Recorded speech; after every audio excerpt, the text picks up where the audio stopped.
Recorded Books presents an unabridged recording of The Adventures of Huckleberry Finn by Mark Twain, narrated by Norman Dietz. This work was originally published in 1884. This recording is copyrighted 1980 by Recorded Books, LLC. Notice: persons attempting to find a motive in this narrative will be prosecuted. Persons attempting to find a moral in it will be banished. Persons attempting to find a plot in it will be shot. By order of the author, per G.G., Chief of Ordnance.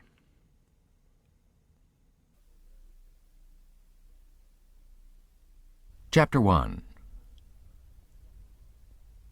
You don't know about me without you've read a book by the name of The Adventures of Tom Sawyer. But that ain't no matter.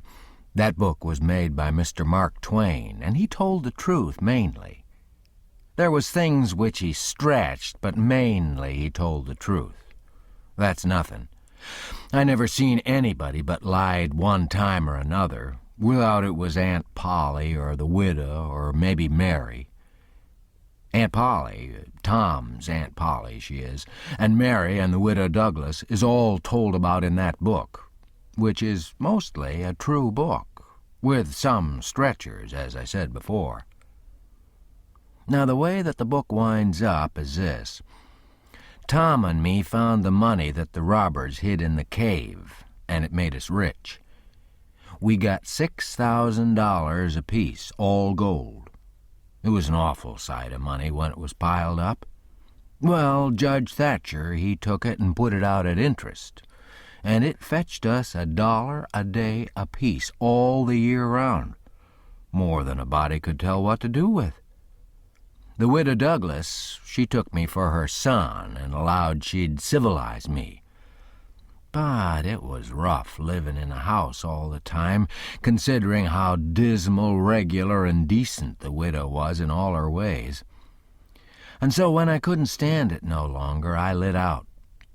I got into my old rags and my sugar hogshead again, and was free and satisfied. But Tom Sawyer, he hunted me up and said he was going to start a band of robbers, and I might join if I'd go back to the widow and be respectable. So I went back.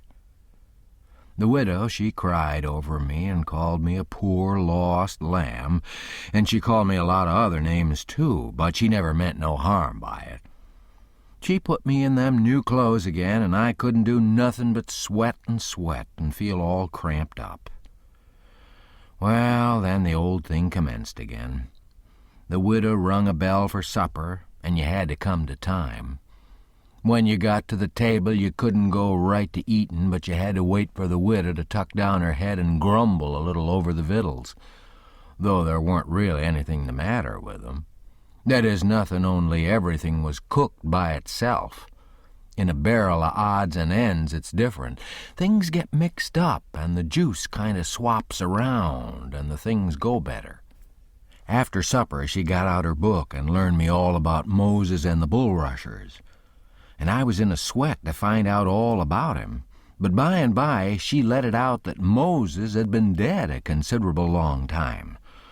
So then I didn't care no more about him, 'cause I don't take no stock in dead people. Pretty soon I wanted to smoke, and asked the widow to let me, but she wouldn't. She said it was a mean practice and wasn't clean, and I must try not to do it any more. That's just the way with some people. They get down on a thing when they don't know nothing about it. Here she was a-bothering about Moses, which was no kin to her and no use to anybody, being gone, you see, yet finding a power of fault with me for doing a thing that had some good in it. And she took snuff, too. Course that was all right because she'd done it herself. Her sister, Miss Watson, a tolerable slim old maid with goggles on, had just come to live with her, and took a set at me now with a spelling book. She worked me middling hard for about an hour, and then the widow made her ease up. I couldn't stood it much longer. Then for an hour it was deadly dull, and I was fidgety. Miss Watson 'd say, "Don't put your feet up there, Huckleberry. And don't scrunch up like that, Huckleberry. Set up straight." And pretty soon she'd say, "Don't gap and stretch like that, Huckleberry. Why don't you try to behave?" Then she told me all about the bad place, and I said I wished I was there. She got mad then, but I didn't mean no harm. All I wanted was to go somewheres. All I wanted was a change. I weren't particular. She said it was wicked to say what I said. Said she wouldn't say it for the whole world. She was going to live so as to go to the good place. Well, I couldn't see no advantage in going where she was going, so I made up my mind I wouldn't try for it. But I never said so, because it'd only make trouble and wouldn't do no good. Now she had got a start, and she went on and told me all about the good place. She said all a body'd have to do there was go around all day long with a harp and sing forever and ever. So I didn't think much of it, but I never said so. I asked her if she reckoned Tom Sawyer'd go there, and she said not by a considerable sight. I was glad about that, because I wanted him and me to be together. Miss Watson, she kept pecking at me, and it got tiresome and lonesome. By and by they fetched the niggers in and had prayers, and then everybody was off to bed. I went up to my room with a piece of candle and put it on the table. Then I sat down in a chair by the window and tried to think of something cheerful, but it weren't no use. I felt so lonesome I most wished I was dead. The stars was shining, and the leaves rustled in the woods ever so mournful, and I heard an owl away off hoo-hooing about somebody that was dead, and a whippoorwill and a dog crying about somebody that was going to die, and the wind was trying to whisper something to me, and I couldn't make out what it was, and so it made the cold shivers run over me. Then away out in the woods I heard that kind of a sound that a ghost makes when it wants to tell about something that's on its mind and can't make itself understood, and so can't rest easy in its grave and has to go about that way every night grieving. I got so downhearted and scared, I did wish I had some company. Pretty soon a spider went crawling up my shoulder, and I flipped it off, and it lit in the candle. And before I could budge, it was all shriveled up. I didn't need anybody to tell me that that was an awful bad sign and 'd fetch me some bad luck. So I was scared and most shook the clothes off of me. I got up and turned around in my tracks 3 times and crossed my breast every time, and then I tied up a little lock of my hair with a thread to keep witches away. But I hadn't no confidence. You do that when you've lost a horseshoe that you've found, instead of nailing it up over the door. But I had never heard anybody say it was any way to keep off bad luck when you'd killed a spider. I sat down again, a-shakin' all over, and got out my pipe for a smoke. For the house was all as still as death now, and so the widow wouldn't know. Well, after a long time, I heard the clock away off in the town go boom, boom, boom, 12 licks, and all still again, stiller than ever. Pretty soon I heard a twig snap down in the dark amongst the trees. Something was a-stirring. I sat still and listened. Directly I could just barely hear a meow, meow down there. That was good. Says I, meow, meow, as soft as I could, and then I put out the light and scrambled out of the window onto the shed. Then I slipped down to the ground and crawled in amongst the trees, and sure enough, there was Tom Sawyer waiting for me. Chapter 2. We went tiptoeing along a path amongst the trees back towards the end of the widow's garden, stooping down so as the branches wouldn't scrape our heads. When we was passing by the kitchen, I fell over a root and made a noise. We crouched down and laid still. Miss Watson's big nigger, named Jim, was settin' in the kitchen door. We could see him pretty clear because there was a light behind him. He got up and stretched his neck out about a minute listening. Then he says, "Who there?" He listened some more. Then he come tiptoeing down and stood right between us. We could have touched him nearly. Well, likely it was minutes and minutes that there weren't a sound, and we all there so close together. There was a place on my ankle that got to itching, but I dasn't scratch it. And then my ear begun to itch, and next my back, right between my shoulders. Seemed like I'd die if I couldn't scratch. Well, I've noticed that thing plenty of times since. If you're with the quality, or at a funeral, or trying to go to sleep when you ain't sleepy, if you're anywheres where it won't do for you to scratch, why, you'll itch all over in upwards of 1,000 places. Pretty soon Jim says, "Say, who is you? Where's you? Dog my cats if I didn't hear something. Well, I knows what I was going to do. I was going to set down here and listen till I hears it again." So he set down on the ground betwixt me and Tom. He leaned his back up against a tree and stretched his legs out till one of 'em most touched one of mine. My nose begun to itch. It itched till the tears come into my eyes, but I dasn't scratch. Then it begun to itch on the inside. Next I got to itching underneath. I didn't know how I was going to set still. This miserableness went on as much as 6 or 7 minutes, but it seemed a sight longer than that. I was itching in 11 different places now. I reckoned I couldn't stand it more'n a minute longer, but I set my teeth hard and got ready to try. Just then Jim begun to breathe heavy. Next he begun to snore. And then I was pretty soon comfortable again. Tom, he made a sign to me, kind of a little noise with his mouth, and we went creeping away on our hands and knees.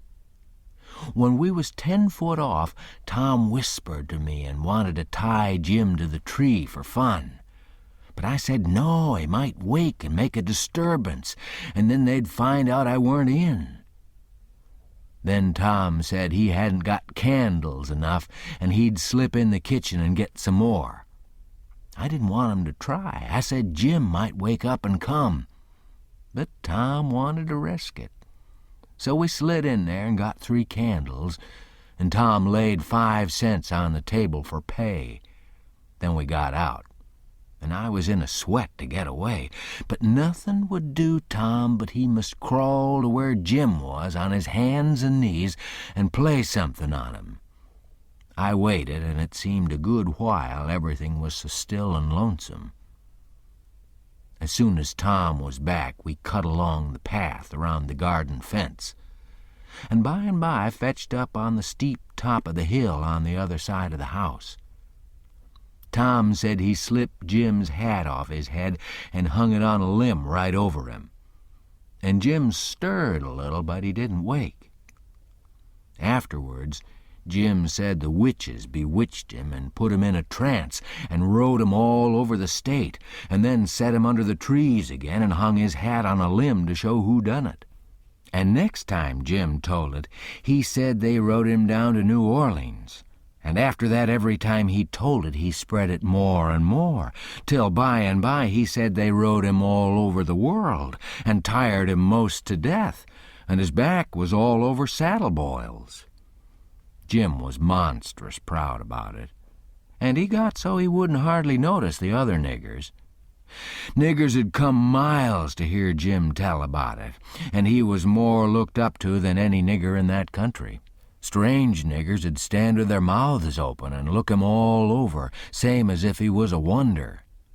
Niggers is always talking about witches in the dark by the kitchen fire. But whenever one was talking and letting on to know all about such things, Jim would happen in and say, "What do you know about witches?" And that nigger was corked up and had to take a back seat. Jim Moss kept that 5-center piece round his neck with a string, and said it was a charm the devil give to him with his own hands, and told him he could cure anybody with it, and fetch witches whenever he wanted to, just by saying something to it. But he never told what it was he said to it. Niggers had come from all around there and give Jim anything they had just for a sight of that 5-center piece. But they wouldn't touch it, because the devil had had his hands on it. Jim was most ruined for a servant, because he got so stuck up on account of having seen the devil and been rode by witches. Well, when Tom and me got to the edge of the hilltop, we looked away down into the village and could see 3 or 4 lights twinkling, where there was sick folks, maybe. And the stars over us was sparkling ever so fine, and down by the village was the river, a whole mile broad and awful still and grand. We went down the hill and found Joe Harper and Ben Rogers and 2 or 3 more of the boys hid in the old tan yard. So we unhitched a skiff and pulled down the river 2.5 miles to the big scar on the hillside and went ashore. We went to a clump of bushes, and Tom made everybody swear to keep the secret, and then showed 'em a hole in the hill, right in the thickest part of the bushes. Then we lit the candles and crawled in on our hands and knees. We went about 200 yards, and then the cave opened up. Tom poked about amongst the passages, and pretty soon ducked under a wall where you wouldn't have noticed there was a hole. We went along a narrow place and got into a kind of room, all damp and sweaty and cold, and there we stopped. Tom says, "Now we'll start this gang of robbers and call it Tom Sawyer's Gang. Everybody that wants to join has got to take an oath and write his name in blood." Everybody was willing, so Tom got out a sheet of paper that he had wrote the oath on and read it. It swore every boy to stick to the band and never tell any of the secrets. And if anybody done anything to any boy in the band, whichever boy was ordered to kill that person and his family must do it. And he mustn't eat and he mustn't sleep till he had killed 'em and hacked a cross in their breasts, which was the sign of the band. And nobody that didn't belong to the band could use that mark, and if he did, he must be sued, and if he done it again, he must be killed. And if anybody that belonged to the band told the secrets, he must have his throat cut, and then have his carcass burned up and the ashes scattered all around, and his name blotted off of the list with blood and never mentioned again by the gang, but have a curse put on it and be forgot forever. Everybody said it was a real beautiful oath, and asked Tom if he got it out of his own head. He said some of it, but the rest was out of pirate books and robber books, and every gang that was high-toned had it. Some thought it'd be good to kill the families of boys that told the secrets. Tom said it was a good idea, so he took a pencil and wrote it in. Then Ben Rogers says, "Here's Huck Finn. He ain't got no family. What are you going to do about him?" "Well, ain't he got a father?" says Tom Sawyer. "Yes, he's got a father, but you can't never find him these days. He used to lay drunk with the hogs in the tan yard, but he ain't been seen in these parts for a year or more." They talked it over, and they was going to rule me out, because they said every boy must have a family or somebody to kill, or else it wouldn't be fair and square for the others. Well, nobody could think of anything to do. Everybody was stumped and sat still. I was most ready to cry, but all at once I thought of a way, and so I offered 'em Miss Watson. They could kill her. Everybody said, "Oh, she'll do, that's all right, Huck can come in." Then they all stuck a pin in their fingers to get blood to sign with, and I made my mark on the paper. "Now," says Ben Rogers, "what's the line of business of this gang?" "Nothing, only robbery and murder," Tom said. "But who we going to rob? Houses or cattle or "Stuff! Stealing cattle and such things ain't robbery, it's burglary," says Tom Sawyer. "We ain't burglars, that ain't no sort of style. We're highwaymen. We stop stages and carriages on the road with masks on and kill the people and take their watches and money." "Must we always kill the people?" "Oh, certainly. It's best. Some authorities think different, but mostly it's considered best to kill 'em. Except some that you bring to the cave here and keep 'em till they're ransomed." "Ransomed? What's that?" "I don't know, but that's what they do. I've seen it in books. And so, of course, that's what we gotta do." "But how can we do it if we don't know what it is?" "Why, blame it all, we've gotta do it. Don't I tell you it's in the books? Do you want to go to doing different from what's in the books and get things all muddled up?" "Oh, that's all very fine to say, Tom Sawyer. But how in the nation are these fellas going to be ransomed if we don't know how to do it to 'em? That's the thing I want to get at. Now, what do you reckon it is?" "Well, I don't know. But perhaps if we keep 'em till they're ransomed, it means that we keep 'em till they're dead." "Now that's something like. That'll answer. Why couldn't you said that before? We'll keep 'em till they're ransomed to death. And a bothersome lot they'll be, too, eating up everything and always trying to get loose." "How you talk, Ben Rogers. How can they get loose when there's a guard over 'em, ready to shoot 'em down if they move a peg?" "A guard? Well, that is good. So somebody's got to set up all night and never get any sleep, just so's to watch 'em. I think that's foolishness. Why can't a body take a club and ransom 'em as soon as they get here?" "Because it ain't in the books, so that's why. Now, Ben Rogers, do you want to do things reg'lar or don't you? That's the idea. Don't you reckon that the people that made the books knows what's the correct thing to do? Do you reckon you can learn 'em anything?" "Not by a good deal. No, sir. We'll just go on and ransom 'em in the regular way." "All right. I don't mind. But I say it's a fool way, anyhow. Say, do we kill the women, too?" "Well, Ben Rogers, if I was as ignorant as you, I wouldn't let on. Kill the women? No. Nobody ever saw anything in the books like that. You fetch 'em to the cave, and you're always as polite as pie to 'em, and by they fall in love with you and never want to go home any more." "Well, if that's the way, I'm agreed. But I don't take no stock in it. Mighty soon we'll have the cave so cluttered up with women and fellas waiting to be ransomed that there won't be no place for the robbers. But go ahead, I ain't got nothing to say."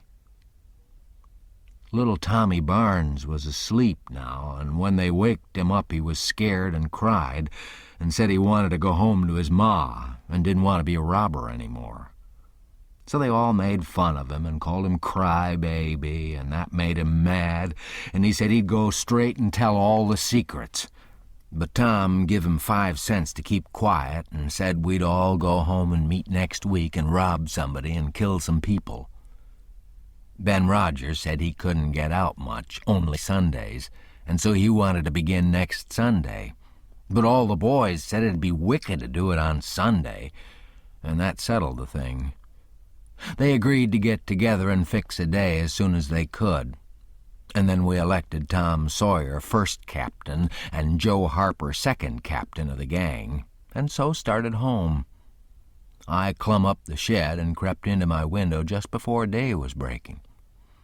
My new clothes was all greased up and clayey, and I was dog-tired.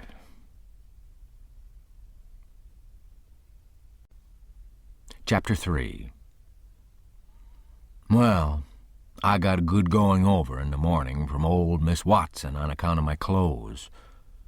But the widow, she didn't scold, but only cleaned off the grease and clay and looked so sorry that I thought I'd behave a while if I could. Then Miss Watson, she took me in the closet and prayed, but nothing came of it. She told me to pray every day, and whatever I asked for, I'd get it. but it weren't so. I tried it. Once I got a fish line, but no hooks. It weren't any good to me without hooks. I tried for the hooks 3 or 4 times, but somehow I couldn't make it work. By and by one day, I asked Miss Watson to try for me, but she said I was a fool. She never told me why, and I couldn't make it out no way. I sat down one time back in the woods and had a long think about it. I says to myself, if a body can get anything they pray for, why don't Deacon Wynne get back the money he lost on pork? Why can't the widow get back her silver snuff box that was stole? Why can't Miss Watson fat up? No, says I to myself, there ain't nothing in it. I went and told the widow about it, and she said the thing a body could get by praying for it was spiritual gifts. This was too many for me, but she told me what she meant. I must help other people and do everything I could for other people and look out for 'em all the time and never think about myself. This was including Miss Watson, as I took it. I went out in the woods and turned it over in my mind a long time, but I couldn't see no advantage about it, except for the other people. So at last I reckoned I wouldn't worry about it any more, but just let it go. Sometimes the widow would take me one side and talk about Providence in a way to make a body's mouth water. But maybe next day Miss Watson 'd take hold and knock it all down again. I judged I could see that there was 2 providences, and a poor chap would stand considerable show with the widow's providence. But if Miss Watson's got him, there weren't no help for him any more. I thought it all out, and reckoned I'd belong to the widow's if he wanted me, though I couldn't make out how he was going to be any better off than what he was before, seeing I was so ignorant and so kind of low down and ornery. Pap, he hadn't been seen for more than a year, and that was comfortable for me.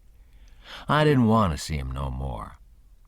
He used to always whale me when he was sober and could get his hands on me, though I used to take to the woods most of the time when he was around. Well, about this time he was found in the river drowned about 12 mile above town, so people said. They judged it was him anyway. Said this drowned man was just his size and was ragged and had uncommon long hair, which was all like Pap. But they couldn't make nothing out of the face, because it had been in the water so long it weren't much like a face at all. They said he was floating on his back in the water. They took him and buried him on the bank. But I weren't comfortable long, because I happened to think of something. I knowed mighty well that a drownded man don't float on his back, but on his face. So I knowed then that this weren't Pap, but a woman dressed up in man's clothes. So I was uncomfortable again. I judged the old man 'd turn up again by and by, though I wished he wouldn't. We played robber now and then, about a month, and then I resigned. All the boys did. We hadn't robbed nobody, we hadn't killed any people, but only just pretended. We used to hop out of the woods and go charging down on hog drovers and women in carts taking garden stuff to market. But we never hived any of 'em. Tom Sawyer called the hogs ingots, and he called the turnips and stuff jewelry, and we'd go to the cave and powwow over what we'd done and how many people we'd killed and marked. But I couldn't see no profit in it. One time, Tom sent a boy to run about town with a blazing stick, which he called a slogan, which was the sign for the gang to get together. And then he said he had got secret news by his spies that next day a whole parcel of Spanish merchants and rich Arabs was going to camp in Cave Hollow with 200 elephants and 600 camels and over 1,000 sumpter mules, all loaded down with diamonds, and they didn't have only a guard of 400 soldiers, and so we'd lay an ambuscade, as he called it, and kill the lot and scoop the things. He said we must slick up our swords and guns and get ready. He never could go after even a turnip cart, but he must have the swords and guns all scoured up for it. Though they was only lath and broomsticks, and you might scour at 'em till you rotted, and then they weren't worth a mouthful of ashes more than what they was before. I didn't believe we could lick such a crowd of Spaniards and Arabs. But I wanted to see the camels and elephants, so I was on hand the next day, Saturday, in the ambuscade. And when we got the word, we rushed out of the woods and down the hill. But there weren't no Spaniards and Arabs, and there weren't no camels nor no elephants. It weren't anything but a Sunday school picnic, and only a primer class at that. We busted it up and chased the children up the hollow, but we never got anything but some doughnuts and jam, though Ben Rogers got a rag doll, and Joe Harper got a hymn book and a tract. And then the teacher charged in and made us drop everything and cut. I didn't see no diamonds, and I told Tom Sawyer so. He said there was loads of 'em there anyway, and he said there was Arabs there too, and elephants and things. I said, why couldn't we see 'em then? He said if I weren't so ignorant but had read a book called Don Quixote, I would know without asking. He said it was all done by enchantment. He said there was hundreds of soldiers there, and elephants and treasure and so on. But we had enemies which he called magicians, and they had turned the whole thing into an infant Sunday school just out of spite. I said, all right, then the thing for us to do was to go for the magicians. Tom Sawyer said I was a numbskull. Why, says he, a magician could call up a lot of genies, and they'd hash you up like nothing before you could say Jack Robinson. They're as tall as a tree and as big around as a church. Well, I says, s'pose we got some genies to help us. Can't we lick the other crowd then? How you gonna get 'em? I don't know. How do they get 'em? Why, they rub an old tin lamp or an iron ring, and then the genies come tearing in with the thunder and lightning a-ripping around and the smoke a-rolling, and everything they're told to do, they up and do it. They don't think nothing of pulling a shot tower up by the roots and belting a Sunday school superintendent over the head with it, or any other man. Who makes 'em tear around so? Why, whoever rubs the lamp or the ring. They belong to whoever rubs the lamp or the ring, and they've got to do whatever he says. If he tells 'em to build a palace 40 miles long out of diamonds, and fill it full of chewing gum or whatever you want, and fetch an emperor's daughter from China for you to marry, they got to do it. And they got to do it before sunup next morning, too. And more, they got to waltz that palace around all over the country wherever you want it, you understand. Well, says I think they're a pack of flatheads for not keeping the palace themselves instead of fooling them away like that. And what's more, if I was one of 'em, I'd see a man in Jericho before I'd drop my business and come to him for the rubbing of an old tin lamp. How you talk, Huck Finn. Why, you'd have to come when he rubbed it, whether you wanted to or not. What, and I as high as a tree and as big as a church? All right, then, I would come. But I lay I'd make that man climb the highest tree there was in the country. Shucks, it ain't no use to talk to you, Huck Finn. You don't seem to know anything somehow. Perfect saphead. I thought this over for 2 or 3 days, and then I reckoned I'd see if there was anything in it. I got an old tin lamp and an iron ring and went out in the woods and rubbed till I sweat like an Injun, calculating to build a palace and sell it. But it weren't no use. None of the genies come. So then I judged that all that stuff was only just one of Tom Sawyer's lies. I reckoned he believed in the Arabs and the elephants. But as for me, I think different. It had all the marks of a Sunday school.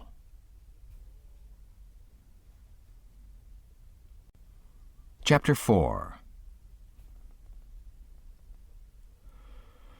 Well, 3 or 4 months run along, and it was well into the winter now.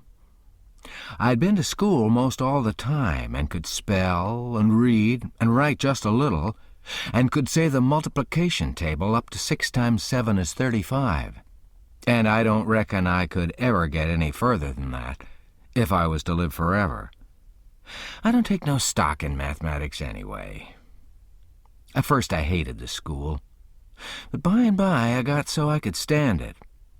Whenever I got uncommon tired, I played hooky, and the hiding I got next day done me good and cheered me up. So the longer I went to school, the easier it got to be. I was getting sort of used to the widow's ways, too, and they weren't so raspy on me.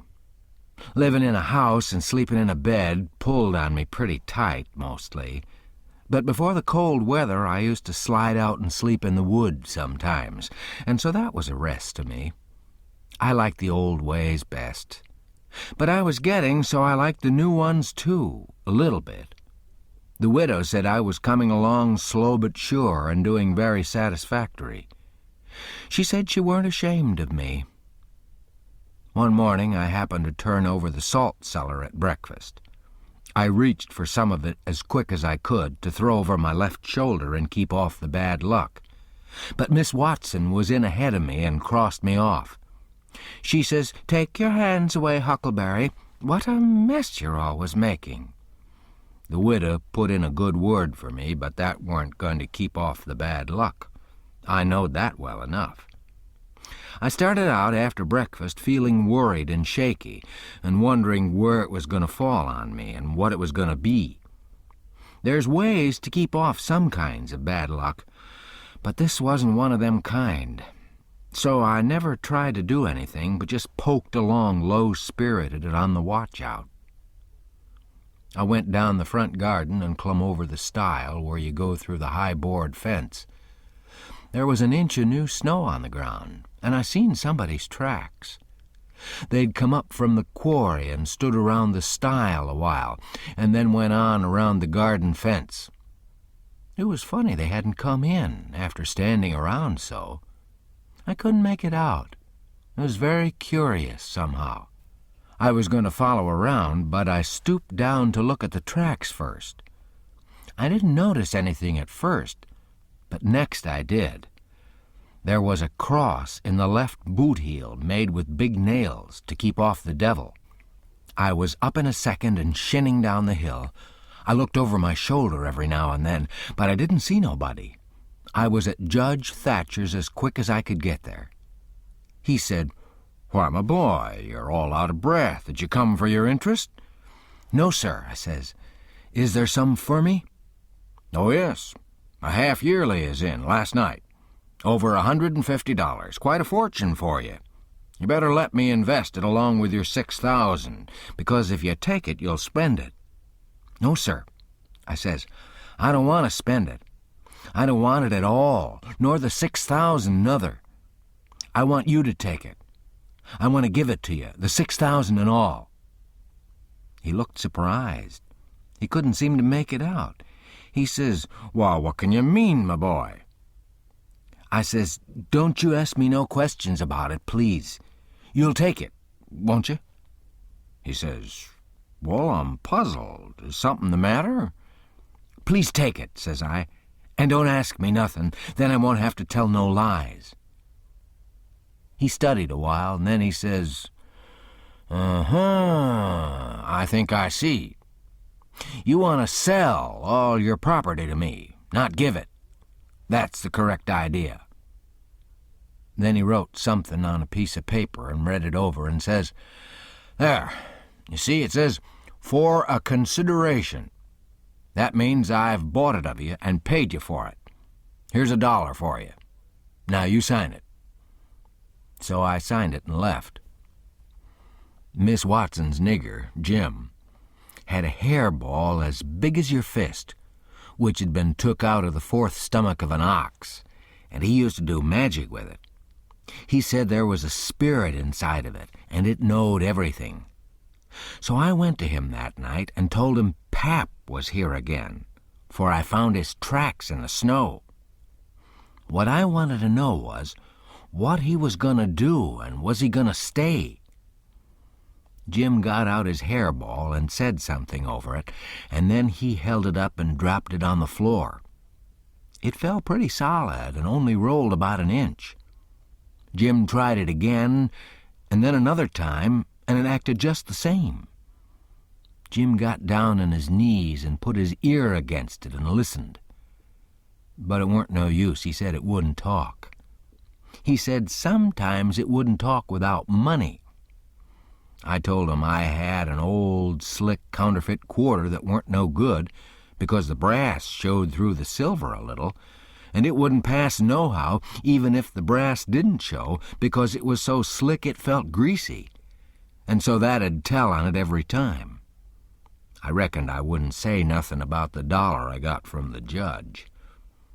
I said it was pretty bad money, but maybe the hairball would take it, because maybe it wouldn't know the difference. Jim smelled it, and bit it, and rubbed it, and said he'd manage so the hairball would think it was good. He said he'd split open a raw Irish potato and stick the quarter in between and keep it there all night, and next morning you couldn't see no brass, and it wouldn't feel greasy no more, and so anybody in town'd take it in a minute, let alone a hairball. Well, I knowed a potato would do that before, but I'd forgot it. Jim put the quarter under the hairball and got down and listened again. This time he said the hairball was all right. He said it would tell my whole fortune if I wanted it to. I says, go on. So the hairball talked to Jim, and Jim told it to me. He says, your old father don't know yet what he's going to do. Sometimes she spec he'll go away, then again he spec he'll stay. The best way is to rest easy and let the old man take his own way. They's 2 angels hovering round 'bout him. One of 'em is white and shiny, t'other one is black. The white one gets him to go right a little while, then the black one sail in and bust it all up. A body can't tell yet which one gwine to fetch him at the last. But you's all right. You gwine to have some considerable trouble in your life and considerable joy. Sometimes you gwine to get hurt, and sometimes you gwine to get sick. But every time you's gwine to get well again. They's 2 gals flying about you in your life. One of 'em's light and t'other one's dark. One's rich and t'other's poor. You's gwine to marry the poor one first and the rich one by and by. You wants to keep away from the water as much as you kin, and don't run no risk, case it's down in the bills that you's gwine to get hung. When I lit my candle and went up to my room that night, there sat Pap, his own self.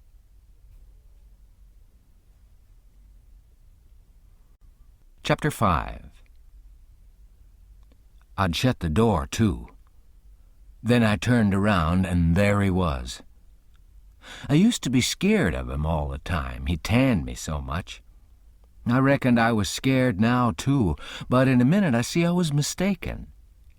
That is, after the first jolt, as you might say, when my breath sort of hitched, he being so unexpected. But right away after, I see I weren't scared of him worth bothering about. He was most 50, and he looked it. His hair was long and tangled and greasy and hung down, and you could see his eyes shining through like he was behind vines. It was all black, no gray. So was his long mixed-up whiskers. There weren't no color in his face, where his face showed. It was white, not like another man's white, but a white to make a body sick, a white to make a body's flesh crawl, a tree-toad white, a fish-belly white. As for his clothes, just rags, that was all. He had one ankle resting on t'other knee. The boot on that foot was busted, and 2 of his toes stuck through, and he worked 'em now and then. His hat was laying on the floor, an old black slouch with the top caved in like a lid. I stood a-looking at him, He sat there a-looking at me, with his chair tilted back a little. I set the candle down. I noticed the window was up, so he'd clumb in by the shed. He kept a-looking me all over. By and by he says, "Starchy clothes, very. You think you're a good deal of a big bug, don't you?" "Maybe I am, maybe I ain't," I says. "Don't you give me none of your lip," says he. "You put on considerable many frills since I've been away. I'll take you down a peg before I get done with you. You're educated, too, they say, can read and write. You think you're better than your father now, don't you, 'cause he can't? I'll take it out of you. Who told you you might meddle with such highfalutin foolishness, eh? Who told you could?" "The widow, she told me." "The widow, eh? And who told the widow she could put in her shovel about a thing that ain't none of her business?" "Nobody never told her." "Well, I'll learn her how to meddle. And looky here, you drop that school, you hear? I'll learn people to bring up a boy to put on airs over his own father and let on to be better than what he is. You let me catch you fooling around that school again, you hear? Your mother couldn't read, and she couldn't write nother before she died. None of the family couldn't before they died. I can't. And here you're a swelling yourself up like this. I ain't the man to stand it, you hear? Say, let me hear you read." I took up a book and begun something about General Washington and the wars. When I'd read about a half a minute, he fetched the book a whack with his hand and knocked it across the house. He says, "It's so. You can do it. I had my doubts when you told me. Now looky here. You stop that putting on frills. I won't have it. I'll lay for you, my smarty. And if I catch you about that school, I'll tend you good. First you know you'll get religion, too. I'll never see such a son." He took up a little blue and yaller picture of some cows and a boy and says, "What's this?" "It's something they gimme for learning my lessons good." He tore it up and says, "I'll give you something better. I'll give you a cowhide." He sat there a-mumbling and a-growling a minute, and then he says, "Ain't you a sweet-scented dandy, though? A bed, and bedclothes, and a looking-glass, and a piece of carpet on the floor, and your own father got to sleep with the hogs in the tan-yard. I never see such a son. I bet I'll take some of these frills out of you before I'm done with you. Why, there ain't no end to your airs. They say you're rich, eh? How's that?" "They lie, that's how." "Looky here. Mind how you talk to me. I'm a-standing about all I can stand now, so don't give me no sass. I been in town 2 days, and I hain't heard nothing but about you being rich. I heard about it away down the river, too. That's why I come. You get me that money tomorrow. I want it." "I ain't got no money." "It's a lie. Judge Thatcher's got it. You get it. I want it." "I ain't got no money, I tell you. You ask Judge Thatcher. He'll tell you the same." "All right, I'll ask him. And I'll make him pungle, too, or I'll know the reason why. Say, how much you got in your pocket? I want it." "I ain't got only $1, and I want that to—" "It don't make no difference what you want it for. You just shell it out." He took it and bit it to see if it was good, and then he said he was going downtown to get some whiskey. Said he hadn't had a drink all day. When he'd got out on the shed, he put his head in again and cussed me for putting on frills and trying to be better than him. And when I reckoned he was gone, he come back and put his head in again and told me to mind about that school because he was going to lay for me and lick me if I didn't drop that. Next day he was drunk and he went to Judge Thatcher's and bullyragged him and tried to make him give up the money, but he couldn't. And then he swore he'd make the law force him. The judge and the widow went to law to get the court to take me away from him and let one of them be my guardian. But it was a new judge that had just come, and he didn't know the old man.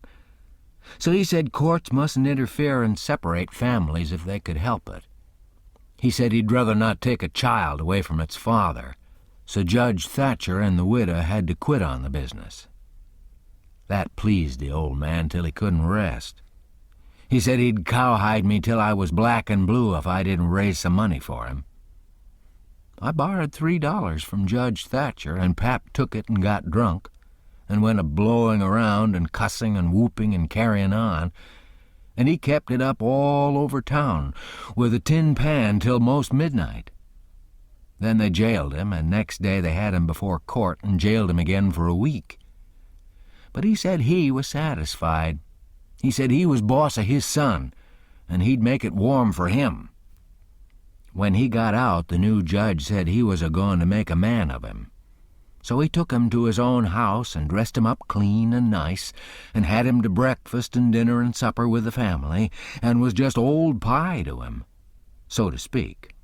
And after supper he talked to him about temperance and such things till the old man cried and said he'd been a fool and fooled away his life.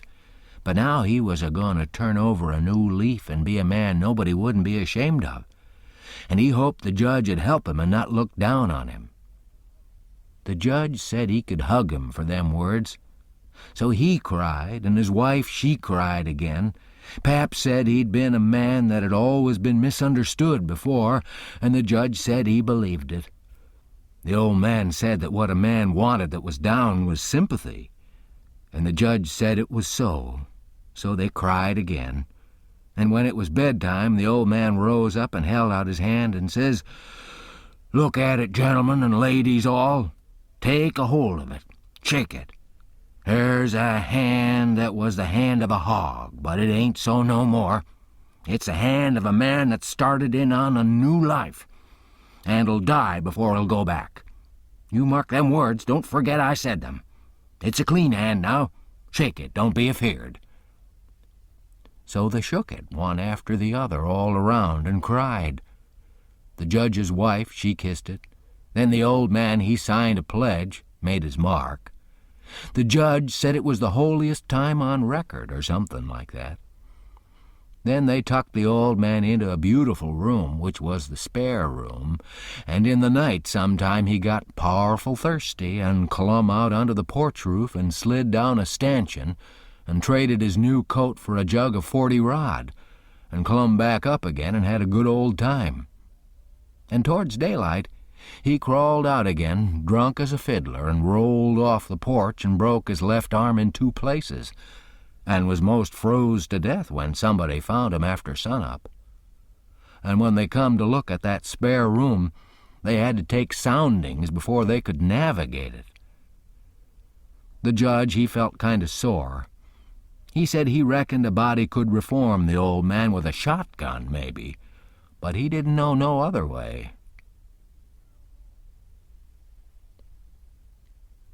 Chapter 6. Well, pretty soon the old man was up and around again, and then he went for Judge Thatcher in the courts to make him give up that money. And he went for me, too, for not stopping school. He catched me a couple of times and thrashed me, but I went to school just the same and dodged him or outrun him most of the time. I didn't want to go to school much before, but I reckoned I'd go now to spike Pap. That law trial was a slow business. It appeared like they weren't ever going to get started on it, so every now and then I'd borrow $2 or $3 off of the judge for him to keep from getting a cowhiding.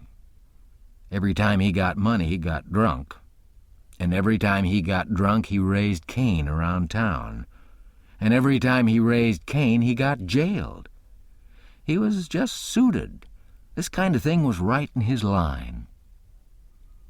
He got to hanging around the widows too much, and so she told him at last that if he didn't quit using around there, she'd make trouble for him. Well, wasn't he mad? He said he'd show who was Huck Finn's boss. So he watched out for me one day in the spring and catched me, and took me up the river about 3 mile in a skiff, and crossed over to the Illinois shore where it was woody and there weren't no houses, but an old log hut in a place where the timber was so thick you couldn't find it if you didn't know where it was. He kept me with him all the time, and I never got a chance to run off. We lived in that old cabin, and he always locked the door and put the key under his head nights. He had a gun, which he had stole, I reckon, and we fished and hunted, and that was what we lived on.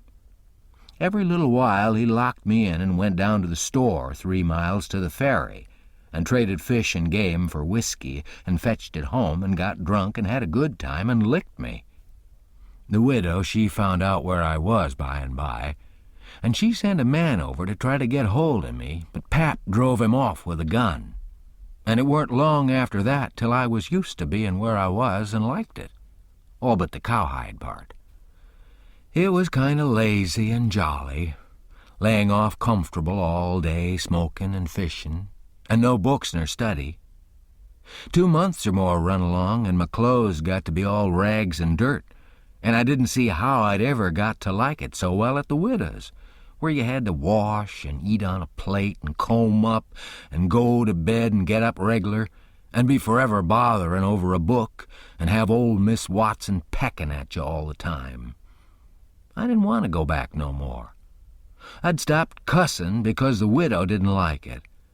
But now I took to it again because Pap hadn't no objections. It was pretty good times up in the woods there, take it all around. But by and by, Pap got too handy with his hickory, and I couldn't stand it. I was all over welts. He got to going away so much, too, and locking me in. Once he locked me in and was gone 3 days. It was dreadful lonesome. I judged he'd got drowned, and I wasn't ever going to get out any more. I was scared. I made up my mind I'd fix up some way to leave there. I'd tried to get out of that cabin many a time, but I couldn't find no way. There weren't a window to it big enough for a dog to get through. I couldn't get up the chimbley, it was too narrow. The door was thick, solid oak slabs. Pap was pretty careful not to leave a knife or anything in the cabin when he was away. I reckon I'd hunted the place over as much as 100 times. Well, I was most all the time at it, because it was about the only way to put in the time. But this time I found something at last. I found an old rusty wood saw without any handle. It was laid in between a rafter and the clapboards of the roof. I greased it up and went to work. There was an old horse blanket nailed against the logs at the far end of the cabin behind the table to keep the wind from blowing through the chinks and putting the candle out. I got under the table and raised the blanket and went to work to saw a section of the big bottom log out, big enough to let me through. Well, it was a good long job, but I was getting towards the end of it when I heard Pap's gun in the woods. I got rid of the signs of my work and dropped the blanket and hid my saw, and pretty soon Pap come in. Pap warn't in a good humor, so he was his natural self. He said he was down to town and everything was going wrong. His lawyer said he reckoned he'd win his lawsuit and get the money if they ever got started on the trial, but then there was ways to put it off a long time, and Judge Thatcher knowed how to do it. And he said people allowed there'd be another trial to get me away from him and give me to the widow for my guardian, and they guessed it would win this time. This shook me up considerable, because I didn't want to go back to the widow's any more and be so cramped up and civilized, as they called it. Then the old man got to cussing, and cussed everything and everybody he could think of, and then cussed 'em all over again to make sure he hadn't skipped any, and after that he polished off with a kind of general cuss all round, including a considerable parcel of people which he didn't know the names of, and so called 'em what's-his-name when he got to them, and went right along with his cussing. He said he'd like to see the widow get me. He said he'd watch out, and if they tried to come any such game on him, he knew of a place 6 or 7 mile off to stow me in, where they might hunt till they dropped, but they couldn't find me. That made me pretty uneasy again, but only for a minute. I reckoned I wouldn't stay on hand till he got that chance. The old man made me go to the skiff and fetch the things he'd got. There was a 50-pound sack of cornmeal, and a side of bacon, ammunition, and a 4-gallon jug of whiskey, and an old book and 2 newspapers for wadding, besides some tow. I toted up a load and went back and sat down on the bow of the skiff to rest.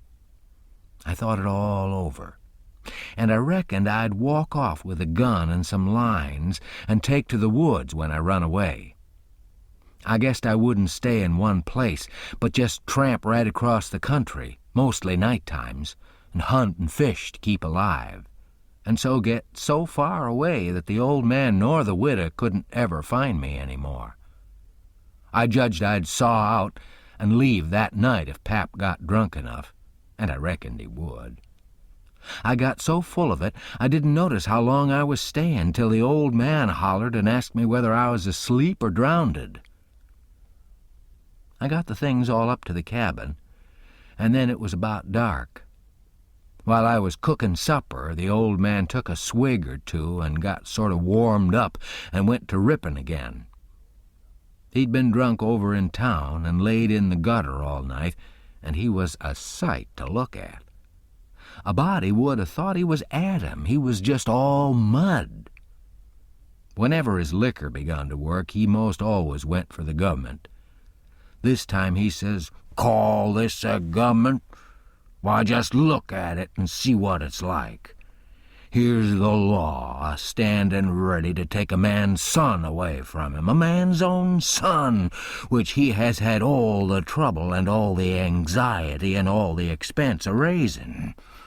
Yes, just as that man has got that son raised at last and ready to go to work and begin to do something for him and give him a rest, the law up and goes for him, and they call that government. That ain't all nother. The law backs that old Judge Thatcher up and helps him to keep me out of my property. Here's what the law does. The law takes a man worth $6,000 and upwards and jams him into the old trap of a cabin like this and lets him go around in clothes that ain't fitting for a hog. They call that government. A man can't get his rights in a government like this. Sometimes I've a mighty notion just to leave the country for good and all. Yes, and I told him so. I told old Thatcher so to his face. Lots of 'em heard me, and can tell what I said. Says I, for 2 cents I'd leave the blamed country and never come near it again. Them's the very words. I says, look at my hat, if you call it a hat. But the lid raised up and the rest of it goes down till it's below my chin, and then it ain't rightly a hat at all, but more like my head was shoved up through a jint of stovepipe. Look at it, says I. Such a hat for me to wear. One of the wealthiest men in this town if I could get my rights. Oh, yes, this is a wonderful government, wonderful. Well, looky here. There was a free nigger there from Ohio, a mulatto, most as white as a white man. He had the whitest shirt on you ever see, too, and the shiniest hat. And there ain't a man in that town that's got as fine clothes as what he had. And he had a gold watch and chain and a silver-headed cane, the awfulest old gray-headed nabob in the state. And what do you think? They said he was a professor in a college and could talk all kinds of languages and knowed everything, and that ain't the worst. They said he could vote when he was at home. Well, that let me out. Thinks I, what is the country a-comin' to? It was election day, and I was just about to go and vote myself if I weren't too drunk to get there. But when they told me there was a state in this country where they'd let that nigger vote, I drawed out. I says I'll never vote again. Them's the very words I said. They all heard me. And the country may rot for all me. I'll never vote again as long as I live. And to see the cool way of that nigger, well, he wouldn't have given me the road if I hadn't shoved him out of the way. I says to the people, why ain't this nigger put up at auction and sold? That's what I want to know. And what do you reckon they said? Why, they said he couldn't be sold till he'd been in the States 6 months, and he hadn't been there that long yet. There now, that's a specimen. They call that a government that can't sell a free nigger till he's been in the States 6 months. Here's a government that calls itself a government and lets on to be a government and thinks it is a government, and yet's gotta set stock still for 6 whole months before it can take a hold of a prowling, thieving, infernal, white-shirted free nigger, and... Pap was a-goin' on so he never noticed where his old limber legs was taking him to. So he went head over heels over the tub of salt pork and barked both shins, and the rest of his speech was all the hottest kind of language, mostly hove at the nigger and the government, though he gave the tub some too all along here and there.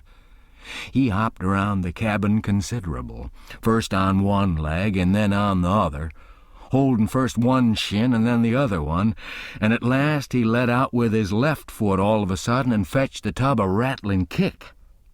But it weren't good judgment, because that was the boot that had a couple of his toes leaking out the front end of it.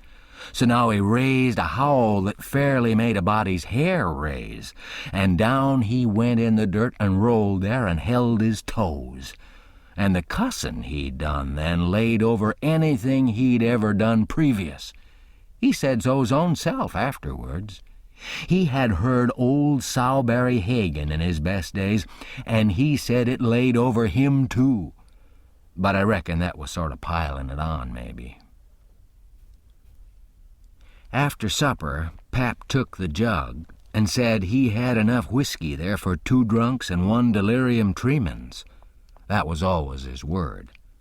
I judged he'd be blind drunk in about an hour, and then I'd steal the key or saw myself out one or t'other. He drank and tumbled down on his blankets by and by, but luck didn't run my way. He didn't go sound asleep. It was uneasy. He groaned and moaned and thrashed around this way and that for a long time. At last I got so sleepy I couldn't keep my eyes open, all I could do. And so before I knowed what I was about, I was sound asleep and the candle burning. I don't know how long I was asleep, but all of a sudden there was an awful scream, and I was up. There was Pap, looking wild and skipping around every which way and yelling about snakes.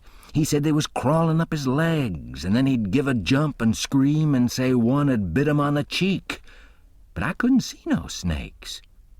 He started and run round and round the cabin, hollering, take him off, he's biting me on the neck." I never seen a man look so wild in the eyes. Pretty soon he was all fagged out and fell down panting. Then he rolled over and over wonderful fast, kicking things every which way and striking and grabbing at the air with his hands and screaming and saying there was devils a hold of him. He wore out by and laid still a while moaning. Then he laid stiller and didn't make a sound. I could hear the owls and the wolves way off in the woods, and it seemed terrible still. He was laying over by the corner. By and by he raised up part way and listened, with his head to one side. He says very low, "Tramp, tramp, tramp, that's the dead. Tramp, tramp, tramp, they're coming after me, but I won't go. Oh, they're here. Don't touch me. Don't, hands off. They're cold. Let go. Oh, let a poor devil alone." And then he went down on all fours and crawled off, begging him to let him alone. And he rolled himself up in his blanket and wallowed in under the old pine table, still a-begging. And then he went to crying. I could hear him through the blanket. By and by he rolled out and jumped up on his feet, looking wild, and he see me and went for me. He chased me round and round the place with a clasp knife, calling me the angel of death and saying he'd kill me, and then I couldn't come for him no more. I begged and told him I was only Huck, but he laughed such a screechy laugh and roared and cussed and kept on chasing me up. Once when I turned short and dodged under his arm, he made a grab and got me by the jacket between my shoulders, and I thought I was gone. But I slid out of the jacket quick as lightning and saved myself. Pretty soon he was all tired out and dropped down with his back against the door and said he'd rest a minute and then kill me. He put his knife under him and said he'd sleep and get strong, and then he would see who was who. So he dozed off pretty soon. By and by I got the old split-bottom chair and clumb up as easy as I could, not to make any noise, and got down the gun. I slipped the ramrod down it to make sure it was loaded, and then I laid it across the turnip barrel, pointing towards Pap, and sat down behind it to wait for him to stir. And how slow and still the time did drag along. Chapter 7. "Get up! What you 'bout?" I opened my eyes and looked around, trying to make out where I was. It was after sunup, and I'd been sound asleep. Pap was standing over me, looking sour, and sick, too. He says, "What you doing with his gun?" I judged he didn't know nothing about what he had been doing, so I says, "Somebody tried to get in, so I was laying for him." "Why didn't you roust me out?" "Well, I tried to, but I couldn't. I couldn't budge you."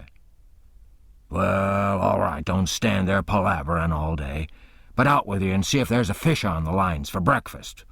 I'll be along in a minute." He unlocked the door, and I cleared out up the river bank. I noticed some pieces of limbs and such things floating down, and a sprinkling of bark, so I knowed the river had begun to rise. I reckoned I'd have great times now if I was over at the town. The June rise used to be always luck for me, because as soon as that rise begins, here comes cord wood floating down and pieces of log rafts, sometimes a dozen logs together. So all you have to do is catch 'em and sell 'em to the wood yards and the sawmill. I went along up the bank with one eye out for Pap and t'other one out for what the rise might fetch along. Well, all at once here comes a canoe. Just a beauty, too, about 13 or 14 foot long, riding high like a duck. I shot head first off of the bank, like a frog, clothes and all on, and struck out for the canoe. I just expected there'd be somebody laying down in it, because people often done that to fool folks. And when a chap had pulled a skiff out most to it, they'd raise up and laugh at him. But it weren't so this time. It was a drift canoe, sure enough, and I clumb in and paddled her ashore. Thinks I, the old man'll be glad when he sees this. She's worth $10. But when I got to shore, Pap wasn't in sight yet. And as I was running her into a little creek like a gully, all hung over with vines and willows, I struck another idea.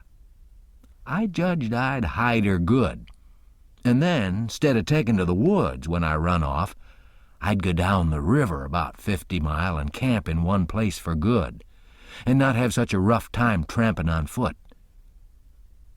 It was pretty close to the shanty, and I thought I heard the old man comin' all the time, but I got her hid.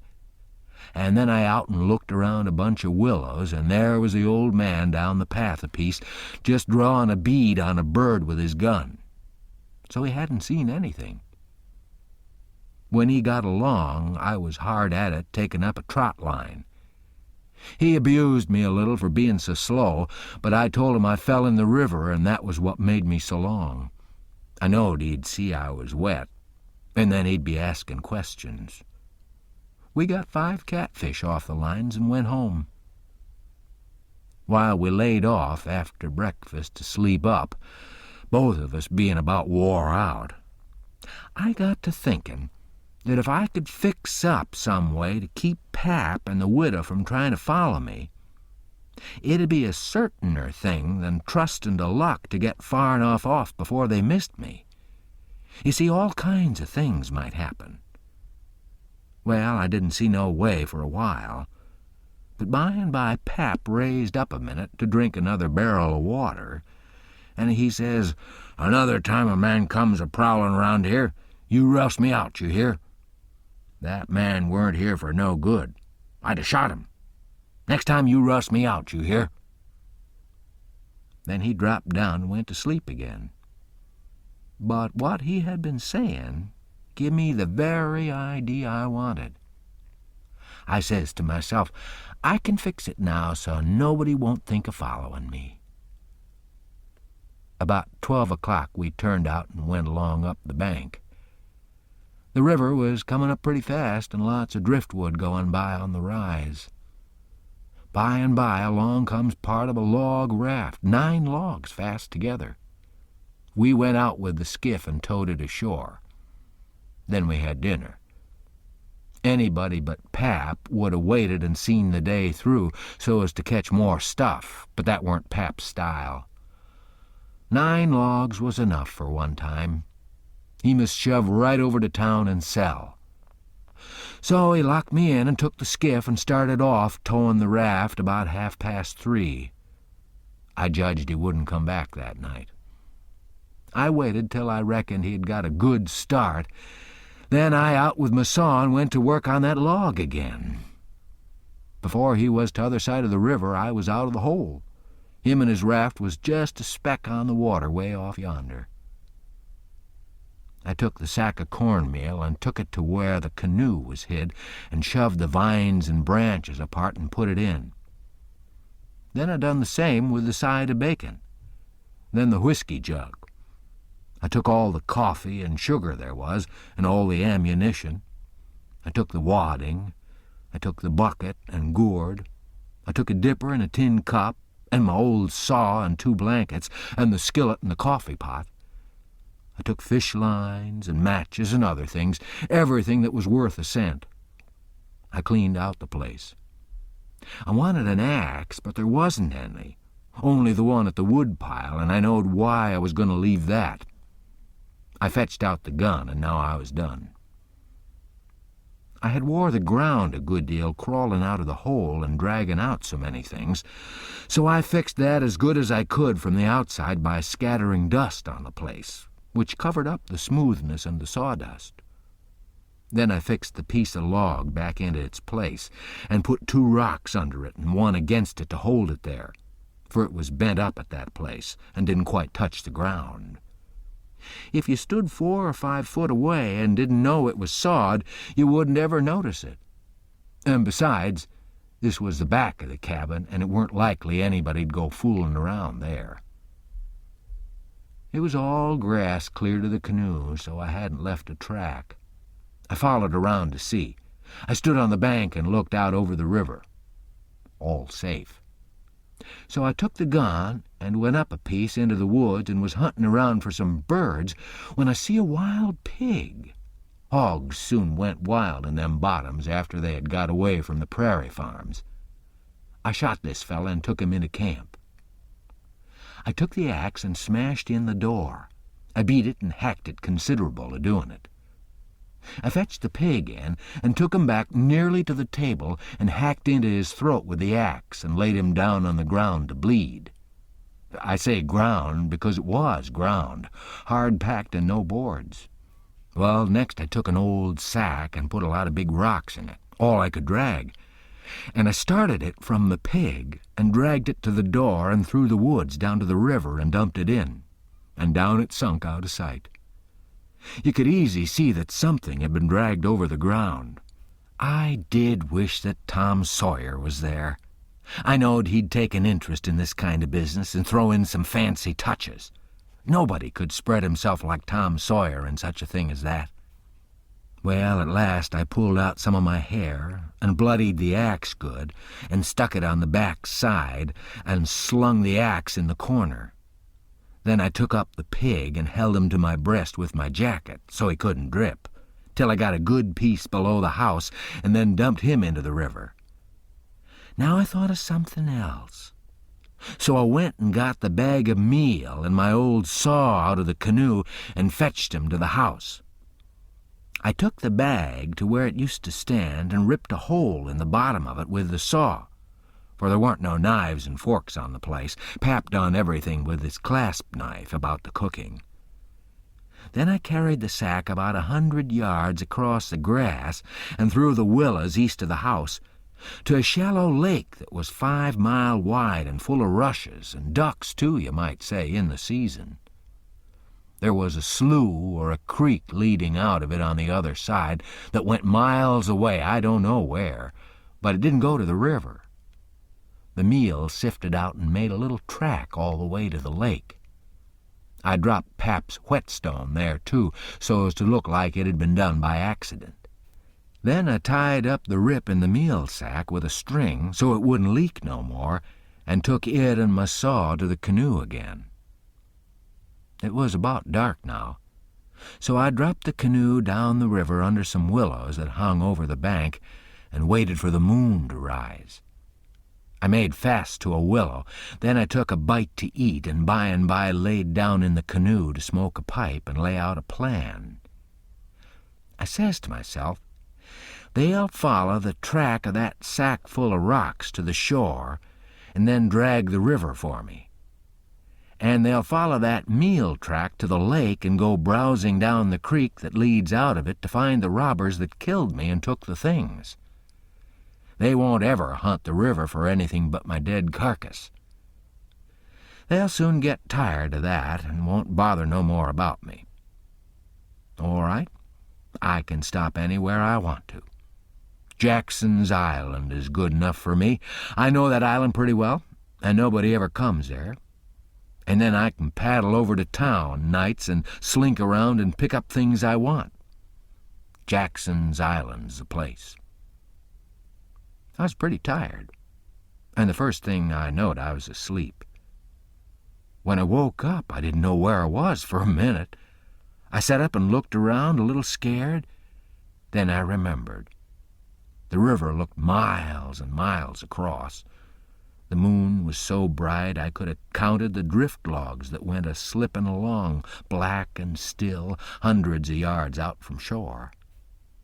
Everything was dead quiet, and it looked late and smelt late. You know what I mean. I don't know the words to put it in. I took a good gap and a stretch and was just going to unhitch and start when I heard a sound way over the water. I listened. Pretty soon I made it out. It was that dull kind of irregular sound that comes from oars working in rowlocks when it's a still night. I peeped out through the willow branches, and there it was, a skiff, away across the water. I couldn't tell how many was in it. It kept a-comin', and when it was abreast of me, I see there weren't but one man in it. Thinks I, maybe it's Pap, though I warn't expecting him. He dropped below me with the current, and by he come a-swinging up shore in the easy water, and he went by so close I could have reached out the gun and touched him. Well, it was Pap, sure enough, and sober, too, by the way he laid to his oars. I didn't lose no time. The next minute I was a-spinning downstream, soft but quick in the shade of the bank. I made 2.5 miles and then struck out 1/4 mile or more towards the middle of the river, because pretty soon I'd be passing the ferry landing and people might see me and hail me. I got out amongst the driftwood and then laid down in the bottom of the canoe and let her float.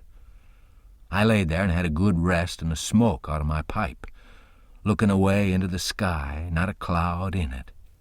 The sky looks ever so deep when you lay down on your back in the moonshine. I never knowed it before. And how far a body can hear on the water such nights. I heard people talking at the ferry landing. I heard what they said, too, every word of it. One man said it was getting towards the long days and the short nights now. T'other one said this weren't one of the short ones, he reckoned. And then they laughed, and he said it over again, and they laughed again.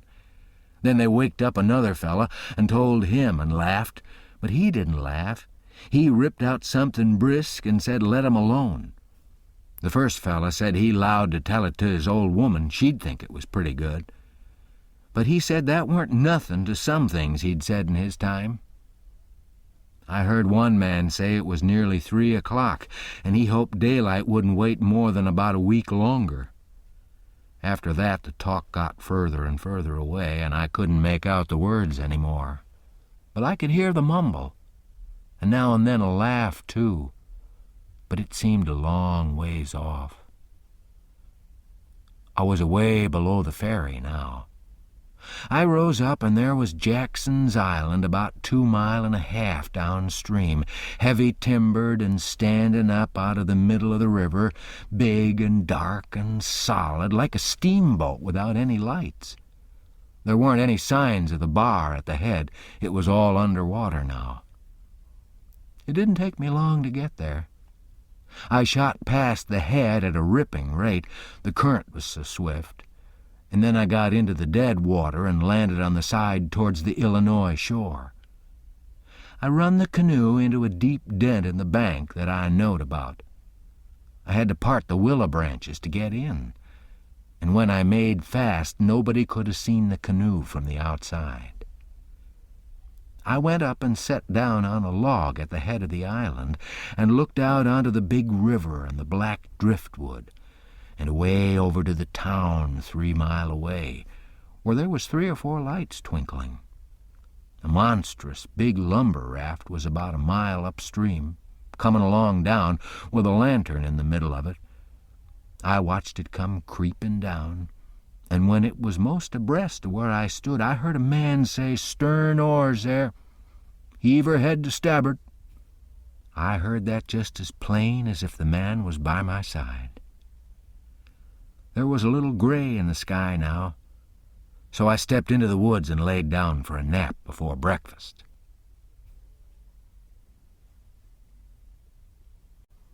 Chapter 8. The sun was up so high when I waked that I judged it was after 8 o'clock.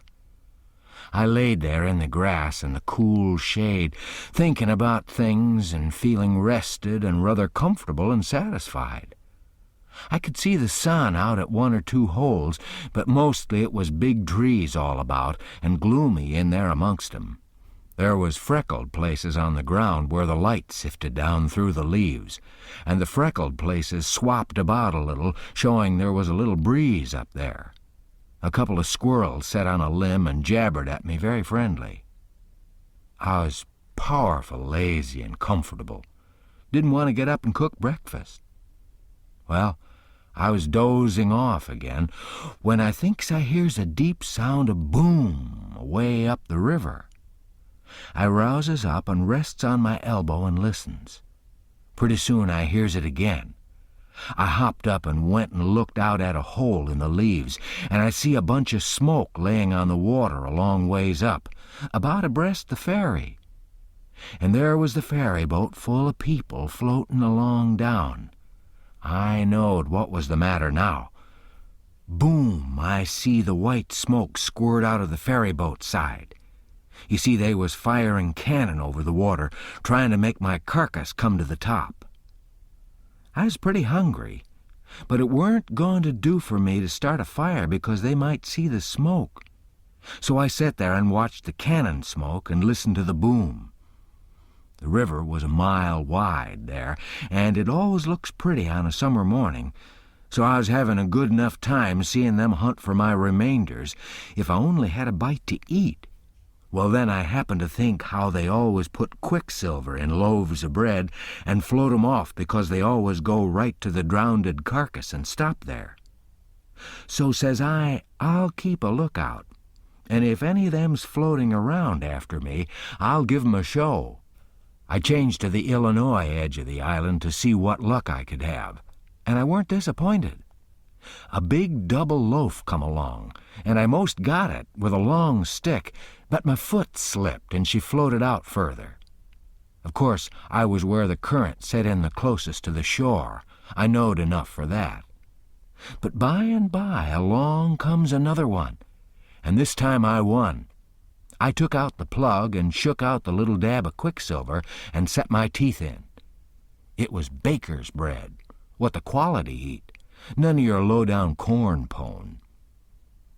I got a good place amongst the leaves and sat there on a log, munching the bread and watching the ferry boat, and very well satisfied. And then something struck me. I says, now I reckon the widow or the parson or somebody prayed that this bread 'd find me, and here it's gone and done it. So there ain't no doubt but there's something in that thing. That is, there's something in it when a body like the widow or the parson prays, but it don't work for me, and I reckon it don't work for only just the right kind. I lit a pipe and had a good long smoke and went on watching. The ferry boat was floating with the current, and I allowed I'd have a chance to see who was aboard when she come along, because she'd come in close where the bread did. When she'd got pretty well along down towards me, I put out my pipe and went to where I fished out the bread and laid down behind a log on the bank in a little open place. Where the log forked, I could peep through. By and by she come along, and she drifted in so close that they could 'a' run out a plank and walked ashore. Most everybody was on the boat. Pap and Judge Thatcher and Bessie Thatcher and Joe Harper and Tom Sawyer and his old Aunt Polly and Sid and Mary and plenty more. Everybody was talking about the murder, but the captain broke in and says, "Look sharp now. The current sets in the closest here, and maybe he's washed ashore and got tangled amongst the brush at the water's edge. I hope so, anyway." I didn't hope so. They all crowded up and leaned over the rails, nearly in my face, and kept still watching with all their might. I could see 'em first rate, but they couldn't see me. Then the captain sung out, "Stand away!" and the cannon let off such a blast right before me that it made me deaf with the noise and pretty near blind with the smoke, and I judged I was gone. If they'd 'a' had some bullets in, I reckon they'd 'a' got the corpse they was after. Well, I see I wasn't hurt, thanks to goodness. The boat floated on and went out of sight around the shoulder of the island. I could hear the booming now and then further and further off, and by, after an hour, I didn't hear it no more. The island was 3 mile long. I judged they'd got to the foot and was giving it up. But they didn't yet a while. They turned around the foot of the island and started up the channel on the Missouri side, under steam, and booming once in a while as they went. I crossed over to that side and watched 'em. When they got abreast of the head of the island, they quit shooting and dropped over to the Missouri shore and went home to the town. I knowed I was all right now. Nobody else had come a-hunting after me. I got my traps out of the canoe and made me a nice camp in the thick woods. I made a kind of tent out of my blankets to put things under so the rain couldn't get at 'em. I catched a catfish and haggled him open with my saw, and toward sundown I started my campfire and had supper. Then I set out a line to catch some fish for breakfast.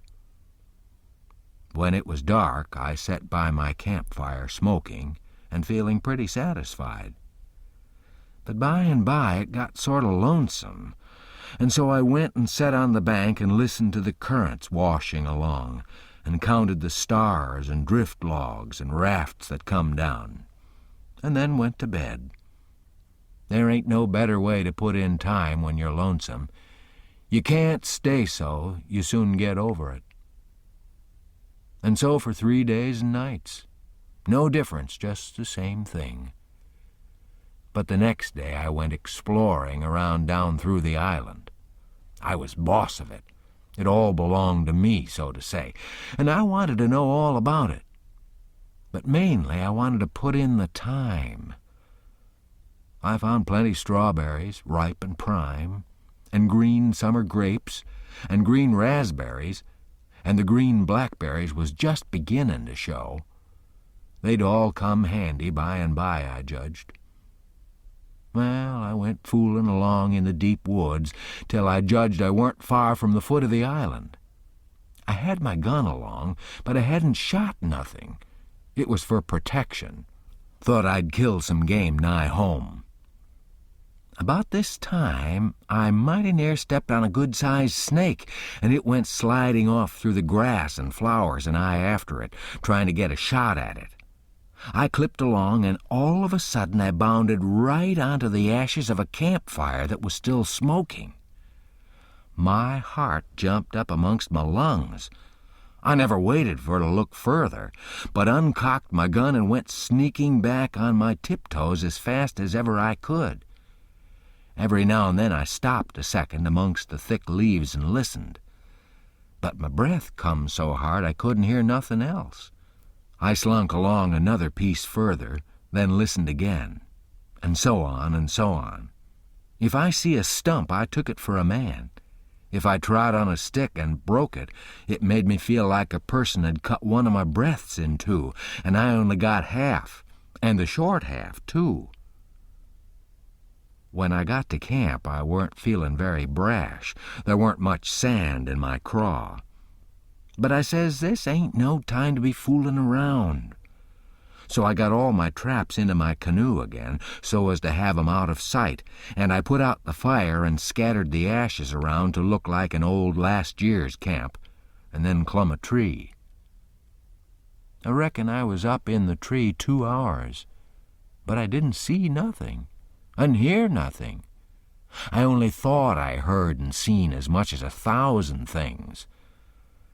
Well, I couldn't stay up there forever, so at last I got down, but I kept in the thick woods and on the lookout all the time. All I could get to eat was berries and what was left over from breakfast. But by the time it was night, I was pretty hungry. So when it was good and dark, I slid out from shore before moonrise and paddled over to the Illinois bank, about 1/4 of a mile. I went out in the woods and cooked a supper, and I had about made up my mind I'd stay there all night, when I hear a plunkety-plunk, plunkety-plunk, and says to myself, horses comin'. And next I hear people's voices. I got everything into the canoe as quick as I could, and then went creeping through the woods to see what I could find out. I hadn't got far when I hear a man say, "We better camp here if we can find a good place. The horses is about beat out. Let's look around." I didn't wait, but shoved out and paddled away easy. I tied up in the old place and reckoned I'd sleep in the canoe. I didn't sleep much. I couldn't somehow for thinking. And every time I waked up, I thought somebody had me by the neck. So the sleep didn't do me no good. By and by, I says to myself, I can't live this way. I'm a-going to find out who it is that's here on the island with me. I'll find it out or bust. Well, I felt better right off. So I took my paddle and slid out from shore just a step or two, and then let the canoe drop along down amongst the shadows. The moon was shining, and outside of the shadows it made it most as light as day. I poked along well onto an hour, everything still as rocks and sound asleep. Well, by this time, I was most down to the foot of the island. A little ripply cool breeze begun to blow, and that was as good as saying the night was about done. I give her a turn with the paddle and brung her nose to shore. Then I got my gun and slipped out and into the edge of the woods. I sat down there on a log and looked out through the leaves. I seen the moon go off watch and the darkness begin to blanket the river. But in a little while I see a pale streak over the treetops and knowed the day was comin'. So I took my gun and slipped off towards where I'd run across that campfire, stopping every minute or two to listen. But I hadn't no luck somehow. I couldn't seem to find the place. But by and by, sure enough, I catched a glimpse of fire away through the trees. I went for it, cautious and slow. By and by I was close enough to have a look, and there laid a man on the ground. It most give me the fan-tods. He had a blanket around his head, and his head was nearly in the fire. I sat there behind a clump of bushes in about 6 foot of him and kept my eyes on him steady. It was getting gray daylight now. Pretty soon he gapped and stretched himself and hove off the blanket, and it was Miss Watson's Jim. I bet I was glad to see him. I says, "Hello, Jim," and skipped out. He bounced up and stared at me wild.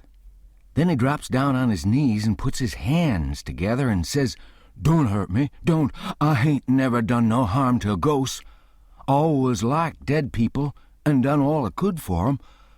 You gon' get into river again where you belongs and don't do nothing to old Jim that is always your friend." Well, I weren't long in making him understand I weren't dead. I was ever so glad to see Jim. I weren't lonesome now. I told him I weren't afraid of him telling the people where I was. I talked along, but he only sat there and looked at me. Never said nothing. Then I says, "It's good daylight. Let's get breakfast. Make up your campfire good." "What's the use of making up the campfire to cook strawberries and sich truck? But you got a gun, hain't you? Then we can get something better than strawberries."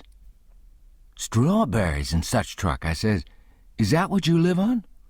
"I couldn't get nothing else," he says. "Why, how long you been on the island, Jim?" "I come here the night after you was killed." "What, all that time?" "Yes, indeedy." "And ain't you had nothing but that kind of rubbage to eat?" "No, sir, nothing else." "Well, you must be most starved, ain't you?" "I reckon I could eat a horse. I think I could." "How long you been on the island?" "Since the night I got killed." "No." "Well, what has you lived on?" "But you got a gun." "Oh, yes, you got a gun. That's good. Now you kill something and I'll make a fire." So we went over to where the canoe was, and while he built a fire in a grassy open place amongst the trees, I fetched meal and bacon and coffee pot and frying pan, and sugar and tin cups, and the nigger was set back considerable, because he reckoned it was all done with witchcraft. I catched a good big catfish, too, and Jim cleaned him with his knife and fried him. When breakfast was ready, we lolled on the grass and eat it, smoking hot. Jim laid it in with all his might, for he was most about starved. Then, when we'd got pretty well stuffed, we laid off and lazied. By and by, Jim says, "But look-a-here, Huck, who was it that is killed in that shanty if it weren't you?" Then I told him the whole thing, and he said it was smart. He said Tom Sawyer couldn't get up no better plan than what I had. Then I says, "How do you come to be here, Jim? And how'd you get here?" He looked pretty uneasy and didn't say nothing for a minute. Then he says, "Maybe I better not tell." "Why, Jim?" "Well, there's reasons. But you wouldn't tell on me if I was to tell you, would you, Huck?" "Blamed if I would, Jim." "Well, I'll believe you, Huck. I'll run off." "Jim!" "But mind, you said you wouldn't tell. You know you said you wouldn't tell, Huck." "Well, I did. I said I wouldn't, and I'll stick to it. Honest Injun, I will. People would call me a low-down abolitionist and despise me for keeping mum. But that don't make no difference. I ain't a-goin' to tell. And I ain't a-goin' back there anyway, so now let's know all about it." "Well, you see, it was this way. Old Missus, that's Miss Watson, she pecks on me all the time and treats me pooty rough. But she always said she wouldn't sell me down to Orleans. But I noticed there was a nigger trader round the place considerable lately, and I begin to get uneasy. Well, one night I creeps to the door pooty late, and the door wa'n't quite shut, and I hear old Missus tell the widow she gwine to sell me down to Orleans, but she didn't want to. But she could get $800 for me, and it is such a big stack of money she couldn't resist. The widow, she tried to get her to say she wouldn't do it, but I never waited to hear the rest. I lit out mighty quick, I tell you. I tuck out and shin down the hill and 'spect to steal a skiff along the shore somewheres above the town. But there's people a-stirrin' yet. So I hid in the old tumble-down cooper shop on the bank to wait for everybody to go away. Well, I was there all night. There was somebody round all the time. 'Long 'bout 6 in the morning, skiffs begin to go by, and 'bout 8 or 9, every skiff that went along was talking about how your pap come over to the town and say you's killed. These last skiffs was full of ladies and gentlemen a-going over for to see the place. Sometimes they'd pull up at the shore and take a rest before they started across. So by the talk, I got to know all about the killing. I was powerful sorry you was killed, Huck. But I ain't no more now. I lay there under the shavin's all day. I was hungry, but I warn't afeard, because I knowed old missus and the widder was going to start to the camp meeting right out of breakfast and be gone all day. And they knows I goes off with the cattle about daylight, so they wouldn't 'spect to see me round the place, and so they wouldn't miss me till arter dark in the evening. The other servants wouldn't miss me, 'cause they'd shin out and take holiday soon as the old folks is out in the way. Well, when it come dark, I tuck out up the river road and went about 2 mile or more to where there weren't no houses. I'd made up my mind 'bout what I was gwine to do. You see, if I kept on trying to get away afoot, the dogs 'd track me. If I stole a skiff to cross over, they'd miss that skiff, you see, and they'd know about where I land on the other side and where to pick up my track. So I says, a raft is what I's atter. It don't make no track. I see a light a-comin' round the p'int by and by, so I wade in and shove a log ahead of me and swum more'n halfway across the river and got in 'mongst the driftwood and keep my head down low and kind of swum agin the current till the raft come along. Then I swum to the stern of it and took a holt. It clouded up and was pretty dark for a little while, so I come up and laid down on the planks. The men was all away yonder in the middle, where the landing was. The river was a-risin' and they was a good current, so I reckoned that by 4 in the morning I'd be 25 mile down the river, and then I'd slip in just before daylight and swim ashore and take to the woods on the Illinois side. But I didn't have no luck. When we was most down to the head of the island, a man begin to come aft with the lantern. I see it weren't no use for to wait, so I slid overboard and struck out for the island. Well, I had a notion I could land most anywheres, but I couldn't. Bank too bluff. I was most to the foot of the island before I found a good place.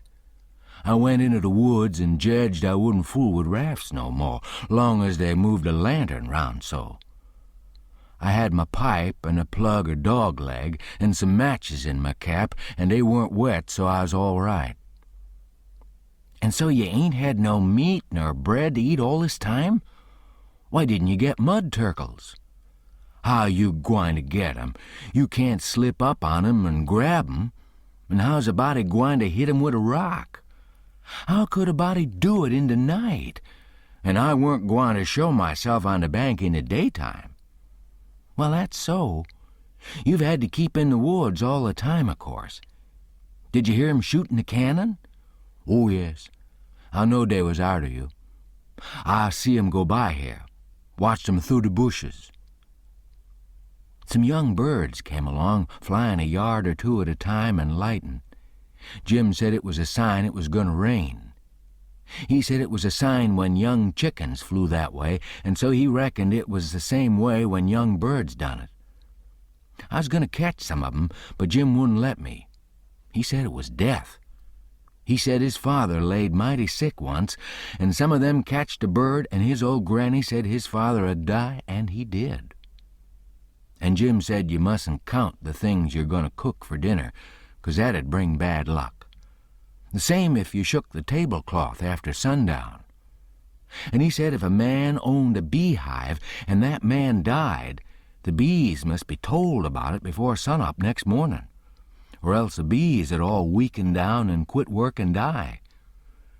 Jim said bees wouldn't sting idiots, but I didn't believe that, because I had tried them lots of times myself, and they wouldn't sting me. I had heard about some of these things before, but not all of them. Jim knowed all kinds of signs. He said he knowed most everything. I said it looked to me like all the signs was about bad luck, and so I asked him if there weren't any good luck signs. He says mighty few, and they ain't no use to a body. What do you want to know when good luck's a-comin' for? Want to keep it off? And he said, if you's got hairy arms and hairy breasts, then it's a sign that you's a-gwine to be rich. Well, there's some use in a sign like that, 'cause it's so fur ahead. You see, maybe you's got to be poor a long time first, and so you might get discouraged and kill yourself if you didn't know by the sign that you're going to be rich by and by. Have you got hairy arms and a hairy breast, Jim?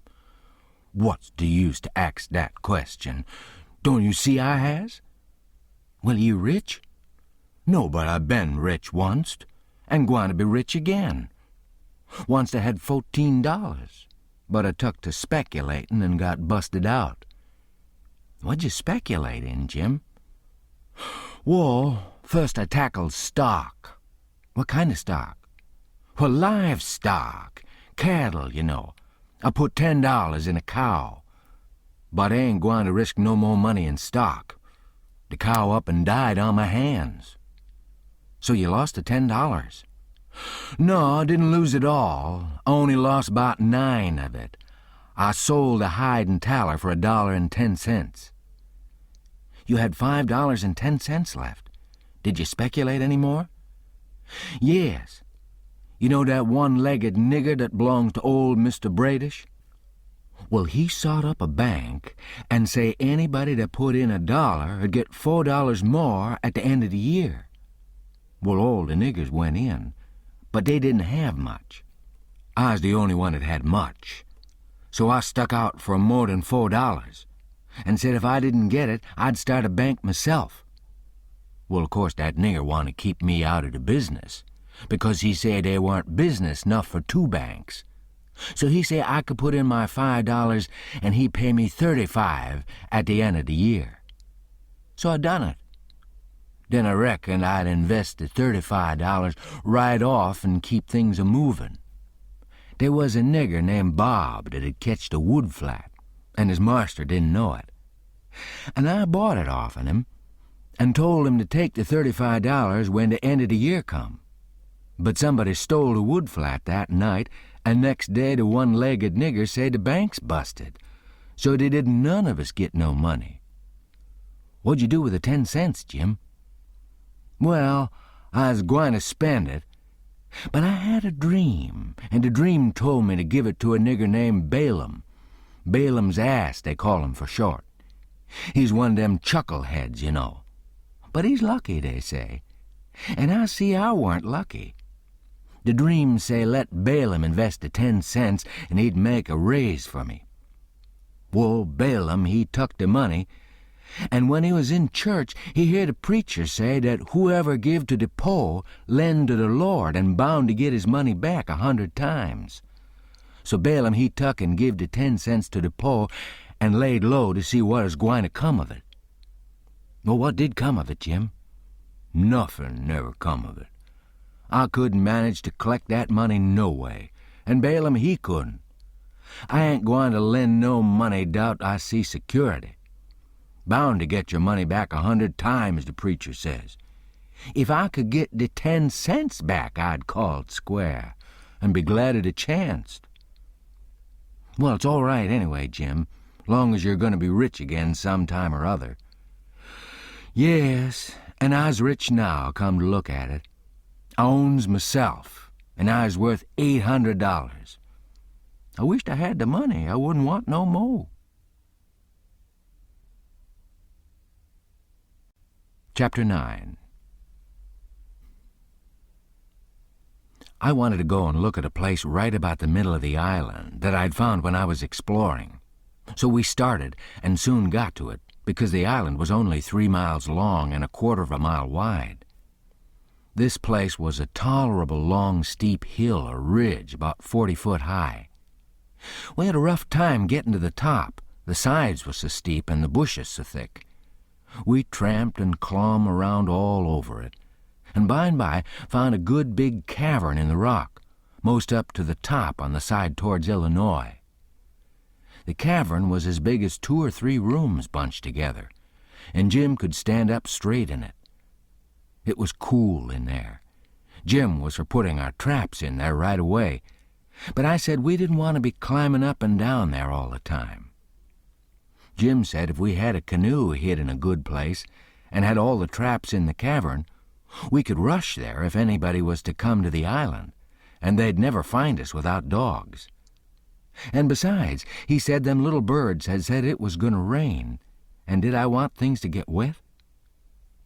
So we went back and got the canoe and paddled up abreast of the cavern and lugged all the traps up there. Then we hunted up a place close by to hide the canoe in amongst the thick willows. We took some fish off the lines and set 'em again and begun to get ready for dinner. The door of the cavern was big enough to roll a hogshead in, and on one side of the door the floor stuck out a little bit and was flat and a good place to build a fire on. So we built it there and cooked dinner.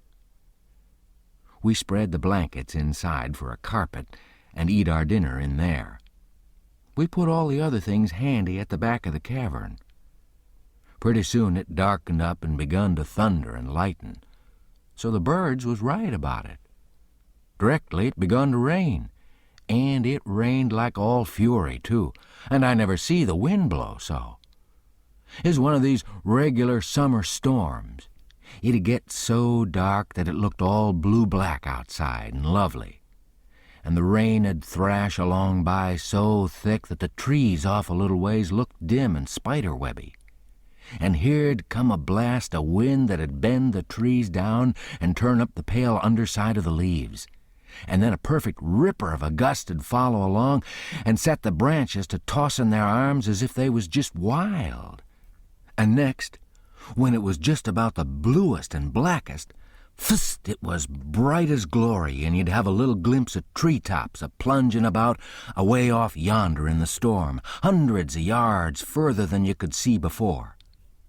Dark as sin again in a second, and now you'd hear the thunder let go with an awful crash, and then go rumbling, grumbling, tumbling down the sky towards the underside of the world, like rolling empty barrels downstairs, where it's long stairs and they bounce a good deal, you know. "Jim, this is nice," I says. "I wouldn't want to be nowhere else but here. Pass me along another hunk of fish and some hot cornbread." "Well, you wouldn't have been here if it hadn't have been for Jim. You'd have been down there in the woods without any dinner, and getting most drownded, too. That you would, honey. Chickens knows when it's gwine to rain, and so do the birds, child." The river went on raisin' and raisin' for 10 or 12 days, till at last it was over the banks. The water was 3 or 4 foot deep on the island in the low places, and on the Illinois bottom. On that side it was a good many miles wide, but on the Missouri side it was the same old distance across, a half a mile, because the Missouri shore was just a wall of high bluffs. Daytimes we paddled all over the island in the canoe. It was mighty cool and shady in the deep woods, even if the sun was blazing outside. We went winding in and out amongst the trees, and sometimes the vines hung so thick we had to back away and go some other way. Well, on every old broken-down tree you could see rabbits and snakes and such things, and when the island had been overflowed a day or two, they got so tame, on account of being hungry, that you could paddle right up and put your hand on 'em if you wanted to. But not the snakes and turtles. They'd slide off in the water. The ridge our cavern was in was full of 'em. We could have had pets enough if we'd wanted 'em. One night we catched a little section of lumber raft, nice pine planks. It was 12 foot wide and about 15 or 16 foot long, and the top stood above the water 6 or 7 inches, a solid level floor. We could see saw logs go by in the daylight sometimes, but we let 'em go. We didn't show ourselves in daylight. Another night, when we was at the head of the island, just before daylight, here comes a frame house down on the west side. She was a 2-story and tilted over considerable. We paddled out and got aboard, clumb in at an upstairs window. But it was too dark to see yet, so we made the canoe fast and set in her to wait for daylight. The light begun to come before we got to the foot of the island. Then we looked in at the window. We could make out a bed and a table and 2 old chairs and lots of things around about on the floor. There was clothes hanging against the wall. There was something laying on the floor in the far corner that looked like a man. So Jim says, "Hello, you." But it didn't budge. So I hollered again, and then Jim says, "The man ain't asleep. He dead. You hold still, I'll go and see." He went and bent down and looked and says, "It's a dead man. Yes, indeedy, naked, too. He been shot in the back. I reckon he's been dead 2 or 3 days. Come in, Huck, but don't look at his face. It's too gashly." I didn't look at him at all.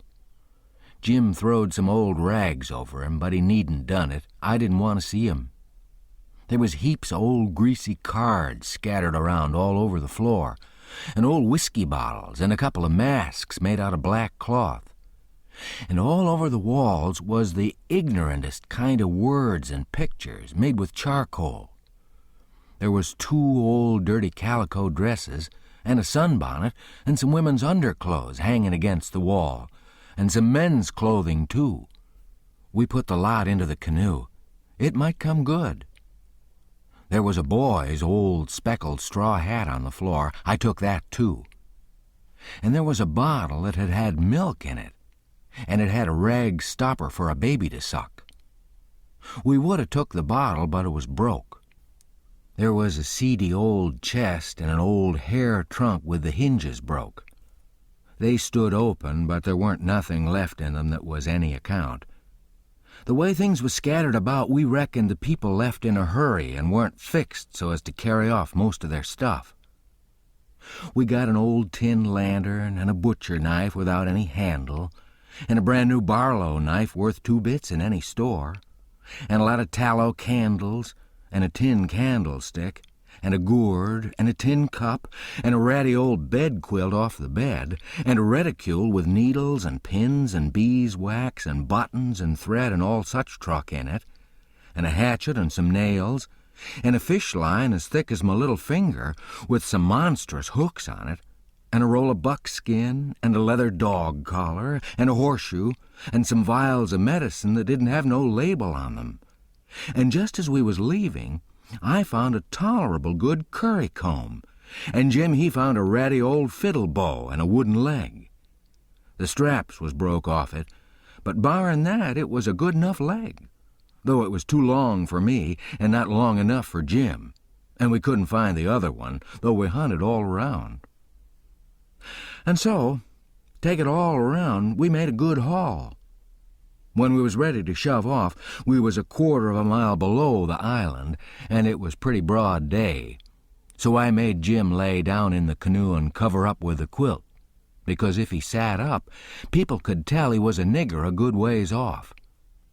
I paddled over to the Illinois shore and drifted down most a 1/2 mile doing it. I crept up the dead water under the bank and hadn't no accidents and didn't see nobody. We got home all safe. Chapter 10. After breakfast, I wanted to talk about the dead man and guess out how he come to be killed, but Jim didn't wanna. He said it'd fetch bad luck. And besides, he said, he might come and haunt us. He said a man that weren't buried was more likely to go a-hantin' around than one that was planted and comfortable. That sounded pretty reasonable, so I didn't say no more. But I couldn't keep from studying over it and wishing I knowed who shot the man and what they done it for. We rummaged the clothes we'd got and found $8 in silver sewed up in the lining of an old blanket overcoat. Jim said he reckoned the people in that house stole the coat, because if they'd a knowed the money was there, they wouldn't have left it. I said I reckoned they killed him, too, but Jim didn't want to talk about that. I says, "Now you think it's bad luck, but what did you say when I fetched in the snake skin that I found on the top of the ridge day before yesterday? You said it was the worst bad luck in the world to touch a snake skin with my hands. Well, here's your bad luck. We've raked in all this truck and $8 besides. I wish we could have some bad luck like this every day, Jim." "Never you mind, honey, never you mind. Don't you get too pert. It's a-comin'. Mind, I tell you, it's a-comin'." It did come, too. It was a Tuesday that we had that talk. Well, after dinner Friday, we was laying around in the grass at the upper end of the ridge and got out a tobacco. I went to the cavern to get some and found a rattlesnake in there. I killed him and curled him up on the foot of Jim's blanket, ever so natural, thinking there'd be some fun when Jim found him there. Well, by night, I forgot all about the snake, and when Jim flung himself down on the blanket while I struck a light, the snake's mate was there and bit him. He jumped up yelling, and the first thing the light showed was the varmint curled up and ready for another spring. I laid him out in a second with a stick, and Jim grabbed Pap's whiskey jug and begun to pour it down. He was barefooted, and the snake bit him right on the heel. That all comes of my being such a fool as to not remember that wherever you leave a dead snake, its mate always comes there and curls around it. Jim told me to chop off the snake's head and throw it away, and then skin the body and roast a piece of it. I done it, and he eat it, and said it'd help cure him. He made me take off the rattles and tie 'em around his wrist, too. He said that would help. Then I slid out quiet and throwed the snakes clear away among the bushes, for I weren't going to let Jim find out it was all my fault, not if I could help it. Jim sucked and sucked at the jug, and now and then he got out of his head and pitched around and yelled. But every time he come to himself, he went to sucking at the jug again. His foot swelled up pretty big, and so did his leg. But by and by the drunk began to come, and so I judged he was all right. But I'd druther been bit with a snake than Pap's whiskey. Jim was laid up for 4 days and nights. Then the swelling was all gone, and he was around again. I made up my mind I wouldn't ever take a hold of a snake skin again with my hands, now that I see what had come of it. Jim said he reckoned I'd believe him next time. And he said that handling a snake skin was such awful bad luck that maybe we hadn't got to the end of it yet. He said he'd rather see the new moon over his left shoulder as much as 1,000 times than take up a snake skin in his hand. Well, I was getting to feel that way myself, though I've always reckoned that looking at the new moon over your left shoulder is one of the carelessest and foolishest things a body can do. Old Hank Bunker done it once and bragged about it, and in less than 2 years he got drunk and fell off of the shot tower and spread himself out so that he was just a kind of layer, as you might say, and they slid him edgeways between 2 barn doors for a coffin and buried him so they say, but I didn't see it. Pap told me. But anyway, it all come a-looking at the moon that way, like a fool. Well, the days went along, and the river went down between its banks again. And about the first thing we done was to bait one of the big hooks with a skinned rabbit and set it and catch a catfish that was as big as a man, being 6 foot 2 inches long and weighed over 200 pounds. We couldn't handle him, of course. He would have flung us into Illinois. We just sat there and watched him rip and tear around till he drowned. We found a brass button in his stomach and a round ball and lots of rubbish. We split the ball open with the hatchet, and there was a spool in it. Jim said he'd had it there a long time to coat it over so and make a ball of it. It was as big a fish as was ever catched in the Mississippi, I reckon. Jim said he hadn't ever seen a bigger one. He would have been worth a good deal over at the village. They peddle out such a fish as that by the pound in the market house there. Everybody buys some of them. His meat's as white as snow and makes a good fry. Next morning I said it was getting slow and dull, and I wanted to get a stirring up some way. I said I reckoned I'd slip over the river and find out what was going on. Jim liked that notion, but he said I must go in the dark and look sharp. Then he studied it over and said, couldn't I put on some of them old things and dress up like a girl? That was a good notion, too. So we shortened up one of the calico gowns, and I turned up my trouser legs to my knees and got into it. Jim hitched it behind with the hooks, and it was a fair fit. I put on the sunbonnet and tied it under my chin, and then for a body to look in and see my face was like looking down a joint of stovepipe. Jim said nobody'd know me, even in the daytime hardly. I practiced around all day to get the hang of things, and by I could do pretty well in 'em. Only Jim said I didn't walk like a girl, and he said I must quit pulling up my gown to get at my breeches pocket. I took notice and done better. I started up the Illinois shore in the canoe just after dark. I started across to the town from a little below the ferry landing, and the drift of the current fetched me in at the bottom of the town. I tied up and started along the bank. There was a light burning in a little shanty that hadn't been lived in for a long time, and I wondered who had took up quarters there. I slipped up and peeped in at the window. There was a woman about 40-year-old in there, knitting by a candle that was on a pine table. I didn't know her face. She was a stranger, for you couldn't start a face in that town that I didn't know. Now this was lucky, because I was weakening. I was getting afraid I'd come. People might know my voice and find me out. But if this woman had been in such a little town 2 days, she could tell me all I wanted to know. So I knocked at the door and made up my mind I wouldn't forget I was a girl. Chapter 11. "Come in," says the woman, and I did. She says, "Take a chair." I done it. She looked me all over with her little shiny eyes and says, "What might your name be?" "Sarah Williams." "Whereabouts do you live, in this neighborhood?" "No, in Hookerville, 7 miles below. I've walked all the way and I'm all tired out." "Hungry, too, I reckon. I'll find you something." "No, I ain't hungry. I was so hungry I had to stop 2 miles below here at a farm. So I ain't hungry no more. It's what makes me so late. My mother's down sick and out of money and everything, and I come to tell my Uncle Abner Moore. He lives at the upper end of the town," she says. "I ain't ever been here before. Do you know him?"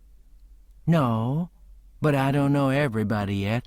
I haven't lived here quite 2 weeks. It's a considerable ways to the upper end of the town. You better stay here all night. Take off your bonnet." "No," I says. "I'll rest a while, I reckon, and go on. I ain't afeard of the dark." She said she wouldn't let me go by myself, but her husband would be in by and by, maybe in an hour and a half, and she'd send him along with me. Then she got to talking about her husband and about her relations up the river and her relations down the river and about how much better off they used to was and how they didn't know but they'd made a mistake coming to our town instead of letting well alone, and so on, till I was afeard I had made a mistake by coming to her to find out what was going on in the town. But by and by she dropped down to pap and the murder, and then I was pretty willing to let her clatter right along. She told about me and Tom Sawyer finding the $6,000, only she got it 10, and all about Pap, and what a hard lot he was, and what a hard lot I was, and at last she got down to where I was murdered. I says, "Who done it? We've heard considerable about these goings-on down in Hookerville, but we don't know who 'twas that killed Huck Finn." "Well, I reckon there's a right smart chance of people here that'd like to know who killed him. Some thinks old Finn done it himself." "No, is that so?" "Most everybody thought it at first. He'll never know how nigh he come to getting lynched. But before night they changed round and judged it was done by a runaway nigger named Jim. Why, he—" I stopped. I reckon I better keep still. She run on and never noticed I'd put in at all. "The nigger run off the very night Huck Finn was killed. So there's a reward out for him, $300. And there's a reward out for old Finn, too, $200. You see, he come to town the morning after the murder and told about it, and was out with 'em on the ferryboat hunt, and right away after he up and left. Before night they wanted to lynch him, but he was gone, you see. Well, next day they found out the nigger was gone. They found out he hadn't been seen since 10 o'clock the night the murder was done. So then they put it on him, you see. And while they was full of it, next day back comes old Finn and went boo-hooing to Judge Thatcher to get money to hunt for the nigger all over Illinois with. The judge give him some, and that evening he got drunk and was around till after midnight with a couple of mighty hard-looking strangers, and then went off with 'em. Well, he hain't come back since, and they ain't looking for him back till this thing blows over a little. For people thinks now that he killed his boy and fixed things so folks would think robbers done it, and then he'd get Huck's money without having to bother a long time with a lawsuit. People do say he weren't any too good to do it. Oh, he's sly, I reckon. If he don't come back for a year, he'll be all right. You can't prove anything on him, you know. Everything'll be quieted down then, and he'll walk into Huck's money as easy as nothing. Yes, I reckon so, I don't see nothing in the way of it. Has everybody quit thinking the nigger done it? Oh, no, not everybody. A good many thinks he done it.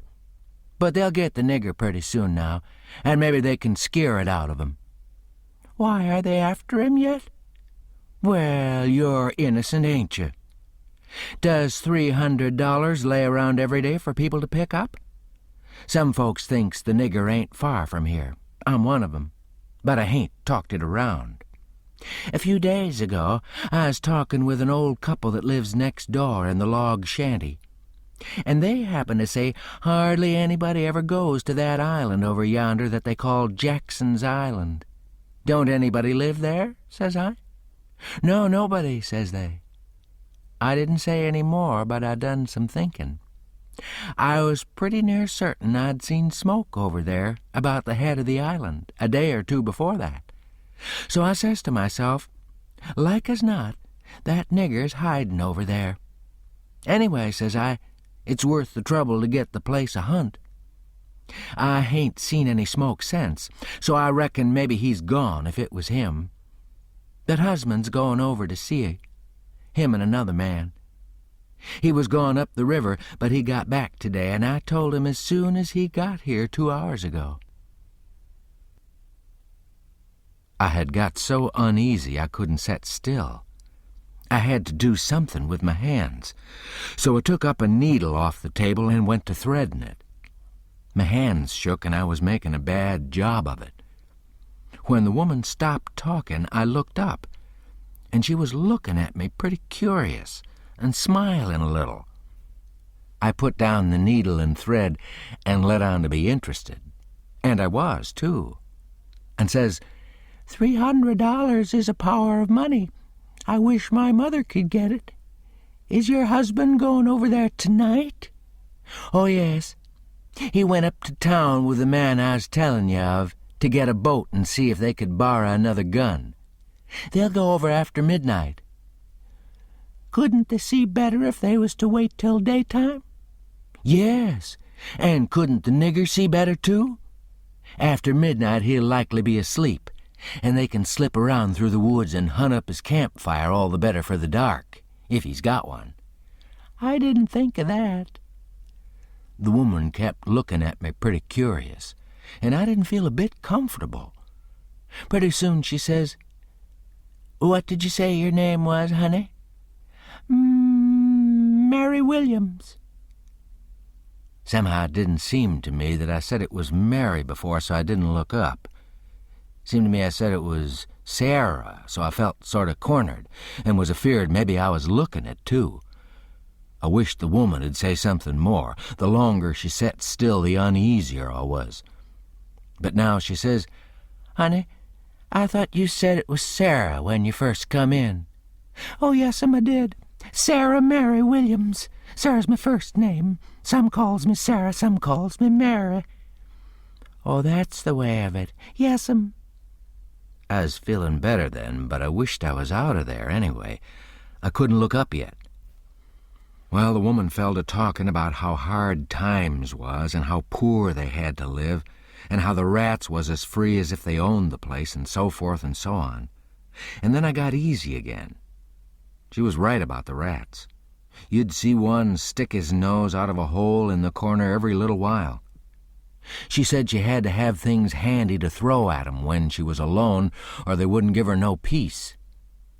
She showed me a bar of lead twisted up into a knot, and said she was a good shot with it generally, but she'd wrenched her arm a day or two ago and didn't know whether she could throw true now. But she watched for a chance, and directly she banged away at a rat, but she missed him wide and said, "Ouch!" It hurt her arm so. Then she told me to try for the next one. I wanted to be getting away before the old man got back, but of course I didn't let on. I got the thing, and the first rat that showed his nose I let drive, and if he'd have stayed where he was, he'd have been a tolerable sick rat. She said that was first rate, and she reckoned I'd hive the next one. She went and got the lump of lead and fetched it back and brought along a hank of yarn, which she wanted me to help her with. I held up my 2 hands, and she put the hank over 'em and went on talking about her and her husband's matters. But she broke off to say, "Keep your eye on the rats.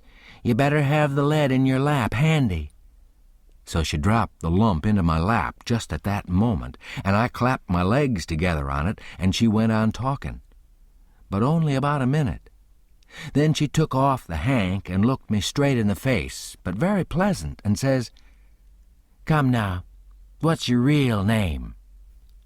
"What, Mum?" "What's your real name? Is it Bill or Tom or Bob, or what is it?" I reckon I shook like a leaf, and I didn't know hardly what to do, but I says, "Please don't poke fun at a poor girl like me, Mum. If I'm in the way here, I'll—" "No, you won't. Set down and stay where you are. I ain't going to hurt you, and I ain't going to tell on you nother. You just tell me your secret and trust me. I'll keep it. And what's more, I'll help you. So'll my old man if you want him to. You see, you're a runaway 'prentice, that's all. It ain't anything. There ain't any harm in it. You've been treated bad, and you made up your mind to cut. Bless you, child, I wouldn't tell on you. Tell me all about it now, that's a good boy." So I said it wouldn't be no use to try to play it any longer, and I'd just make a clean breast and tell her everything, but she mustn't go back on her promise. Then I told her my father and mother was dead, and the law had bound me out to a mean old farmer in the country 30 miles back from the river, and he treated me so bad I couldn't stand it no longer. He went away to be gone a couple of days, and so I took my chance and stole some of his daughter's old clothes and cleared out. And I'd been 3 nights coming the 30 miles. I traveled nights and hid daytimes and slept, and the bag of bread and meat I carried from home lasted me all the way, and I had a plenty. I said I believed my uncle Abner Moore would take care of me, and so that was why I struck out for this town of Goshen. "Goshen, child? This ain't Goshen. This is St. Petersburg. Goshen's 10 miles further up the river. Who told you this was Goshen?" Why, a man I met at daybreak this morning, just as I was going to turn into the woods from a regular sleep. He told me when the roads forked, I must take the right hand, and 5 mile'd fetch me to Goshen. He was drunk, I reckon. He told you just exactly wrong. Well, he did act like he was drunk, but it ain't no matter now. I gotta be moving along. I'll fetch Goshen before daylight. Hold on a minute. I'll put you up a snack to eat. You might want it. So she put me up a snack and says, Say, when a cow's layin' down, which end of her gets up first? Answer up prompt now. Don't stop to study over it. Which end gets up first? The hind end, Mum. Well, then a horse? The forward end, Mum. Which side of a tree does the most moss grow on? North side. If 15 cows is browsing on a hillside, how many of 'em eats with their heads pointed the same direction? The whole 15, Mum. Well, I reckon you have lived in the country. I thought maybe now you was trying to hocus me again. What's your real name now? George Peters, Mum. Well, try to remember it, George. Don't forget and tell me it's Alexander before you go, and then get out by saying it's George Alexander when I catch you. And don't go about women in that old calico. You do a girl tolerable poor, but you might fool men, maybe. Bless you, child, when you set out to thread a needle, don't hold the thread still and fetch the needle up to it.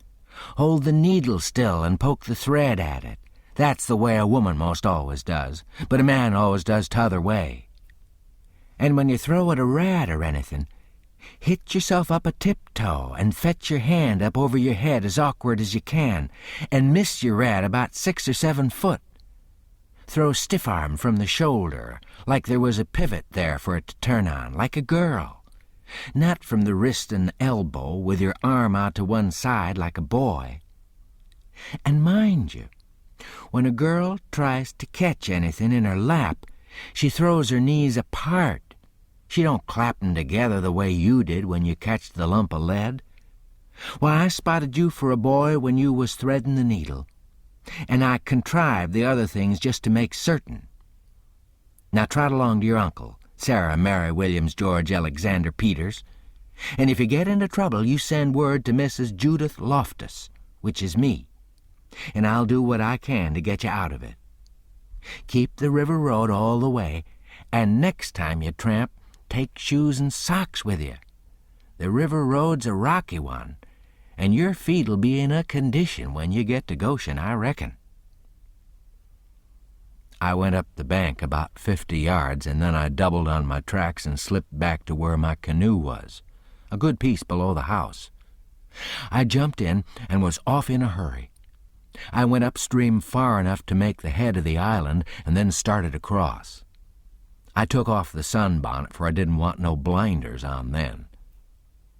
When I was about the middle, I hear the clock begin to strike. So I stops and listens. The sound come faint over the water, but clear. 11. When I struck the head of the island, I never waited a blow, though I was most winded. But I shoved right into the timber where my old camp used to be and started a good fire there on a high and dry spot. Then I jumped in the canoe and dug out for our place, 1.5 miles below, as hard as I could go. I landed and slopped through the timber and up the ridge and into the cavern. There Jim laid, sound asleep on the ground. I roused him out and says, "Get up and hump yourself, Jim. There ain't a minute to lose. They're after us." Jim never asked no questions. He never said a word. But the way he worked for the next half an hour showed about how he was scared. By that time, everything we had in the world was on our raft, and she was ready to be shoved out from the willow cover where she was hid. We put out the campfire at the cavern the first thing and didn't show a candle outside after that. I took the canoe out from the shore a little piece and took a look. But if there was a boat around, I couldn't see it, for stars and shadows ain't good to see by. Then we got out the raft and slipped along down in the shade past the foot of the island, dead still, never saying a word.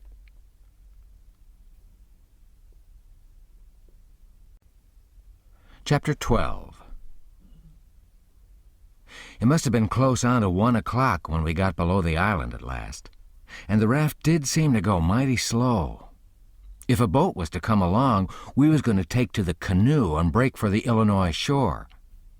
And it was well a boat didn't come, for we hadn't ever thought to put the gun into the canoe, or a fishing line, or anything to eat. We was in rather too much of a sweat to think of so many things. It weren't good judgment to put everything on the raft. If the men went to the island, I just expect they found the campfire I built and watched it all night for Jim to come. Anyways, they stayed away from us. And if my building the fire never fooled them, it weren't no fault of mine. I played it as low down on 'em as I could. When the first streak of day begun to show, we tied up to a towhead in the big bend on the Illinois side, and hacked off cottonwood branches with the hatchet and covered up the raft with 'em so she looked like there'd been a cave-in the bank there. A towhead is a sandbar that has cottonwoods on it as thick as harrow teeth. We had the mountains on the Missouri shore and heavy timber on the Illinois side, and the channel was down the Missouri shore at that place, so we weren't afraid of anybody running across us. We laid there all day and watched the rafts and steamboats spin down the Missouri shore, and upbound steamboats fight the big river in the middle. I told Jim all about the time I had jabbering with that woman, and Jim said she was a smart one, and if she was to start after us herself, she wouldn't set down and watch a campfire. No, sir, she'd fetch a dog. Well, then, I said, why couldn't she tell her husband to fetch a dog? Jim said he bet she did think of it by the time the men was ready to start, and he believed they must have gone uptown to get a dog, and so they lost all that time, or else we wouldn't be here on a towhead 16 or 17 mile below the village. No, indeedy, we would be in that same old town again. So I said I didn't care what was the reason they didn't get us, as long as they didn't. When it was beginning to come on dark, we poked our head out of the cottonwood thicket and looked up and down and across. Nothing in sight. So Jim took up some of the top planks of the raft and built a snug wigwam to get under in blazing weather and rainy, and to keep the things dry. Jim made a floor for the wigwam and raised it a foot or more above the level of the raft, so now the blankets and all the traps was out of the reach of steamboat waves. Right in the middle of the wigwam, we made a layer of dirt about 5 or 6 inches deep, with a frame around it for to hold it to its place. This was to build a fire on in sloppy weather or chilly. The wigwam would keep it from being seen. We made an extra steering oar, too, because one of the others might get broke on a snag or something. We fixed up a short, forked stick to hang the old lantern on, because we must always light the lantern whenever we see a steamboat coming downstream, to keep from getting run over. But we wouldn't have to light it for upstream boats unless we see we was in what they call a crossing, for the river was pretty high yet, very low banks being still a little underwater, so upbound boats didn't always run the channel but hunted easy water. This second night we run between 7 and 8 hours with a current that was making over 4 mile an hour. We catched fish and talked, and we took a swim now and then to keep off sleepiness. It was kind of solemn, drifting down the big still river, lying on our backs looking up at the stars, and we didn't ever feel like talking loud. And it weren't often that we laughed, only a little kind of low chuckle. We had mighty good weather, as a general thing, and nothing ever happened to us at all that night, nor the next, nor the next. Every night we passed towns, some of 'em away up on black hillsides, nothing but just a shiny bed of lights, not a house you could see. The 5th night we passed St. Louis, and it was like the whole world lit up. In St. Petersburg, they used to say there was 20 or 30,000 people in St. Louis, but I never believed it till I see that wonderful spread of lights at 2 o'clock that still night. There weren't a sound there. Everybody was asleep. Every night now I used to slip ashore towards 10 o'clock at some little village and buy 10 or 15 cents worth of meal or bacon or other stuff to eat. And sometimes I lifted a chicken that weren't roostin' comfortable and took 'em along. Pap always said, take a chicken when you get a chance, because if you don't want 'em yourself, you can easy find somebody that does. And a good deed ain't ever forgot. I never see Pap when he didn't want the chicken himself, but that's what he used to say anyway. Mornings, before daylight, I slipped into cornfields and borrowed a watermelon or a mushmelon or a pumpkin or some new corn or things of that kind. Pap always said it weren't no harm to borrow things if you was meanin' to pay 'em back sometime. But the widow said it warn't anything but a soft name for stealin', and no decent body'd do it. Jim said he reckoned the widow was partly right and Pap was partly right. So the best way would be for us to pick out 2 or 3 things from the list and say we wouldn't borrow them any more. Then he reckoned it wouldn't be no harm to borrow the others.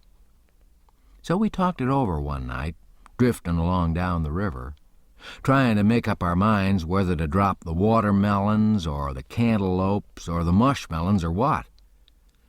But towards daylight we got it all settled satisfactory, and concluded to drop crab apples and persimmons. We weren't feeling just right before that, but it was all comfortable now. I was glad the way it come out, too, because crab apples ain't ever good, and the persimmons wouldn't be ripe for 2-3 months yet. We shot a waterfowl now and then that got up too early in the morning or didn't go to bed early enough in the evening. Take it all around, we lived pretty high. The 5th night below St. Louis, we had a big storm after midnight with a power of thunder and lightning, and the rain poured down in a solid sheet. We stayed in the wigwam and let the raft take care of itself. When the lightning glared out, we could see a big straight river ahead and high rocky bluffs on both sides. By and by, says I, "Hello, Jim, looky yonder." It was a steamboat that had killed herself on a rock. We was drifting straight down on her. The lightning showed her very distinct. She was leaning over with part of her upper deck above water, and you could see every little chimbly guy clean and clear, and a chair by the big bell with an old slouch hat hanging on the back of it when the flashes come. Well, it being away in the night and stormy and all so mysterious-like, I felt just the way any other boy would have felt when I see that wreck layin' there so mournful and lonesome in the middle of the river. I wanted to get aboard of her and slink around a little and see what there was there. So I says, "Let's land on her, Jim." But Jim was dead against it at first. He says, "I don't want to go foolin' along or no wreck. We's doin' blame well, and we better let blame well alone, as the good book says. Like as not, they's a watchman on that wreck." "Watchman your grandmother," I says. "There ain't nothing to watch but the Texas and the pilot house. And do you reckon anybody's going to risk his life for a Texas and a pilot house such a night as this, when it's likely to break up and wash off down the river any minute?"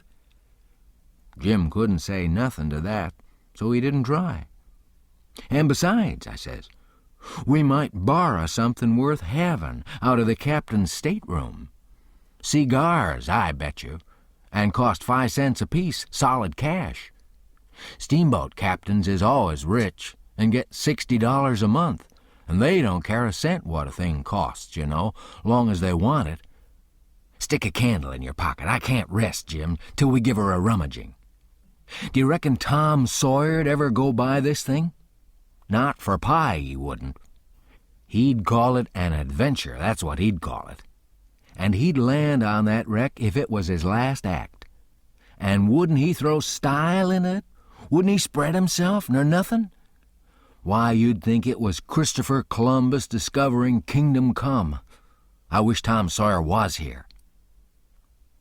Jim, he grumbled a little, but give in. He said we mustn't talk any more than we could help, and then talk mighty low. The lightning showed us the wreck again just in time, and we fetched the starboard derrick and made fast there. The deck was high out here. We went sneaking down the slope of it to larboard, in the dark, towards the Texas, feeling our way slow with our feet and spreading our hands out to fend off the guys, for it was so dark we couldn't see no sign of 'em. Pretty soon we struck the for'ard end of the skylight and clumb onto it, and the next step fetched us in front of the captain's door, which is open. And by Jiminy, away down through the Texas Hall we see a light, and all in the same second we seemed to hear low voices in yonder. Jim whispered and said he was feeling powerful sick, and told me to come along. I says all right, and was going to start for the raft, but just then I heard a voice wail out and say, "Oh, please don't, boys. I swear I won't ever tell." Another voice said, pretty loud, "That's a lie, Jim Turner. You've acted this way before. You always want more'n your share of the truck, and you've always got it, too, because you've swore 't if you didn't, you'd tell. But this time you've said it just one time too many. You're the meanest, treacherous hound in this country." By this time, Jim was gone for the raft. I was just a-bilin' with curiosity, and I says to myself, Tom Sawyer wouldn't back out now, so I won't either. I'm a-going to see what's going on here. So I dropped down on my hands and knees in the little passage and crept aft in the dark, till there weren't but about one stateroom betwixt me and the cross hall of the Texas. Then, in there I see a man stretched on the floor and tied hand and foot, and two men standing over him, and one of 'em had a dim lantern in his hand, and the other one had a pistol. This one kept pointing that pistol at the man's head on the floor and saying, "I'd like to, and I order to, a mean skunk." The man on the floor 'd shrivel up and say, "Oh, please don't, Bill. I ain't ever going to tell." And every time he said that, the man with the lantern'd laugh and say, "'Deed you ain't. You never said no truer thing than that, you betcha." And once he said, "Hear 'em beg, and yet if we hadn't got the best of him and tied him, he'd have killed us both. And what for? Just for nothing. Just because we stood on our rights, that's what for. But I lay you ain't a-going to threaten nobody any more, Jim Turner. Put up that pistol, Bill." Bill says, "I don't want to, Jake Packard. I'm for killing him. And didn't he kill old Hatfield just the same way? And don't he deserve it?" "But I don't want him killed, and I've got my reasons for it." "Bless your heart for them words, Jake Packard. I'll never forget you long's I live," says the man on the floor, sort of blubbering. Packard didn't take no notice of that, but hung up his lantern on a nail and started towards where I was, there in the dark, and motioned to Bill to come. I crawfished as fast as I could, about 2 yards, but the boat slanted so that I couldn't make very good time. So to keep from getting run over and catched, I crawled into a stateroom on the upper side. The man come a-pawing along in the dark, and when Packard got to my stateroom, he says, "Here, come in here." And in he come, and Bill after him. But before they got in, I was up in the upper berth, cornered, and sorry I come. Then they stood there with their hands on the ledge of the berth and talked. I couldn't see 'em, but I could tell where they was by the whiskey they'd been having. I was glad I didn't drink whiskey, but it wouldn't have made much difference anyway, because most of the time they couldn't have treed me because I didn't breathe. I was too scared. And besides, a body couldn't breathe and hear such talk. They talked low and earnest. Bill wanted to kill Turner. He says, "He said he'll tell and he will. If we was to give both our shares to him now, it wouldn't make no difference after the row and the way we've served him. Sure's you're born, he'll turn state's evidence. Now you hear me. I'm for putting him out of his troubles." "So am I," says Packard, very quiet. "Blame it, I'd sort of begun to think you wasn't. Well, then that's all right. Let's go and do it." "Hold on a minute. I hain't had my say yet. You listen to me. Shooting's good, but there's a quieter ways if the thing's got to be done. But what I say is this. It ain't good sense to go courting around after a halter if you can get at what you're up to in some way that's just as good and at the same time don't bring you into no risks. Ain't that so?" "You bet it is. But how you going to manage it this time?" "Well, my idea's this. We'll rustle around and gather up whatever pickings we've overlooked in the staterooms and shove for shore and hide the truck. Then we'll wait. Now, I say it ain't a-going to be more'n 2 hours before this wreck breaks up and washes off down the river, see? He'll be drownded and won't have nobody to blame for it but his own self. I reckon that's a considerable sight better'n killing of him. I'm unfavorable to killing a man as long as you can get around it. It ain't good sense. It ain't good morals. Ain't I right?" "Yes, I reckon you are. But suppose she don't break up and wash off?" "Well, we can wait the 2 hours anyway and see, can't we?" "All right, then. Come along." So they started, and I lit out all in a cold sweat and scrambled for'ard. It was dark as pitch there, but I said in a kind of coarse whisper, "Jim!" And he answered up right at my elbow with a sort of moan, and I says, "Quick, Jim, it ain't no time for fooling around and moaning. There's a gang of murderers in yonder, and if we don't hunt up their boat and set her drifting down the river so these fellas can't get away from the wreck, there's one of 'em going to be in a bad fix. But if we find their boat, we can put all of 'em in a bad fix, for the sheriff will get 'em. Quick, hurry, I'll hunt the larboard side, you hunt the starboard.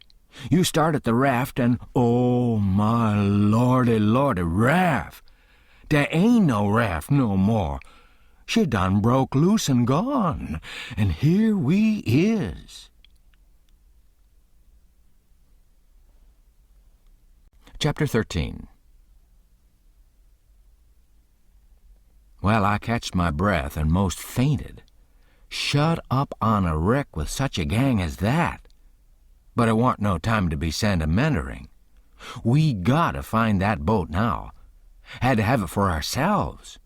So we went a-quaking and shaking down the starboard side, and slow work it was, too. Seemed a week before we got to the stern. No sign of a boat.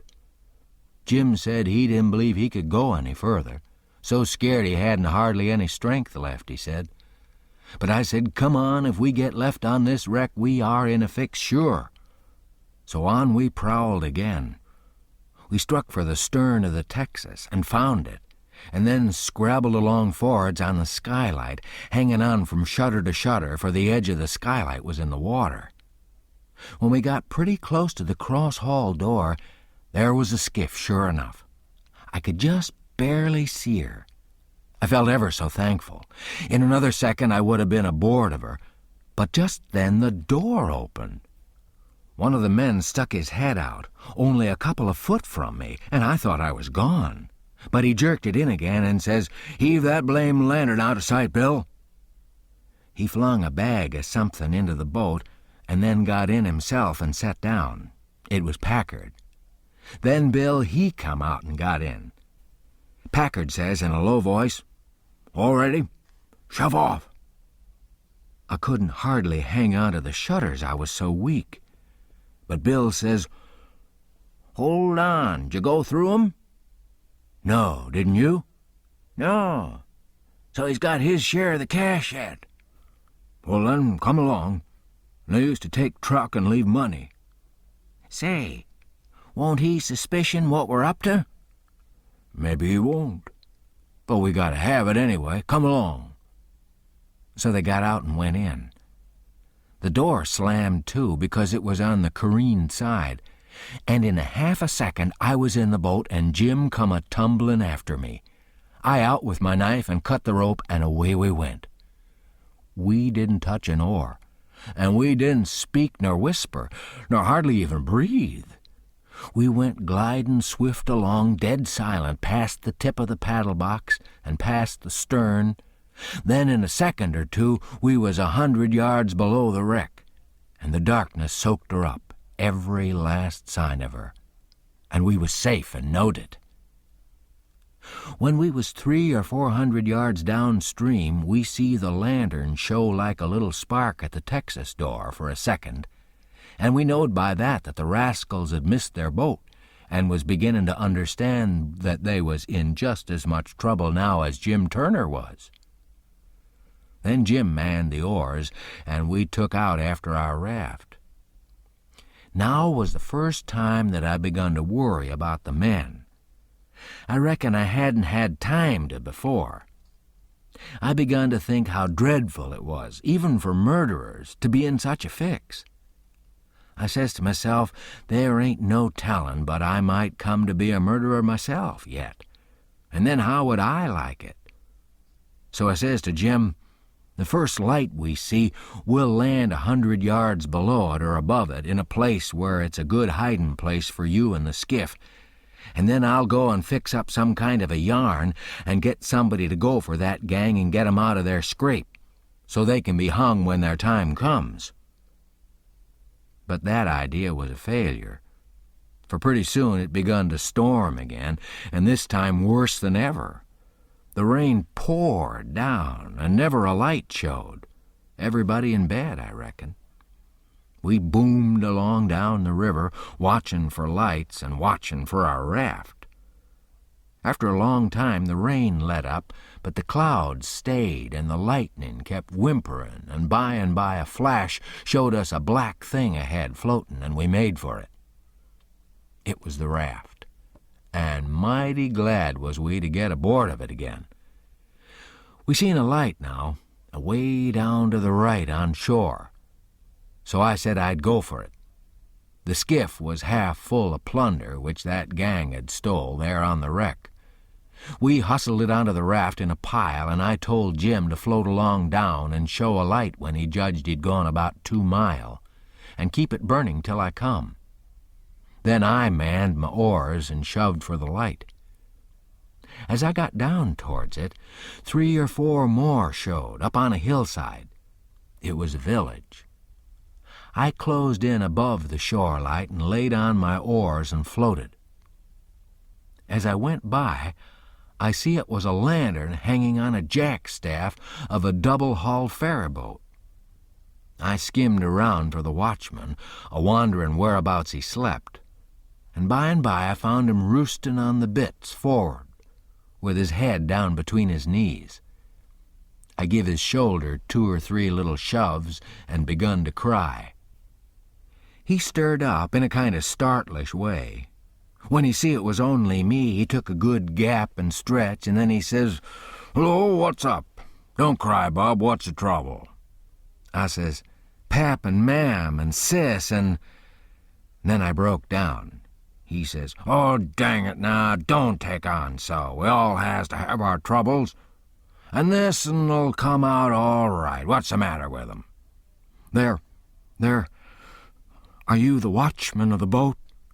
"Yes," he says, kind of pretty well satisfied like. "I'm the captain and the owner and the mate and the pilot and watchman and head deckhand, and sometimes I'm the freight and passengers. I ain't as rich as old Jim Hornback, and I can't be so blame generous and good to Tom, Dick, and Harry as what he is, and slam money around the way he does, but I've told him many a time I wouldn't trade places with him. For, says I, a sailor's life's the life for me, and I'm derned if I'd live 2 mile out of town, where there ain't nothing ever going on, not for all his spawn deluxe and as much more on top of it. Says I broke in and says, "They're in an awful peck of trouble, and—" "Who is?" "Well, Pap and Mam and Sis and Miss Hooker, and if you'd take your ferry boat and go up there—" "Up where? Where are they?" "On the wreck." "What wreck?" "Well, there ain't but one." "Why, You don't mean the Walter Scott? Yes. Good land, what are they doing there, for gracious sakes? Well, they didn't go there a purpose. Well, I'll bet they didn't. Well, great goodness, there ain't no chance for 'em if they don't get off mighty quick. Well, how in the nation did they ever get into such a scrape? Easy enough. Miss Hooker was a-visitin' up there to the town. Yeah, Booth's Landing. Go on. She was a-visitin' there at Booth's Landing, and just in the edge of the evening she started over with her nigger woman in the horse ferry to stay all night at her friend's house, Miss Whatchamacallit. I disremember her name, and they lost their steerin' oar and swung around and went a-floatin' down stern first about 2 mile, and saddlebagsed on the wreck. And the ferryman and the nigger woman and the horses was all lost, but Miss Hooker, she made a grab and got aboard the wreck. Well, about an hour after dark, we come along down in our tradin' scow, and it was so dark we didn't notice the wreck till we was right on it. And so we saddlebagsed, but all of us was saved but Bill Whipple, and oh, he was the best creature. I most wished it had been me, I do. My George, it's the beatin'est thing I ever struck. And then what'd you all do? Well, we hollered and took on, but it's so wide there we couldn't make nobody hear. So Pap said somebody got to get ashore and get help somehow. I was the only one that could swim, so I made a dash for it, and Miss Hooker, she said if I didn't strike help sooner, come here and hunt up her uncle, and he'd fix the thing. I made the land about a mile below and been foolin' along ever since, trying to get people to do something, but they said, what, in such a night and such a current? There ain't no sense in it. Go for the steam ferry. Now, if you'll go and, by Jackson, I'd like to, and blame it, I don't know but I will, but who in the dingnation's a-gonna pay for it? Do you reckon your pap? Well, that's all right. Miss Hooker, she told me particular that her Uncle Hornback... Great guns! Is he your uncle? Look here, you break for that light over yonder way and turn out west when you get there, and about a quarter of a mile out you'll come to the tavern. Tell 'em to dart you out to Jim Hornbeck's and he'll foot the bill. And don't you fool around any, because he'll want to know the news. Tell him I'll have his niece all safe before he can get to town. Hump yourself now. I'm a-going up around the corner here to roust out my engineer. I struck for the light, but as soon as he turned the corner, I went back and got into my skiff and bailed her out, and then pulled up shore in the easy water about 600 yards and tucked myself in among some wood boats, for I couldn't rest easy till I could see the ferry boat start. But take it all around, I was feeling rather comfortable on accounts of taking all this trouble for that gang, for not many would have done it. I wished the widow knowed about it. I judged she'd be proud of me for helping these rapscallions, because rapscallions and deadbeats is the kind the widow and good people takes the most interest in. Well, before long, here comes the wreck, dim and dusky, sliding along down. A kind of cold shiver went through me, and then I struck out for her. She was very deep, and I see in a minute there weren't much chance for anybody being alive in her. I pulled all around her and hollered a little, but there wasn't any answer. All dead still. I felt a little bit heavy-hearted about the gang, but not much, for I reckoned if they could stand it, I could. Then here comes a ferry boat, so I shoved for the middle of the river on a long downstream slant. And when I'd judged I was out of eye reach, I laid on my oars and looked back and see her go and smell around the wreck for Miss Hooker's remainders, because the captain 'ud know her Uncle Hornback 'ud want 'em. And then pretty soon the ferry boat give it up and went for shore, and I laid into my work and went a-booming down the river. It did seem a powerful long time before Jim's light showed up. And when it did show, it looked like it was 1,000 miles off. By the time I got there, the sky was beginning to get a little gray in the east. So we struck for an island and hid the raft and sunk the skiff and turned in and slept like dead people. Chapter 14. By and by, when we got up, we turned over the truck the gang had stole off the wreck and found boots and blankets and clothes and all sorts of other things, and a lot of books and a spyglass and 3 boxes of cigars. We hadn't ever been this rich before in neither of our lives. The cigars was prime. We laid off all the afternoon in the woods talking, and me reading the books and having a general good time. I told Jim all about what happened inside the wreck and at the ferry boat, and I said these kinds of things was adventures. But he said he didn't want no more adventures. He said that when I went in the Texas and he crawled back to get on the raft and found her gone, he nearly died, because he judged it was all up with him any way it could be fixed. For if he didn't get saved, he would get drowned. And if he did get saved, whoever saved him would send him back home so as to get the reward. And then Miss Watson would sell him south, sure. Well, he was right. He was most always right. He had an uncommon level head for a nigger. I read considerable to Jim about kings and dukes and earls and such, and how gaudy they dressed, and how much style they put on, and called each other your majesty and your grace and your lordship and so on, instead of mister. And Jim's eyes bugged out, and he was interested. He says, "I didn't know there was so many on 'em. I hain't hearn about none of 'em, scarcely, but old King Solomon, unless you counts them kings that's in the Packer Kyards. How much do a king get?" "Get?" I says. "Why, they get $1,000 a month if they want it. They can have just as much as they want. Everything belongs to them. Ain't that gay?" "And what they got to do, Huck?" "They don't do nothing." "Why, how you talk. They just set around." "No, that's so?" "Of course it is. They just set around. Except maybe when there's a war. Then they go to the war. But other times they just lazy around, or go hawking, just hawking and Shh! Did you hear noise?"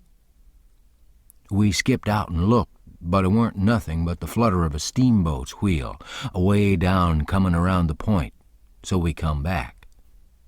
"Yes," says I, "and other times, when things is dull, they fuss with the Parliament. And if everybody don't go just so, he whacks their heads off. But mostly they hang around the harem." "Round which?" "Harem." "What's the harem?"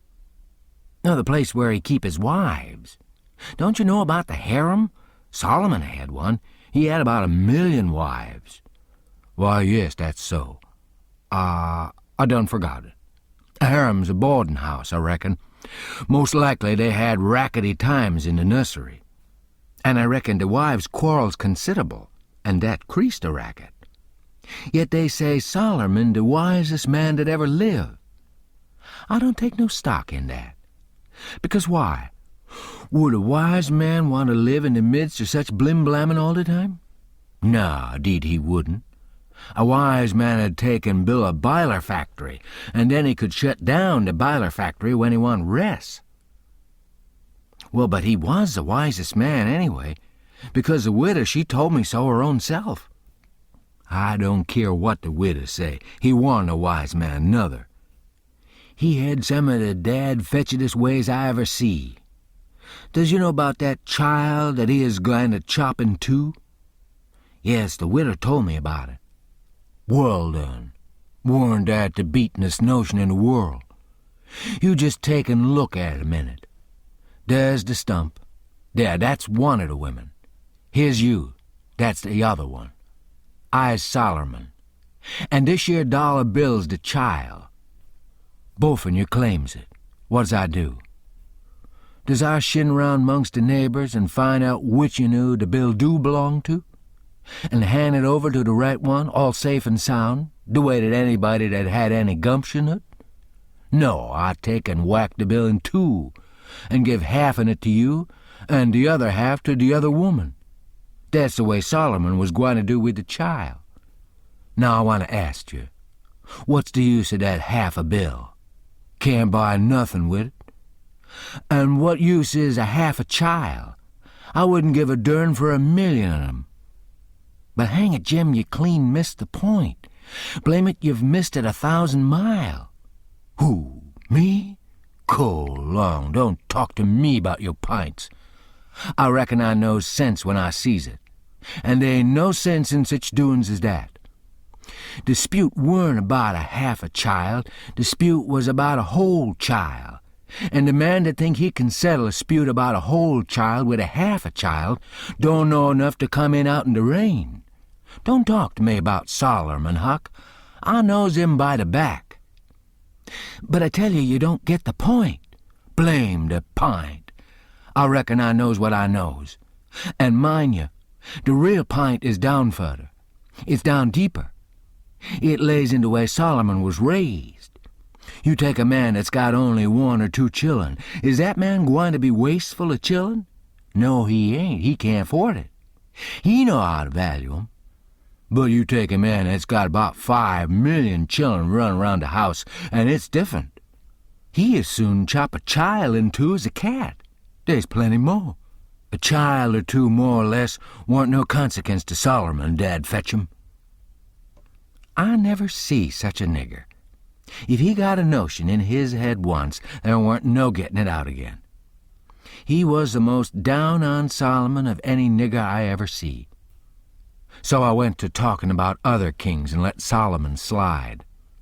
I told about Louis XVI that got his head cut off in France a long time ago, and about his little boy, the Dolphin, that would have been a king, but they took and shut him up in jail, and some say he died there. Poor little chap. But some says he got out and got away and come to America. That's good. But he'll be pretty lonesome. They ain't no kings here, is there, Huck? No. Then he can't get no situation. What he gwine to do? Well, I don't know. Some of them gets on the police, and some of them learns people how to talk French. Why, Huck, don't the French people talk the same way we does? No, Jim.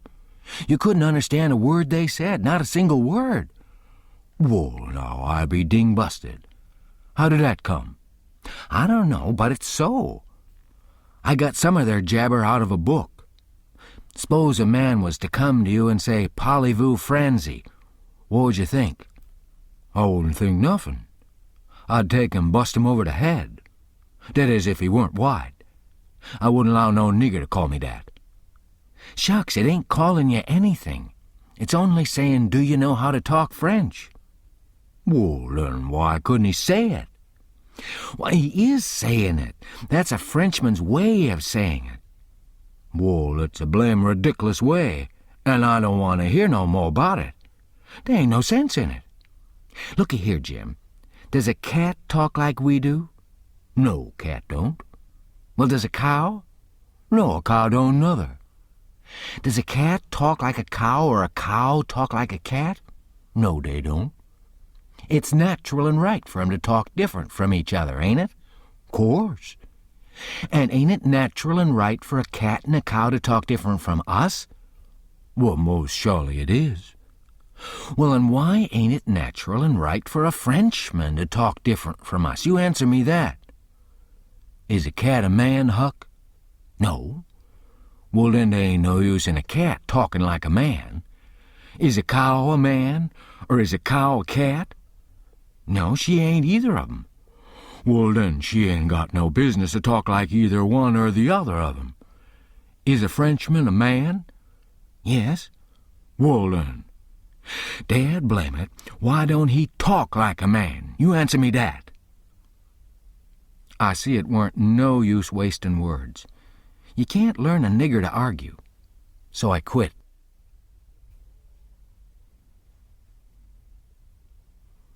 Chapter 15. We judged that 3 nights more would fetch us to Carroll at the bottom of Illinois where the Ohio River comes in, and that was what we was after. We would sell the raft and get on a steamboat and go way up the Ohio among the free states and then be out of trouble. Well, the second night, a fog begun to come on, and we made for a towhead to tie to, for it wouldn't do to try to run in fog. But when I paddled ahead in the canoe with a line to make fast, there weren't anything but little saplings to tie to. I passed the line around one of 'em right on the edge of the cut bank, but there was a stiff current, and the raft come booming down so lively she tore it out by the roots, and away she went. I see the fog closing down, and it made me so sick and scared I couldn't budge for most a half a minute, it seemed to me. And then there weren't no raft in sight. You couldn't see 20 yards. I jumped into the canoe and run back to the stern and grabbed the paddle and set her back a stroke. But she didn't come. I was in such a hurry I hadn't untied her. I got up and tried to untie her, but I was so excited my hands shook so I couldn't hardly do anything with them. As soon as I got started, I took out after the raft, hot and heavy, right down the towhead. That was all right as far as it went, but the towhead weren't 60 yards long, and the minute I flew by the foot of it, I shot out into the solid white fog and hadn't no more idea which way I was going than a dead man.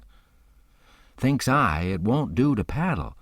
First I know I'll run into the bank or a towhead or something. I got to set still and float. And yet it's mighty fidgety business to have to hold your hands still at such a time. I whooped and listened. Away down there somewheres, I hears a small whoop, and up comes my spirits. I went tearing after it, listening sharp to hear it again. The next time it come, I see I weren't heading for it, but heading away to the right of it. And the next time, I was heading away to the left of it, and not gaining on it much either, for I was flying around this way and that and t'other, but it was going straight ahead all the time. I did wish the fool 'd think to beat a tin pan and beat it all the time, but he never did. And it was the still places between the whoops that was making the trouble for me. Well, I fought along, and directly I hears the whoop behind me. I was tangled good now. That was somebody else's whoop, or else I was turned around. I throwed the paddle down. I heard the whoop again. It was behind me yet, but in a different place. It kept coming and kept changing its place, and I kept answering, till by and by it was in front of me again, and I knowed the current had swung the canoe's head downstream, and I was all right, if that was Jim and not some other raftsman hollering. I couldn't tell nothing about voices in a fog, for nothing don't look natural nor sound natural in a fog. The whooping went on, and in about a minute I come a-booming down on a cut bank with smoky ghosts of big trees on it, and the current throwed me off to the left and shot by, amongst a lot of snags that fairly roared, the current was tearing by 'em so swift. In another second or two, it was solid white and still again. I sat perfectly still then, listening to my heart thump, and I reckon I didn't draw a breath while it thumped 100. I just gave up then. I knowed what the matter was. That cut bank was an island, and Jim had gone down t'other side of it. It warn't no towhead that you could float by in 10 minutes. It had the big timber of a regular island. It might be 5 or 6 mile long and more than half a mile wide. I kept quiet with my ears cocked about 15 minutes, I reckon. I was floating along, of course, 4 or 5 mile an hour, but you don't ever think of that. No, you feel like you're lying dead still on the water, and if a little glimpse of a snag slips by, you don't think to yourself how fast you're going, but you catch your breath and think, my, how that snag's tearing along. If you think it ain't dismal and lonesome out in the fog that way by yourself in the night, you try it once, you'll see. Next, for about half an hour, I whoops now and then. At last I hears the answer a long ways off and tries to follow it, but I couldn't do it, and directly I judged I'd got into a nest of towheads, for I had little dim glimpses of 'em on both sides of me, sometimes just a narrow little channel between, and some that I couldn't see I knowed was there because I'd hear the wash of the current against the old dead brush and trash that hung over the banks. Well, I weren't long losing the whoops down amongst the towheads, and I only tried to chase 'em a little while anyway, because it was worse than chasing a jack-o'-lantern. You never knowed a sound dodge around so, and swap places so quick and so much. I had to claw away from the bank pretty lively 4 or 5 times to keep from knocking the islands out of the river. And so I judged the raft must be butting into the bank every now and then, or else it'd get further ahead and clear out of hearing. It was floating a little faster than what I was. Well, I seemed to be in the open river again by and by, but I couldn't hear no sign of a whoop nowheres. I reckoned Jim had fetched up on a snag, maybe, and it was all up with him. I was good and tired, so I laid down in the canoe and said I wouldn't bother no more. I didn't want to go to sleep, of course, but I was so sleepy I couldn't help it. So I thought I'd just take one little cat nap.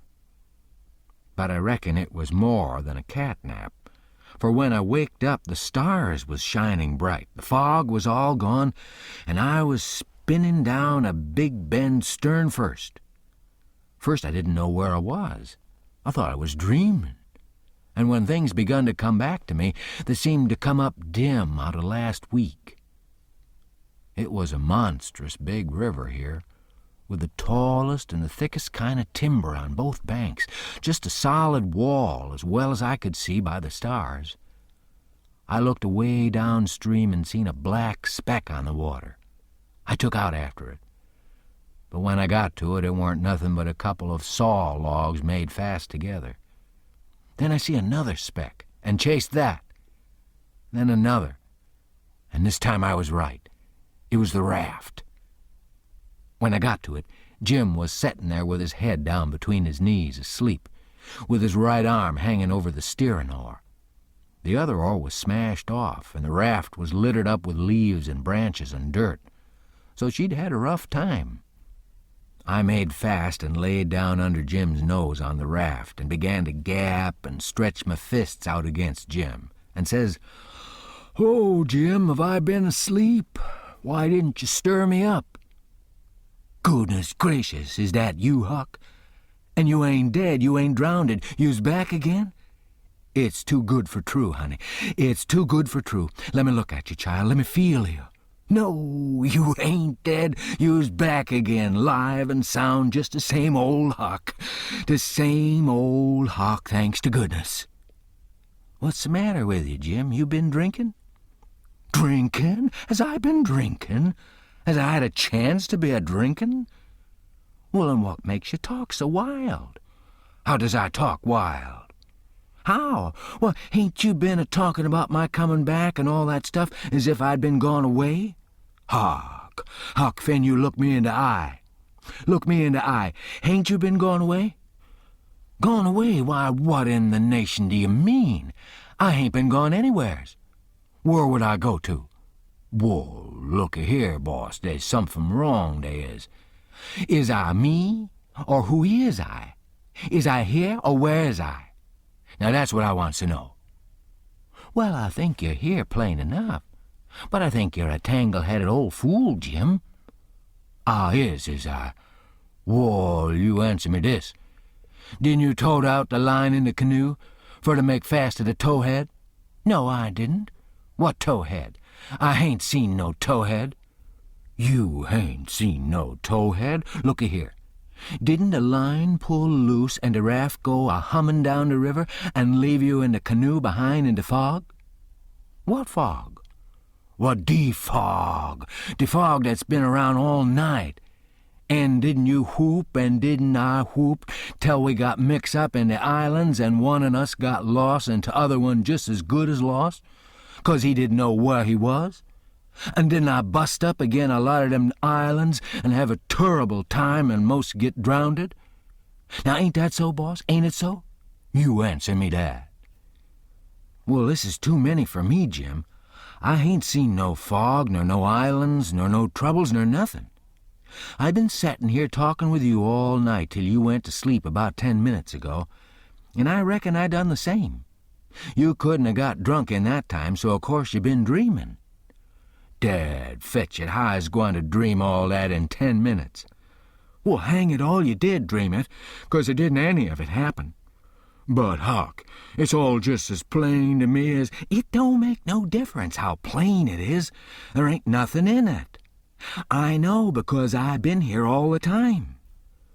Jim didn't say nothing for about 5 minutes, but sat there studying over it. Then he says, "Well, then I reckon I did dream it, Huck. But dog my cats if it ain't the powerfulest dream I ever see. And I ain't ever had no dream before that's tired me like this one." "Oh, well, that's all right, because a dream does tire a body like everything sometimes.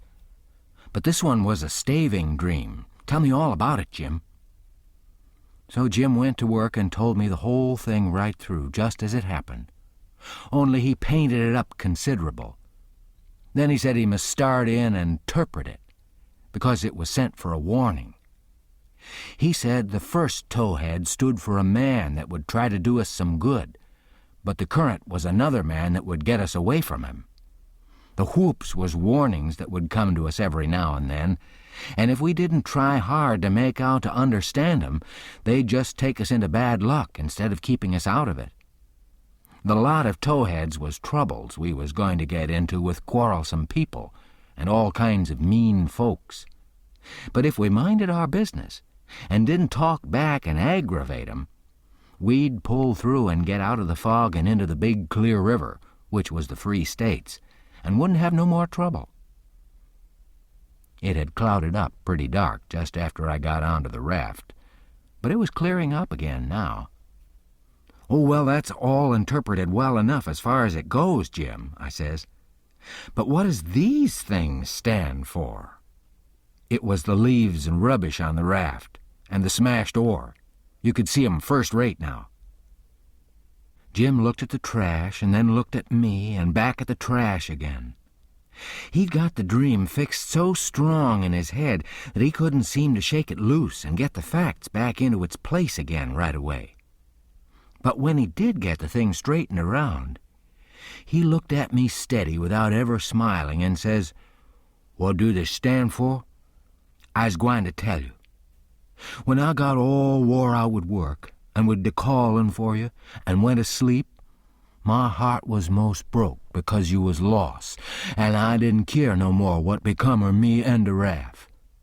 And when I wake up and find you back again all safe and sound, the tears come and I could have got down on my knees and kissed your foot, I's so thankful. And all you was thinking about was how you could make a fool of old Jim with a lie. That truck there's trash, and trash is what people is that puts dirt on the head of their friends and makes 'em ashamed." Then he got up slow and walked to the wigwam and went in there, without saying anything but that. But that was enough. It made me feel so mean I could almost kissed his foot to get him to take it back. It was 15 minutes before I could work myself up to go and humble myself to a nigger. But I done it, and I weren't ever sorry for it afterwards neither. I didn't do him no more mean tricks, and I wouldn't done that one if I'd knowed it'd make him feel that way. Chapter 16. We slept most all day and started out at night, a little ways behind a monstrous long raft that was as long going by as a procession. She had 4 long sweeps at each end, so we judged she carried as many as 30 men, likely. She had 5 big wigwams aboard, wide apart, and an open campfire in the middle, and a tall flagpole at each end. There was a power of style about her. It amounted to something, being a raftsman on such a craft as that. We went drifting down into a big bend, and the night clouded up and got hot. The river was very wide and was walled with solid timber on both sides. You couldn't see a break in it hardly ever, or a light. We talked about Carroll and wondered whether we'd know it when we got to it. I said likely we wouldn't, because I'd heard say there weren't but about a dozen houses there, and if they didn't happen to have 'em lit up, how was we going to know we was passing a town? Jim said if the 2 big rivers joined together there, that would show. But I said maybe we might think we was passing the foot of an island and coming into the same old river again. That disturbed Jim, and me too. So the question was, what to do? I said, paddle ashore the first time a light showed, and tell 'em Pap was behind, comin' along with a tradin' scow, and was a green hand at the business, and wanted to know how far it was to Carroll. Jim thought it was a good idea, so we took a smoke on it and waited. There weren't nothing to do now but to look out sharp for the town, and not pass it without seeing it. He said he'd be mighty sure to see it, because he'd be a free man the minute he seen it. But if he missed it, he'd be in slave country again, and no more show for freedom. Every little while he jumps up and says, "There she is." But it weren't. It was jack-o'-lanterns or lightning bugs, so he set down again and went to watchin' same as before. Jim said it made him all over trembly and feverish to be so close to freedom. Well, I can tell you, it made me all over trembly and feverish, too, to hear him, because I begun to get it through my head that he was most free. And who was to blame for it? Well, me. I couldn't get that out of my conscience, nohow, nor no way. It got to troubling me so I couldn't rest. I couldn't stay still in one place. It hadn't ever come home to me before what this thing was that I was doing. But now it did, and it stayed with me and scorched me more and more. I tried to make out to myself that I weren't to blame because I didn't run Jim off from his rightful owner. But it weren't no use. Conscience up and says every time, "But you knowed he was running for his freedom, and you could have paddled ashore and told somebody." That was so. I couldn't get around that. No way. That was where it pinched. Conscience says to me, "What had poor Miss Watson done to you that you could see her nigger go off right under your eyes and never say one single word? What did that poor old woman do to you that you could treat her so mean? Why, she tried to learn you your book. She tried to learn you your manners. She tried to be good to you every way she knowed how. That's what she done." I got to feelin' so mean and so miserable I most wished I was dead. I fidgeted up and down the raft, abusin' myself to myself, and Jim was fidgetin' up and down past me. We neither of us could keep still. Every time he danced around and says, "There's Carol," it went through me like a shot. And I thought if it was Carol, I reckoned I'd die of miserableness. Jim talked out loud all the time while I was talking to myself. He was saying how the first thing he would do when he got to a free state, he would go to saving up money and never spend a single cent. And when he got enough, he'd buy his wife, which was owned on a farm close to where Miss Watson lived. And then they'd both work to buy the 2 children. And if their master wouldn't sell 'em, they'd get an abolitionist to go and steal 'em. It most froze me to hear such talk. He wouldn't ever dared to talk such talk in his life before. Just see what a difference it made in him the minute he judged he was about free. It was according to the old sayin', give a nigger an inch and he'll take an ell. Thinks I, this is what comes of my not thinkin'. Here was this nigger, which I had as good as helped to run away, comin' right out flat-footed and sayin' he'd steal his children. Children that belonged to a man I didn't even know, a man that hadn't ever done me no harm. I was sorry to hear Jim say that. It was such a lowering of him. My conscience got to stirring me up hotter than ever, until at last I says to it, "Let up on me. It ain't too late yet. I'll paddle ashore at the first light and tell." I felt easy and happy and light as a feather right off. All my troubles was gone. I went to looking out sharp for a light and sort of singing to myself. By and by one showed. Jim sings out, "We're safe, Huck, we're safe. Jump up and crack your heels. That's the good old Carol at last, I just knows it." I says, "I'll take the canoe and go see Jim. It mightn't be, you know." He jumped and got the canoe ready and put his old coat in the bottom for me to set on and give me the paddle. And as I shoved off, he says, "Pretty soon I'll be shouting for joy, and I'll say it's all on accounts of Huck. I's a free man, and I couldn't ever been free if it hadn't been for Huck. Huck done it. Jim won't ever forget you, Huck. You's the best friend Jim's ever had, and you's the only friend old Jim's got now."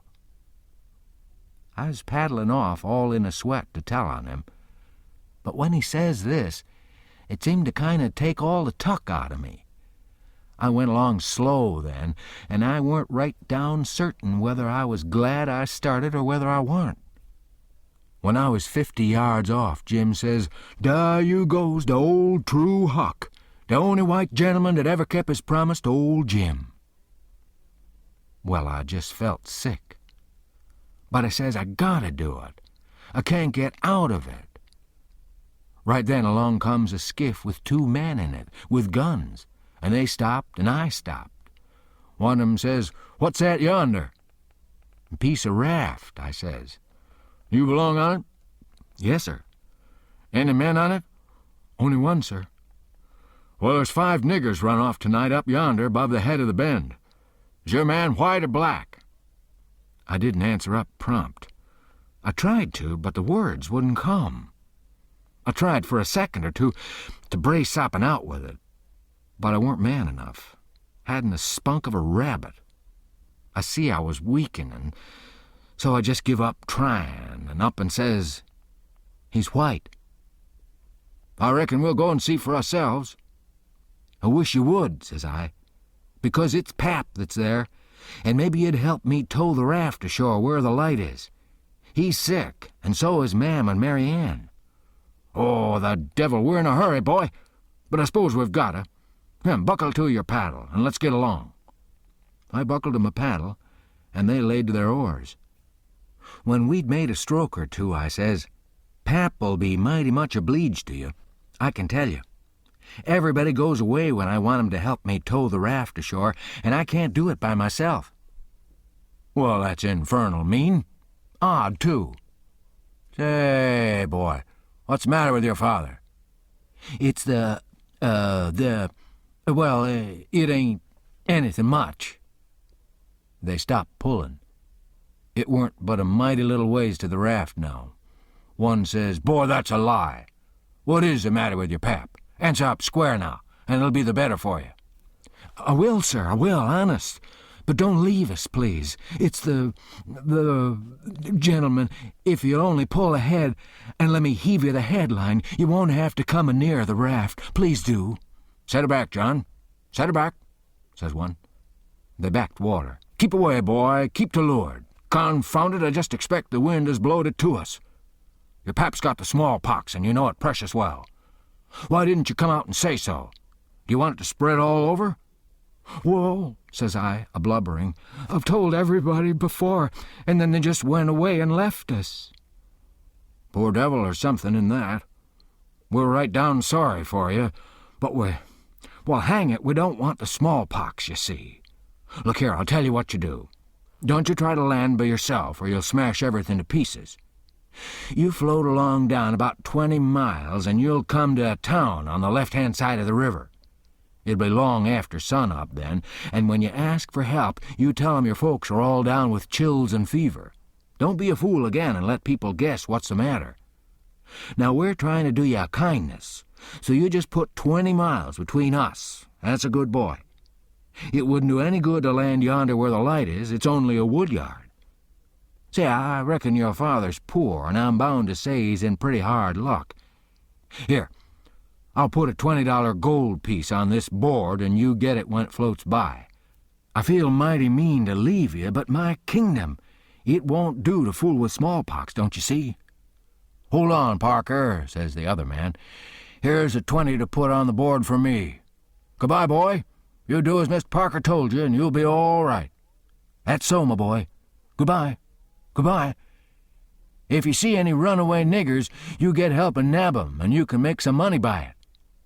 "Goodbye, sir," says I. "I won't let no runaway niggers get by me if I can help it." They went off, and I got aboard the raft feeling bad and low because I knowed very well I'd done wrong, and I see it weren't no use for me to try to learn to do right. A body that don't get started right when he's little ain't got no show. When the pinch comes, there ain't nothing to back him up and keep him to his work, and so he gets beat. Then I thought a minute and says to myself, hold on. S'pose you'd a done right and give Jim up. Would you felt better than what you do now? No, says I. I'd feel bad. I'd feel just the same way I do now. Well then, says I, what's the use you learning to do right when it's troublesome to do right and ain't no trouble to do wrong, and the wages is just the same? I was struck. I couldn't answer that. So I reckoned I wouldn't bother no more about it. But after this always do whichever come handiest at the time. I went into the wigwam. Jim warn't there. I looked all around.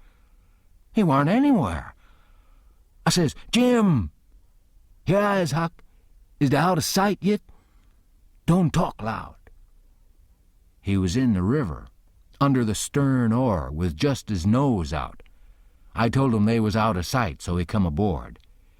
He says, I was a-listening to all the talk, and I slips into the river and was gwine to shove for shore if they come aboard. Then I was gwine to swim to the raft again when they was gone. But lawsy, how you did fool 'em, Huck. That was the smartest dodge. I tell you, child, I spec it save old Jim. Old Jim ain't gwine to forget you for that, honey. Then we talked about the money. It was a pretty good raise, $20 apiece. Jim said we could take deck passage on a steamboat now, and the money'd last us as far as we wanted to go in the Free States. He said 20 mile more weren't far for the raft to go, but he wished we was already there. Towards daybreak we tied up, and Jim was mighty particular about hiding the raft good. Then he worked all day fixing things in bundles and getting all ready to quit rafting. That night, about 10, we hove in sight of the lights of a town away down in a left-hand bend. I went off in the canoe to ask about it. Pretty soon I found a man out in the river with a skiff, setting a trot line. I ranged up and says, Mister, is that town Carroll? Carroll? No, you must be a blame fool. What town is it, mister? If you want to know, go and find out. If you stay here bothering round me for about half a minute longer, you'll get something you won't want. I paddled to the raft. Jim was awful disappointed, but I said never mind, Carroll would be the next place, I reckoned. We passed another town before daylight, and I was going out again, but it was high ground, so I didn't go. No high ground around Carroll, Jim said. I had forgot it. We laid up for the day on a towhead tolerable close to the left-hand bank. I begun to suspicion something. So did Jim. I says, maybe we went by Carroll in the fog that night. He says, don't let's talk about it, Huck. Po niggers can't have no luck. I always suspected that rattlesnake skin weren't done with its work. I wish I'd never seen that snakeskin, Jim. I do wish I'd never laid eyes on it. It ain't your fault, Huck. You didn't know. Don't you blame yourself about it. When it was daylight, here was the clear Ohio water inshore, sure enough. And outside was the old regular muddy. So it was all up with Carroll. We talked it all over. It wouldn't do to take to the shore.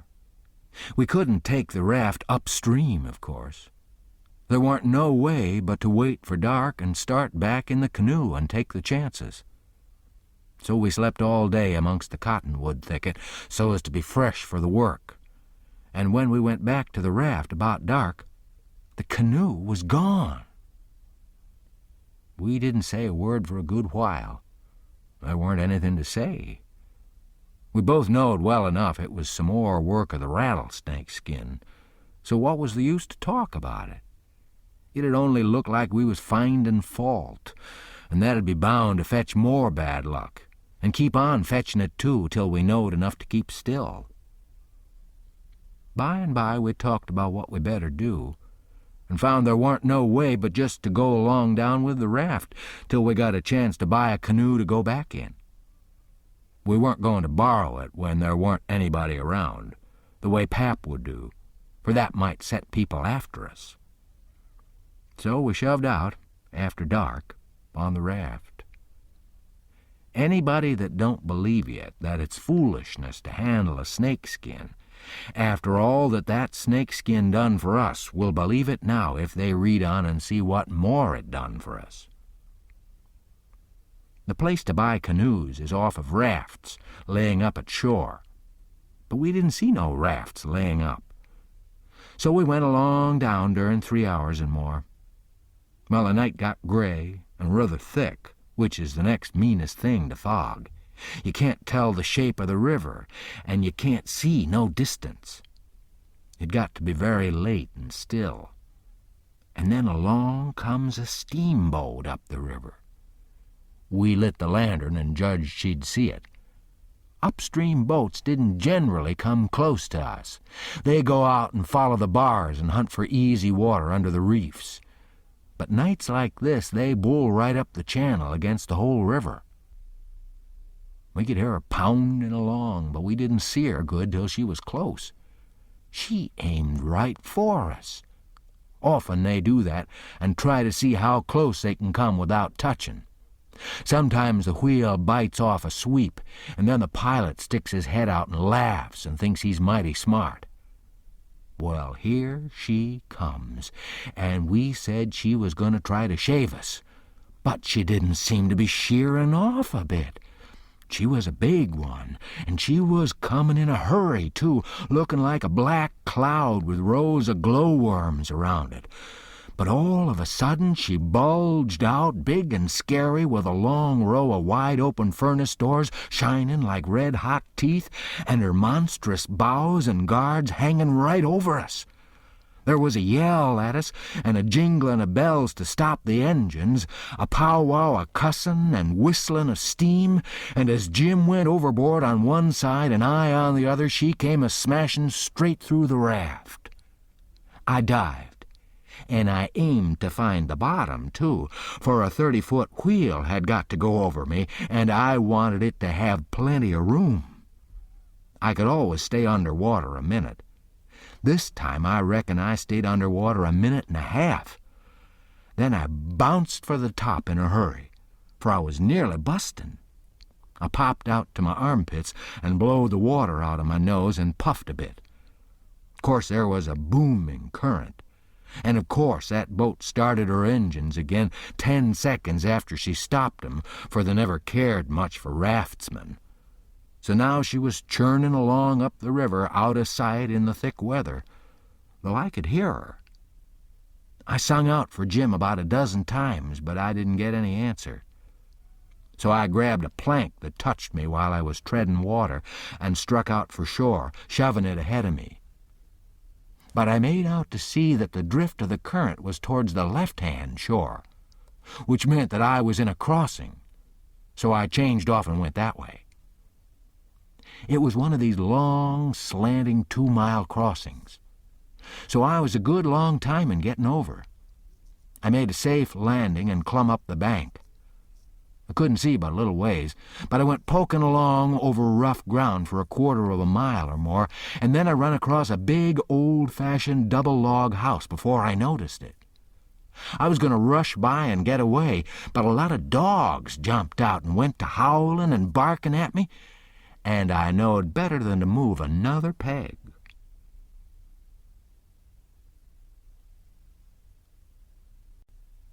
Chapter 17. In about half a minute, somebody spoke out of a window without putting his head out and says, "Be done, boys. Who's there?" I says, "It's me." "Who's me?" "George Jackson, sir." "What do you want?" "I don't want nothing, sir. I only want to go along by, but the dogs won't let me." "What are you prowling around here this time of night for, eh?" "I weren't prowling around, sir. I fell overboard off of the steamboat." "Oh, you did you? Strike a light there, somebody. What'd you say your name was?" "George Jackson, sir. I'm only a boy." "Look here. If you're telling the truth, you needn't be afraid. Nobody'll hurt you. But don't try to budge. Stand right where you are. Rouse out Bob and Tom, some of you, and fetch the guns. George Jackson, is there anybody with you?" "No, sir, nobody." I heard the people stirring around in the house now and see a light. The man sung out, "Snatch that light away, Betsy, you old fool. Ain't you got any sense? Put it on the floor behind the front door. Bob, if you and Tom are ready, take your places." "All ready." "Now, George Jackson, do you know the Shepherdsons?" "No, sir. I never heard of 'em." "Well, that may be so, and it mayn't. Now, all ready. Step forward, George Jackson, and mind, don't you hurry. Come mighty slow. If there's anybody with you, let him keep back. If he shows himself, he'll be shot. Come along now. Come slow. Push the door open yourself. Just enough to squeeze in, you hear?" I didn't hurry. I couldn't if I'd have wanted to. I took one slow step at a time, and there weren't a sound, only I thought I could hear my heart. The dogs were as still as the humans, but they followed a little behind me. When I got to the 3 log doorsteps, I heard 'em unlocking and unbarring and unbolting. I put my hand on the door and pushed it a little, and a little more, till somebody said, "There, that's enough. Put your head in." I done it, but I judged they'd take it off. The candle was on the floor, and there they all was, looking at me, and me at them, for about a quarter of a minute. 3 big men with guns pointed at me, which made me wince, I tell you. The oldest, gray and about 60, the other 2 30 or more, all of 'em fine and handsome, and the sweetest old gray-headed lady, and back of her 2 young women, which I couldn't see right well. The old gentleman says, "I reckon it's all right. Come in." As soon as I was in, the old gentleman, he locked the door and barred it and bolted it, and told the young men to come in with their guns. And they all went in a big parlor that had a new rag carpet on the floor, and got together in a corner that was out of range of the front windows. There weren't none on the side. They held the candle and took a good look at me, and all said, "Why, he ain't a Shepherdson. No, there ain't any Shepherdson about him." Then the old man said he hoped I wouldn't mind being searched for arms, because he didn't mean no harm by it. It was only to make sure. So he didn't pry into my pockets, but only felt outside with his hands and said it was all right. He told me to make myself easy and at home, and tell all about myself. But the old lady says, "Why, bless your soul, the poor thing's as wet as he can be, and don't you reckon it may be he's hungry?" "True for you, Rachel. I forgot." So the old lady says, "Betsy," this was a nigger woman, "you fly round and get him something to eat as quick as you can, poor thing. And one of you girls go and wake up Buck and tell him, oh, here he is himself. Buck, take this little stranger and get the wet clothes off from him and dress him up in some of yours that's dry." Buck looked about as old as me, 13 or 14 along there, though he was a little bigger than me. He hadn't on anything but a shirt, and he was very frowsy-headed. He come in gapping and digging one fist into his eyes, and he was dragging a gun along with the other one. He says, "Ain't they no Shepherdsons around?" They said no, 'twas a false alarm. "Well," he says, "if they'd have been some, I reckon I'd have got one." They all laughed, and Bob says, "Why, Buck, they might have scalped us all, you been so slow in comin'." "Well, nobody come after me, and it ain't right. I'm always kept down. I don't get no show." "Never mind, Buck, my boy," says the old man. "You'll have show enough all in good time. Don't you fret about that. Go along with you now and do as your mother told you." When we got upstairs to his room, he got me a coarse shirt and a roundabout and pants of his, and I put 'em on. While I was at it, he asked me what my name was, but before I could tell him, he started to tellin' me about a blue jay and a young rabbit he had catched in the woods day before yesterday, and he asked me where Moses was when the candle went out. I said I didn't know. I hadn't heard about it before, no way. "Well, guess," he says. "How am I going to guess," says I, "when I never heard tell about it before?" "But you can guess, can't you? It's just as easy. "Which candle?" I says. "But any candle," he says. "Well, I don't know where he was," says I. "Where was he?" "Well, he was in the dark, that's where he was." "Well, if you knowed where he was, what'd you ask me for?" "Well, blame it, it's a riddle, don't you see? Say, how long you gonna stay here? You gotta stay always. We can just have booming times. They don't have no school now.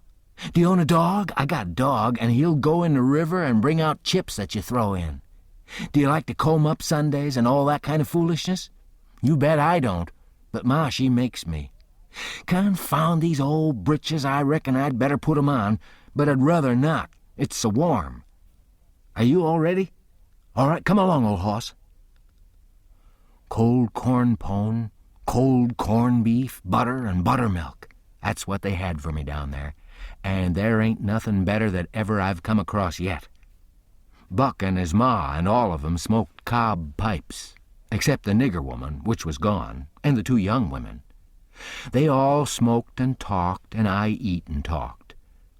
The young women had quilts around 'em, and their hair down their backs. They all asked me questions, and I told 'em how Pap and me and all the family was living on a little farm down at the bottom of Arkansas, and my sister Mary Ann run off and got married and never was heard of no more, and Bill went to hunt 'em, and he weren't heard of no more, and Tom and Mort died, and then there weren't nobody but just me and Pap left, and he was just trimmed down to nothing on account of his troubles. So when he died, I took what there was left, because the farm didn't belong to us, and started up the river, deck passage, and fell overboard. And that was how I come to be here. So they said I could have a home there as long as I wanted it. Then it was most daylight, and everybody went to bed, and I went to bed with Buck, and when I waked up in the morning, drat it all, I had forgot what my name was. So I laid there about an hour trying to think, and when Buck waked up, I says, "Can you spell, Buck?" "Yes," he says. "I bet you can't spell my name," says I. "I bet you what you dare I can," says he. "All right," says I, "go ahead." "Gorgejackson. There now," he says. "Well," says I, "you done it. But I didn't think you could. It ain't no slouch of a name to spell, right off without studying." I set it down private, because somebody might want me to spell it next, and so I wanted to be handy with it and rattle it off like I was used to it. It was a mighty nice family, and a mighty nice house, too. I hadn't seen no house out in the country before that was so nice and had so much style. It didn't have an iron latch on the front door, nor a wooden one with a buckskin string, but a brass knob to turn, the same as houses in town. There weren't no bed in the parlor, not a sign of a bed, but heaps of parlors in towns had beds in 'em. There was a big fireplace that was bricked on the bottom, and the bricks was kept clean and red by pouring water on 'em and scrubbing 'em with another brick. Sometimes they washed 'em over with red water paint that they call Spanish brown, same as they do in town. They had big brass dog irons that could hold up a saw log. There was a clock on the middle of the mantelpiece with a picture of a town painted on the bottom half of the glass front, and a round place in the middle of it for the sun, and you could see the pendulum swing behind it. It was beautiful to hear that clock tick. And sometimes when one of these peddlers had been along and scoured her up and got her in good shape, she'd start in and strike 150 before she got tuckered out. They wouldn't took any money for her. Well, there was a big outlandish parrot on each side of the clock, made out of something like chalk and painted up gaudy. By one of the parrots was a cat made of crockery, and a crockery dog by the other.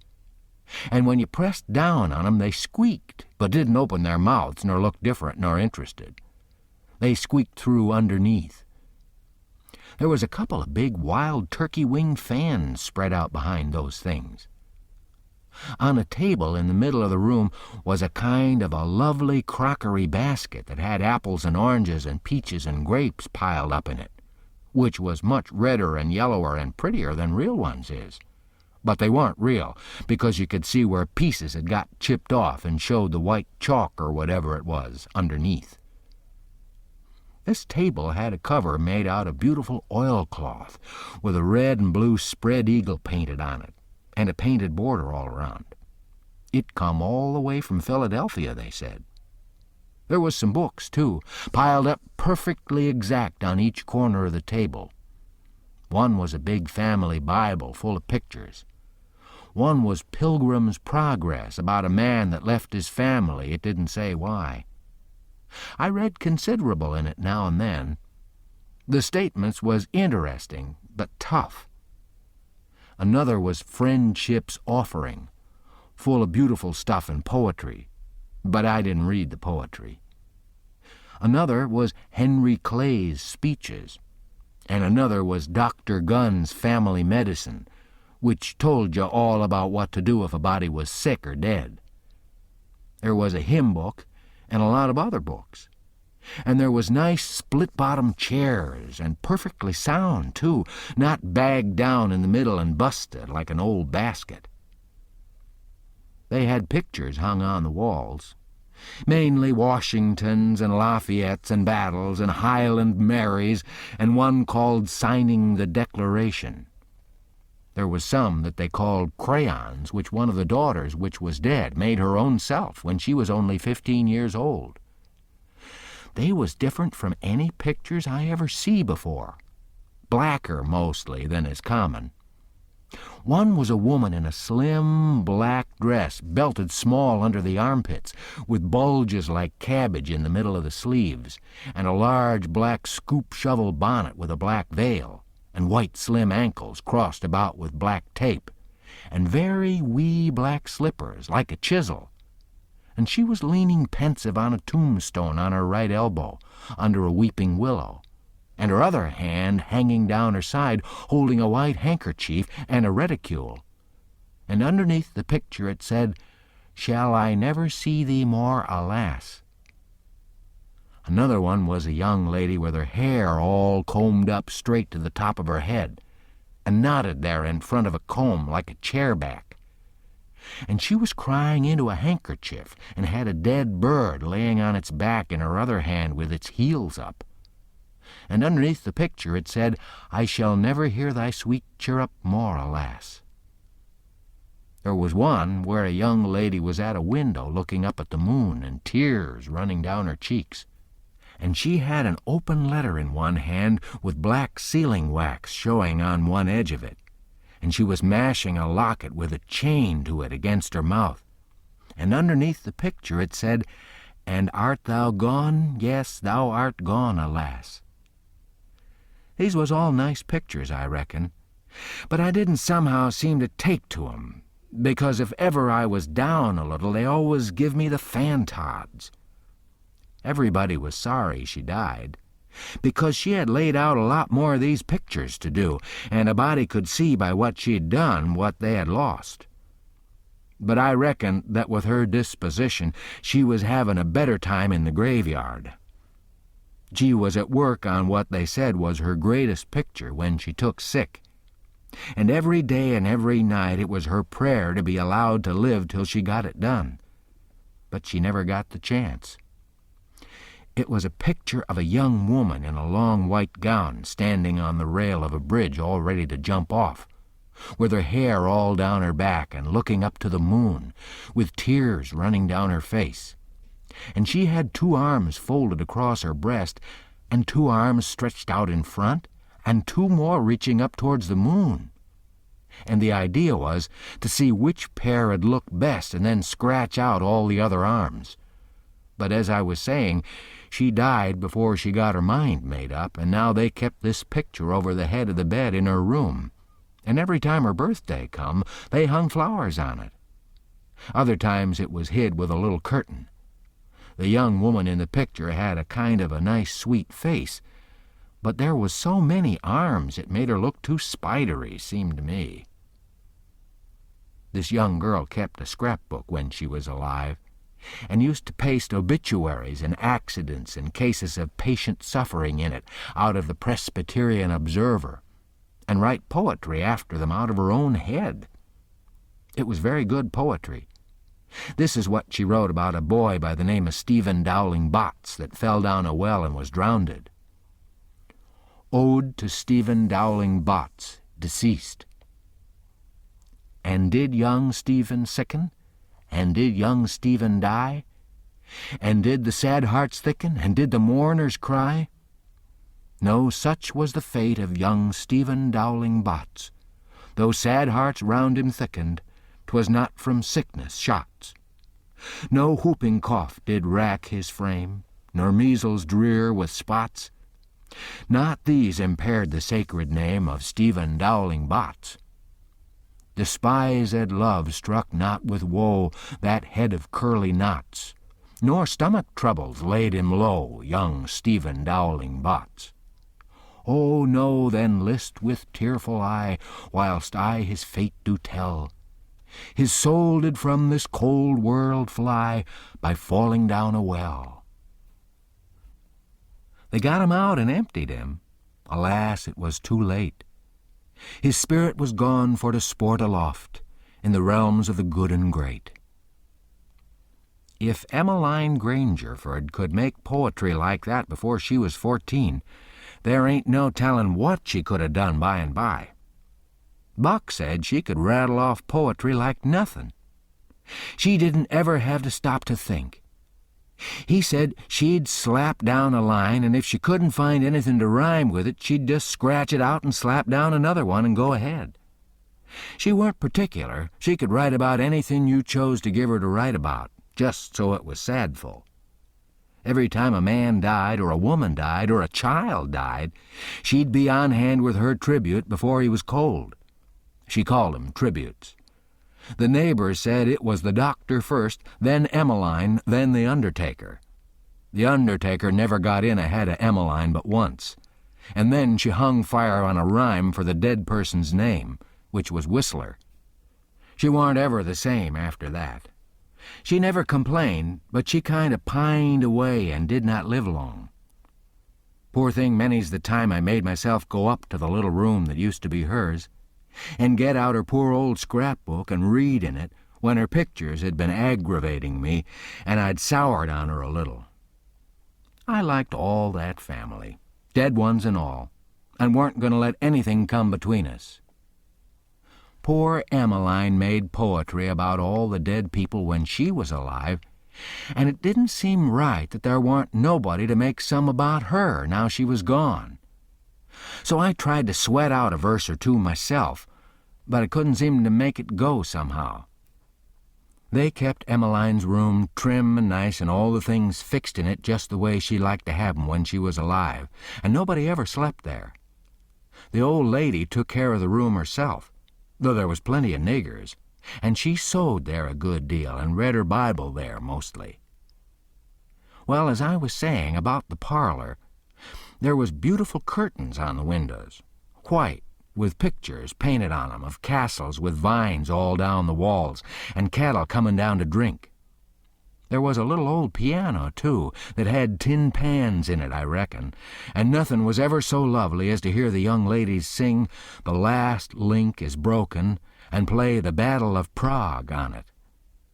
The walls of all the rooms was plastered, and most had carpets on the floors, and the whole house was whitewashed on the outside. It was a double house, and the big open place betwixt them was roofed and floored, and sometimes the table was set there in the middle of the day, and it was a cool, comfortable place. Nothing couldn't be better. And weren't the cooking good? And just bushels of it, too.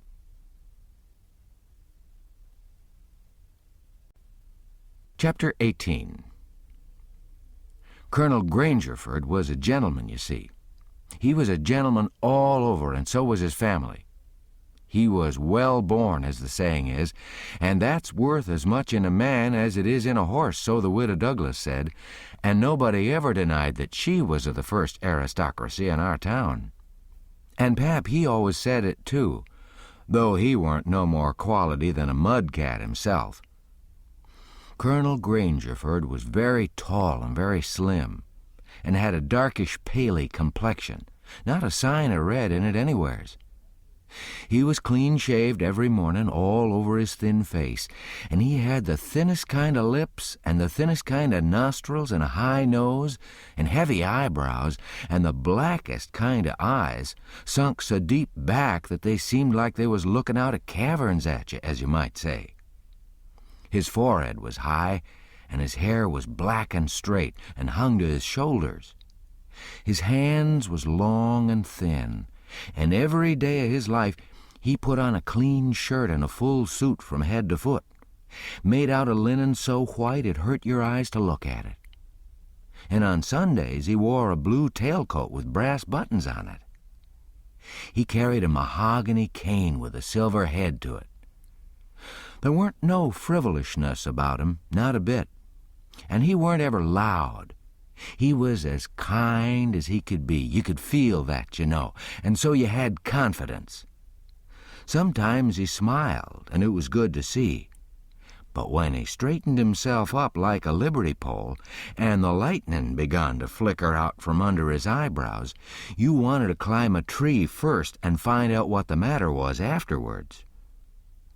He didn't ever have to tell anybody to mind their manners. Everybody was always good-mannered where he was. Everybody loved to have him around, too. He was sunshine most always. I mean, he made it seem like good weather. When he turned into a cloud bank, it was awful dark for a half a minute, and that was enough. There wouldn't nothing go wrong again for a week. When him and the old lady come down in the morning, all the family got up out of their chairs and give 'em good day, and didn't set down again till they had set down. Then Tom and Bob went to the sideboard where the decanters was, and mixed a glass of bitters and handed it to him, and he held it in his hand and waited till Tom's and Bob's was mixed, and then they bowed and said, "Our duty to you, sir and madam."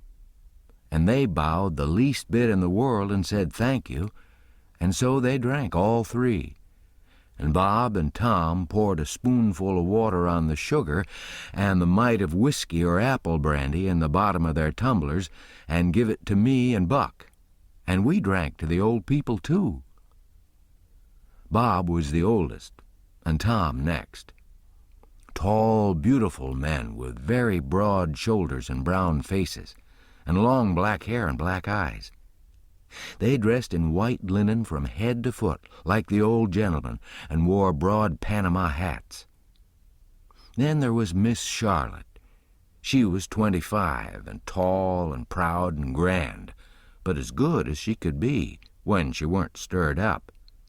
But when she was, she had a look that'd make you wilt in your tracks, like her father. She was beautiful.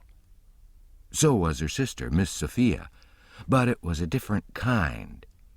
She was gentle and sweet, like a dove, and she was only 20. Each person had their own nigger to wait on 'em. Buck, too. My nigger had a monstrous easy time because I weren't used to having anybody do anything for me, but Buck's was on the jump most of the time. This was all there was of the family now. But there used to be more. 3 sons, they got killed, and Emmeline that died. The old gentleman owned a lot of farms and over 100 niggers. Sometimes a stack of people had come there horseback from 10 or 15 mile around and stay 5 or 6 days, and have such junketings round about and on the river, and dances and picnics in the woods daytimes, and balls at the house nights. These people was mostly kinfolks of the family. The men brought their guns with them. It was a handsome lot of quality, I tell you. There was another clan of aristocracy around there, 5 or 6 families, mostly of the name of Shepherdson. They was as high-toned and well-born and rich and grand as the tribe of Grangerfords. The Shepherdsons and the Grangerfords used the same steamboat landing, which was about 2 mile above our house.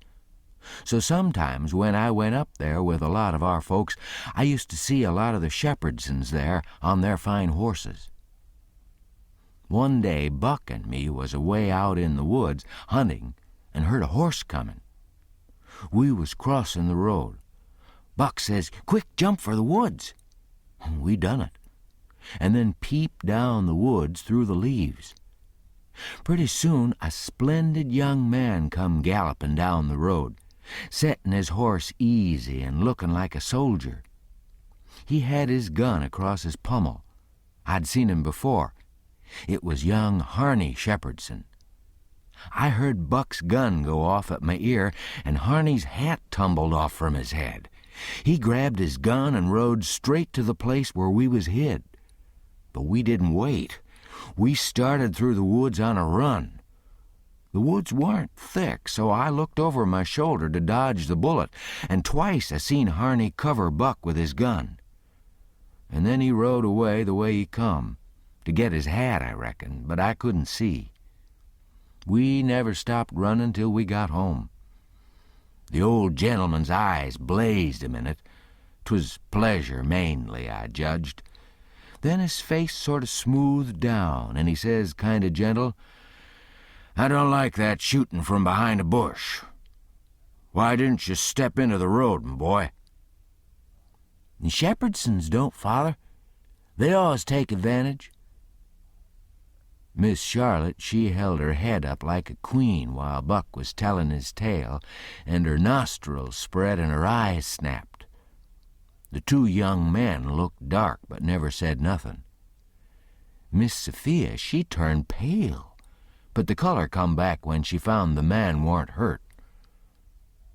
Soon as I could get Buck down by the corn cribs under the trees by ourselves, I says, "Did you want to kill him, Buck?" "Well, I bet I did." "What'd he do to you?" "He and me never done nothing to me." "Well, and what'd you want to kill him for?" "But nothing. Only it's on account of the feud."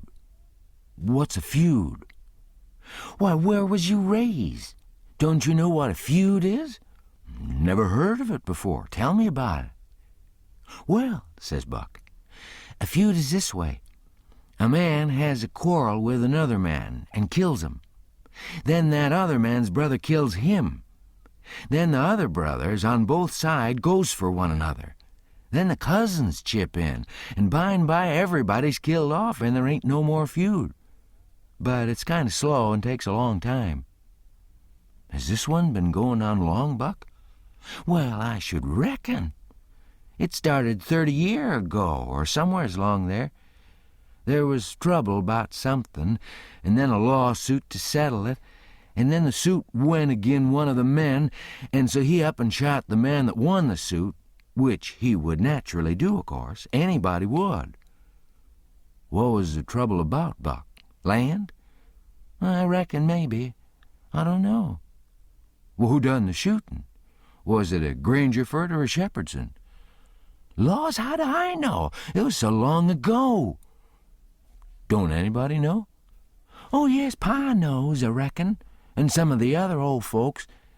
But they don't know now what the row was about in the first place." "Has there many been killed, Buck?"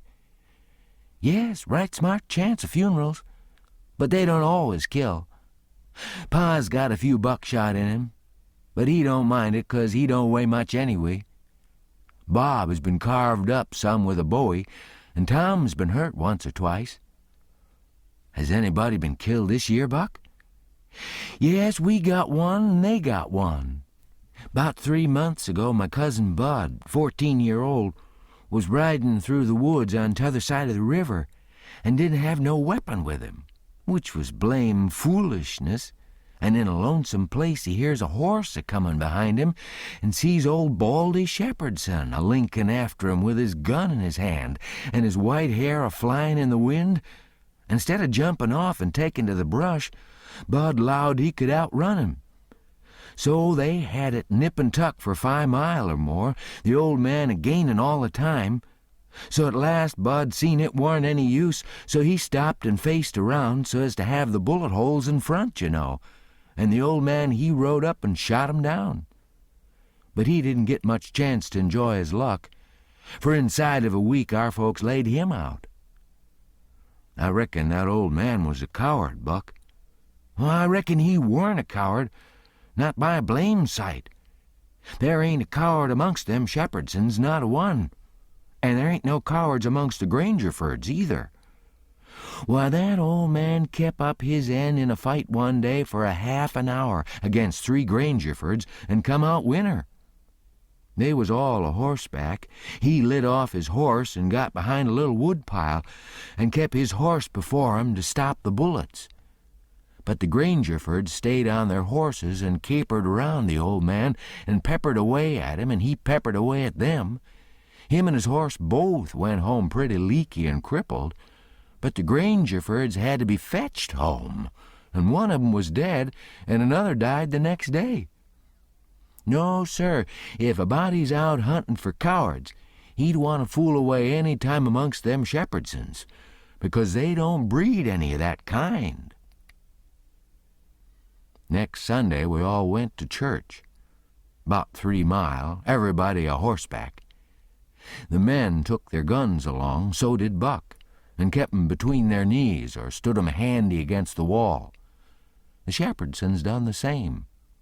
It was pretty ornery preachin', all about brotherly love and such like tiresomeness, but everybody said it was a good sermon, and they all talked it over going home, and had such a powerful lot to say about faith and good works and free grace and pre-foreordestination and I don't know what all, that it did seem to me to be one of the roughest Sundays I'd run across yet.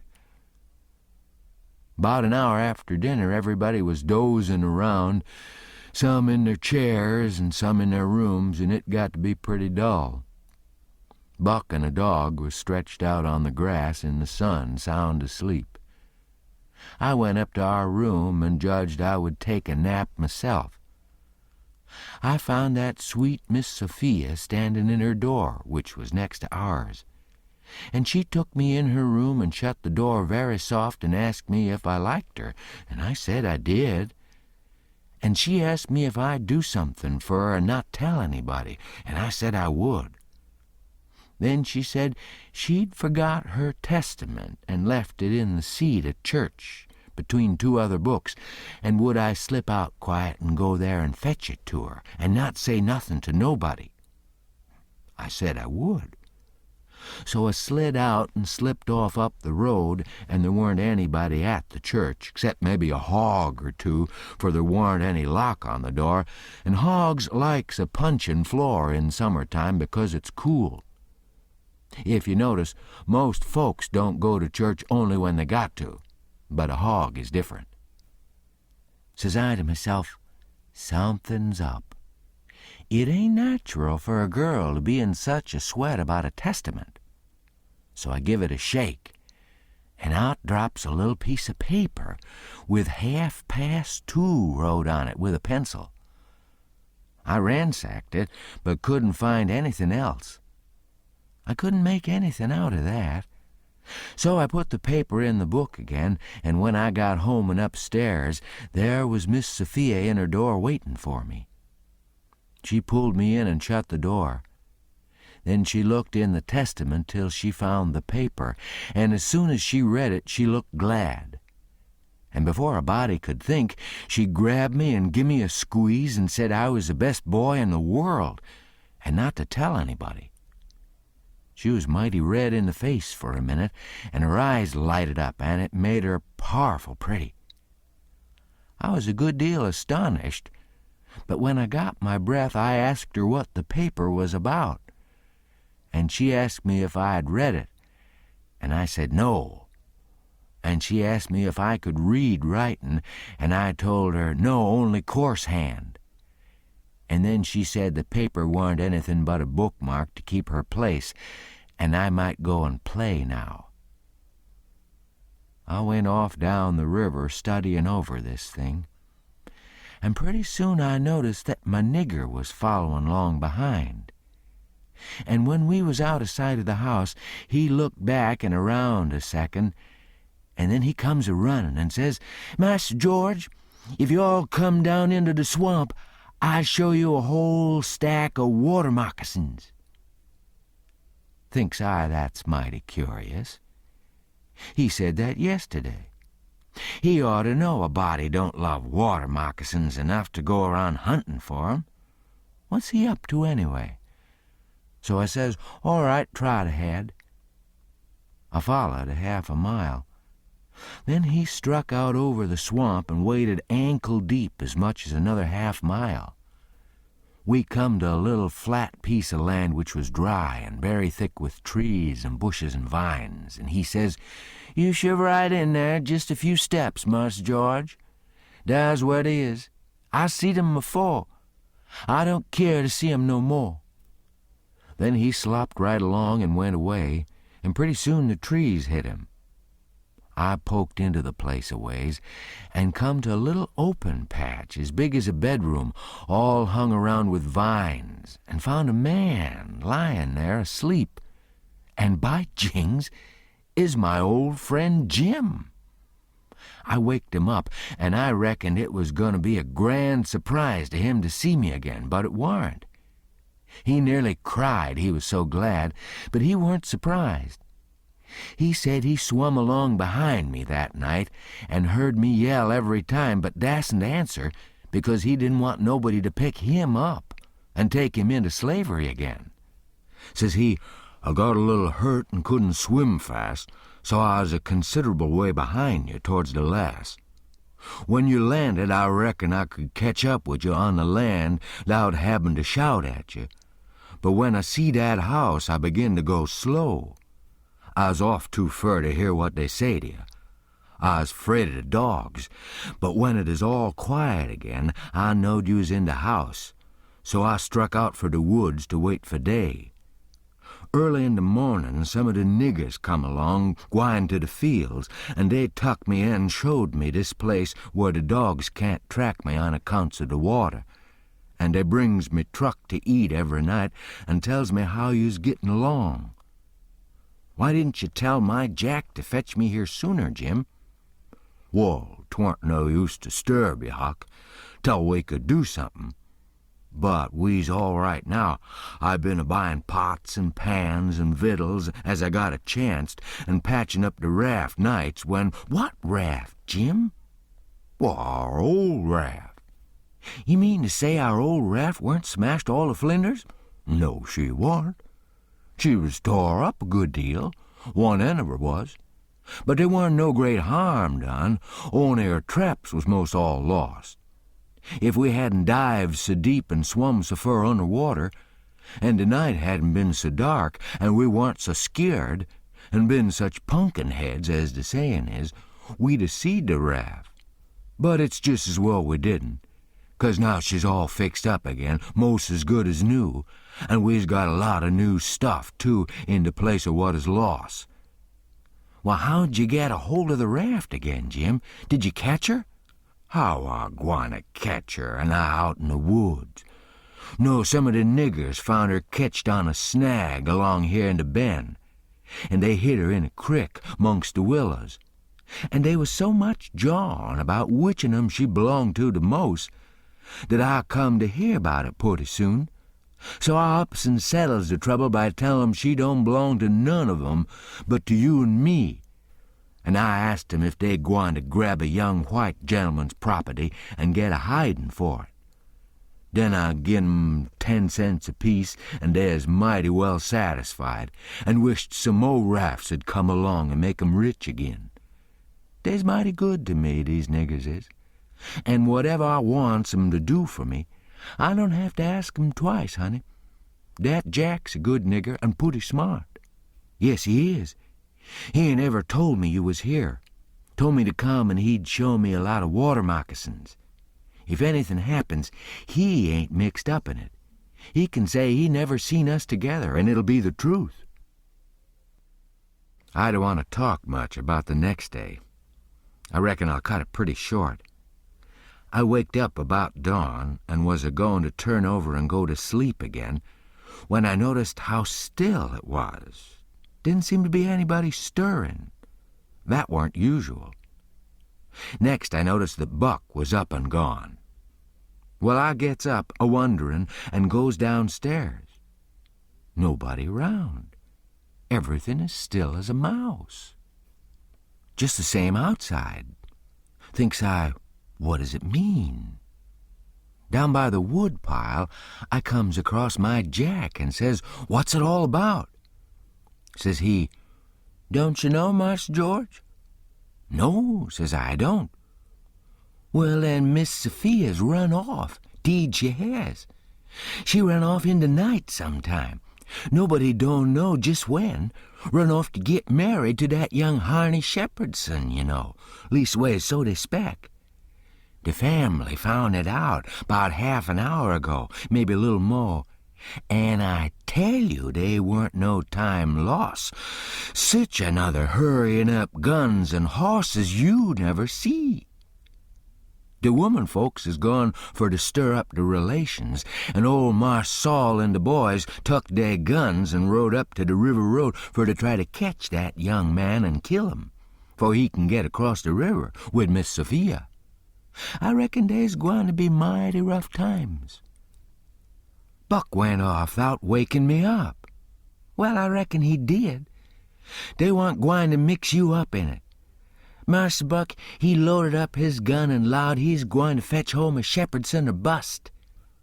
Well, there'll be plenty on 'em there, I reckon, and you betcha he'll fetch one if he gets a chancet. I took up the river road as hard as I could put. By and by I began to hear guns a good ways off. When I come inside of the log store and the wood pile where the steamboats lands, I worked along under the trees and brush till I got to a good place, and then I clumb up into the forks of a cottonwood that was out of reach and watched. There was a wood rank 4 foot high a little ways in front of the tree, and first I was going to hide behind that, but maybe it was luckier I didn't. There was 4 or 5 men cavorting around on their horses in the open place before the log store, cussin' and yellin' and trying to get at a couple of young chaps that was behind the wood rank alongside of the steamboat landing, but they couldn't come it. Every time one of 'em showed himself on the river side of the wood pile, he got shot at. The 2 boys was squatting back to back behind the pile so they could watch both ways. By and by, the men stopped cavorting around and yelling. They started riding towards the store. Then up gets one of the boys, draws a steady bead over the wood rank, and drops one of 'em out of his saddle. All the men jumped off their horses and grabbed the hurt one and started to carry him to the store. And that minute, the 2 boys started on the run. They got halfway to the tree I was in before the men noticed. Then the men see 'em and jumped on their horses and took out after 'em. They gained on the boys, but it didn't do no good. The boys had too good a start. They got to the wood pile that was in front of my tree and slipped in behind it so they had the bulge on the men again. One of the boys was Buck, and the other was a slim young chap about 19 years old. The men ripped around a while and then rode away. As soon as they was out of sight, I sung out to Buck and told him. He didn't know what to make of my voice coming out of the tree at first. He was awful surprised. He told me to watch out sharp and let him know when the men come in sight again. Said they was up to some devilment or other, wouldn't be gone long. I wished I was out of the tree, but I dasn't come down. Buck begun to cry and rip and 'lowed that him and his cousin Joe, that was the other young chap, would make up for this day yet. He said his father and his 2 brothers was killed, and 2 or 3 of the enemy. Said the Shepherdsons laid for him in ambush. Buck said his father and brothers ought to waited for their relations. The Shepherdsons was too strong for 'em. I asked him what was become of young Harney and Miss Sophia. He said they'd got across the river and was safe. I was glad of that. But the way Buck did take on because he didn't manage to kill Harney that day he shot at him, I hain't ever heard anything like it. All of a sudden, bang, bang, bang goes 3 or 4 guns. The men had slipped around through the woods and come in from behind without their horses. The boys jumped for the river, both of 'em hurt, and as they swum down the current, the men run along the bank shooting at 'em and singing out, "Kill 'em, kill 'em." It made me so sick I almost fell out of the tree. I ain't a-going to tell all that happened. It'd make me sick again if I was to do that. I wished I hadn't ever come ashore that night to see such things. I ain't ever going to get shut of 'em. Lots of times I dream about 'em. I stayed in the tree till it begun to get dark, afraid to come down. Sometimes I heard guns away off in the woods, and twice I seen little gangs of men gallop past the log store with guns. So I reckoned the trouble was still a-going on. I was mighty downhearted. So I made up my mind I wouldn't ever go a-near that house again, because I reckoned I was to blame somehow. I judged that that piece of paper meant that Miss Sophia was to meet Harney somewheres at 2:30 and run off. And I judged I ought to told her father about that paper and the curious way she acted, and then maybe he would 'a' locked her up and this awful mess wouldn't ever happened. When I got down out of the tree, I crept along down the river bank a piece and found the 2 bodies laying in the edge of the water, and tugged at 'em till I got 'em ashore. Then I covered their faces and got away as quick as I could. I cried a little when I was covering up Buck's face, for he was mighty good to me. It was dark now. I never went near the house, but struck through the woods and made for the swamp. Jim warn't on his island, so I tramped off in a hurry for the crick and crowded through the willows, red hot to jump aboard and get out of that awful country. The raft was gone. My souls, but I was scared. I couldn't get my breath for most a minute. Then I raised a yell. A voice not 25 foot from me says, "Good land, is that you, honey? Don't make no noise." It was Jim's voice. Nothing ever sounded so good before. I run along the bank a piece and got aboard, and Jim, he grabbed me and he hugged me. He is so glad to see me. He says, "Lord bless you, child, I's right down sure you's dead again. Jack's been here. He says he reckon you's been shot 'cause you didn't come home no more. So I's just this minute a-starting the raft down towards the mouth of the crick, so's to be all ready for to shove out and leave soon as Jack comes again and tells me for certain you is dead. Lawsy, I's mighty glad to get you back again, honey." I says, "All right, that's mighty good. They won't find me, and they'll think I've been killed and floated down the river. There's something up there that'll help them to think so. So don't you lose no time, Jim, but just shove off for the big water as fast as ever you can." I never felt easy till the raft was 2 miles below there and out in the middle of the Mississippi. Then we hung up our signal lantern and judged that we was free and safe once more. I hadn't had a bite to eat since yesterday, so Jim, he got out some corn dodgers and buttermilk and pork and cabbage and greens.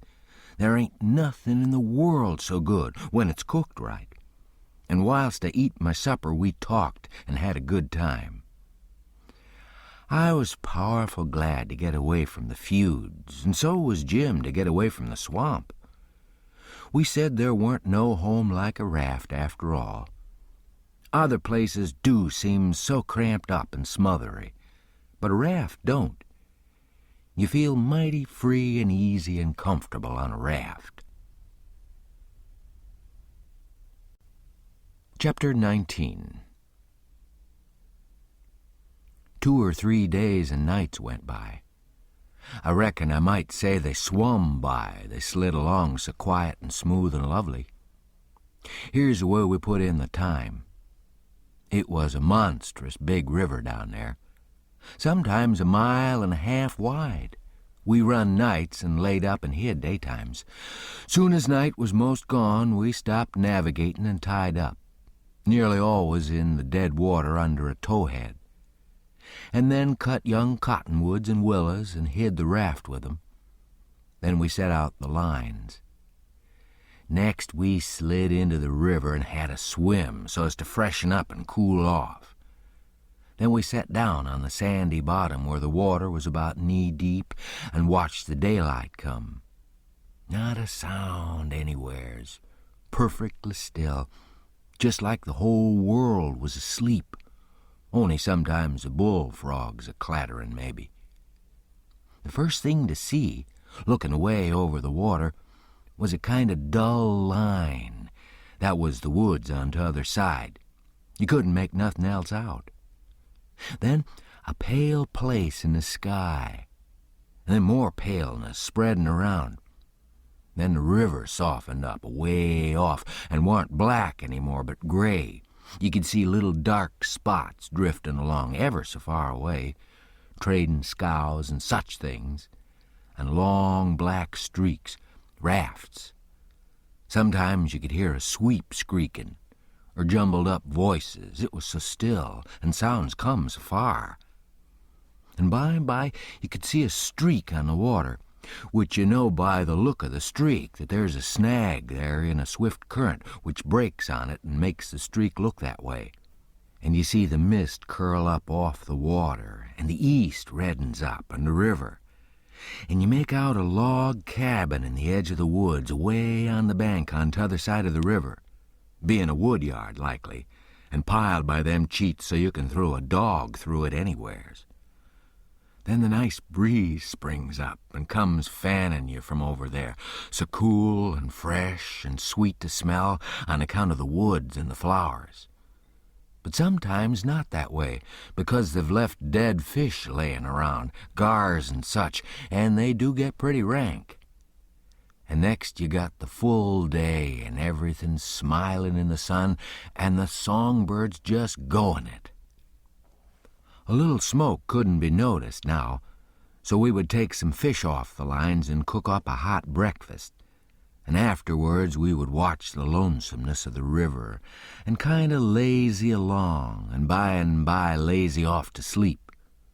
Wake up by and look to see what done it, and maybe see a steamboat coughing along upstream, so far off towards the other side you couldn't tell nothing about her, only whether she was a stern wheel or a side wheel. Then, for about an hour, there wouldn't be nothing to hear nor nothing to see, just solid lonesomeness. Next you'd see a raft sliding by, away off yonder, and maybe a galoot on it chopping, because they're most always doing it on a raft. You'd see the axe flash and come down. You don't hear nothing. You see that axe go up again, and by the time it's above the man's head, then you hear the ka-chunk. It had took all that time to come over the water. So we'd put in the day, lazying around, listening to the stillness. Once there was a thick fog, and the rafts and things that went by was beating tin pans so the steamboats wouldn't run over 'em. A scow or a raft went by so close we could hear 'em talking and cussing and laughing. Heard 'em plain, though we couldn't see no sign of 'em. Made you feel crawly. It was like spirits carrying on that way in the air. Jim said he believed it was spirits, but I says, no, spirits wouldn't say durn the dern fog. Soon as it was night, out we shoved. When we got her out about to the middle, we let her alone and let her float wherever the current wanted her to. Then we lit the pipes and dangled our legs in the water and talked about all kinds of things. We was always naked, day and night, whenever the mosquitoes had let us. The new clothes Buck's folks made for me was too good to be comfortable, and besides, I didn't go much on clothes nohow. Sometimes we'd have that whole river to ourselves for the longest time. Yonder was the banks and the islands across the water, and maybe a spark, which was a candle in a cabin window, and sometimes on the water you could see a spark or two on a raft or a scow, you know, and maybe you could hear a fiddle or a song coming over from one of them crafts. It's lovely to live on a raft. We had the sky up there, all speckled as stars, and we used to lay on our backs and look up at 'em, and discuss about whether they was made or only just happened. Jim, he allowed they was made, but I allowed they happened. I judged it would have took too long to make so many. Jim said the moon could have laid 'em. Well, that looked kind of reasonable, so I didn't say nothing against it, because I've seen a frog lay most as many, so of course it could be done. We used to watch the stars that fell, too, and see 'em streak down. Jim allowed they'd got spoiled and was hove out of the nest. Once or twice of a night we'd see a steamboat slipping along in the dark, and now and then she'd belch a whole world of sparks up out of her chimblies, and they'd rain down in the river and look awful pretty. Then she'd turn a corner and her lights'd wink out and her powwow shut off and leave the river still again. And by her waves'd get to us a long time after she is gone and joggle the raft a bit.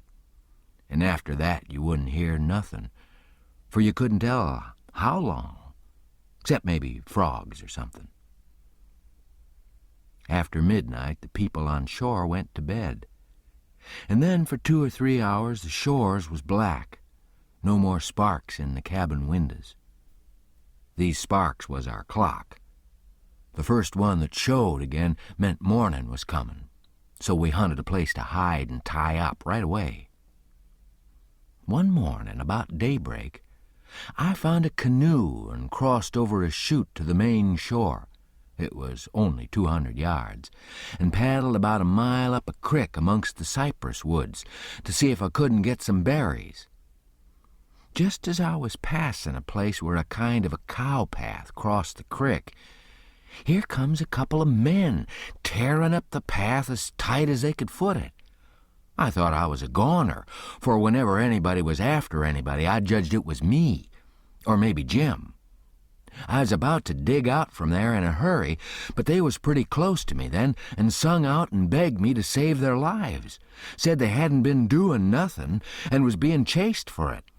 Said there was men and dogs a-comin'. They want to jump right in, but I says, "Don't you do it. I don't hear the dogs and horses yet. You've got time to crowd through the brush and get up the creek a little ways. Then you take to the water and wade down to me and get in. That'll throw the dogs off the scent."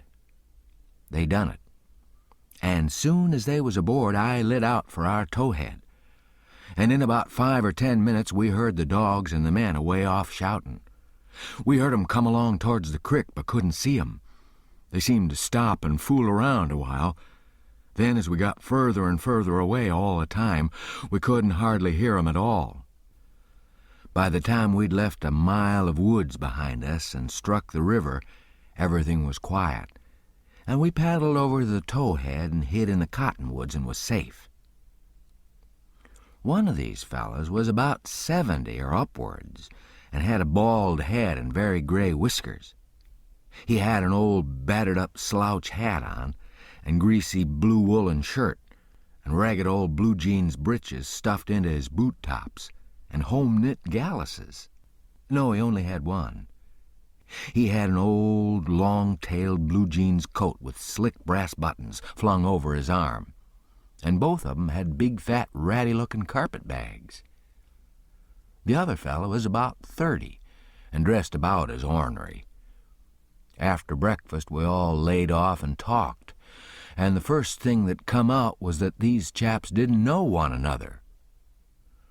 "What got you into trouble?" says the bald-head to other chap. "Well, I'd been selling an article to take the tartar off the teeth, and it does take it off, too, and generally the enamel along with it.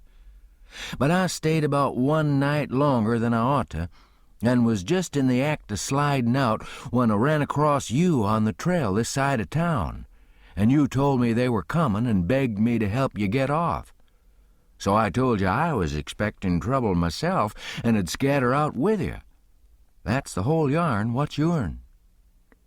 "Well, I've been running a little temperance revival there about a week, and was the pet of the women folks, big and little, for I was making it mighty warm for the rummies, I tell you, and taking as much as $5 or $6 a night, 10 cents a head, children and niggers free, and business a-growing all the time.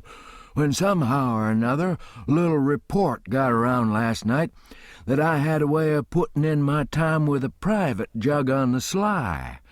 A nigger rousted me out this morning and told me the people was gathering on the quiet with their dogs and horses, and they'd be along pretty soon and give me about half an hour's start, and then run me down if they could. And if they got me, they'd tar and feather me and ride me on a rail, sure. I didn't wait for no breakfast. I weren't hungry. "Old man," says the young one, "I reckon we might double-team it together. What do you think?" "I ain't undisposed. What's your line, mainly?" "You're printer by trade. Do a little in patent medicines, theater actor, tragedy, you know. Take a turn at mesmerism and phrenology when there's a chance. Teach singing, geography school for a change, sling a lecture sometimes. Oh, I do lots of things, most anything that comes handy so it ain't work. What's your lay?" "I done considerable in the doctorin' way in my time. Layin' on of hands is my best holt, for cancer and paralysis and such things. And I can tell a fortune pretty good, when I've got somebody along to find out the facts for me. Preachin's my line, too, and workin' camp meetings, and missionaryin' round." Nobody never said anything for a while. Then the young man hove a sigh and says, "Alas." "What are you a-lassin' about?" says the bald head. "To think I should have lived to be leadin' such a life, and be degraded down into such company." And he begun to wipe the corner of his eye with a rag. "Darn your skin, ain't the company good enough for you?" says the bald head, pretty pert and uppish. "Yes, it is good enough for me. It's as good as I deserve. For who fetched me so low when I was so high? I did myself. I don't blame you, gentlemen, far from it. I don't blame anybody. I deserve it all. Let the cold world do its worst. One thing I know, there's a grave somewhere for me. The world may go on just as it's always done, and take everything from me, loved ones, property, everything, but it can't take that. Some day I'll lie down in it and forget it all, and my poor broken heart'll be at rest." He went on a-wiping. "Drat your poor broken heart," says the bald head. "What are you heaving your poor broken heart at us for? We ain't done nothing." "No, I know you haven't. I ain't blaming you, gentlemen. I brought myself down. Yes, I did it myself. It's right I should suffer, perfectly right. I don't make any moan." "Brought you down from where? Where was you brought down from?" "Oh, you wouldn't believe me. The world never believes. Let it pass. It's no matter. The secret of my birth." "The secret of your birth? Do you mean to say—" "Gentlemen," says the young man, very solemn, "I will reveal it to you, for I feel I may have confidence in you. By rights, I am a duke." Jim's eyes bugged out when he heard that, and I reckon mine did too. Then the bald head says, "No, you can't mean it." "Yes, my great-grandfather, eldest son of the Duke of Bridgewater, fled to this country about the end of the last century to breathe the pure air of freedom. Married here and died, leaving a son, his own father dying about the same time. The second son of the late Duke seized the title and estates. The infant real Duke was ignored. I am the lineal descendant of that infant. I am the rightful Duke of Bridgewater. And here am I, forlorn, torn from my high estate, hunted of men, despised by the cold world, ragged, worn, heartbroken, and degraded to the companionship of felons on a raft." Jim pitied him ever so much, and so did I. We tried to comfort him, but he said it warn't much use. He couldn't be much comforted. Said if we was a mind to acknowledge him, that would do him more good than most anything else. So we said we would if he'd tell us how. He said we ought to bow when we spoke to him and say, Your Grace, or My Lord, or Your Lordship. And he wouldn't mind it if we called him plain Bridgewater, which he said was a title anyway and not a name. And one of us ought to wait on him at dinner and do any little thing for him he wanted done. Well, that was all easy, so we done it. All through dinner, Jim stood around and waited on him and says, Will your Grace have some of this or some of that? And so on, and a body could see it was mighty pleasing to him. But the old man got pretty silent by and by. Didn't have much to say and didn't look pretty comfortable over all that petting that was going on around that Duke. He seemed to have something on his mind.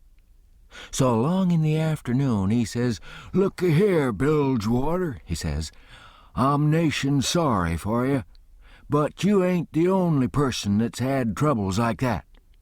No? No, you ain't. You ain't the only person that's been snaked down wrongfully out in a high place. Alas, no, you ain't the only person that's had a secret of his birth. And by jing, he begins to cry. Hold, what do you mean?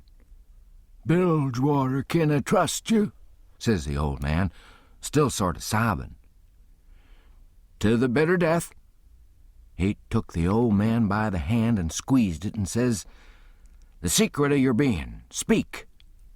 Bilgewater, I am the late Dauphin. You bet Jim and me stared this time. Then the Duke says, You're what? Yes, my friend, it's too true.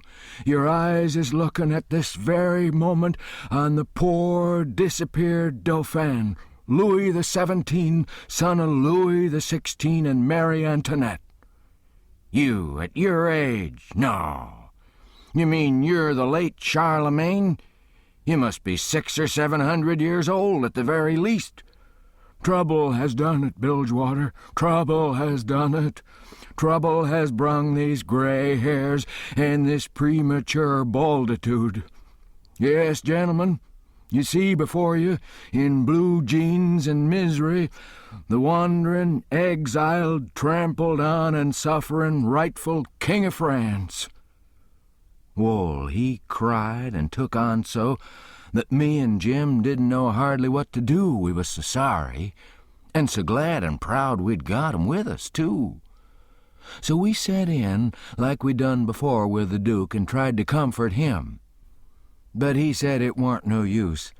Nothing but to be dead and done with it all could do him any good.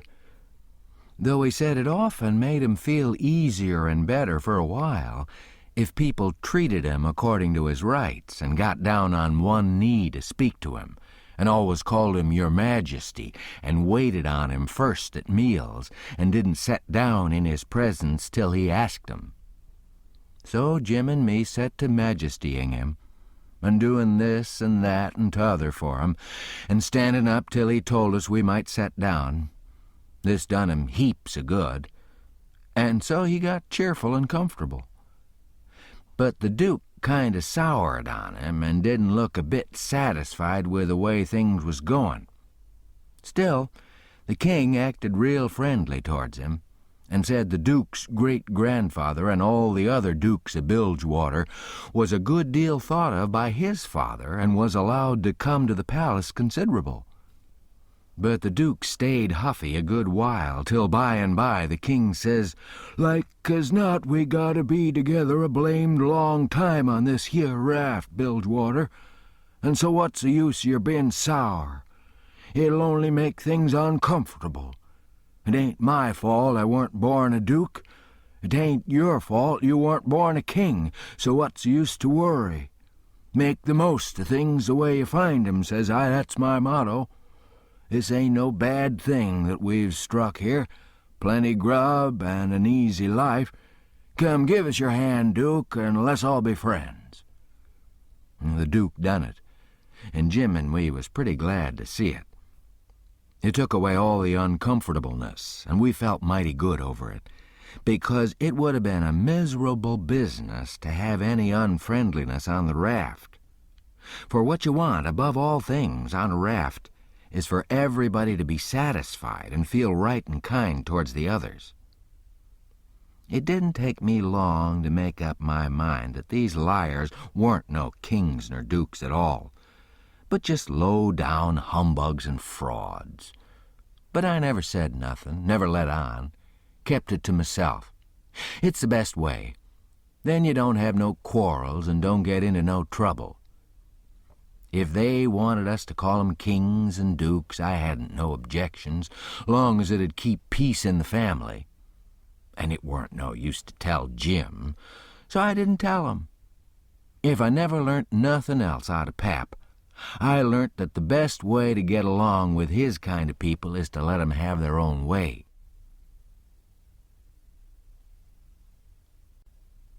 Chapter 20. They asked us considerable many questions. Wanted to know what we covered up the raft that way for and laid by in the daytime instead of running. Was Jim a runaway nigger?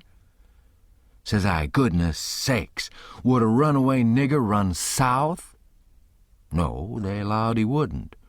I had to account for things some way, so I says, my folks was living in Pike County in Missouri, where I was born, and they all died off but me and Pa and my brother Ike. Pa, he 'lowed he'd break up and go down and live with Uncle Ben, who's got a little one-horse place on the river, 44 miles below Orleans.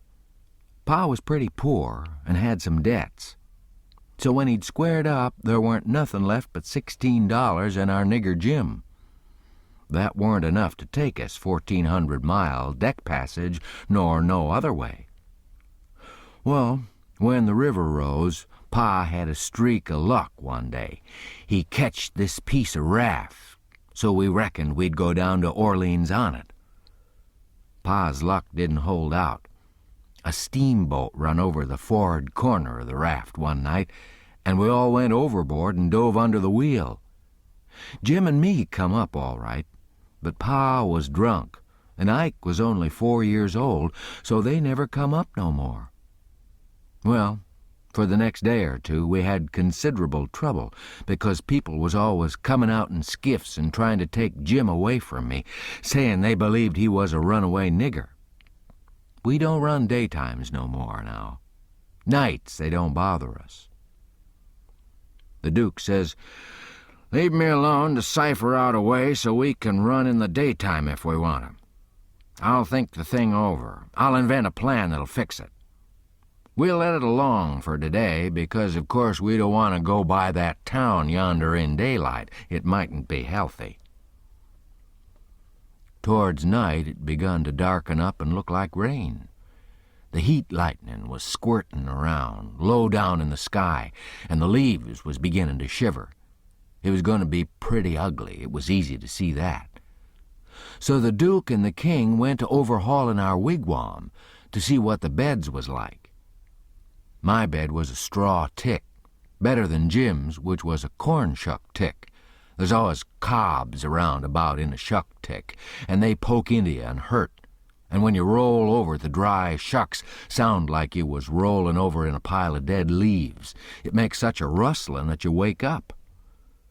Well, the Duke allowed he'd take my bed, but the King, he allowed he wouldn't. He says, I should have reckoned the difference in rank would have suggested to you that a corn shuck bed weren't just fitting for me to sleep on. Your Grace'll take the shuck bed for yourself. Jim and me was in a sweat again for a minute, being afraid there was going to be some more trouble amongst 'em, so we was pretty glad when the Duke says, 'Tis my fate to be always ground into the mire under the iron heel of oppression. Misfortune has broken my once haughty spirit. I yield, I submit. 'Tis my fate. I am alone in the world. Let me suffer. I can bear it. We got away as soon as it was good and dark. The King told us to stand well out towards the middle of the river and not show a light till we got a long ways below the town. We come in sight of the little bunch of lights by and by, that was the town, you know, and slid by about a half-mile out, all right. When we was 3/4 of a mile below, we hoisted up our signal lantern. And about 10 o'clock it come on to rain and blow and thunder and lighten like everything. So the king told us both to stay on watch till the weather got better. Then him and the Duke crawled into the wigwam and turned in for the night. It was my watch below till 12, but I wouldn't have turned in anyway if I'd had a bed, because a body don't see such a storm as that every day in the week, not by a long sight. My souls, how the wind did scream along, and every second or two there'd be some glare that lit up the white caps for a half a mile around, and you'd see the islands looking dusty through the rain, and the trees thrashing around in the wind. Then comes a whack, bum, bum, bum-ba-lum-ba-lum-bum-bum-bum-bum, and the thunder'd go rumbling and grumbling away and quit. And then rip comes another flash, and another suck-dolliger. The waves most washed me off the raft sometimes, but I hadn't any clothes on and didn't mind. We didn't have no trouble about snags. The lightning was glaring and flittering around so constant that we could see 'em plenty soon enough to throw our head this way or that and miss 'em. I had the middle watch, you know. But I was pretty sleepy by that time, so Jim, he said he'd stand the first half of it for me. He was always mighty good that way, Jim was. I crawled into the wigwam, but the king and the Duke had the legs sprawled around so there weren't no show for me. So I laid outside. I didn't mind the rain because it was warm and the waves weren't running so high now. About 2 they come up again, though, and Jim was going to call me, but he changed his mind because he reckoned they weren't high enough yet to do any harm. But he was mistaken about that, for pretty soon, all of a sudden along comes a reg'lar ripper and washed me overboard. It most killed Jim a-laughing. He was the easiest nigger to laugh that ever was, anyway. I took the watch, and Jim he laid down and snored away. And by the storm let up for good and all, and the first cabin light that showed, I rousted 'em out and we slid the raft into hiding quarters for the day. The king got out an old ratty deck of cards after breakfast, and him and the Duke played 7-up a while, 5 cents a game. Then they got tired of it and allowed they'd lay out a campaign, as they called it. The Duke went down into his carpet bag and fetched up a lot of little printed bills and read 'em out loud. One bill said, "The celebrated Dr. Armand de Montalban of Paris would lecture on the science of phrenology at such and such a place on the blank day of blank at 10 cents admission and furnish charts of character at 25 cents apiece." The Duke said that was him. In another bill, he was the world-renowned Shakespearean tragedian Garrick the Younger of Drury Lane, London. In other bills, he had a lot of other names and done other wonderful things, like finding water and gold with a divining rod, dissipating witch spells, and so on. By and by he says, "But the histrionic muse is the darlin'. Have you ever trod the boards, royalty?" "No," says the king. "You shall, then, before you're 3 days older. Fallen grandeur," says the Duke. "The first good town we come to, we'll hire a hall and do the sword fight in Richard III, and the balcony scene in Romeo and Juliet. How's that strike you?" "I'm in, up to the hub for anything that'll pay, Bilgewater. But you see, I don't know nothing about play acting, and hain't ever seen much of it. I was too small when Pap used to have 'em at the palace. Do you reckon you can learn me?" "Easy." "All right. I'm just a-freezing for something fresh anyway. Let's commence right away." So the Duke told him all about who Romeo was and who Juliet was, and said he was used to being Romeo so the king could be Juliet. "But if Juliet's such a young girl, Duke, my peeled head and my white whiskers is going to look uncommon odd on her, maybe." "No, don't you worry. These country jakes won't ever think of that. Besides, you'll be in costume, and that makes all the difference in the world. Juliet's in a balcony enjoying the moonlight before she goes to bed, and she's got on her nightgown and her ruffled nightcap. Here are the costumes for the parts." He got out 2 or 3 curtain calico suits, which he said was medieval armor for Richard III, and t'other chap, and a long white cotton nightshirt and a ruffled nightcap to match. The king was satisfied, so the Duke got out his book and read the parts over in the most splendid spread-eagle way, prancing around and acting at the same time to show how it had got to be done. Then he gave the book to the king and told him to get his part by heart. There was a little one-horse town about 3 mile down the bend, and after dinner the Duke said he'd ciphered out his idea about how to run in daylight without it being dangersome for Jim. So he allowed he'd go down to the town and fix that thing. The king allowed he'd go too and see if he couldn't strike something. We was out of coffee, so Jim said I better go along with him in a canoe and get some. When we go there warn't nobody stirring. Streets empty and perfectly dead and still, like Sunday. We found a sick nigger sunning himself in the backyard, and he said everybody that warn't too young or too sick or too old was gone to camp meeting, about 2 mile back into the woods. The king got the directions and allowed we'd go and work that camp meeting for all it was worth, and I might go too. The Duke said what he was after was a printing office. We found it. A little bit of a concern, up over a carpenter shop, carpenters and printers all gone to the meeting, and no doors locked. It was a dirty, littered-up place, and had ink marks and handbills with pictures of horses and runaway niggers on 'em all over the walls. The Duke shed his coat and said he was all right now, so me and the king lit out for the camp meeting. We got there in about half an hour, fairly dripping, for it was a most awful hot day. There was as much as 1,000 people there from 20 miles around. The woods was full of teams and wagons hitched everywheres, feeding out of the wagon troughs and stomping to keep off the flies.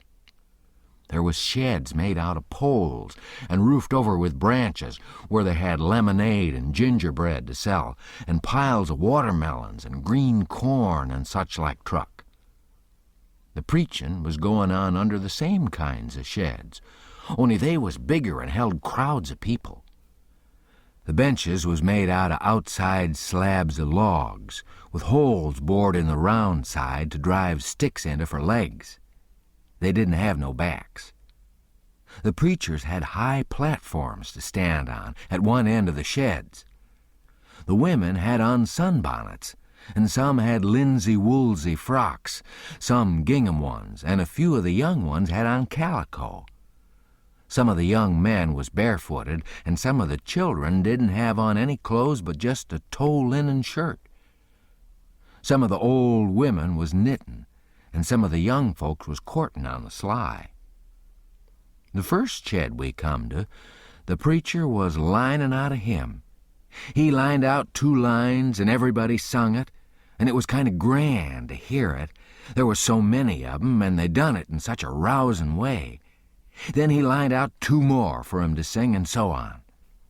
The people woke up more and more and sung louder and louder, and towards the end some begun to groan and some begun to shout.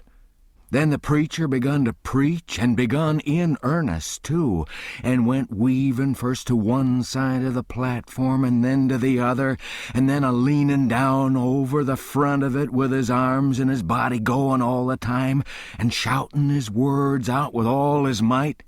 And every now and then he'd hold up his Bible and spread it open and kind of pass it around this way and that, shouting, "It's the brazen serpent in the wilderness, look upon it and live." And the people would shout out, "Glory, amen." And so he went on, and the people groaning and crying and saying amen, Oh, come to the mourner's bench, come black with sin, amen. Come sick and sore, amen.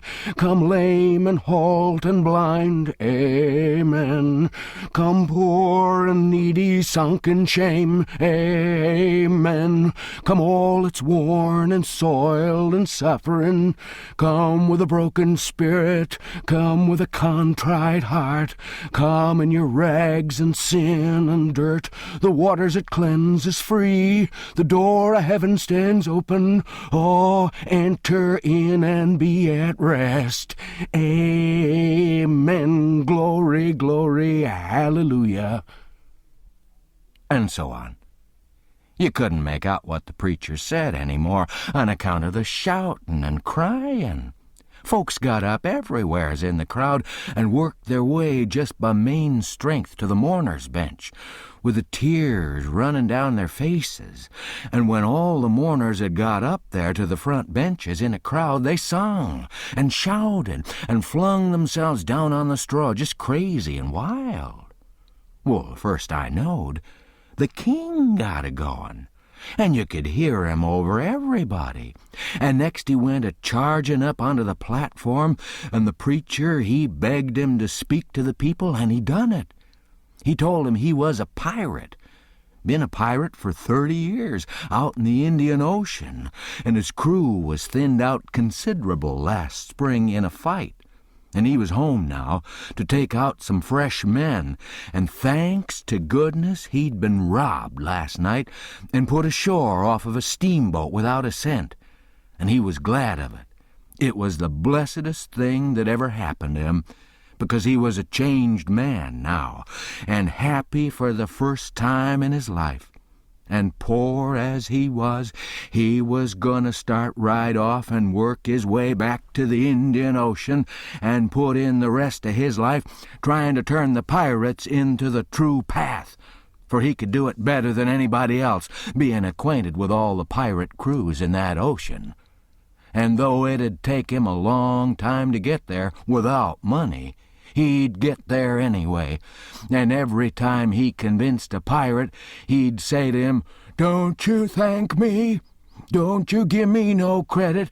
It all belongs to them dear people in Polkville camp meeting, natural brothers and benefactors of the race, and that dear preacher there, the truest friend a pirate ever had." And then he busted into tears, and so did everybody. Then somebody sings out, "Take up a collection for 'em, take up a collection." Well, half a dozen made a jump to do it, but somebody sings out, "Let him pass the hat around."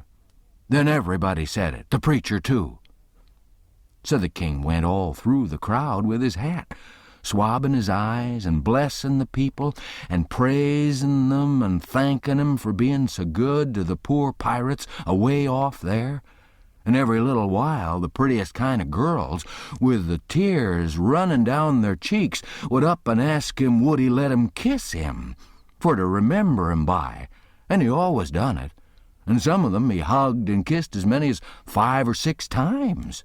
And he was invited to stay a week, and everybody wanted him to live in their houses, and said they'd think it was an honor. But he said as this was the last day of the camp meeting, he couldn't do no good, and besides he was in a sweat to get to the Indian Ocean right off and go to work on the pirates.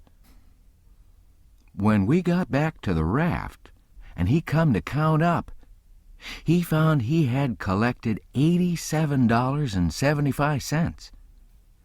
And then he had fetched away a 3-gallon jug of whiskey, too, that he found under a wagon when we was starting home through the woods. The king said, take it all around, it laid over any day he'd ever put in the missionarying line. He said it weren't no use talking. Heathens don't amount to shucks alongside of pirates to work a camp meeting with. The Duke was thinking he'd been doing pretty well till the king come to show up. But after that he didn't think so much.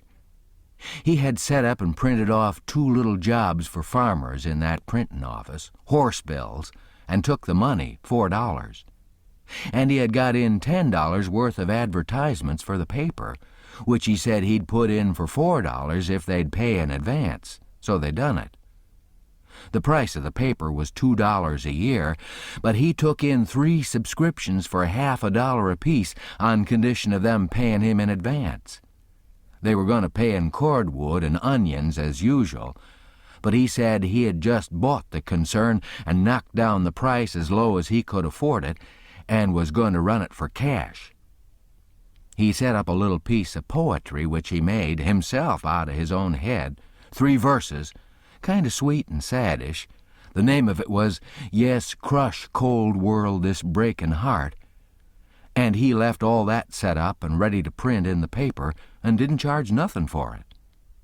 Well, he took in $9.50 and said he'd done pretty square day's work for it.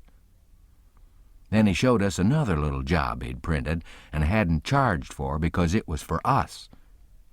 It had a picture of a runaway nigger with a bundle on a stick over his shoulder and $200 reward under it. The reading was all about Jim and just described him to a dot. It said he run away from St. Jack's plantation 40 miles below New Orleans last winter and likely went north, and whoever'd catch him and send him back, he could have the reward and expenses. "Now," says the Duke, "after tonight we can run in the daytime if we want 'em. Whenever we see anybody coming, we can tie Jim hand and foot with a rope and lay him in the wigwam and show this handbill and say we captured him up the river, and we're too poor to travel on a steamboat, so we got this little raft on credit from our friends and are going down to get the reward. Handcuffs and chains would look still better on Jim, but it wouldn't go well with the story of us being so poor. Too much like jewelry. Ropes are the correct thing. We must preserve the unities, as we say on the boards." We all said the Duke was pretty smart, and there couldn't be no trouble about running daytimes.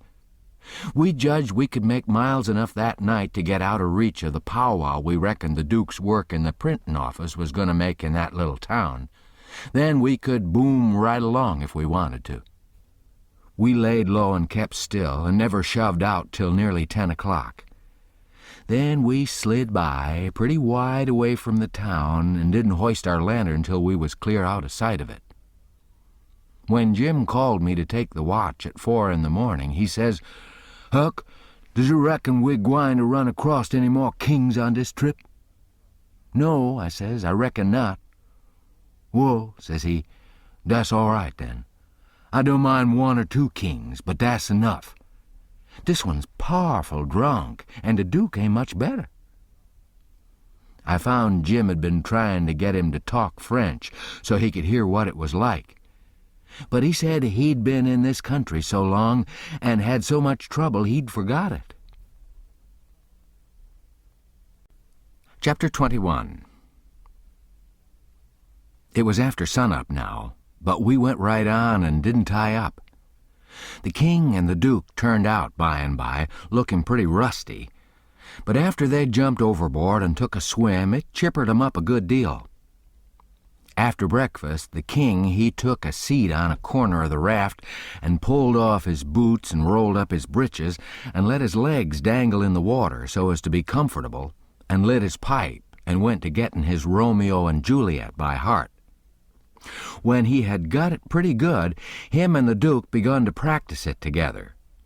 The Duke had to learn him over and over again how to say every speech. And he made him sigh and put his hand on his heart, and after a while he said he'd done it pretty well. "Only," he says, "you mustn't bella out Romeo that way, like a bull. You must say it soft and sick, languishy. So, Romeo. That's the idea. For Juliet's a dear, sweet, mere child of a girl, you know, and she don't bray like a jackass." Well, next they got out a couple of long swords that the Duke made out of oak laths and begun to practice the sword fight. The Duke called himself Richard III, and the way they laid on and pranced around the raft was grand to see. But by and by the king tripped and fell overboard, and after that they took a rest and had a talk about all kinds of adventures they'd had in other times along the river. After dinner, the Duke says, "Well, Captain, we'll want to make this a first-class show, so I guess we'll add a little more to it. We want a little something to answer encores with anyway." "What's encores, Bilgewater?"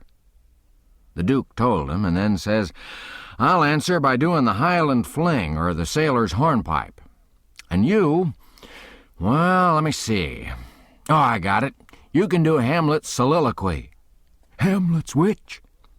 "Hamlet's soliloquy, the most celebrated thing in Shakespeare. Ah, it's sublime, sublime. Always fetches the house. I haven't got it in the book. I've only got one volume, but I reckon I can piece it out from memory. I'll just walk up and down a minute and see if I can call it back from Recollection's vaults." So he went to marching up and down, thinking and frowning horrible every now and then. Then he'd hoist up his eyebrows, next he'd squeeze his hand on his forehead and stagger back and kind of moan, next he'd sigh, and next he'd let on to drop a tear. It was beautiful to see him. By and by he got it. He told us to give attention. Then he strikes a most noble attitude with one leg shoved forwards and his arms stretched away up and his head tilted back, looking up at the sky. And then he begins to rip and rave and grit his teeth, and after that, all through his speech, he howled and spread around and swelled up his chest and just knocked the spots out of any acting I ever see before. This is a speech. I learned it easy enough while he was learning it to the king. "To be or not to be, that is the bare bodkin that makes calamity of so long life. For who would fardels bear till Burnham Wood do come to Dunsinane, but that the fear of something after death murders the innocent sleep, great nature's second course, and makes us rather sling the arrows of outrageous fortune than fly to others that we know not of. There's the respect must give us pause. Wake, Duncan, with thy knocking. I would thou couldst.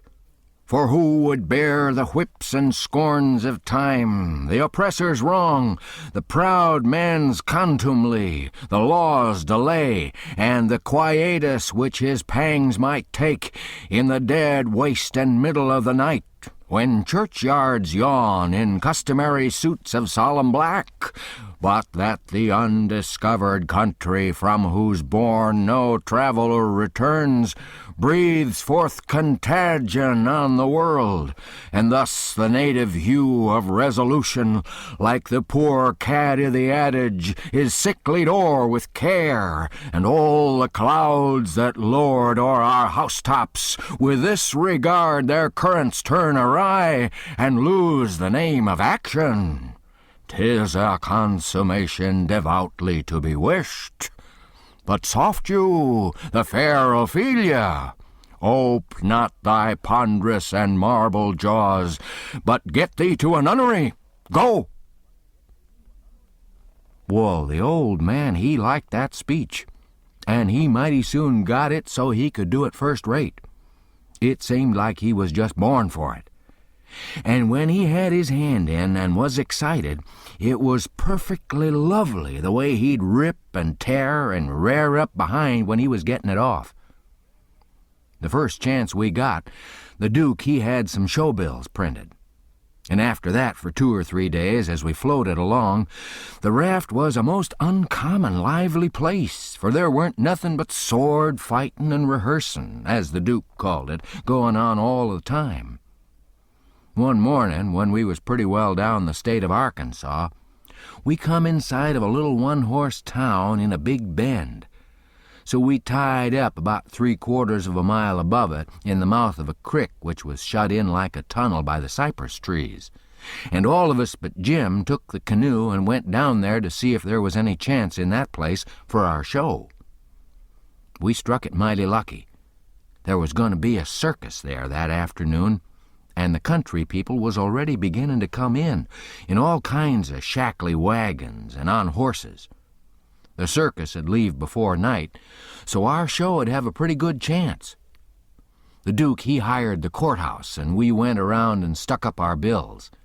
They read like this: Shakespearean Revival. Wonderful attraction for one night only. The world-renowned tragedians David Garrick the Younger of Drury Lane Theatre, London, and Edmund Kean the Elder of the Royal Haymarket Theatre, Whitechapel, Pudding Lane, Piccadilly, London, and the Royal Continental Theatres in their sublime Shakespearean spectacle entitled The Balcony Scene in Romeo and Juliet. Romeo, Mr. Garrick; Juliet, Mr. Kean, assisted by the whole strength of the company. New costumes, new scenery, new appointments. Also, the thrilling, masterly, and blood-curdling broadsword conflict in Richard III. Richard III, Mr. Garrick; Richmond, Mr. Kean.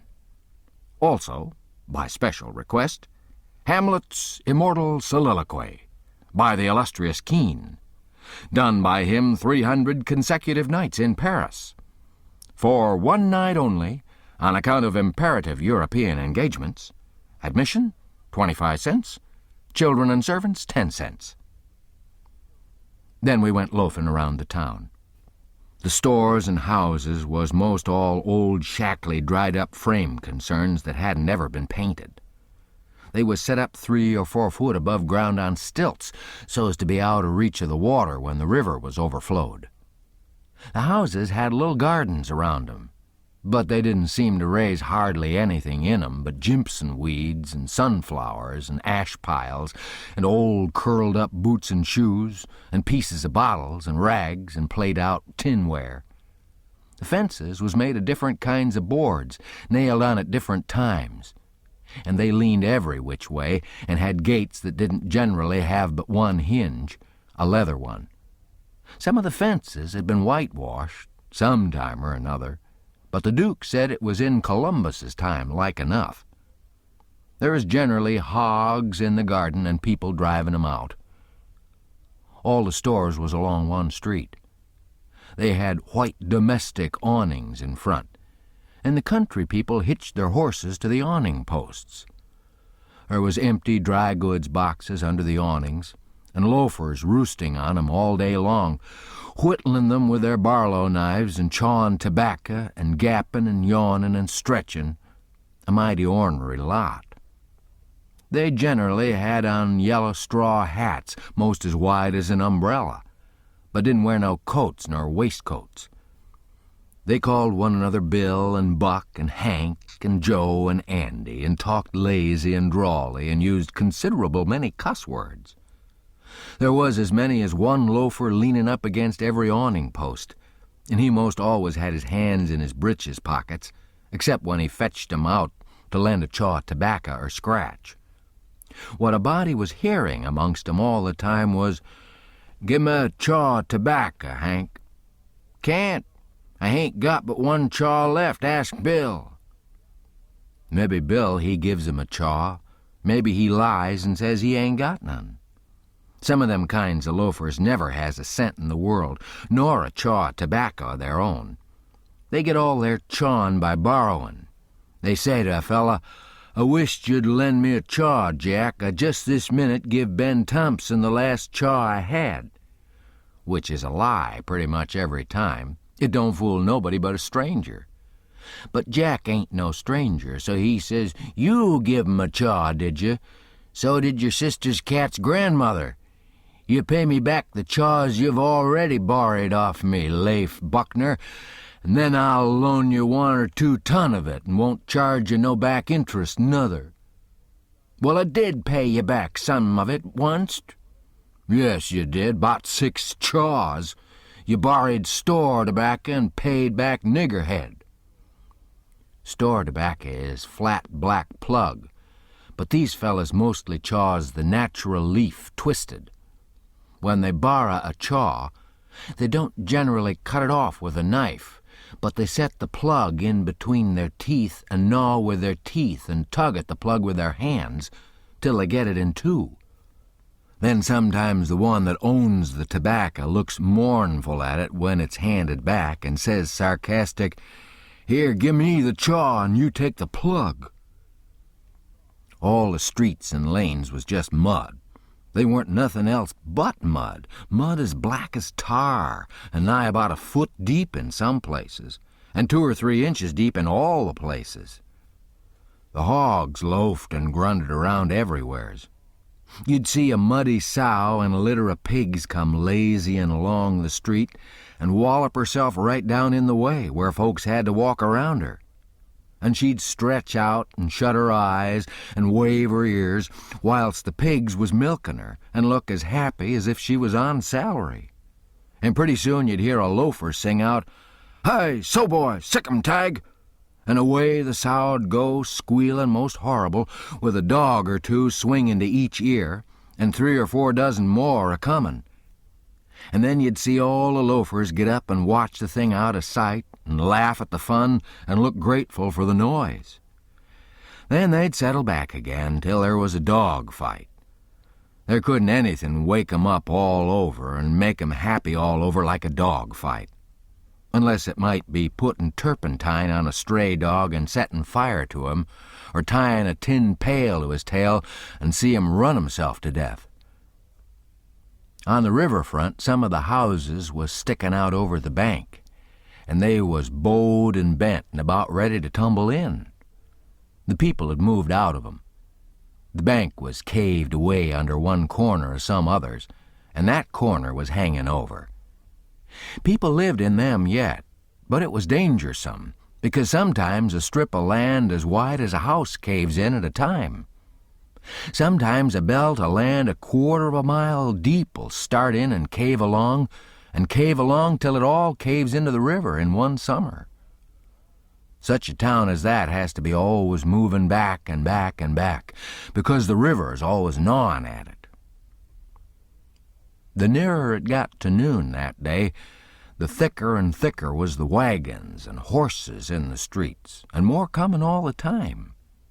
Families fetched their dinners with 'em from the country and eat 'em in the wagons. There was considerable whiskey drinking going on, and I seen 3 fights. By and by somebody sings out, "Here comes old Boggs in from the country for his little old monthly drunk. Here comes, boys." All the loafers looked glad. I reckon they was used to having fun out of Boggs. One of 'em says, "Wonder who he's gwine to chaw up this time. If he'd a chawed up all the men he's been a-gwine to chaw up in the last 20 years, he'd have a considerable reputation now." Another one says, "I wished old Boggs had threatened me, 'cause then I'd know I weren't gwine to die for 1,000 year." Boggs comes a-tearing along on his horse, whooping and yelling like an Injun and singing out, "Clear the track there, I'm on the warpath, and the price of coffins is a-gwine to rise." He was drunk and weaving about in his saddle. He was over 50-year-old and had a very red face. Everybody yelled at him and laughed at him and sassed him, and he sassed back and said he'd attend to them and lay 'em out in their regular turns, but he couldn't wait now because he'd come to town to kill old Colonel Sherburne, and his motto was meat first and spoon vittles to top off on. He see me and rode up and says, "Where do you come from, boy? You prepared to die?" And then he rode on. I was scared, but a man says he don't mean nothing. He's always a-carrying on like that when he's drunk. He's the best-naturedest old fool in Arkansas. Never hurt nobody, drunk nor sober. Boggs rode up before the biggest store in town and bent his head down so he could see under the curtain of the awning and yells, "Come on here, Sherburne. Come on and meet the man you've swindled. You're the hound I'm after, and I'm a-gwine to have you, too." And so he went on, calling Sherburne everything he could lay his tongue to, and the whole street packed with people, listening and laughing and going on. By and by, a proud-looking man, about 55, and he was a heap the best-dressed man in that town, too, steps out of the store, and the crowd drops back on each side to let him come. He says to Boggs, mighty calm and slow, he says, I'm tired of this, but I'll endure it till 1 o'clock. Till 1 o'clock, mind, no longer. If you open your mouth against me only once after that time, you can't travel so far but I'll find you. Then he turns and goes in. The crowd looked mighty sober. Nobody stirred, and there warn't no more laughing. Boggs rode off, blackguarding Sherburne as loud as he could yell, all down the street. And pretty soon he comes and stops before the store, still keeping it up. Some men crowded round him and tried to get him to shut up, but he wouldn't. They told him it'd be 1 o'clock in about 15 minutes, and so he must go home. He must go right away. But didn't do no good. He cussed away with all his might and throwed his hat down in the mud and rode over it, and pretty soon away he went a-raging down the street again with his gray hair a-flying. Everybody that could get a chance at him tried their best to coax him off his horse so they could lock him up and get him sober, but it weren't no use. Up the street he'd tear again and give Sherburne another cussin'. By and by somebody says, go for his daughter. Quick, go for his daughter. Sometimes he'll listen to her. If anybody can persuade him, she can. So somebody started on a run. I walked down the street a ways and stopped. In about 5 or 10 minutes, here comes Boggs again, but not on his horse. He was a-reelin' across the street towards me, bareheaded, with a friend on both sides of him a hold of his arms and hurrying him along. He was quiet and looked uneasy, and he weren't handing back any, but was doing some of the hurrying himself. Somebody sings out, Boggs! I looked over there to see who said it, and it was that Colonel Sherburne. He was standing perfectly still in the street, and had a pistol raised in his right hand, not aiming it, but holding it out with the barrel tilted up towards the sky. The same second I see a young girl coming on the run, and 2 men with her. Boggs and the men turned round to see who'd called him, and when they see the pistol, the men jumped to one side, and the pistol barrel come down slow and steady to a level, both barrels cocked. Boggs throws up both his hands and says, Oh, Lord, don't shoot! Bang goes the first shot, and he staggers back clawing at the air. Bang goes the second one, and he tumbles backwards onto the ground, heavy and solid, with his arms spread out. That young girl screamed out and comes rushing, and down she throws herself on her father, crying and saying, Oh, he's killed him, he's killed him. The crowd closed up around him and shouldered and jammed one another with their necks stretched, trying to see, and people on the inside trying to shove him back and shouting, Back, back, give him air, give him air. Colonel Sherburne, he tossed his pistol onto the ground and turned around on his heels and walked off. They took Boggs to a little drugstore, the crowd pressing around just the same, and the whole town following. And I rushed and got a good place at the window where I was close to him and could see in. They laid him on the floor and put one large Bible under his head and opened another one and spread it on his breast. But they tore open his shirt first, and I seen where one of the bullets went in. He made about a dozen long gasps, his breast lifting the Bible up when he drawed in his breath and letting it down again when he breathed it out. And after that he laid still. He was dead. Then they pulled his daughter away from him, screaming and crying, and took her off. She was about 16, and very sweet and gentle-looking, but awful pale and scared. Well, pretty soon the whole town was there, squirming and scrooging and pushing and shoving to get at the window and have a look. But people that had the places wouldn't give 'em up. And folks behind him was saying all the time, "Say now, you've looked enough, you fellas. 'Tain't right and 'tain't fair for you to stay thar all the time and never give nobody a chance. Other folks has their rights as well as you." There was considerable jawing back, so I slid out, thinking maybe there was going to be trouble. The streets was full and everybody was excited. Everybody that seen the shootin' was telling how it happened. And there was a big crowd packed around each one of these fellas, stretching their necks and listening.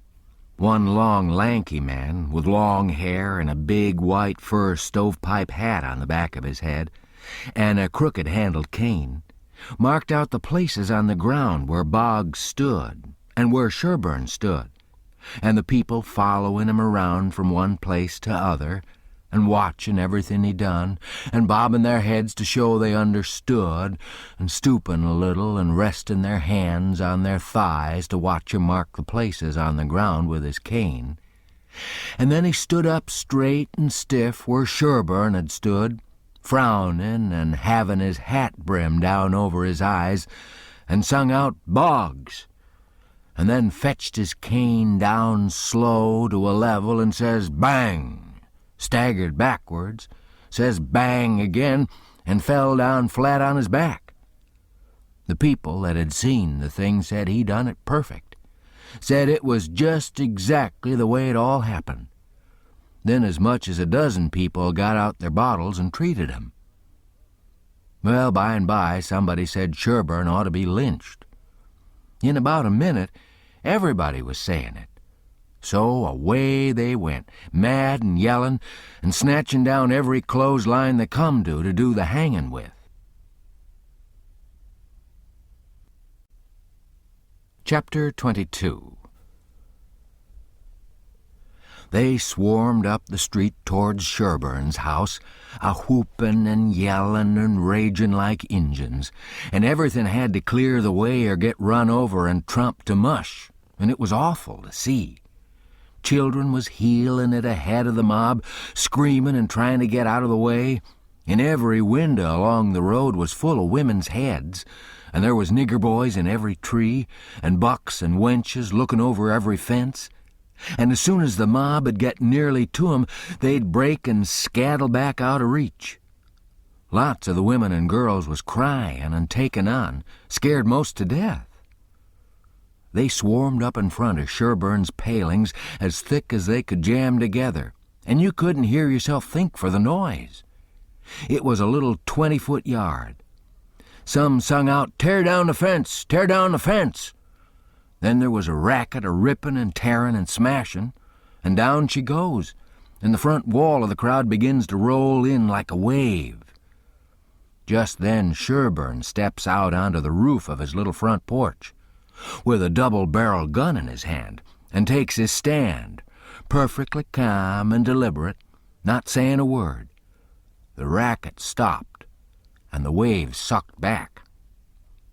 Sherburne never said a word, just stood there, looking down. The stillness was awful creepy and uncomfortable. Sherburne run his eye slow along the crowd, and wherever it struck, the people tried a little to outgaze him, but they couldn't. They dropped their eyes and looked sneaky. Then pretty soon Sherburne sort of laughed. Not the pleasant kind, but the kind that makes you feel like when you're eating bread that's got sand in it. Then he says, slow and scornful, "The idea of you lynching anybody, it's amusing. The idea of you thinking you had pluck enough to lynch a man, because you're brave enough to tar and feather poor friendless cast-out women that come along here. Did that make you think you had grit enough to lay your hands on a man? Why, a man's safe in the hands of 10,000 of your kind, as long as it's daytime and you're not behind him. Do I know you? I know you clear through. I was born and raised in the South, and I've lived in the North. So I know the average all around. The average man's a coward. In the North, he lets anybody walk all over him that wants to, and goes home and prays for a humble spirit to bear it. In the South, one man, all by himself, has stopped a stage full of men in the daytime and robbed the lot. Your newspapers call you a brave people so much that you think you are braver than any other people, whereas you're just as brave and no braver. Why don't your juries hang murderers? Because they're afraid the man's friends'll shoot him in the back in the dark, and it's just what they would do. So they always acquit. And then a man goes in the night with 100 masked cowards at his back and lynches the rascal. Your mistake is that you didn't bring a man with you. That's one mistake, and the other is that you didn't come in the dark and fetch your masks. You brought part of a man, Buck Harkness, there. And if you hadn't had him to start you, you'd have taken it out in blowing. You didn't want to come. The average man don't like trouble and danger. You don't like trouble and danger. But if only half a man, like Buck Harkness there, shouts, "Lynch him, lynch him," you're afraid to back down, afraid you'll be found out to be what you are, cowards. And so you raise a yell and hang yourselves onto that half a man's coat-tail and come a-raging up here, swearing what big things you're gonna do. The pitifulest thing out is a mob. That's what an army is, a mob. They don't fight with courage that's born in them, but with courage that's borrowed from their mass and from their officers. But a mob without any man at the head of it is beneath pitifulness. Now, the thing for you to do is to drop your tails and go home and crawl in a hole. If any real lynching's gonna be done, it'll be done in the dark, Southern fashion. And when they come, they'll bring their masks and fetch a man along. Now leave, and take your half-man with you. Tossing his gun up across his left arm and cocking it when he says this. The crowd washed back sudden, and then broke all apart and went tearing off every which way. And Buck Harkness, he heeled it after 'em, looking tolerable cheap. I could have stayed if I wanted to, but I didn't wanna. I went to the circus and loafed around the backside till the watchman went by, and then dived in under the tent. I had my $20 gold piece and some other money, but I reckoned I better save it, because there ain't no telling how soon you're going to need it, away from home and amongst strangers that way. You can't be too careful.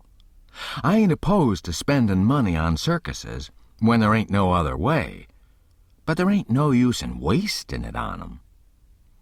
It was a real bully circus.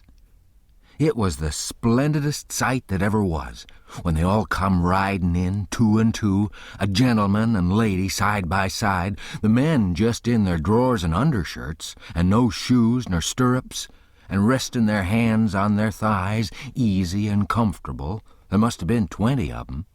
And every lady with a lovely complexion, and perfectly beautiful, and looking just like a gang of real sure-enough queens, and dressed in clothes that cost millions of dollars, and just littered with diamonds. It was a powerful fine sight. I never see anything so lovely. And then one by one they got up and stood, and went a-weaving around the ring so gentle and wavy and graceful, the men looking ever so tall and airy and straight, with their heads bobbing and skimming along, away up there under the tent roof, and every lady's rose-leafy dress flapping soft and silky around her hips, and she looking like the most loveliest parasol.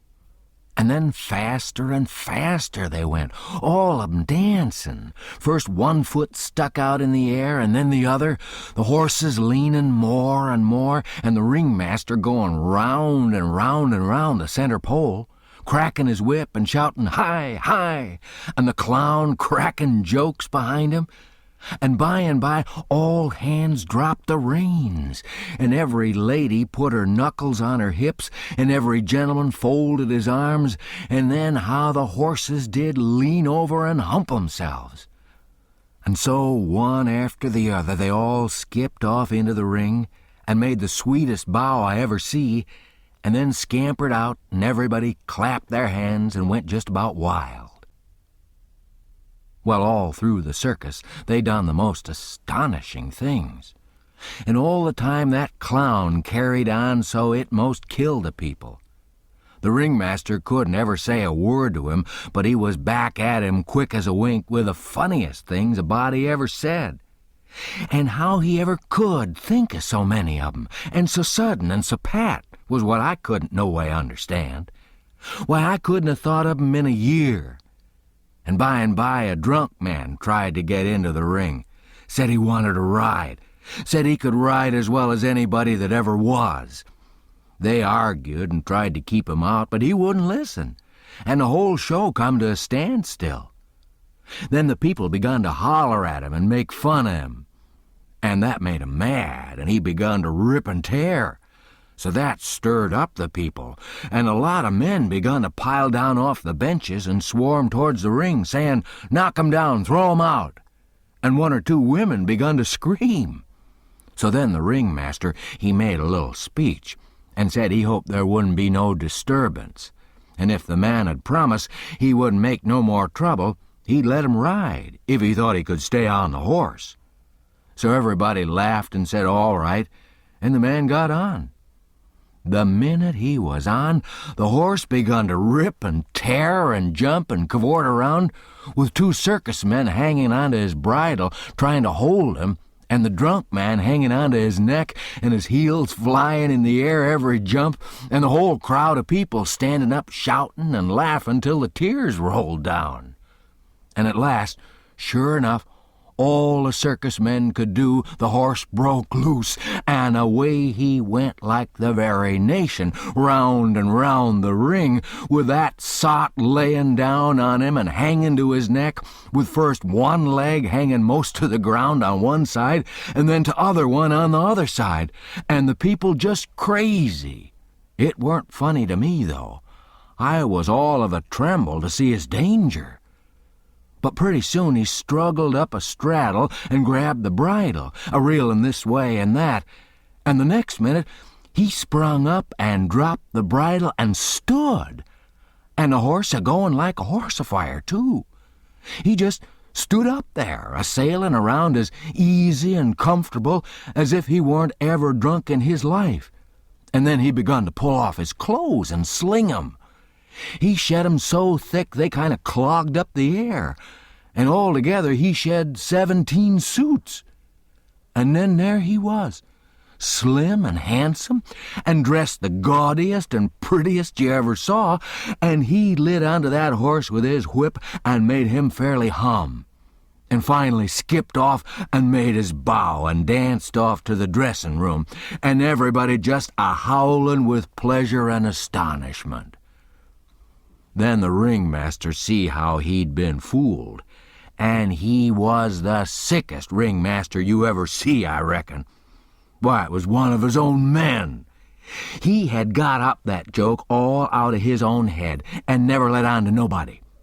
Well, I felt sheepish enough to be took in so, but I wouldn't have been in that ringmaster's place not for $1,000. I don't know. There may be bullier circuses than what that one was, but I never struck 'em yet. Anyways, it was plenty good enough for me.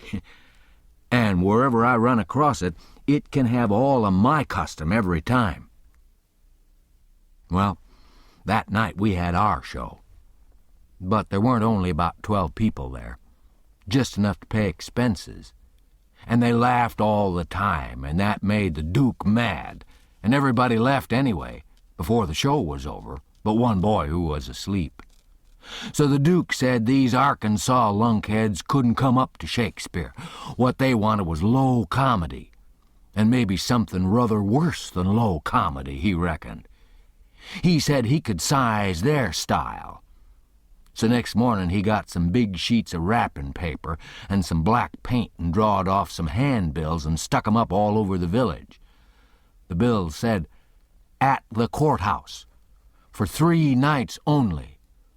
The world-renowned tragedians, David Garrick the Younger and Edmund Kean the Elder, of the London and Continental theaters, in their thrilling tragedy of The King's Camelopard or The Royal Nonsuch.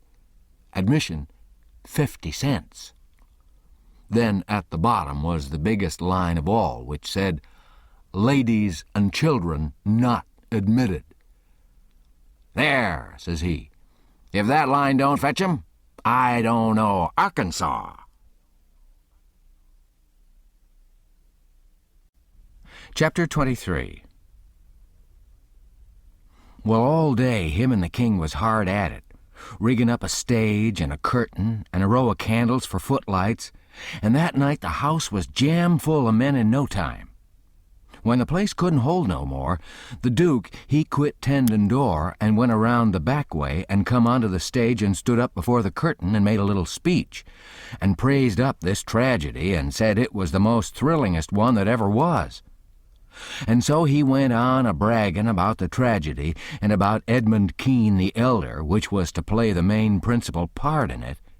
And at last, when he'd got everybody's expectations up high enough, he rolled up the curtain, and the next minute the king come a-prancing out on all fours, naked. And he was painted all over, ring-streaked and striped, all sorts of colors, as splendid as a rainbow. But never mind the rest of his outfit, it was just wild, but it was awful funny.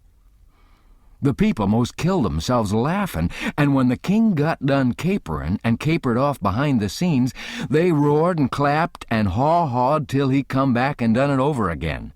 And after that they made him do it another time. Well, it would have made a cow laugh to see the shines that old idiot cut. Then the Duke, he lets the curtain down and bows to the people and says the great tragedy'll be performed only 2 nights more, on accounts of pressing London engagements, where the seats is all sold already for it in Drury Lane. And then he makes him another bow and said if he has succeeded in pleasing 'em and instructing 'em, he'll be deeply obliged if they'll mention it to their friends and get 'em to come and see it. 20 people sings out, "What, is it over? Is that all?" The Duke says yes. Then there was a fine time. Everybody sings out "sold" and rose up mad and was a-goin' for that stage and them tragedians. But a big fine-looking man jumps up on a bench and shouts, "Hold on, just a word, gentlemen." They stop to listen. "We're sold, mighty badly sold. But we don't want to be the laughing-stock of this whole town, I reckon, and never hear the last of this thing as long as we live. No. What we want is to go out of here quiet and talk this show up and sell the rest of the town. Then we'll all be in the same boat. Ain't that sensible?" "You bet it is. The judge is right," everybody sings out. "All right, then. Not a word about any sell. Go along home and advise everybody to come and see the tragedy." Next day you couldn't hear nothing around that town but how splendid that show was. House was jammed again that night, and we sold this crowd the same way. When me and the king and the Duke got home to the raft, we all had a supper. And by, about midnight, they made Jim and me back her out and float her down the middle of the river and fetch her in and hide her about 2 miles below town. The third night the house was crammed again, and they weren't newcomers this time, but people that was at the show the other 2 nights. I stood by the Duke at the door, and I see that every man that went in had his pockets bulging or something muffled up under his coat. And I see it weren't no perfumery neither, not by a long sight. I smelt sickly eggs by the barrel and rotten cabbages and such things. And if I know the signs of a dead cat being around, and I bet I do, there was 64 of 'em that went in. I shoved in there for a minute, but it was too various for me. I couldn't stand it. Well, when the place couldn't hold no more people, the Duke, he give a fella a quarter and told him to tend door for him a minute.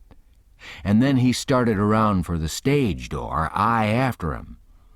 But the minute we turned the corner and was in the dark, he says, "Walk fast now till you get away from the houses, and then shin for the raft like the dickens was after you." I done it, and he done the same.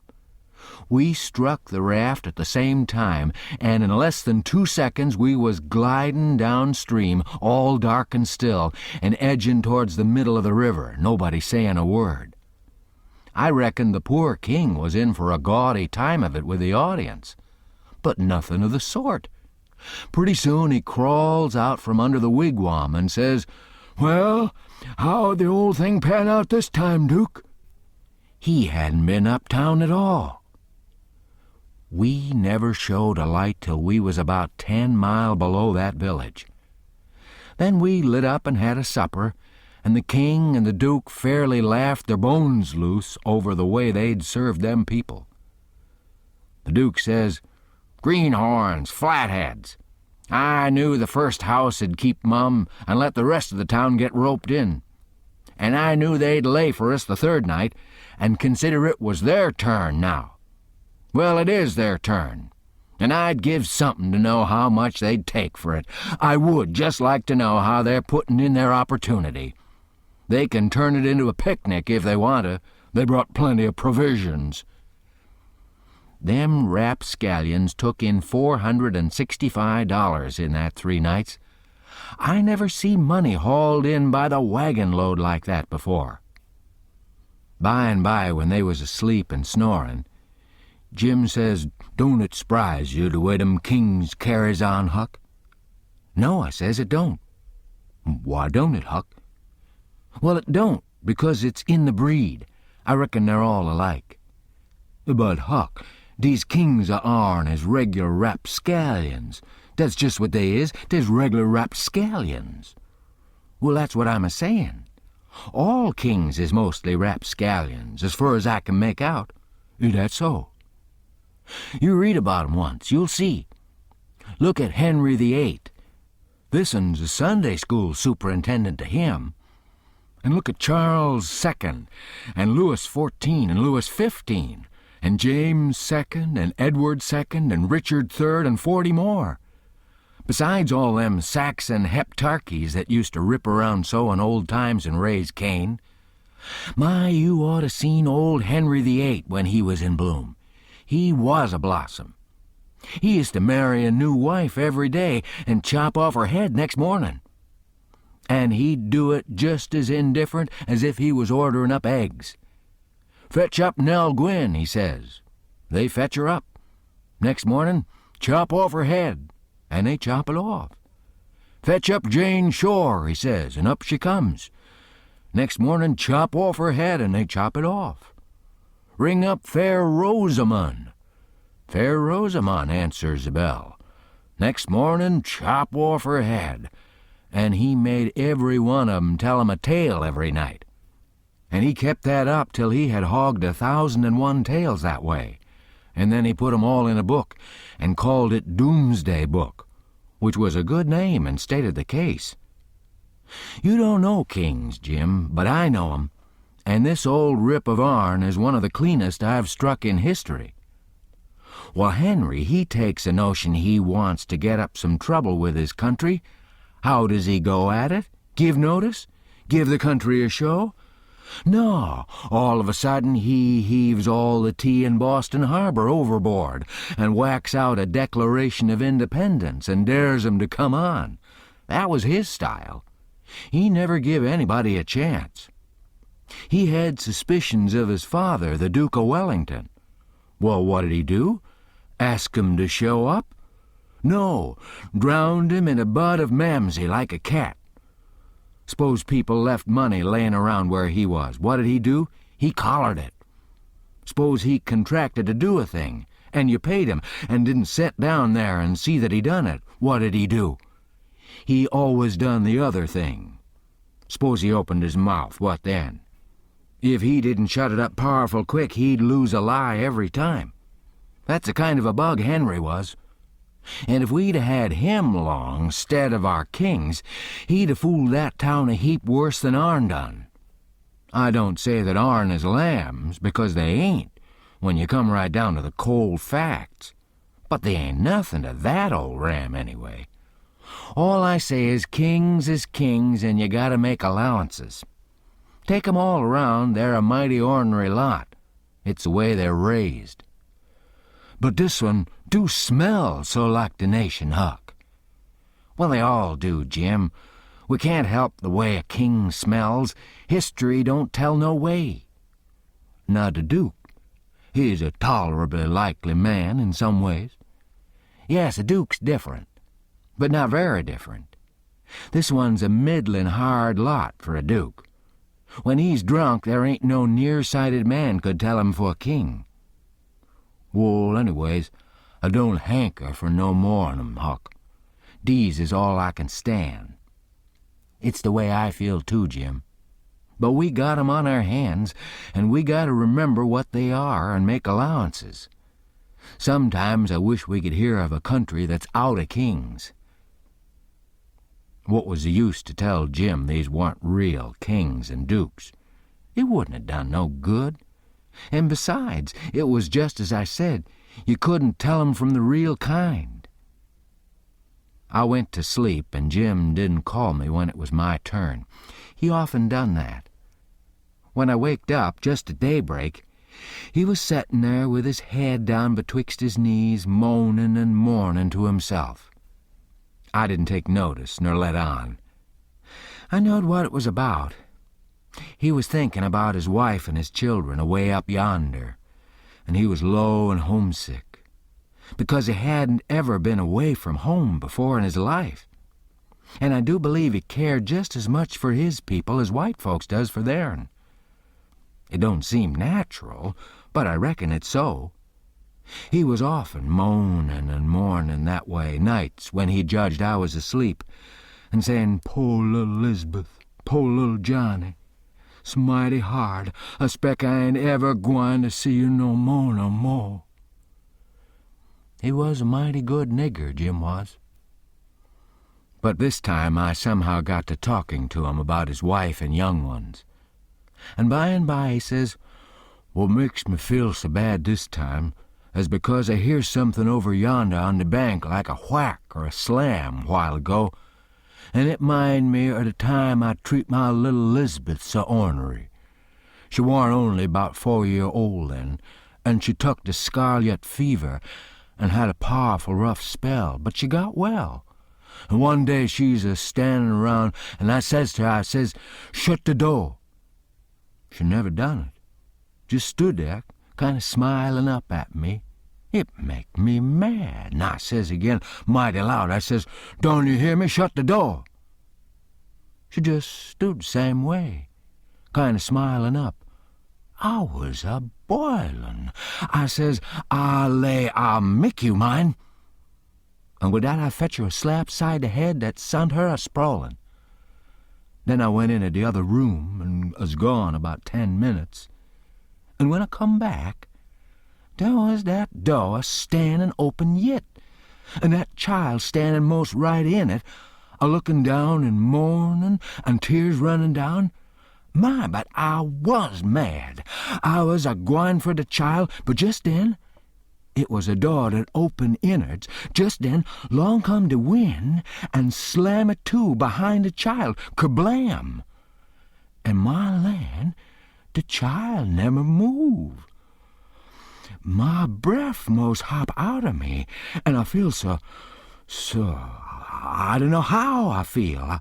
I crope out all a-trembling and crope around and open the door easy and slow and poke my head in behind the child, soft and still, and all of a sudden I says, "Pow!" just as loud as I could yell. She never budged. Oh, Huck, I busts out a-crying and grab her up in my arms and say, "Oh, the poor little thing, the Lord God Almighty forgive poor old Jim, 'cause he never gwine to forgive hisself as long's he live." Oh, she was plumb deef and dumb, Huck. Plumb deef and dumb. And I been a-treatin' her so. Chapter 24. Next day towards night we laid up under a little willow towhead out in the middle, where there was a village on each side of the river, and the Duke and the King begun to lay out a plan for working them towns. Jim, he spoke to the Duke and said he hoped it wouldn't take but a few hours, because it got mighty heavy and tiresome to him when he had to lay all day in the wigwam tied with a rope. You see, when we left him all alone, we had to tie him, because if anybody happened on him all by himself and not tied, it wouldn't look much like he was a runaway nigger, you know. So the Duke said it was kind of hard to have to lay roped all day, and he'd cipher out some way to get around it.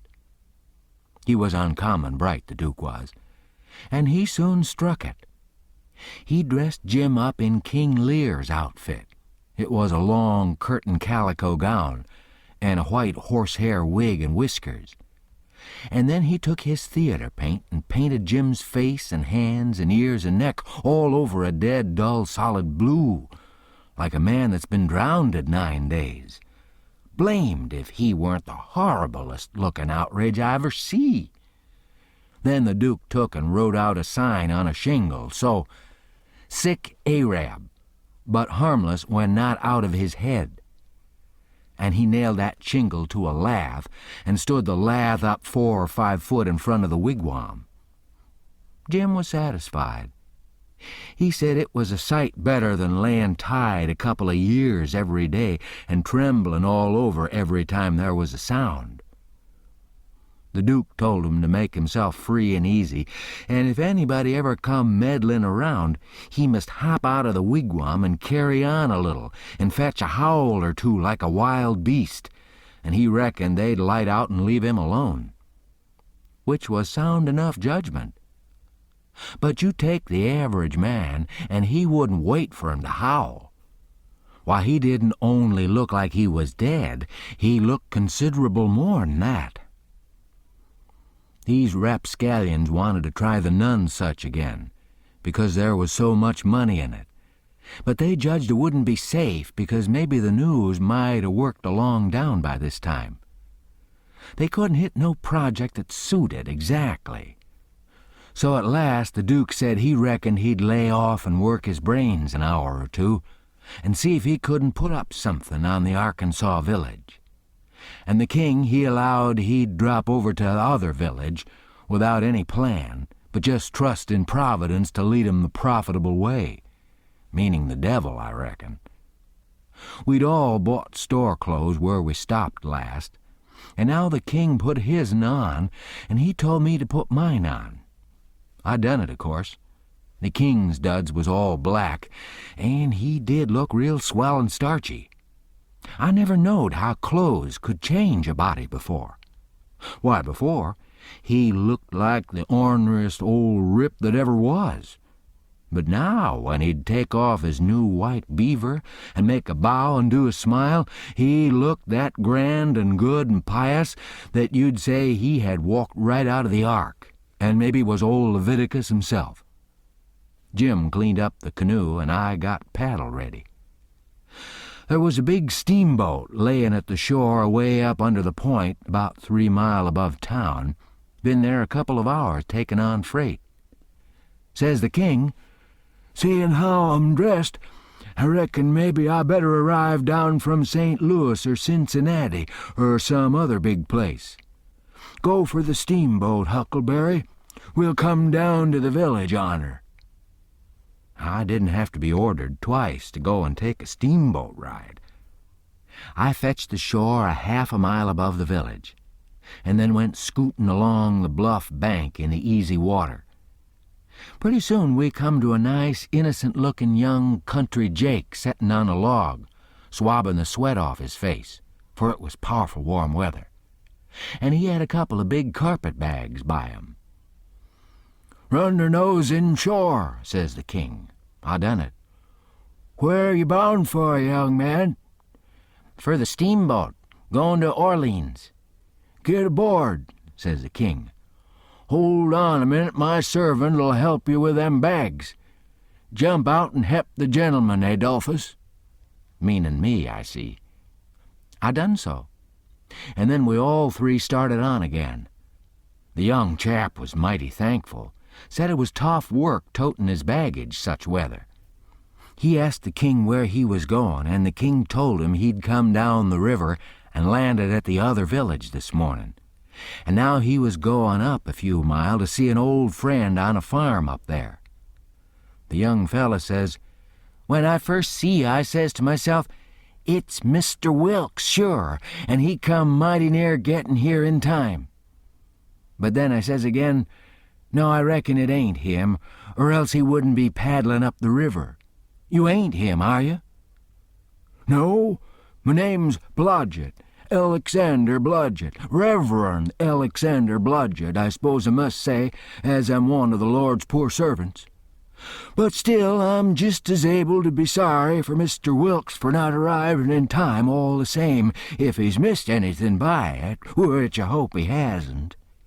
"Well, he don't miss any property by it, because he'll get that all right. But he's missed seeing his brother Peter die, which he mayn't mind, nobody can tell as to that. But his brother would have give anything in this world to see him before he died. Never talked about nothing else all these 3 weeks. Hadn't seen him since they was boys together, and hadn't ever seen his brother William at all. That's the deaf and dumb one. William ain't more than 30 or 35. Peter and George was the only ones that come out here. George was the married brother. Him and his wife both died last year. Harvey and William's the only ones that's left now, and as I was saying, they haven't got here in time." "Did anybody send 'em word?" "Oh, yes, a month or 2 ago, when Peter was first took. Because Peter said then that he sort of felt like he weren't going to get well this time. You see, he's pretty old, and George's girls was too young to be much company for him, except Mary Jane, the red-headed one.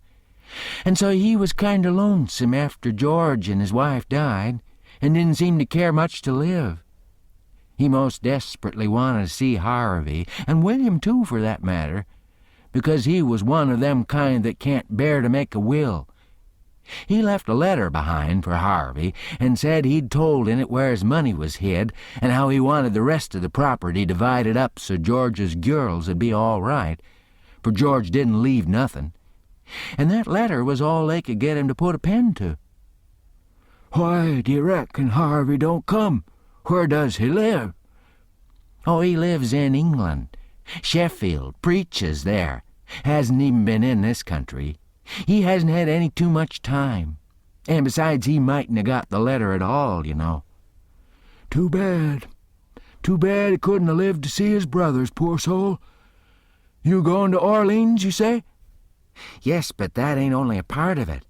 I'm going in a ship next Wednesday for Rio de Janeiro, where my uncle lives." "It's a pretty long journey, but it'll be lovely. I wished I was a-going." "Is, Mary Jane the oldest?" "How old is the others?" "Mary Jane's 19, Susan's 15, and Joanna's about 14. That's the one that gives herself to good works and has a hare lip." "Poor things, to be left alone in the cold world so." "Well, they could be worse off. Old Peter had friends, and they ain't going to let them come to no harm. There's Hobson, the Baptist preacher, and Deacon Lot Hovey, and Ben Rucker, and Abner Shackelford, and Levi Bell, a lawyer, and Dr. Robinson and their wives, and the widow Bartley, and, well, there's a lot of 'em. But these are the ones that Peter was thickest with, and used to write about sometimes when he rode home. So Harvey'll know where to look for friends when he gets here." Well, the old man, he went on asking questions till he just fairly emptied that young fella. Blamed if he didn't inquire about everybody and everything in that blessed town, and all about the Wilkses, and about Peter's business, which was a tanner, and about George's, which was a carpenter, and about Harvey's, which was a dissentering minister, and so on and so on. And then he says, "What did you want to walk all the way up to the steamboat for?" "Because she's a big Orleans boat, and I was afeard she mightn't stop there. When they're deep, they won't stop for a hail. A Cincinnati boat will, but this is a St. Louis one." "Was Peter Wilkes well off?" "Oh, yes, pretty well off. He had houses and land, and it's reckoned he left 3,000 or 4,000 in cash hid up summers." "When did you say he died?" "I didn't say, but it was last night." "Funeral tomorrow, likely?" "Yes, about the middle of the day." "Well, it's all terrible sad. But we've all got to go one time or another. So what we want to do is be prepared, then we're all right." "Yes, sir, it's the best way. Ma used to always say that." When we struck the boat, she was about done loadin', and pretty soon she got off. The king never said nothing about going aboard, so I lost my ride after all. When the boat was gone, the king made me paddle up another mile to a lonesome place, and then he got ashore and says, "Now, hustle back right off and fetch the Duke up here and the new carpet-bags. And if he's gone over to t'other side, go over there and get him, and tell him to get himself up regardless. Shove along now." I see what he was up to, but I never said nothing, of course. When I got back with the Duke, we hid the canoe, and then they sat down on a log, and the king told 'em everything, just like the young fella had said it, every last word of it. And all the time he was a-doing it, he tried to talk like an Englishman, and he done it pretty well, too, for a slouch. I can't imitate him, and so I ain't a-going to try to, but he really done it pretty good. Then he says, "How are you on the deaf and dumb, Bilgewater?" The Duke said leave him alone for that. Said he'd played a deaf and dumb person on the histrionic boards. So then they waited for a steamboat. About the middle of the afternoon, a couple of little boats come along, but they didn't come from high enough up the river. But at last there was a big one, and they hailed her. She sent out her yawl, and we went aboard. And she was from Cincinnati. And when they found out we only wanted to go 4 or 5 mile, they was boomin' mad and give us a cussin', and said they wouldn't land us. But the king was calm.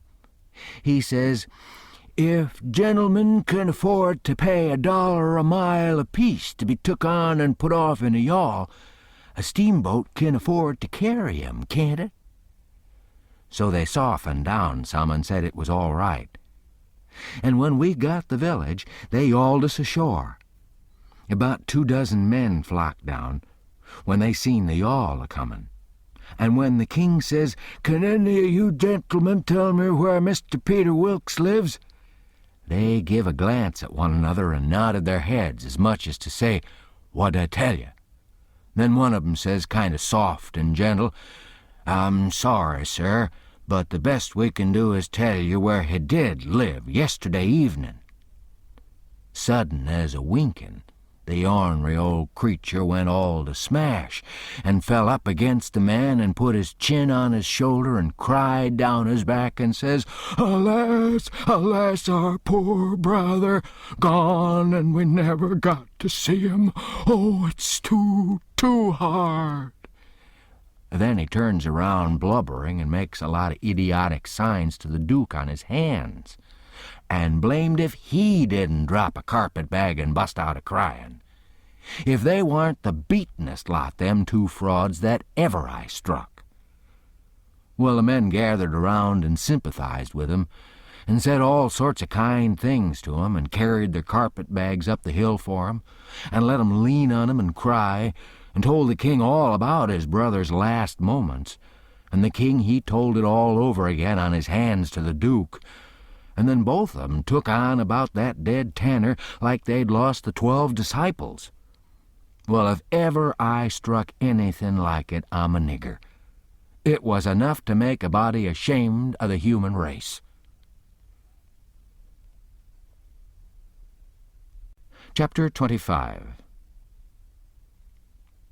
The news was all over town in 2 minutes, and you could see the people tearing down on the run from every which way, some of 'em putting on their coats as they come. Pretty soon we was in the middle of a crowd, and the noise of the tramping was like a soldier march. The windows and dooryards was full, and every minute somebody'd say over a fence, "Is it them?" And somebody trotting along with the gang would answer back and say, "You bet it is." When we got to the house, the street in front of it was packed, and the 3 girls was standing in the door. Mary Jane was red-headed, but that don't make no difference. She was most awful beautiful, and her face and her eyes was all lit up like glory. She was so glad her uncles was come. The king, he spread his arms, and Mary Jane, she jumped for him, and the hare-lip jumped for the duke, and there they had it. Everybody most, leastways women, cried for joy to see 'em meet again at last and have such good times. Then the king, he hunched the duke private. I see him do it. And then he looked around and see the coffin over in the corner on 2 chairs.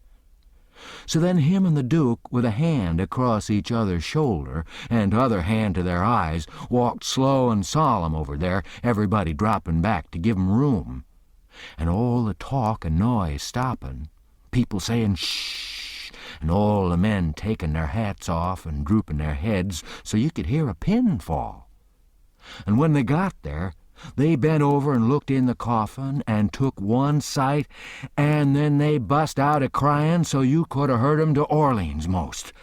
And then they put their arms around each other's necks and hung their chins over each other's shoulders, and then for 3 minutes, or maybe 4, I never see 2 men leak the way they done. And mind you, everybody was doing the same, and the place was that damp I never seen anything like it. Then one of 'em got on one side of the coffin, and t'other on t'other side, and they kneeled down and rested their foreheads on the coffin, and let on to pray all to theirselves.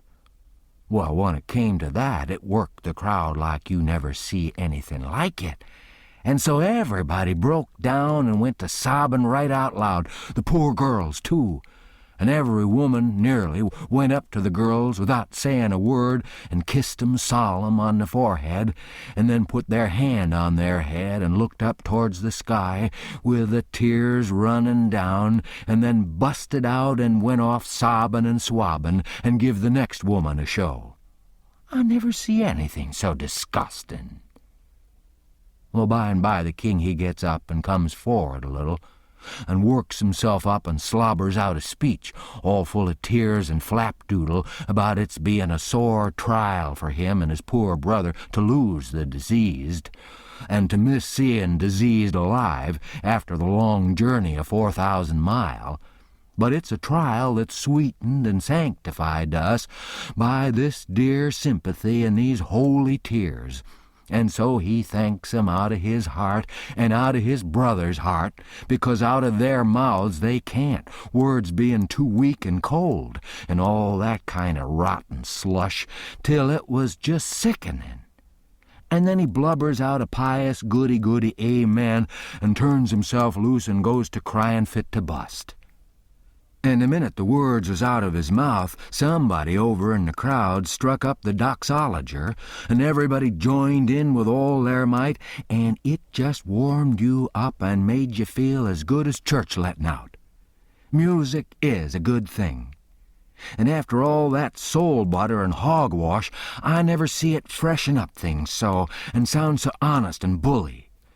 Then the king begins to work his jaw again, and says how him and his nieces would be glad if a few of the main principal friends of the family would take supper here with them this evening, and help set up with the ashes of the diseased, and says if his poor brother layin' yonder could speak, he knows who he'd name, for they was names that was very dear to him, and mentioned often in his letters.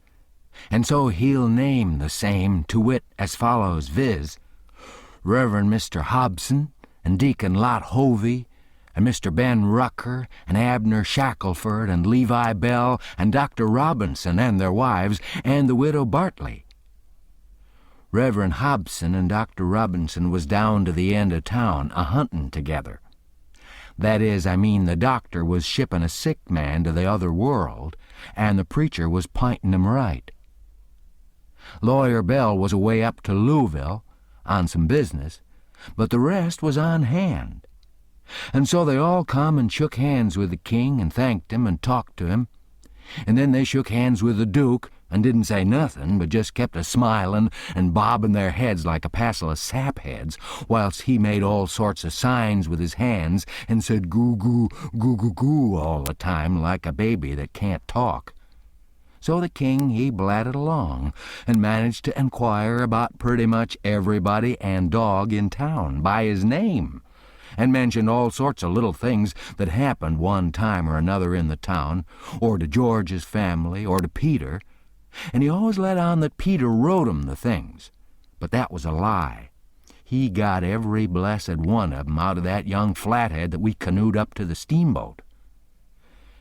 Then Mary Jane, she fetched the letter her father left behind, and the king he read it out loud and cried over it.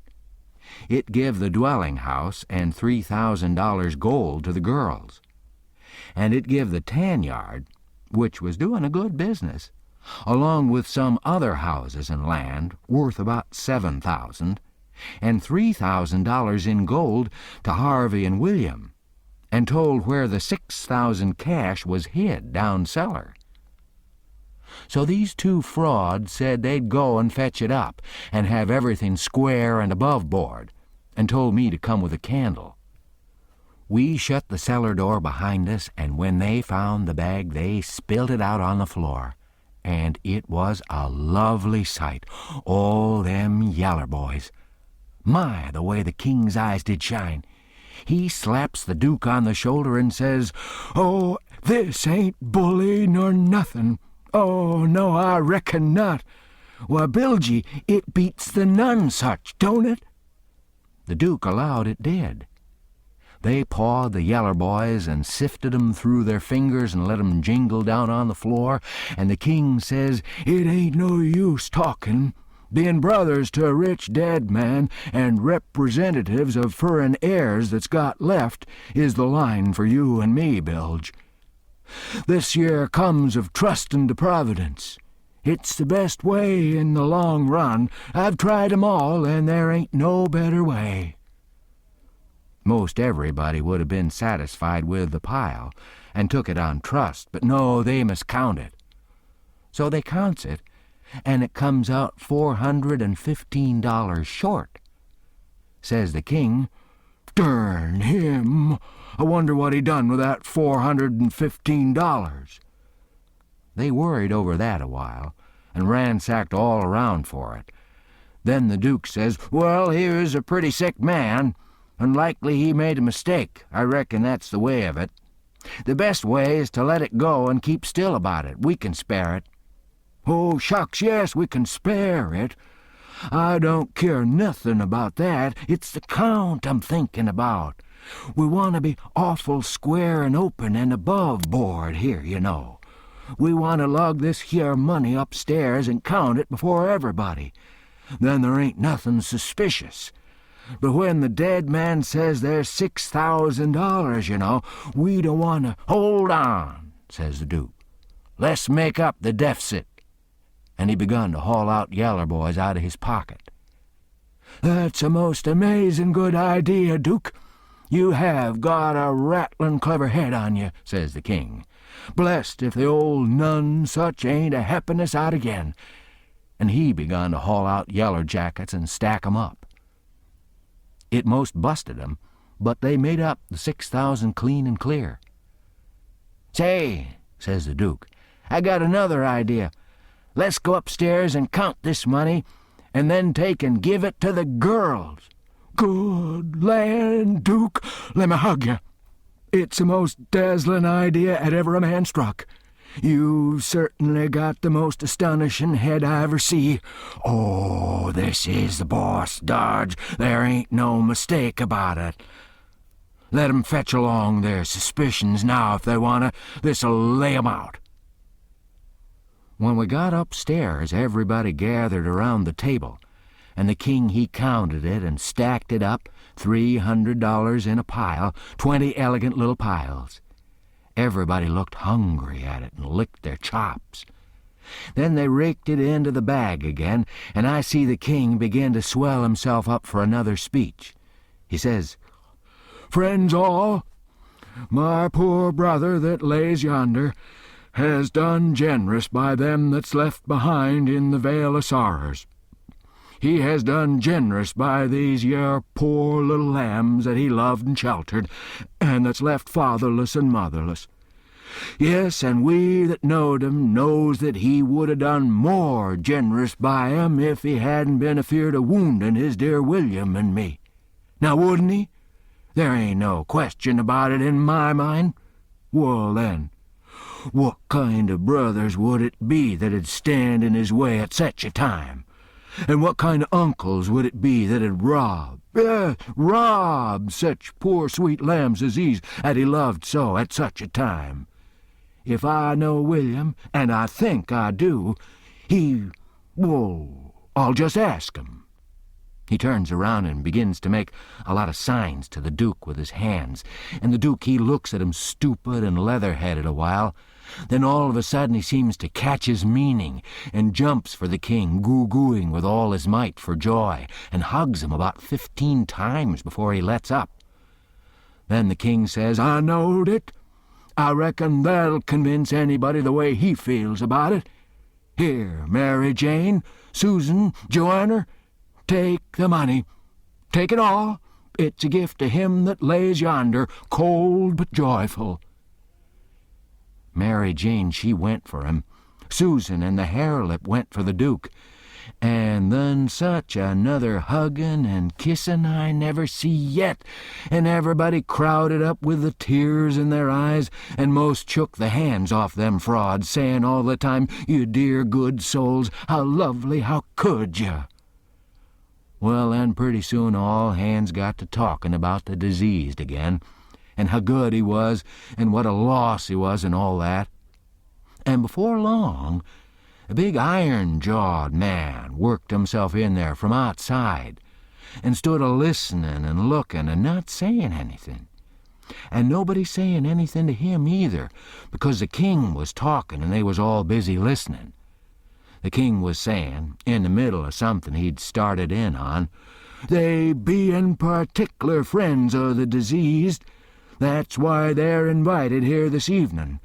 But tomorrow we want all to come, everybody, for he respected everybody, he liked everybody, and so it's fittin' that his funeral orgy should be public." And so he went a-moonin' on and on, liking to hear himself talk. And every little while he fetched in his funeral orgies again, till the Duke he couldn't stand it no more, so he writes on a little scrap of paper, "Obsequies, you old fool," and folds it up and goes to goo-gooing and reaching it over people's heads to him.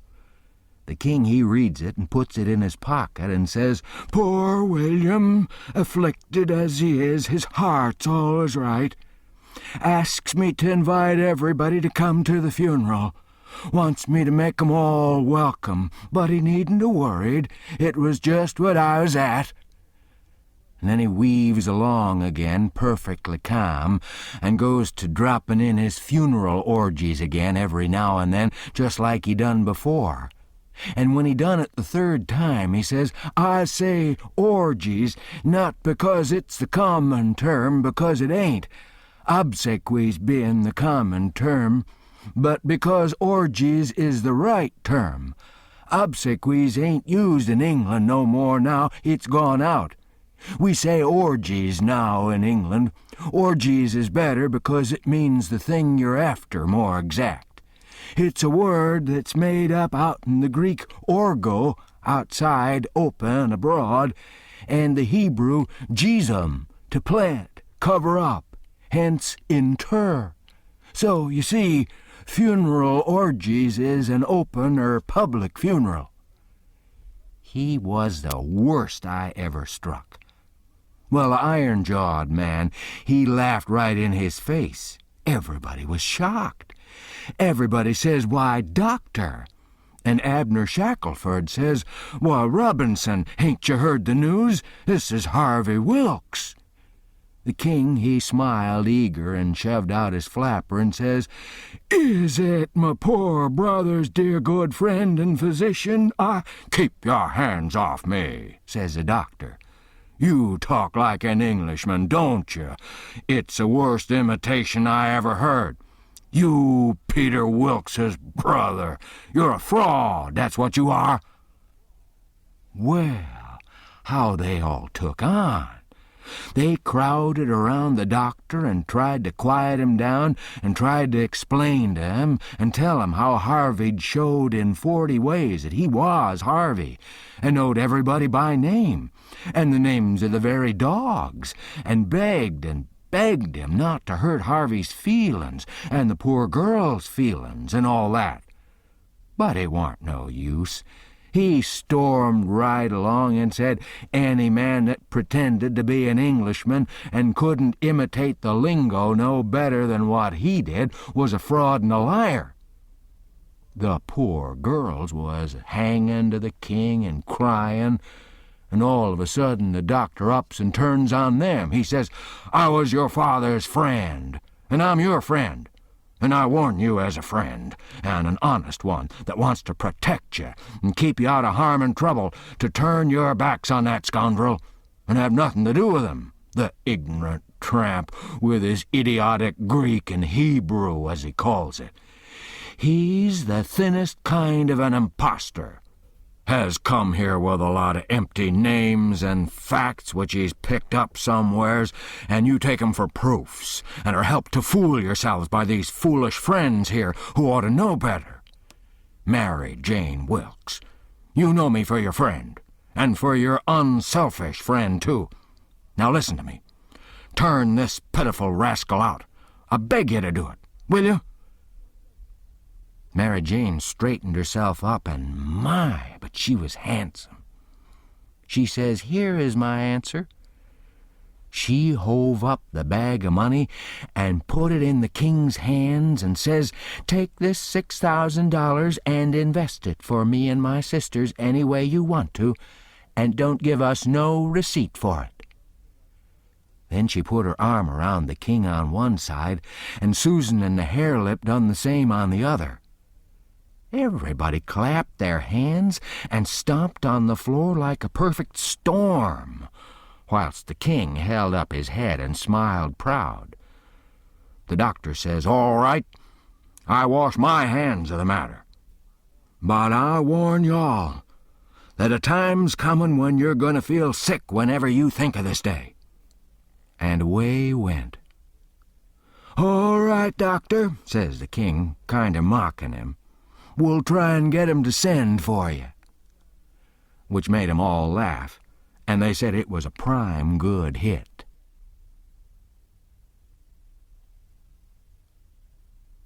Chapter 26.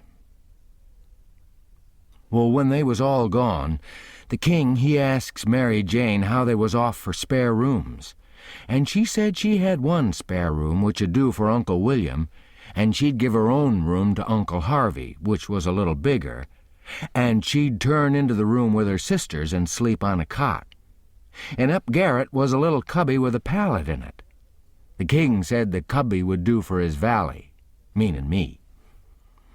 So Mary Jane took us up, and she showed 'em their rooms, which was plain but nice.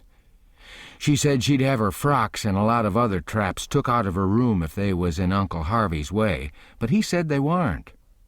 The frocks was hung along the wall, and before 'em was a curtain made out of calico that hung down to the floor. There was an old hair trunk in one corner and a guitar box in another, and all sorts of little knick-knacks and gimcracks around, like girls brisking up a room with. The king said it was all the more homely and more pleasanter for these fixin's, and so don't disturb 'em. The Duke's room was pretty small, but plenty good enough, and so was my cubby. That night they had a big supper, and all them men and women was there, and I stood behind the king and the Duke's chairs and waited on them, and the niggers waited on the rest. Mary Jane, she sat at the head of the table with Susan alongside of her, and said how bad the biscuits was, and how mean the preserves was, and how ornery and tough the fried chickens was, and all that kind of rot, the way women always do for to force out compliments. And the people all knowed everything was tip-top and said so. Said, how do you get biscuits to brown so nice? And where, for the land's sake, did you get these amazing pickles? And all that kind of humbug talky talk, just the way people always does at a supper, you know. And when it was all done, me and the harelip had supper in the kitchen off of the leavings, whilst the others was helping the niggers clean up the things. The harelip, she got to pumping me about England, and blessed if I didn't think the ice was getting mighty thin sometimes. She says, did you ever see the king? Who, William IV? Well, I bet I have. He goes to our church. I knowed he was dead years ago, but I never let on. So when I says he goes to our church, she says, what, reg'lar? Yes, reg'lar. His pew's right over opposite ourn, on t'other side of the pulpit. I thought he lived in London. Well, he does. Where would he live? But I thought you lived in Sheffield. I see I was up a stump. I had to let on to get choked with a chicken bone so as to get time to think how to get down again. Then I says, I mean, he goes to our church reg'lar when he's in Sheffield. That's only in the summertime when he comes there to take the sea baths. Why, how you talk. Sheffield ain't on the sea. Well, who said it was? Well, you did. I didn't, mother. You did. I didn't. You did. I never said nothing of the kind. Well, what did you say then? Said he come to take the sea baths. That's what I said. Well, then how's he going to take the sea baths if it ain't on the sea? Looky here, I says. Did you ever see any Congress water? Yes. Well, did you have to go to Congress to get it? Well, no. Well, neither does William IV have to go to the sea to get a sea bath. How does he get it then? Gets it the way people down here gets Congress water, in barrels. There in the palace at Sheffield, they got furnaces, and he wants his water hot. They can't bile that amount of water away off there at the sea. They haven't got no conveniences for it. Oh, I see now. You might have said that in the first place and saved time. When she said that, I see I was out of the woods again, and so I was comfortable and glad. Next, she says, you go to church too? Yes, reg'lar. Where do you sit? Well, in our pew. Whose pew? Well, ourn, your Uncle Harvey's. His'n? What's he want with a pew? Wants it to sit in. What do you reckon he wanted it with? Well, I thought he'd be in the pulpit. Rot him, I forgot he was a preacher. I see I was up a stump again. So I played another chicken bone and got another think. Then I says, blame it, do you s'pose there ain't but one preacher to a church? Well, what do they want with more? What, to preach before a king? I never seen such a girl as you. They don't have no less than 17. 17, my land! Why, I wouldn't set out such a string as that, not if I never got to glory. It must take 'em a week. Shucks! They don't all of 'em preach the same day, only one of 'em. Well, then what does the rest of 'em do? Well, nothing much. Loll around, pass the plate, and one thing or another. But mainly they don't do nothing. Well, then what are they for? Well, they're for style. Don't you know nothing? Well, I don't want to know no such foolishness as that. How is servants treated in England? Do they treat 'em better than we treat our niggers? Nah, a servant ain't nobody there. They treat 'em worse'n dogs. Don't they give 'em holidays the way we do, Christmas and New Year's week and 4th of July? Oh, just listen. A body could tell you hain't ever been to England by that. Why, Joanna, they never see a holiday from year's end to year's end. Never go to the circus, nor theater, nor nigger shows, nor nowheres. Nor to church, nor church. But yours went to church. Well, I was gone up again. I forgot I was the old man's servant. But next minute I whirled in on a kind of an explanation how a valley was different from a common servant, and had to go to church whether he wanted to or not, and set with the family on account of its being the law. But I didn't do it pretty good, and when I got done I see she warn't satisfied. She says, "Honest Injun, now, hain't you been telling me a lot of lies?" "Honest Injun," says I. "None of it at all?" "None of it at all. Not a lie in it," says I. "Lay your hand on this book and say it." I see it weren't nothing but a dictionary, so I laid my hand on it and said it. So then she looked a little better satisfied and says, "Well, then I'll believe some of it, but I hope to gracious if I'll believe the rest."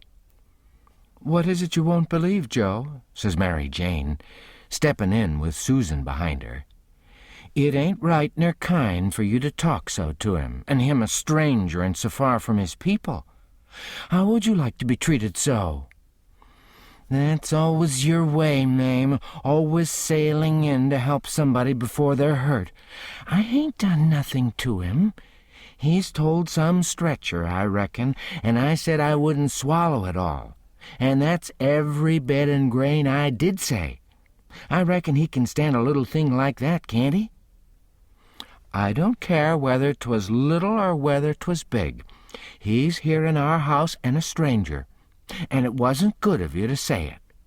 If you was in his place, it'd make you feel ashamed, and so you oughtn't say a thing to another person that'll make them feel ashamed." "Well, Mame, he said—" "It don't make no difference what he said. That ain't the thing. The thing is for you to treat him kind, and not be saying things to make him remember he ain't in his own country and amongst his own folks." I says to myself, this is a girl that I'm letting that old reptile rob of her money. Then Susan, she waltzed in, and if you'll believe me, she did give Harelip hark from the tomb. Says I to myself, and this is another one that I'm letting him rob her of her money. Then Mary Jane, she took another inning, and went in sweet and lovely again, which was her way. But when she got done, there weren't hardly anything left of poor Harelip, so she hollered. "All right, then," says the other girls, "you just ask his pardon." She done it, too, and she done it beautiful. She done it so beautiful it was good to hear, and I wished I could tell her 1,000 lies so she could do it again. I says to myself, this is another one that I'm letting him rob her of her money. And when she got through, they all just laid themselves out to make me feel at home and know I was amongst friends. I felt so ornery and low down and mean that I says to myself, my mind's made up. I'll hive that money for 'em or bust. So then I lit out. For bed, I said, meanin' sometime or another. When I got by myself, I went to thinking the thing over. I says to myself, shall I go to that doctor, private, and blow on these frauds? No, that won't do. He might tell who told him. Then the king and the duke would make it warm for me. Shall I go private and tell Mary Jane? No, I dasn't do it. Her face would give them a hint, sure. They got the money and they'd slide right out and get away with it. If she was to fetch in help, I'd get mixed up in the business before it was done with, I judge. No, there ain't no good way but one. I gotta steal that money somehow. And I gotta steal it some way that they won't suspicion that I done it. They got a good thing here, and they ain't a-gonna leave till they've played this family and this town for all they're worth. So I'll find a chance time enough. I'll steal it and hide it. And by, when I'm away down the river, I'll write a letter and tell Mary Jane where it's hid. But I better hive it tonight if I can, because the doctor maybe hasn't let up as much as he lets on he has. He might scare him out of here yet. So, thinks I, I'll go and search them rooms. Upstairs, the hall was dark, but I found the Duke's room and started to paw around it with my hands. But I recollected it wouldn't be much like the king to let anybody else take care of that money but his own self. So then I went to his room and begun to paw around there. But I see I couldn't do nothing without a candle, and I dasn't light one, of course. So I judged I'd got to do the other thing, lay for 'em and eavesdrop. About that time, I hears their footsteps comin', and was going to skip under the bed. I reached for it, but it wasn't where I thought it'd be. But I touched the curtain that hid Mary Jane's frocks, so I jumped in behind that and snuggled in amongst the gowns and stood there perfectly still. They come in and shut the door, and the first thing the Duke done was to get down and look under the bed. Then I was glad I hadn't found the bed when I wanted it. And yet, you know, it's kind of natural to hide under the bed when you're up to anything private. They sets down then, and the king says, "Well, what is it? And cut it middlin' short, because it's better for us to be down there a-whoopin' up the mornin' than up here givin' 'em a chance to talk us over." "Well, this is it, Capet. I ain't easy. I ain't comfortable. That doctor lays on my mind. I wanted to know your plans. I've got a notion, and I think it's a sound one." "What is it, Duke?" "That we better glide out of this before 3 in the morning and clip it down the river with what we've got. Especially seeing we got it so easy, given to us, flung at our heads, as you may say, when, of course, we allowed to have to steal it back. I'm for knocking off and lighting out." That made me feel pretty bad. About an hour or two ago, it would have been a little different, but now it made me feel bad and disappointed. The king rips out and says, "What, and not sell out the rest of the property? March off like a passel of fools and leave $8,000 or $9,000 worth of property laying around just suffering to be scooped in, and all good saleable stuff, too." The Duke, he grumbled, said the bag of gold was enough, and he didn't want to go no deeper. Didn't want to rob a lot of orphans of everything they had. "Why, how you talk," says the king. "We shan't rob 'em of nothing at all, but just this money. The people that buys the property is the sufferers, because as soon as it's found out that we didn't own it, which won't be for long after we've slid, the sale won't be valid, and it'll all go back to the estate. These here orphans will get their house back again, and that's enough for them. They're young and spry and can easy earn a living. They ain't a-goin' to suffer. Why, just think, there's thousands and thousands that ain't nigh so well off.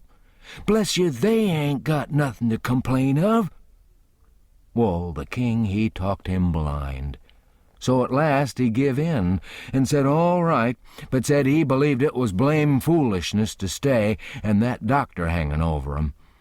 But the king says, "Cuss the doctor! What do we care for him? Ain't we got all the fools in town on our side? And ain't that a big enough majority in any town?" So they got ready to go downstairs again. The Duke says, "I don't think we put that money in a good place." That cheered me up. I'd begun to think I weren't going to get a hint of no kind to help me. The king says, "Why?"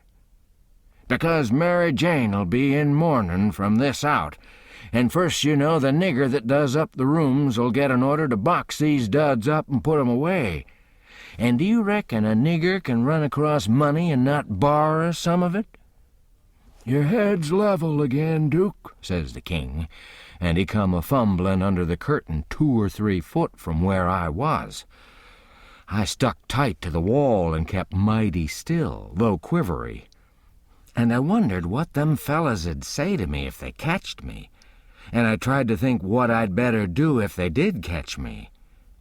But the king, he got the bag before I could think more than about a half a thought, and he never suspicioned I was around. They took and shoved the bag through a rip in the straw tick that was under the feather bed, and crammed it in a foot or 2 amongst the straw, and said it was all right now, because a nigger only makes up the feather bed and don't turn over the straw tick only about twice a year, and so it weren't in no danger of getting stole now. But I knowed better.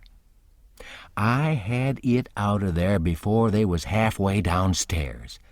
I groped along up to my cubby and hid it there till I could get a chance to do better. I judged I better hide it outside of the house somewheres, because if they missed it, they'd give the house a good ransacking. I knowed that very well. Then I turned in, with my clothes all on, but I couldn't have gone to sleep if I'd a wanted to. I was in such a sweat to get through with the business. By and by I heard the king and the duke come up, so I rolled off my pallet and laid with my chin at the top of my ladder and waited to see if anything was going to happen. But nothing did. So I held on till all the late sounds had quit and the early ones hadn't begun yet, and then I slipped down the ladder. Chapter 27. I crept to their doors and listened. They was snoring, so I tiptoes along and got downstairs all right. There weren't a sound anywheres. I peeped through a crack of the dining-room door and see the men that was watching the corpse all sound asleep on their chairs. The door was open into the parlor where the corpse was layin', and there was a candle in both rooms. I passed along, and the parlor door was open, but I see there warn't nobody in there but the remainders of Peter, so I shoved on by. But the front door was locked, and the key wasn't there. Just then I heard somebody coming down the stairs back behind me. I run in the parlor and took a swift look around, and the only place I see to hide the bag was in the coffin. The lid was shoved along about a foot, showing the dead man's face down in there with a wet cloth over it, and his shroud on.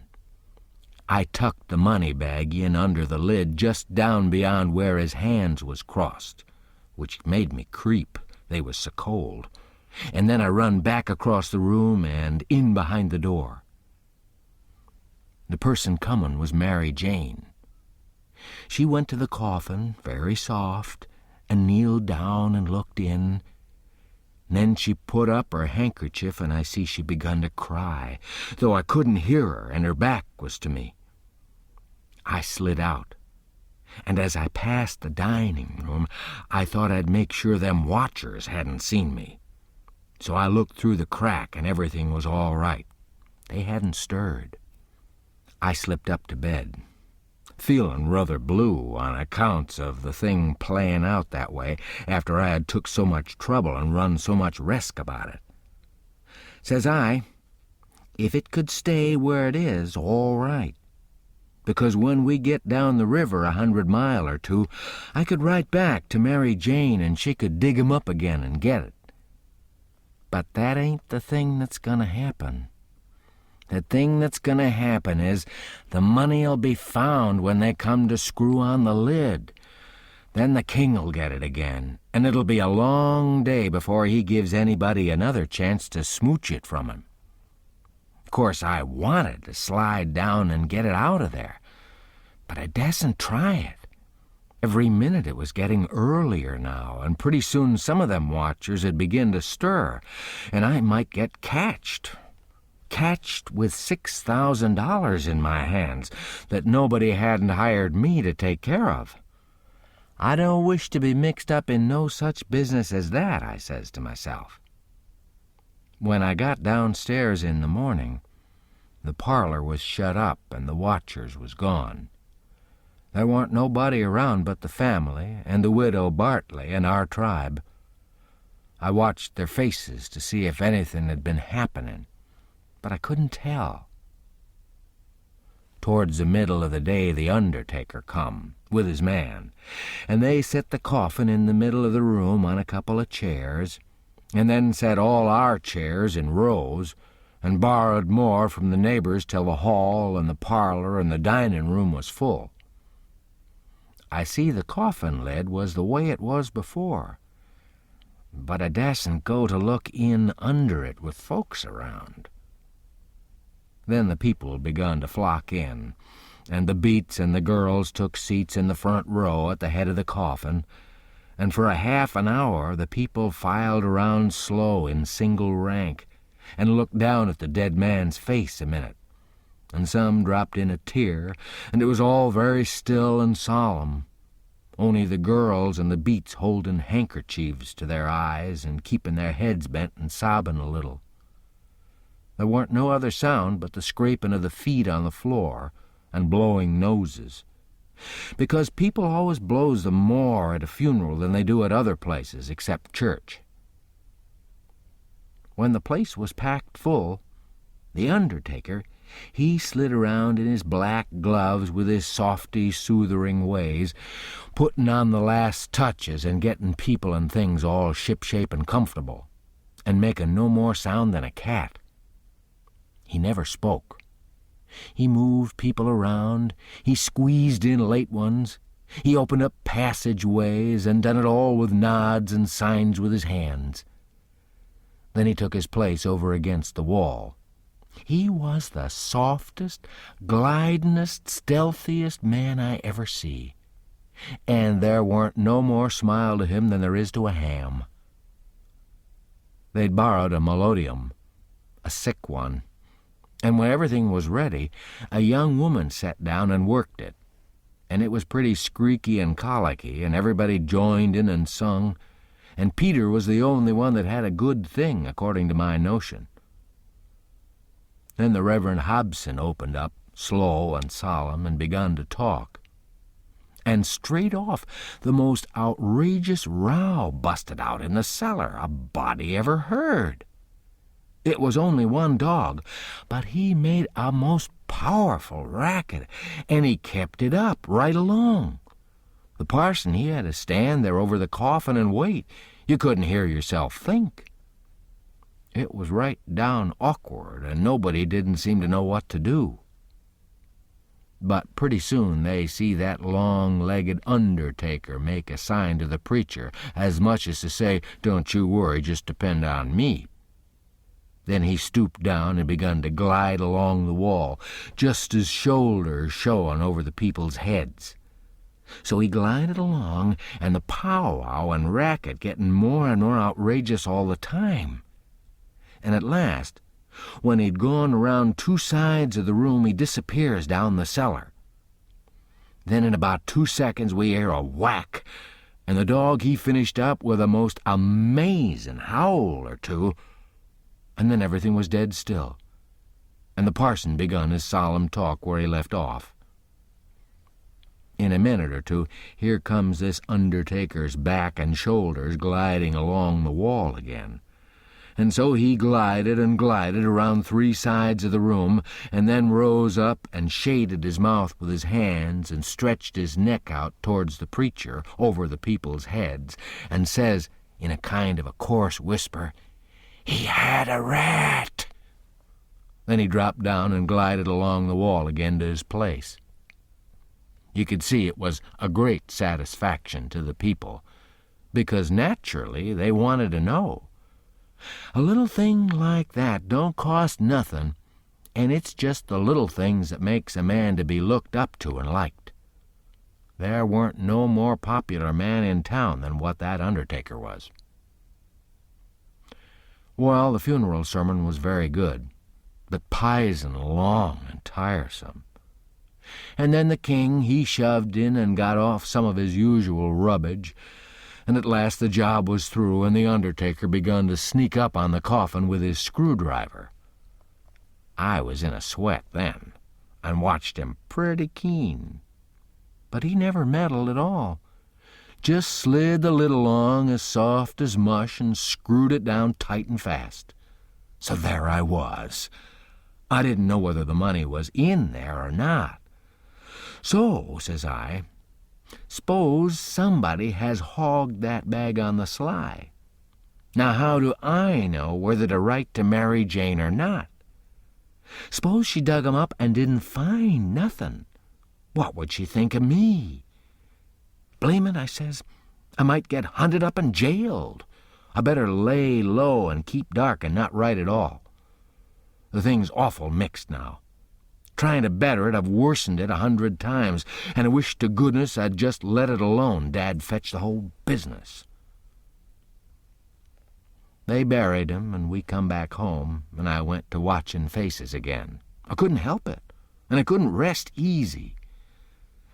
But nothing come of it. The faces didn't tell me nothing. The king, he visited around in the evening and sweetened everybody up and made himself ever so friendly. And he give out the idea that his congregation over in England 'd be in a sweat about him, so he must hurry and settle up the estate right away and leave for home. He was very sorry he was so pushed, and so was everybody. They wished he could stay longer, but they said they could see it couldn't be done.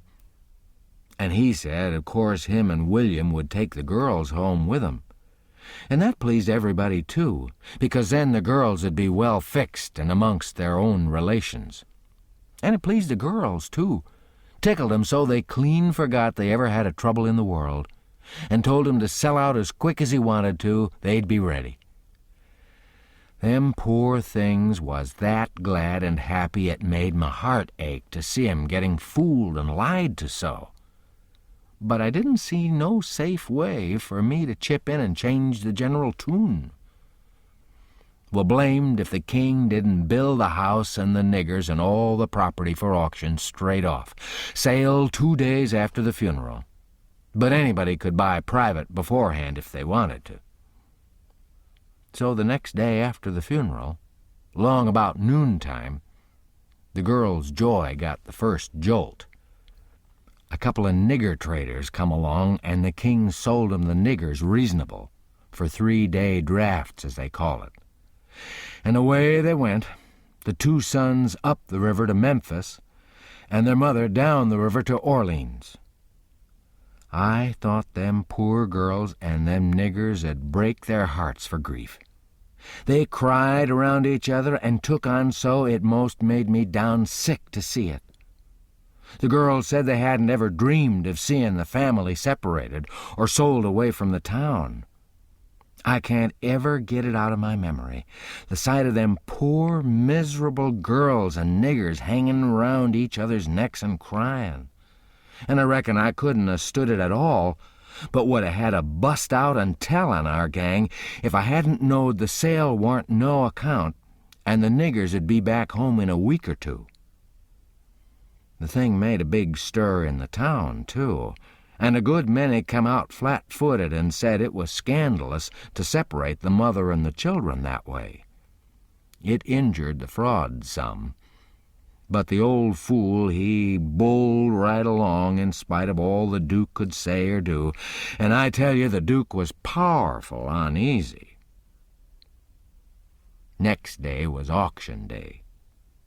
About broad day in the morning, the king and the Duke come up in the garret and woke me up, and I see by their look that there was trouble. The king says, "Was you in my room night before last?" "No, your majesty," which was the way I always called him when nobody but our gang warn't around. "Was you in there yesterday or last night?" "No, your majesty." "Honor bright now, no lies?" "Honor bright, your majesty. I'm tellin' you the truth. I hain't been a-near your room since Miss Mary Jane took you and the Duke and showed it to you." The Duke says, "Have you seen anybody else go in there?" "No, your grace, not as I remember, I believe." Stop and think." I studied a while and see my chance. Then I says, "Well, I see the niggers go in there several times." Both of 'em give 'em a little jump and looked like they hadn't ever expected it. And then like they had. Then the Duke says, "What, all of 'em?" "No, leastways, not all at once. That is, I didn't think I ever see 'em all come out at once, but just one time." "Oh, when was that?" "It was the day we had the funeral. In the morning. It warn't early because I overslept. I was just starting down the ladder and I see 'em." "Well, go on. What'd they do? How'd they act?" "They didn't do nothing. And they didn't act anyway much, as fur as I see. They tiptoed away, so I seen easy enough that they'd shoved in there to do up your Majesty's room or something, supposing you was up, and found you warn't up, and so they was hoping to slide out of the way of trouble without waking you up if they hadn't already waked you up." "Great guns, this is a go," says the king, and both of 'em looked pretty sick and tolerable silly. They stood there thinking and scratching their heads a minute, and then the Duke, he bust into a kind of little raspy chuckle and says, "It does beat all how neat the niggers played their hand. They let on to be sorry they was going out of this region, and I believe they was sorry, and so did you, and so did everybody. Don't ever tell me any more that a nigger ain't got any histrionic talent. My, the way they played that thing, it would fool anybody. In my opinion, there's a fortune in 'em. If I had capital and a theater, I wouldn't want a better layout than that. And here we gone and sold 'em for a song. Yes, and ain't privileged to sing the song yet. Say, where is that song? That draft?" "In the bank for to be collected. Where would it be?" "Well, that's all right then, thank goodness." Says I, kind of timid-like, "Is something gone wrong?" The king whirls on me and rips out, "None of your business. You keep your head shut and mind your own affairs, if you got any. Long as you're in this town, don't you forget that, you hear?" Then he says to the Duke, "We gotta just swaller it and say nothing. Mum's a word for us." And as they was starting down the ladder, the Duke, he chuckles again and says, "Quick sales and small profits. It's a good business, yes." The king snarls around at him and says, "I was trying to do for the best in selling 'em out so quick. If the profits has turned out to be none, lacking considerable, and none to carry, is it my fault any more'n it's yourn? Well, they'd be in this house yet, and we wouldn't if I could have got my advice listened to." The king sassed back as much as was safe for him, and then swapped around and lit into me again. He give me down the banks for not coming and telling him I see the niggers come out of his room acting that way. Said any fool would have knowed something was up. And then waltzed in and cussed himself a while, and said it was all come of him not laying late and taking his natural rest that morning, and he'd be blamed if he'd ever do it again. So they went off a-jawing, and I felt dreadful glad I'd worked it all off onto the niggers, and yet hadn't done the niggers no harm by it. Chapter 28. By and by it was getting up time, so I come down the ladder and started for downstairs. But as I come to the girls' room, the door was open, and I see Mary Jane settin' by her old hair trunk, which was open, and she'd been packing things in it, getting ready to go to England. But she'd stopped now, with a folded gown in her lap, and had her face in her hands crying. I felt awful bad to see it. Of course, anybody would. I went in there and says, "Miss Mary Jane, you can't a-bear to see people in trouble, and I can't, most always. Tell me about it." So she done it, and it was the niggers. I just expected it. She said the beautiful trip to England was most about spoiled for her.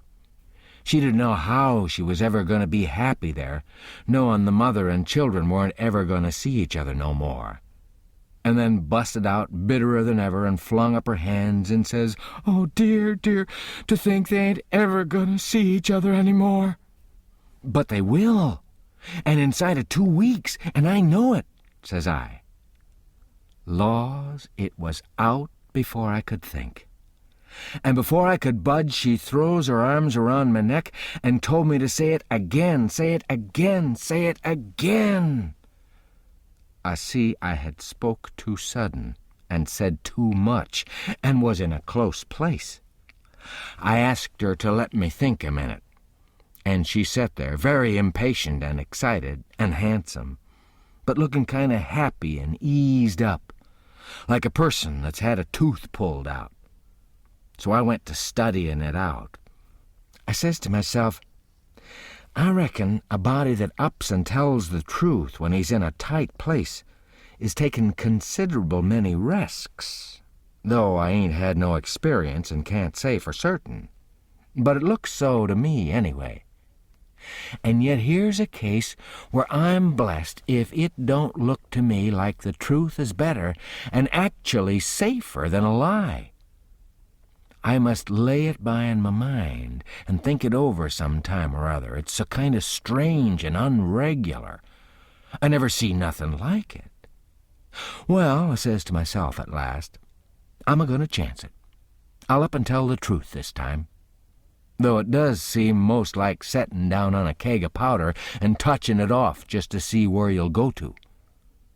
Then I says, Miss Mary Jane, is there any place out of town a little ways where you could go and stay 3 or 4 days? Yes, Mr. Lothrop's. Why? Never mind why yet. If I'll tell you how I know the niggers'll see each other again inside of 2 weeks here in this house, and prove how I know it, will you go to Mr. Lothrop's and stay 4 days? 4 days, she says. I'll stay a year. All right, I says. I don't want nothing more out of you than just your word. I'd rather have it than another man's kiss the Bible. She smiled and reddened up very sweet. And I says, if you don't mind it, I'll shut the door and bolt it. Then I come back and sat down again and says, don't you holler. Just set still and take it like a man. I gotta tell the truth, and you want to brace up, Miss Mary, because it's a bad kind and going to be hard to take, but there ain't no help for it. These uncles of yourn ain't no uncles at all. They're a couple of frauds, regular deadbeats. There. Now we're over the worst of it. You can stand the rest middlin' easy. It jolted her up like everything, of course. But I was over the shoal water now, so I went right along, her eyes a-blazing higher and higher all the time, and told her every blame thing from where we first struck that young fool going up to the steamboat, clear through to where she flung herself onto the king's breast at the front door, and he kissed her 16 or 17 times. And then up she jumps with her face afire like sunset and says, "The brute! Come, don't waste a minute, not a second. We'll have 'em tarred and feathered and flung in the river," says I. "Certainly.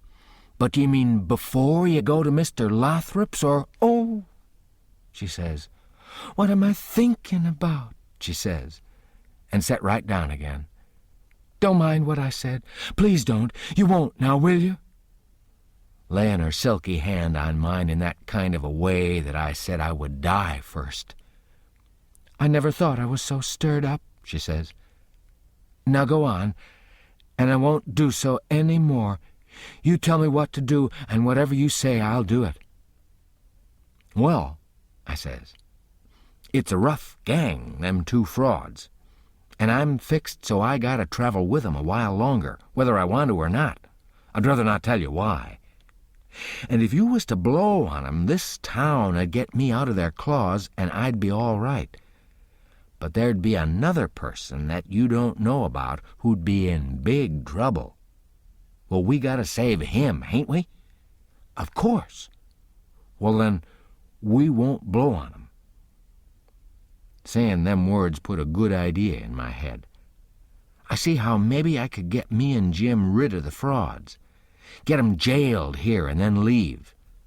But I didn't want to run the raft in daytime without anybody aboard to answer questions but me, so I didn't want the plan to begin working till pretty late tonight. I says, "Miss Mary Jane, I'll tell you what we'll do, and you won't have to stay at Mr. Lothrop's so long, nother. How fur is it?" "A little short of 4 miles, right out in the country back here." "Well, that'll answer. Now you go along out there and lay low till 9 or half past tonight, and then get 'em to fetch you home again. Tell 'em you've thought of something. If you get here before 11, put a candle in this window, and if I don't turn up, wait till 11, and then if I don't turn up, it means I'm gone and out of the way and safe. Then you come out and spread the news around and get these beats jailed." "Good," she says. "I'll do it." "And if it just happens so that I don't get away, but get took up along with 'em, you must up and say I told you the whole thing beforehand, and you must stand by me all you can." "Stand by you indeed I will. They shan't touch a hair of your head," she says. And I see her nostrils spread and her eyes snap when she said it, too. "If I get away, I shan't be here," I says, "to prove these rapscallions ain't your uncles, and I couldn't do it if I was here. I could swear they was beats and bummers, that's all, though that's worth something. Well, there's others can do that better than what I can, and they're people that ain't going to be doubted as quick as I'd be. I'll tell you how to find 'em. Give me a pencil and a piece of paper. There. Royal Nonsuch, Bricksville. Put it away and don't lose it. When the court wants to find out something about these two, let 'em send up to Bricksville and say they've got the men that played the Royal Nonsuch and ask for some witnesses. Why, you'll have that entire town down here before you can hardly wink, Miss Mary, and they'll come a-bilin', too." I judged we had got everything fixed about right now, so I says, "Just let the auction go right along and don't worry. Nobody don't have to pay for things they buy till a whole day after the auction on accounts of the short notice, and they ain't going out of this till they get that money, and the way we've fixed it, the sale ain't going to count, and they ain't going to get no money. It's just like the way it was with the niggers. It warn't no sale, and the niggers'll be back before long. Why, they can't collect the money for the niggers yet. They're in the worst kind of a fix, Miss Mary." "Well," she says, "I'll run down to breakfast now, and then I'll start straight for Mr. Lothrop's." "'Deed, that ain't the ticket, Miss Mary Jane," I says. "By no manner of means go before breakfast." "Why?" "What did you reckon I wanted you to go at all for, Miss Mary?" "Well, I never thought. And come to think, I don't know.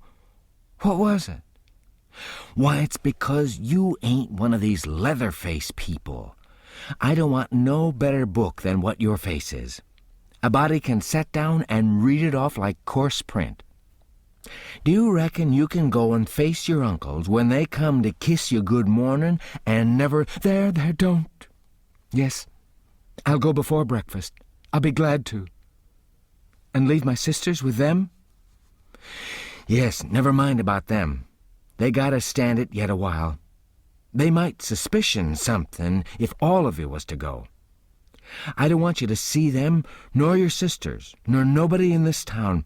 If a neighbor was to ask, 'How is your uncles this morning?' your face'd tell something. Now you go right along, Miss Mary Jane, and I'll fix it with all of 'em. I'll tell Miss Susan to give your love to your uncles and say you've went away for a few hours for to get a little rest and change, or to see a friend, and you'll be back tonight or early in the morning." "Gone to see a friend is all right, but I won't have my love given to them." "Well, then it shan't be." It was well enough to tell her so. No harm in it. It was only a little thing to do and no trouble, and it's the little things that smooths people's roads the most down here below. It'd make Mary Jane comfortable, and it wouldn't cost nothing. Then I says, "There's one more thing. That bag of money." "Well, they've got that, and it makes me feel pretty silly to think how they got it." "No, you're out there. They hain't got it." "Why, who's got it?" "I wish I knowed, but I don't. I had it because I stole it from 'em, and I stole it to give to you. And I know where I hid it, but I'm afraid it ain't there no more. I'm awful sorry, Miss Mary Jane. I'm just as sorry as I can be, but I done the best I could. I did, honest. I come nigh to getting caught, and I had to shove it into the first place I come to and run. And it weren't a good place." "Oh, stop blaming yourself. It's too bad to do it, and I won't allow it. You couldn't help it. It wasn't your fault. Where did you hide it?" I didn't want to set her to thinking about her troubles again, and I couldn't seem to get my mouth to tell her what would make her see that corpse layin' in the coffin with that bag of money on his stomach.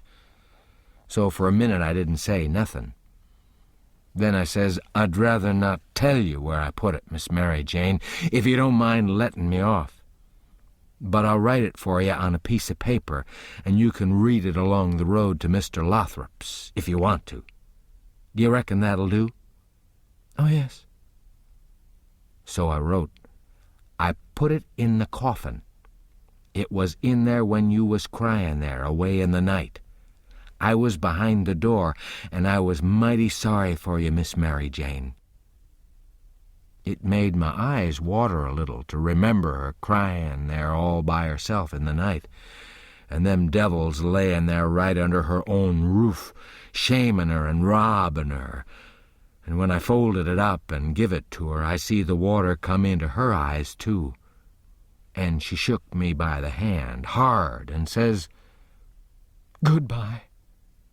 I'm going to do everything just as you've told me, and if I don't ever see you again, I shan't ever forget you, and I'll think of you a many and a many a time, and I'll pray for you, too." And she was gone. Pray for me. I reckoned if she knowed me, she'd take a job that was more nearer her size. But I bet she done it. Just the same. She was just that kind. She had the grit to pray for Judas if she took the notion. There weren't no back down to her, I judge. You may say what you wanna, but in my opinion, she had more sand in her than any girl I ever see. In my opinion, she was just full of sand. It sounds like flattery, but it ain't no flattery. And when it comes to beauty, and goodness, too, she lays over 'em all. I hain't ever seen her since that time that I see her go out of that door. No, I ain't ever seen her since, but I reckon I've thought of her a many and a many a million times, and of her saying she'd pray for me. And if ever I'd a thought it'd do any good for me to pray for her, blamed if I wouldn't have done it or bust. Well, Mary Jane, she lit out the back way, I reckon, because nobody see her go. When I struck Susan and the harelip, I says, "What's the name of them people over on t'other side of the river that you all goes to see sometimes?" They says, "There's several, but it's the Proctors mainly." "That's the name," I says. "I most forgot it. Well, Miss Mary Jane, she told me to tell you she's gone over there in a dreadful hurry, one of 'em's sick." "Which one?" "I don't know. Leastways, I kind of forget. but I think it's, sakes alive, I hope it ain't Hanner. I'm sorry to say it, I says, but Hanner's the very one. My goodness, and she's so well only last week. Is she took bad? It ain't no name for it. They set up with her all night, Miss Mary Jane said, and they don't think she'll last many hours. Only think of that now. What's the matter with her? I couldn't think of anything reasonable right off that way, so I says, mumps. Mumps, your granny. They don't set up with people that's got the mumps. They don't they? You better bet they do with these mumps. These mumps is different. It's a new kind, Miss Mary Jane said. How is it a new kind? Because it's all mixed up with other things. What other things? Whoa, measles and whooping cough and erysipelas and consumption and yeller jaunders and brain fever and I don't know what all. My land, and they call it the mumps? That's what Miss Mary Jane said. Well, what in the nation do they call it the mumps for? Well, because it is the mumps. That's what it starts with. Well, there ain't no sense in it. The body might stump his toe and take poison and fall down a well and break his neck and bust his brains out, and somebody come along and ask what killed him, and some numbskull up and say, why, he stumped his toe. Would there be any sense in that? No. And there ain't no sense in this, nuther. Is it catchin'? Is it catchin'? Well, how you talk. Is a hara catchin'? In the dark? If you don't hitch on a one tooth, you're bound to on another, ain't you? And you can't get away with that tooth without fetching the whole hara along, can you? Well, these kind of mumps is a kind of a hara, as you may say. And it ain't no slouch of a hara, nuther. You come to get it hitched on good. Well, it's awful, I think, says the harelip. I'll go to Uncle Harvey and, oh, yes, I says, I would. Of course I would. I wouldn't lose no time. Well, why wouldn't you? Just look at it a minute, and maybe you can see. Ain't your uncles obleeged to get along home to England as fast as they can? And do you reckon they'd be mean enough to go off and leave you to go all that journey by yourselves? You know they'll wait for you. So far, so good. Your Uncle Harvey's a preacher, ain't he? Very well, then. Is a preacher gonna deceive a steamboat clerk? Is he gonna deceive a ship clerk so as to get him to let Miss Mary Jane go aboard? Now you know he ain't. What will he do then?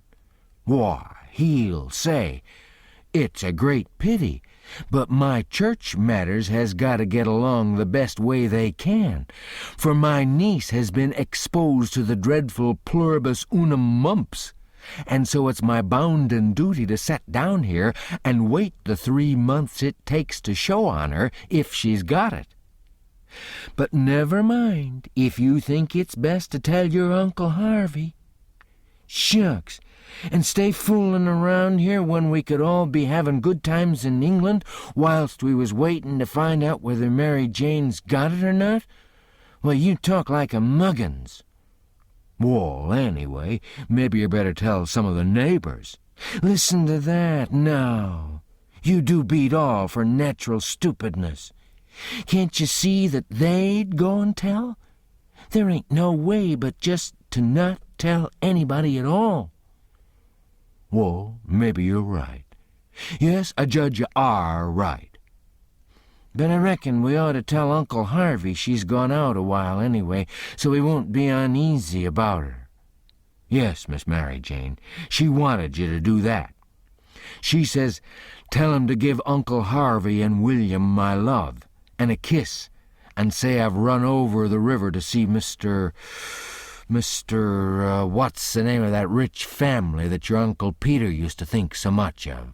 I mean the one that... Why, you must mean the Apthorpes, ain't it? Of course. Bother them kind of names. A body can't ever seem to remember 'em half the time somehow. Yes, she said she has to run over there for to ask the Apthorps to be sure and come to the auction and buy this house, because she allowed her Uncle Peter would rather they had it than anybody else. And she's going to stick to them till they say they'll come, and then if she ain't too tired, she's coming home. And if she is, she'll be home in the morning anyway. She said don't say nothing about the Proctors, but only about the Apthorps, which'll be perfectly true, because she is going there to speak about their buying the house. I know it, because she told me so herself. All right, they said, and cleared out to lay for their uncles and give 'em the love and kisses and tell 'em the message. Everything was all right now. The girls wouldn't say nothing because they wanted to go to England, and the king and the duke would rather Mary Jane was off working for the auction than around in reach of Dr. Robinson. I felt very good. I judged I'd done it pretty neat. I reckoned Tom Sawyer couldn't have done it no neater himself. Of course, he would have throwed more style into it, but I can't do that very handy, not being brung up to it. Well, they held the auction in the public square, along towards the end of the afternoon, and it strung along, and the old man he was on hand and looking his level piousest, up there alongside of the auctioneer and chipping in a little scripture now and then, or a little goody-goody saying of some kind. And the Duke, he was around goo-gooing for sympathy all he knowed how and just spreading himself generally. But by and by the thing dragged through and everything was sold. Everything but a little old trifling lot in the graveyard, so they'd got to work that off. I never see such a giraffe as the king was for wanting to swallow everything. Well, whilst they was at it, a steamboat landed, and in about 2 minutes up comes a crowd a-whooping and yelling and laughing and carrying on and singing out, "Here's your opposition line. Here's your 2 sets of heirs to old Peter Wilkes, and you pays your money and you takes your choice."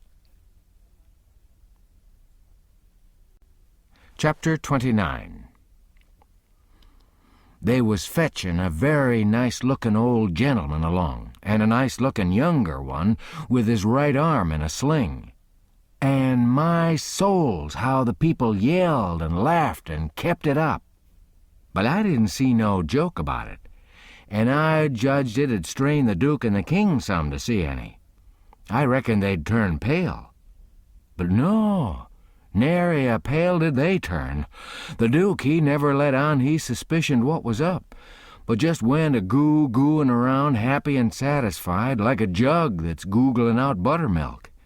And as for the King, he just gazed and gazed down sorrowful on them newcomers like it give him the stomach-ache in his very heart to think there could be such frauds and rascals in the world. Oh, he done it admirable. Lots of the principal people gathered around the King to let him see they was on his side. That old gentleman that had just come looked all puzzled to death. Pretty soon he begun to speak, and I see straight off he pronounced like an Englishman, not the King's way, though the King's was pretty good for an imitation. I can't give the old gent's words, nor I can't imitate 'em, but he turned around to the crowd and says about like this, "This is a surprise to me which I wasn't looking for. And I'll acknowledge, candid and frank, I ain't very well fixed to meet it and answer it. For my brother and me has had misfortunes. He's broke his arm, and our baggage got put off at a town above here last night in the night by mistake. I am Peter Wilkes's brother Harvey, and this is his brother William, which can't hear nor speak, and can't even make signs to amount too much, now he's only got one hand to work 'em with. We're who we say we are, and in a day or two when I get the baggage I can prove it. But up till then I won't say nothing more, but go to the hotel and wait." So him and the new dummy started off, And the king he laughs and blethers out, "Broke his arm, very likely, ain't it? And very convenient, too, for a fraud that's got to make signs and hain't learnt how. Lost her baggage, that's mighty good and mighty ingenious under circumstances." So he laughed again, and so did everybody else, except 3 or 4, or maybe half a dozen. One of these was that doctor. Another one was a sharp-looking gentleman with a carpet-bag of the old-fashioned kind made out of carpet stuff, that had just come off of the steamboat and was talking to him in a low voice, and glancing towards the king now and then and nodding their heads. It was Levi Bell, the lawyer that was gone up to Louisville.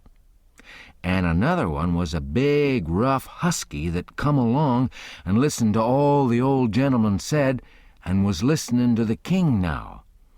And when the king got done, this husky up and says, "Say, looky here. If you're Harvey Wilkes, when'd you come to this town?" "Day before the funeral, friend," says the king. "About what time of day?" "In the evening, 'bout an hour or 2 before sundown." "How'd you come?" "Come down on the Susan Powell from Cincinnati." "Well, then, how'd you come to be up at the P'int in the morning, in a canoe?" "I weren't up at the P'int in the morning." "It's a lie." Several of 'em jumped for him and begged him not to talk that way to an old man and a preacher. "Preacher be hanged, he's a fraud and a liar. He was up at the P'int that morning. I live up there, don't I? Well, I was up there and he was up there. I see him there. He come in a canoe, 'long with Tim Collins and a boy." The doctor, he up and says, "Would you know the boy again if you was to see him, Hines?" "I reckon I would, but I don't know." "Oh, yonder he is now. I know him perfectly easy." It was me pointed at. The doctor says, "Neighbors, I don't know whether the new couple is frauds or not. But if these two ain't frauds, I'm an idiot, that's all. I think it's our duty to see that they don't get away from here till we've looked into this thing. Come along, Hines. Come along, the rest of you. We'll take these fellas to the tavern and affront 'em with t'other couple, and I reckon we'll find out something before we get through." It was nuts for the crowd, though maybe not for the king's friends, so we all started. It was about sundown. The doctor, he led me along by the hand, and was plenty kind enough, but he never let go my hand. We all got in a big room in the hotel and lit up some candles and fetched in the new couple. First the doctor says, "I don't wish to be too hard on these two men, but I think they're frauds, and they may have complices that we don't know nothing about.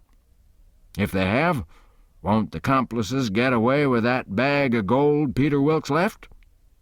It ain't unlikely. If these men ain't frauds, they won't object to sending for that money and letting us keep it till they prove they're all right. Ain't that so?" Everybody agreed to that. So I judged they had our gang in a pretty tight place right at the outstart. But the king, he only looked sorrowful and says, "Gentlemen, I wish the money was there, for I ain't got no disposition to throw anything in the way of a fair, open, out-and-out investigation of this miserable business. But alas, the money ain't there. You can send and see if you wanna." "Where is it, then?" "Well, when my niece give it to me to keep for her, I took and hid it inside of the straw tick of my bed, not wishing to bank it for the few days we'd be here, and considering the bed a safe place, we not being used to niggers, and supposing them honest, like servants in England. The niggers stole it the very next morning, after I'd went downstairs, and when I sold 'em, I hadn't missed the money yet, so they got clean away with it. My servant here can tell you about it, gentlemen." The doctor and several said shucks, and I see nobody didn't altogether believe 'em. One man asked me if I see the niggers steal it. I said no, but I see them sneaking out of the room and hustling away. And I never thought nothin', only I reckoned they was afraid they'd waked up my master and was trying to get away before he made trouble with 'em. That was all they asked me. Then the doctor whirls on me and says, "Are you English too?" I says, "Yes." And him and some others laughed and said, "Stuff." Well, then they sailed in on the general investigation, and there we had it up and down, hour in, hour out, and nobody never said a word about supper, nor ever seemed to think about it. And so they kept it up and kept it up, and it was the worst mixed-up thing you ever see. They made the king tell his yarn, and they made the old gentleman tell his'n, and anybody but a lot of prejudiced chuckleheads would 'a' seen that the old gentleman was spinning truth and the other one lies. And by they had me up to tell what I knowed. The king, he give me a left-handed look out of the corner of his eye, and so I knowed enough to talk on the right side. I begun to tell about Sheffield and how we lived there, and all about the English Wilkses and so on, but I didn't get pretty fur till the doctor begun to laugh, and Levi Bell, the lawyer, says, "Sit down, my boy. I wouldn't strain myself if I was you. I reckon you ain't used to lying. It don't seem to come handy. What you want is practice. You do it pretty awkward." I didn't care nothing for the compliment, but I was glad to be let off anyway. The doctor, he started to say something, and turns and says, "If you'd been in town at first, Levi Bell," the king broke in and reached out his hand and says, "Why, is this my poor dead brother's old friend that he's wrote so often about?" The lawyer and him shook hands, and the lawyer smiled and looked pleased, and they talked right along a while, and then got to one side and talked low, and at last the lawyer speaks up and says, "That'll fix it. I'll take the order and send it along with your brothers, and then they'll know it's all right." So they got some paper and a pen, and the king he sat down and twisted his head to one side and chawed his tongue and scrawled off something, and then they give the pen to the Duke, and then for the first time the Duke looked sick. But he took the pen and wrote. So then the lawyer turns to the new old gentleman and says, "You and your brother please write a line or two and sign your names." The old gentleman wrote, but nobody couldn't read it. The lawyer looked powerful astonished and says, "Well, it beats me," and snaked a lot of old letters out of his pocket and examined 'em, and then examined the old man's writing, and then them again. And then he says, "These old letters is from Harvey Wilkes, and here's these two's handwritings, and anybody can see they didn't write 'em."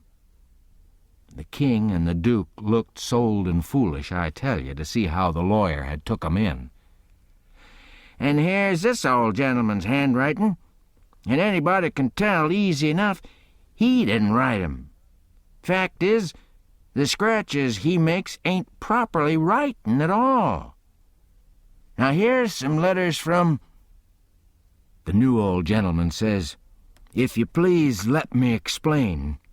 Nobody can read my hand but my brother here, so he copies for me. It's his hand you've got there, not mine." "Well," says the lawyer, "this is a state of things. I've got some of William's letters, too, so if you'll get him to write a line or so, we can come—" "He can't write with his left hand," says the old gentleman. "If he could use his right hand, you'd see that he wrote his own letters, and mine, too. Look at both, please. They're by the same hand." The lawyer done it and says, "I believe it's so. And if it ain't so, there's a heap stronger resemblance than I'd noticed before, anyway. Well, well, well. I thought we was right on the track of a solution. But it's gone to grass, partly. But anyway, one thing's proved. These two ain't either of 'em Wilkses." And he wagged his head towards the king and the duke. Well, what do you think? That mule-headed old fool wouldn't give in then. Indeed, he wouldn't. Said it warn't no fair test. Said his brother William was the cussedest joker in the world, and hadn't tried to write. He see William was going to play one of his jokes the minute he put the pen to paper. And so he warmed up and went warbling and warbling right along, till he was actually beginning to believe what he was saying himself. But pretty soon the new old gentleman broke in and says, "I've thought of something. Is there anybody here that helped to lay out the late Peter Wilkes for burying?" "Yes," says somebody. "Me and Ab Turner done it. We're both here." Then the old man turns towards the king and says, "P'raps this gentleman can tell me what was tattooed on his breast." Blamed if the king didn't have to brace up mighty quick, or he'd have squashed down like a bluff bank that the river has cut under, it took him so sudden. And mind you, it was a thing that was calculated to make most anybody squash, to get fetched such a solid one as that without any notice, because how was he going to know what was tattooed on the man? He whitened a little. He couldn't help it. And it was mighty still in there, and everybody bending a little forwards and gazing at him. Says I to myself, now he'll throw up the sponge. There ain't no more use. Well, did he? A body can't hardly believe it, but he didn't. I reckon he thought he'd keep the thing up till he'd tired them people out, so they'd thin out and him and the Duke could break loose and get away. Anyway, he sat there, and pretty soon he begun to smile and says, "It's a very tough question, ain't it? Yes, sir, I can tell you what's tattooed on his breast. It's just a small, thin blue arrow, that's what it is. And if you don't look close, you can't see it. Now what do you say, eh?" Well, I never see anything like that old blister for clean out-and-out cheek. The new old gentleman turns brisk towards Ab Turner and his pard, and his eye lights up like he judged he'd got the king this time, and says, "There, you've heard what he said. Was there any such mark on Peter Wilkes's breast?" Both of 'em spoke up and says, "We didn't see no such mark." "Good," says the old gentleman. "Now, what you did see on his breast was a small dim P and a B, which is an initial he dropped when he was young, and a W with dashes between 'em, so P-B-W. And he marked 'em that way on a piece of paper. Come, ain't that what you saw?" Both of 'em spoke up again and says, "No, we didn't. We never seen any marks at all." Well, everybody was in a state of mind now, and they sings out, "The whole bilin' of 'em's frauds. Let's duck 'em, let's drown 'em, let's ride 'em on a rail." And everybody was whooping at once, and there was a rattling powwow. But the lawyer, he jumps on the table and yells and says, "Gentlemen, gentlemen! Hear me, just a word. Just a single word, if you please. There's one way yet. Let's go and dig up the corpse and look." That took 'em. "Hooray!" they all shouted, and was starting right off, but the lawyer and the doctor sung out, "Hold on, hold on. Collar all these 4 men and the boy, and fetch them along, too." "We'll do it," they all shouted, "and if we don't find them marks, we'll lynch the whole gang." I was scared now, I tell you. But there weren't no getting away, you know. They gripped us all and marched us right along, straight for the graveyard, which was 1.5 miles down the river, and the whole town was at our heels, for we made noise enough, and it was only 9 in the evening. as we went by our house, I wished I hadn't sent Mary Jane out of town, because now if I could tip her the wink, she'd light out and save me and blow on our deadbeats. Well, we swarmed along down the river road, just carrying on like wildcats. And to make it more scary, the sky was darkening up, and the lightning beginning to wink and flitter, and the wind to shiver amongst the leaves.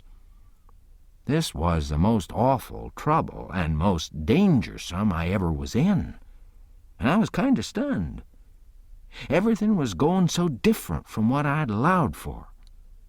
Instead of being fixed so I could take my own time if I wanted to, and see all the fun, and have Mary Jane at my back to save me and set me free when the close fit come, here was nothing in the world betwixt me and sudden death but just them tattoo marks. If they didn't find them, I couldn't bear to think about it. And yet somehow I couldn't think about nothing else. It got darker and darker, and it was a beautiful time to give the crowd the slip. But that big husky had me by the wrist, Hines, and a body might as well try to give Goliath the slip. He dragged me right along, he was so excited, and I had to run to keep up. When they got there, they swarmed into the graveyard and washed over it like an overflow. And when they got to the grave, they found they had about 100 times as many shovels as they wanted, but nobody hadn't thought to fetch a lantern. But they sailed into digging anyway, by the flicker of the lightning, and sent a man to the nearest house a half a mile off to borrow one. So they dug and dug, like everything, and it got awful dark, and the rain started, and the wind swished and swashed along, and the lightning come brisker and brisker, and the thunder boomed. But them people never took no notice of it. They was so full of this business. And one minute you could see everything and every face in that big crowd, and the shovels full of dirt sailing up out of the grave, and the next second the dark wiped it all out and you couldn't see nothing at all. At last they got out the coffin and begun to unscrew the lid. And then such another crowding and shouldering and shoving as there was to scrooge in and get a sight you never see. And in the dark that way it was awful. Hines, he hurt my wrist dreadful, pulling and tugging so, and I reckon he clean forgot I was in the world, he was so excited and panting. All of a sudden the lightning let go a perfect sluice of white glare, and somebody sings out, "By the living Jingo, here's the bag of gold on his breast." Hines let out a whoop like everybody else, and dropped my wrist, and give a big surge to bust his way in and get a look. And the way I lit out and shinned for the road in the dark, there ain't nobody can tell. I had the road all to myself, and fairly flew. Leastways, I had it all to myself except the solid dark, and the now-and-then glares, and the buzzing of the rain, and the thrashing of the wind, and the splitting of the thunder. And sure as you're born, I did clip it along. When I struck the town, I see there weren't nobody out in the storm. So I never hunted for no back streets, but humped it straight through the main one. And when I begun to get towards our house, I aimed my eye and set it. No light there. The house all dark, which made me feel sorry and disappointed. I didn't know why. But at last, just as I was sailing by, flash comes the light in Mary Jane's window, and my heart swelled up sudden like to bust. And the same second the house and all was behind me in the dark, and wasn't ever gonna be before me no more in this world. She was the best girl I ever see, and had the most sand. The minute I was far enough above the town to see I could make the towhead, I begun to look sharp for a boat to borrow. And the first time the lightning showed me one that wasn't chained, I snatched it and shoved. It was a canoe and warn't fastened with nothing but a rope. The towhead was a rattling big distance off, away out there in the middle of the river. But I didn't lose no time.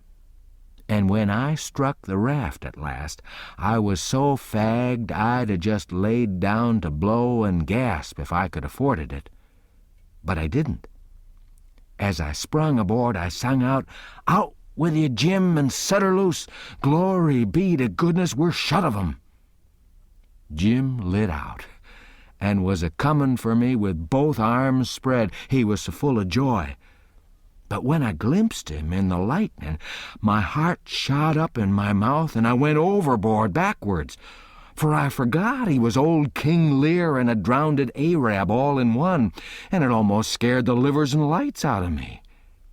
But Jim fished me out, and was going to hug me and bless me and so on. He was so glad I was back, and we was shut of the king and the duke. But I says, now, have it for breakfast. Have it for breakfast. Cut loose and let her slide." So in 2 seconds, away we went, a-sliding down the river, and it did seem so good to be free again, and all by ourselves on the big river, and nobody to bother us. I had to skip around a bit and jump up and crack my heels a few times. I couldn't help it. But about the third crack, I noticed a sound that I knowed mighty well, and held my breath and listened and waited. And sure enough, when the next flash busted out over the water, here they come, and just a-layin' to their oars and making their skiff hum. It was the king and the duke. So I wilted right down onto the planks then and give up. And it was all I could do to keep from crying.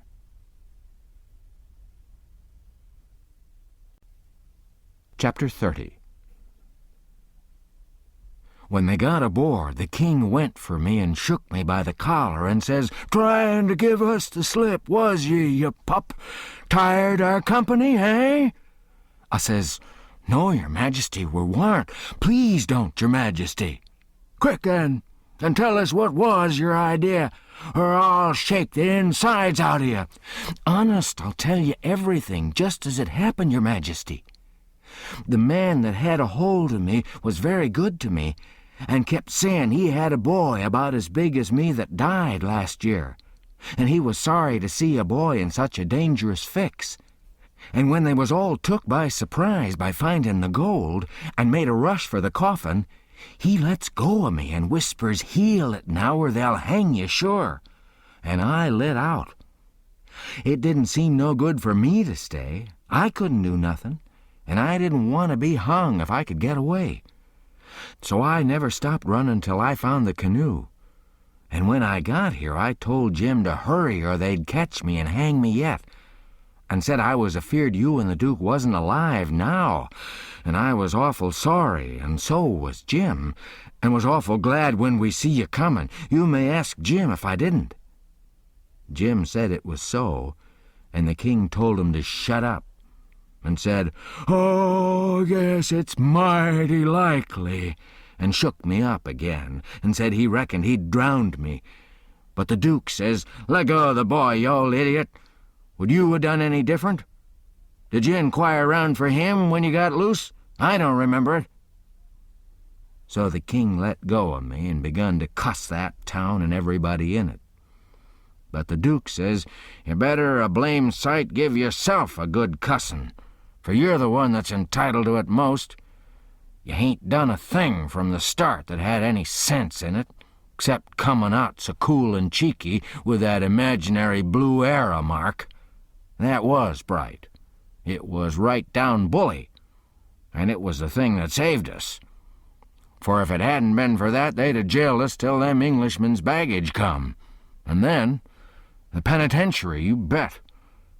But that trick took 'em to the graveyard, and the gold done us a still bigger kindness. For if the excited fools hadn't let go all holts and made that rush to get a look, we'd have slept in our cravats tonight.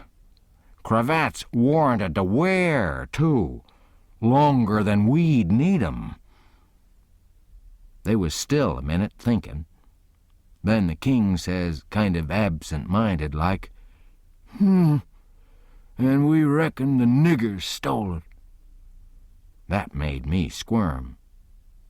"Yes," says the Duke, kind of slow and deliberate and sarcastic. "We did." After about a half a minute, the king drawls out, "Leastways, I did." The Duke says the same way, "On the contrary, I did."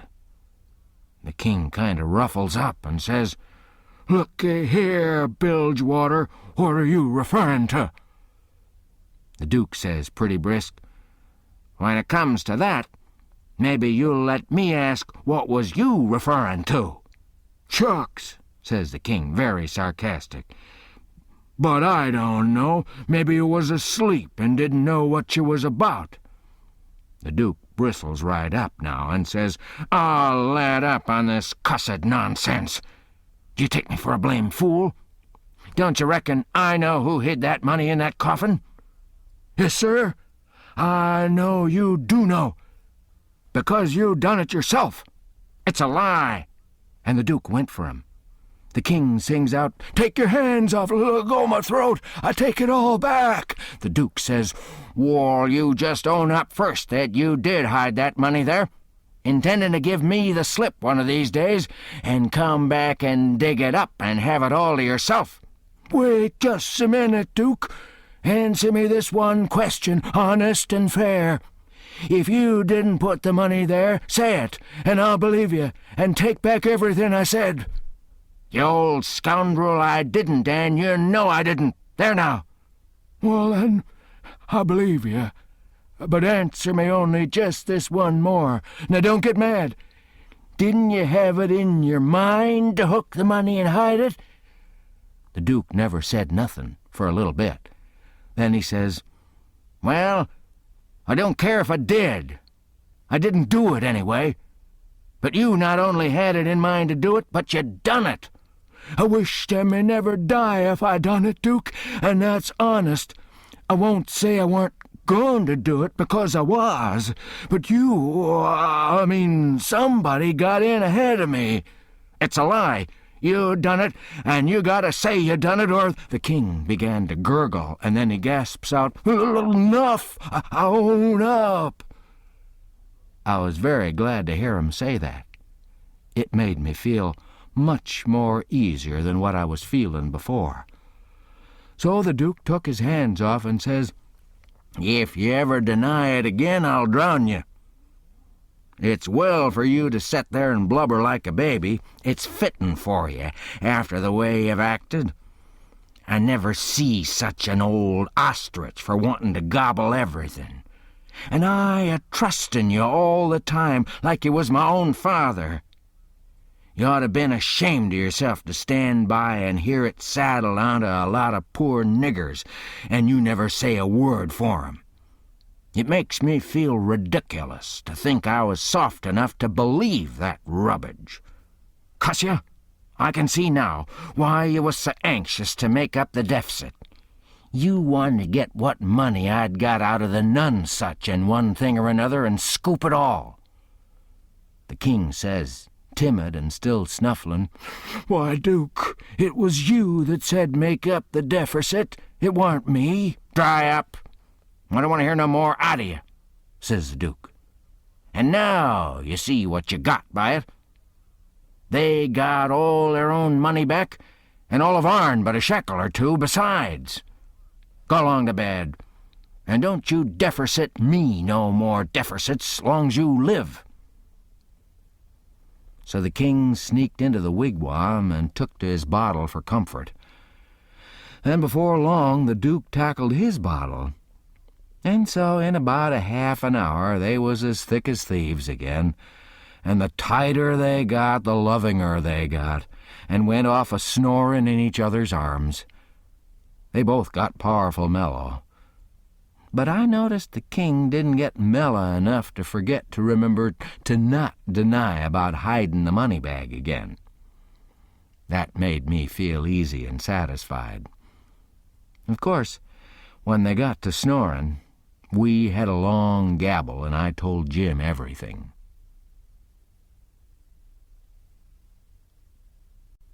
Chapter 31.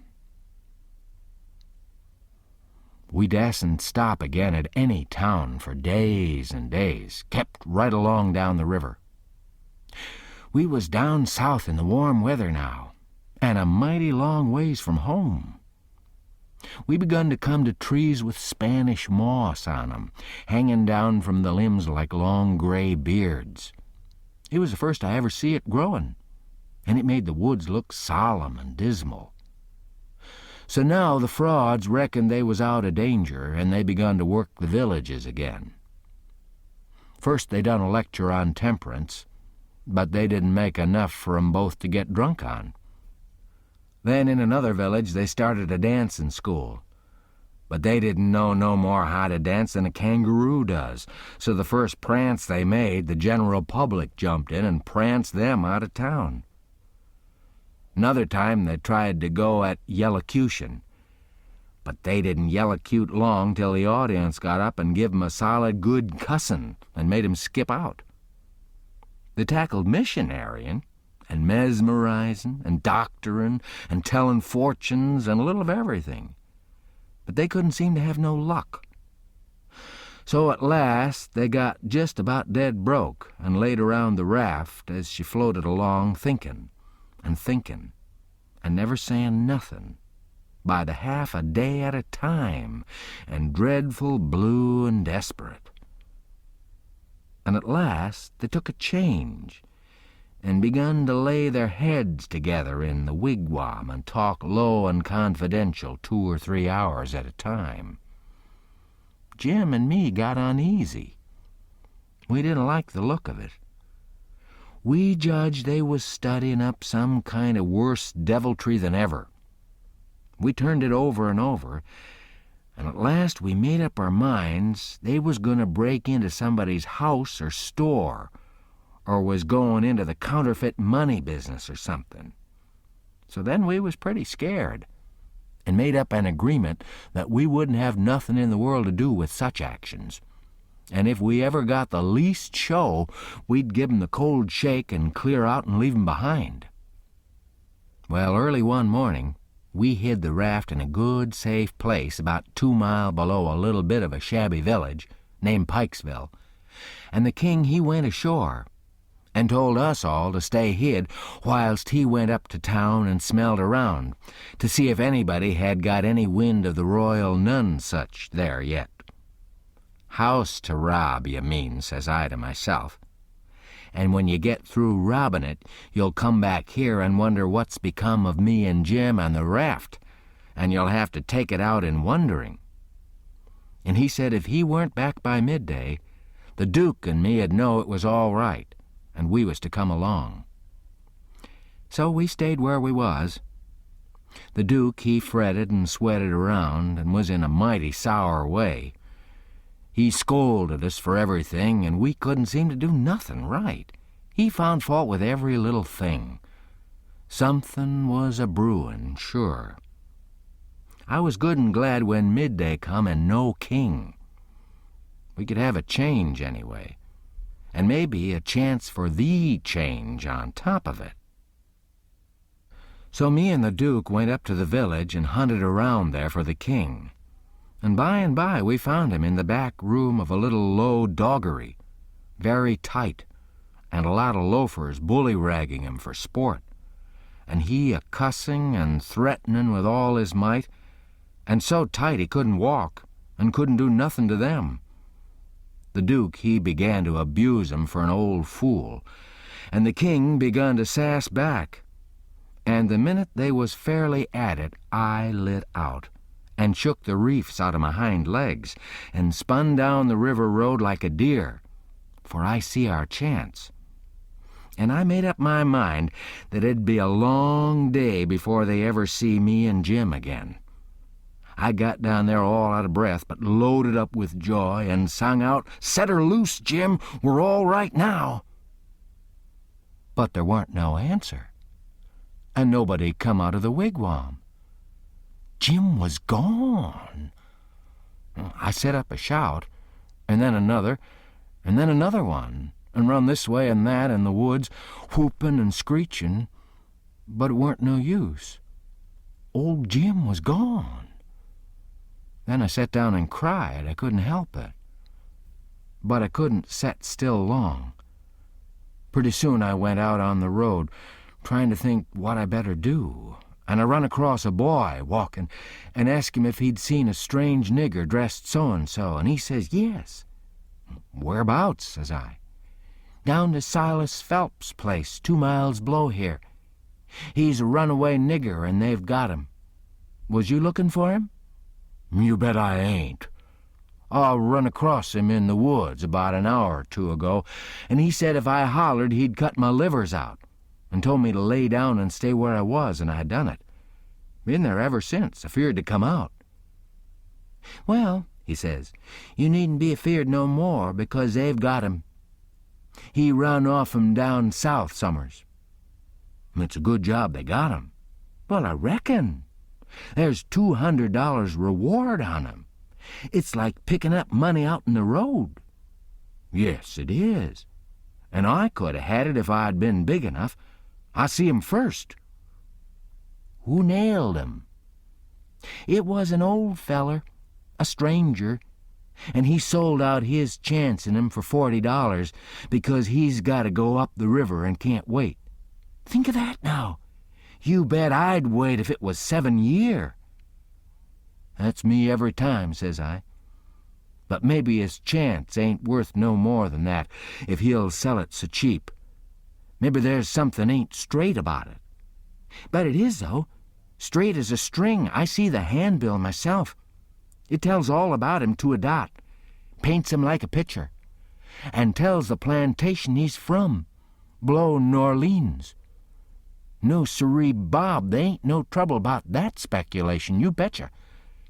Say, give me a chaw of tobacco, won't you? I didn't have none, so he left. I went to the raft and sat down in the wigwam to think. But I couldn't come to nothing. I thought till I wore my head sore, but I couldn't see no way out of the trouble. After all this long journey, and after all we'd done for them scoundrels, here was it all come to nothing, everything all busted up and ruined, because they could have the heart to serve Jim such a trick as that, and make him a slave again all his life, and amongst strangers, too, for $40 dirty. Once I said to myself it'd be 1,000 times better for Jim to be a slave at home, where his family was, as long as he'd got to be a slave, and so I'd better write a letter to Tom Sawyer and tell him to tell Miss Watson where he was. But I soon give up that notion, for 2 things. She'd be mad and disgusted at his rascality and ungratefulness for leaving her, and so she'd sell him straight down the river again. And if she didn't, everybody naturally despises an ungrateful nigger, and they'd make Jim feel it all the time, and so he'd feel ornery and disgraced. And then think of me. It'd get all around that Huck Finn helped a nigger to get his freedom. And if I was to ever see anybody from that town again, I'd be ready to get down and lick his boots for shame. That's just the way. A person does a low-down thing, then he don't want to take no consequences of it. Thinks as long as he can hide it, it ain't no disgrace. That was my fix exactly. The more I studied about this, the more my conscience went to grinding me, and the more wicked and low-down and ornery I got to feeling.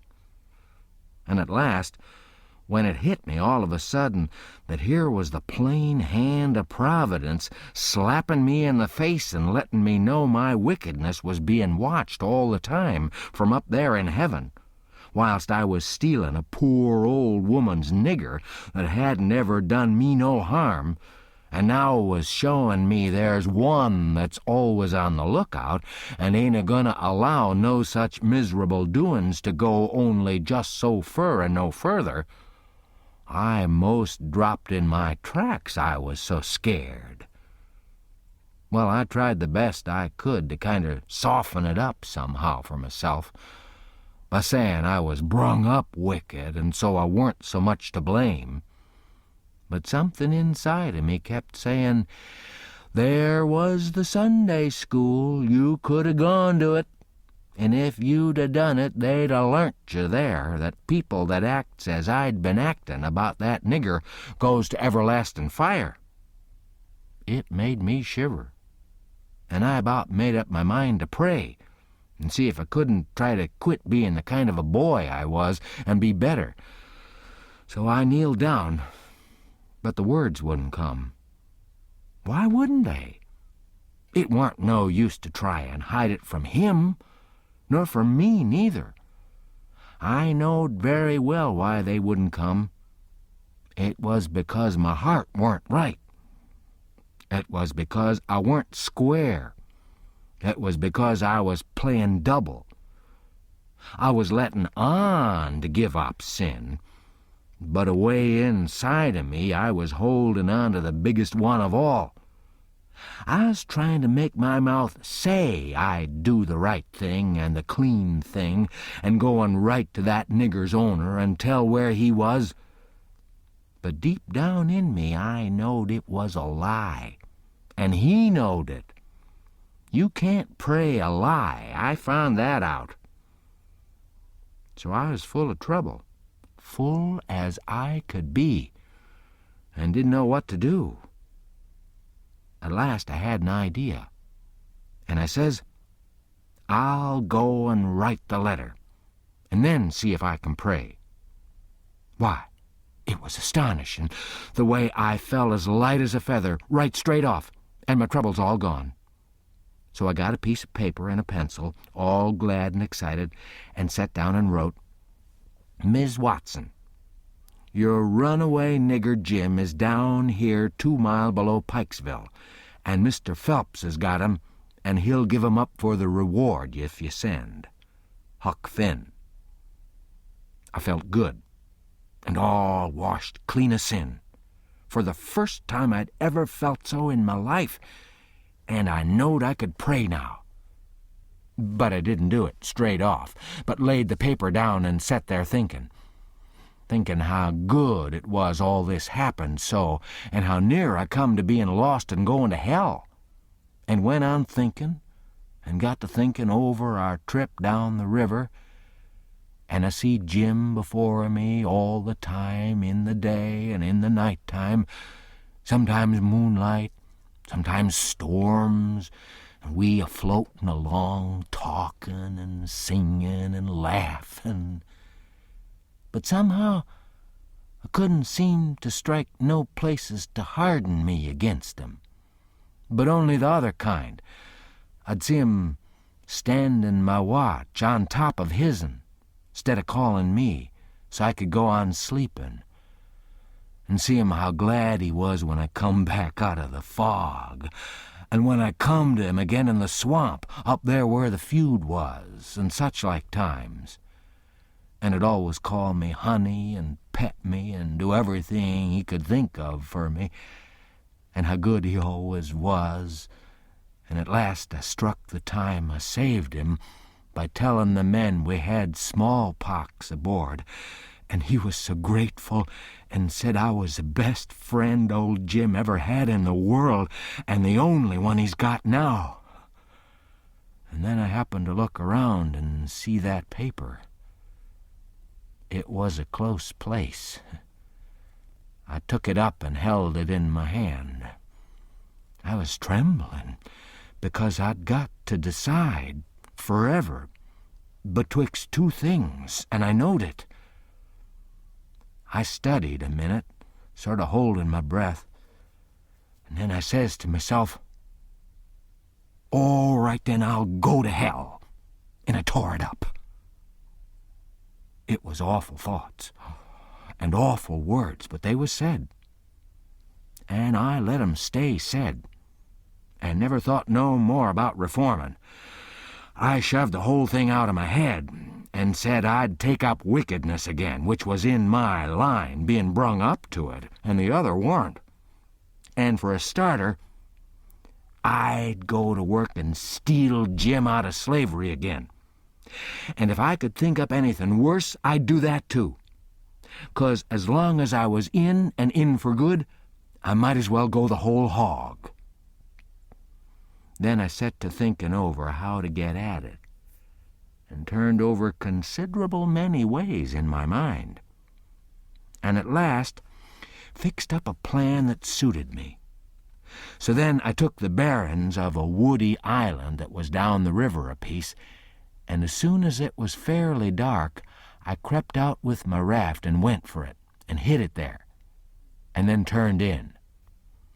I slept through the night and got up before it was light and had my breakfast, and put on my store clothes, and tied up some others and one thing or another in a bundle, and took the canoe and cleared for shore. I landed below where I judged was Phelps's place, and hid my bundle in the woods, and then filled up the canoe with water and loaded rocks into her and sunk her where I could find her again when I wanted her, about a quarter of a mile below a little stream sawmill that was on the bank. Then I struck up the road, and when I passed the mill I see a sign on it, Phelps's Sawmill. And when I come to the farmhouses, 200 or 300 yards further along, I kept my eyes peeled, but didn't see nobody around, though it was good daylight now. But I didn't mind, because I didn't want to see nobody just yet. I only wanted to get the lay of the land. According to my plan, I was going to turn up there from the village, not from below. So I just took a look and shoved along straight for town. Well, the very first man I see when I got there was the Duke. He was sticking up a bill for the Royal Nonsuch, 3-night performance like that other time. They had the cheek, them frauds. I was right on him before I could shirk.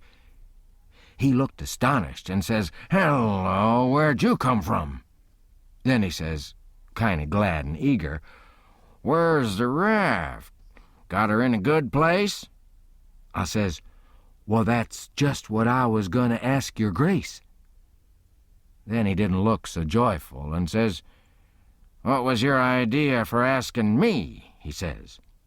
"Well," I says, "when I see the king in that doggery yesterday, I says to myself, we can't get him home for hours till he's soberer. So I went a-loafing around town to put in the time and wait. A man up and offered me 10 cents to help him pull a skiff over the river and back to fetch a sheep. And so I went along. But when we was dragging him to the boat, and the man left me a hold of the rope and went behind him to shove him along, he was too strong for me and jerked loose and run, and we after him. We didn't have no dog, so we had to chase him all over the country till we tired him out. We never got him till dark. Then we fetched him over, and I started down for the raft. When I got there and see it was gone, I says to myself, they've got into trouble and had to leave, and they've took my nigger, which is the only nigger I've got in the world, and now I'm in a strange country and ain't got no property no more nor nothing, and no way to make my living. So I sat down and cried. I slept in the woods all night. But what did become of the raft then? And Jim, poor Jim? Blamed if I know. That is, what's become of the raft. That old fool had made a trade and got $40, and when we found him in the doggery, the loafers had matched $50 with him and got every cent but what he'd spent for whiskey. And when I got him home late last night and found the raft gone, we said, that little rascal has stole our raft and shook us and run off down the river. I wouldn't shake my nigger, would I? The only nigger I had in the world and the only property? We never thought of that. Fact is, I reckon we'd come to consider him our nigger. Yes, we did consider him so. Goodness knows we had trouble enough for him. So when we see the raft was gone and we flat broke, there weren't anything for it but to try the Royal Nonsuch another shake. and I've pegged along ever since, dry as a powder horn. Where's that 10 cents? Give it here." I had considerable money, so I give him 10 cents, but begged him to spend it for something to eat and give me some, because it was all the money I had, and I hadn't had nothing to eat since yesterday. He never said nothing. The next minute, he whirls on me and says, "Do you reckon that nigger 'd blow on us? We'd skin him if he done that." "How can he blow? Ain't he run off?" "No. That old fool sold 'em and never divided with me, and the money's gone." "Sold 'em," I says, and I begun to cry. "He was my nigger, and that was my money. Where is he? I want my nigger." "Well, you can't get your nigger, that's all. So dry up your blubberin'. Looky here. Do you think you'd venture to blow on us? Blamed if I think I'd trust you. Why, if you was to blow on us—" He stopped, but I never see the Duke look so ugly out of his eyes before. I went on a-whimperin' and says, "I don't want to blow on nobody. I ain't got no time to blow nohow. I got to turn out and find my nigger." He kind of looked bothered and stood there with his bills flutterin' on his arm, thinkin' and wrinklin' up his forehead. At last he says, "I'll tell you something. We got to be here 3 days. If you'll promise you won't blow, and won't let the nigger blow, I'll tell you where to find him." So I promised, and he says, "A farmer by the name of Silas and then he stopped. You see, he started to tell me the truth, but when he stopped that way and begun to study and think again, I reckoned he was changing his mind. And so he was. He wouldn't trust me. He wanted to make sure of having me out of the way the whole 3 days. So pretty soon he says, "The man that bought him is named Abram Foster, Abram G. Foster, and he lives 40 mile back here in the country, on the road to Lafayette." "All right," I says. "I can walk it in 3 days, and I'll start this very afternoon." "No, you won't. You'll start now, and don't you lose any time about it, neither, nor do any gabbling by the way. Just keep a tight tongue in your head and move right along, and then you won't get into trouble with us, you hear?" That was the order I wanted, and that was the one I played for. I wanted to be left free to work my plans. "So clear out," he says, "and you can tell Mr. Foster whatever you wanna. Maybe you can get him to believe that Jim is your nigger. Some idiots don't require documents. Leastways, I've heard there's such down south here. And when you tell him the handbill and the reward's bogus, maybe he'll believe you when you explain to him what the idea was for getting 'em out. Go along now, and tell him anything you want to. But mind you don't work your jaw any between here and there." So I left and struck out for the back country. I didn't look around, but it kind of felt like he was watching me. But I knowed I could tire him out at that.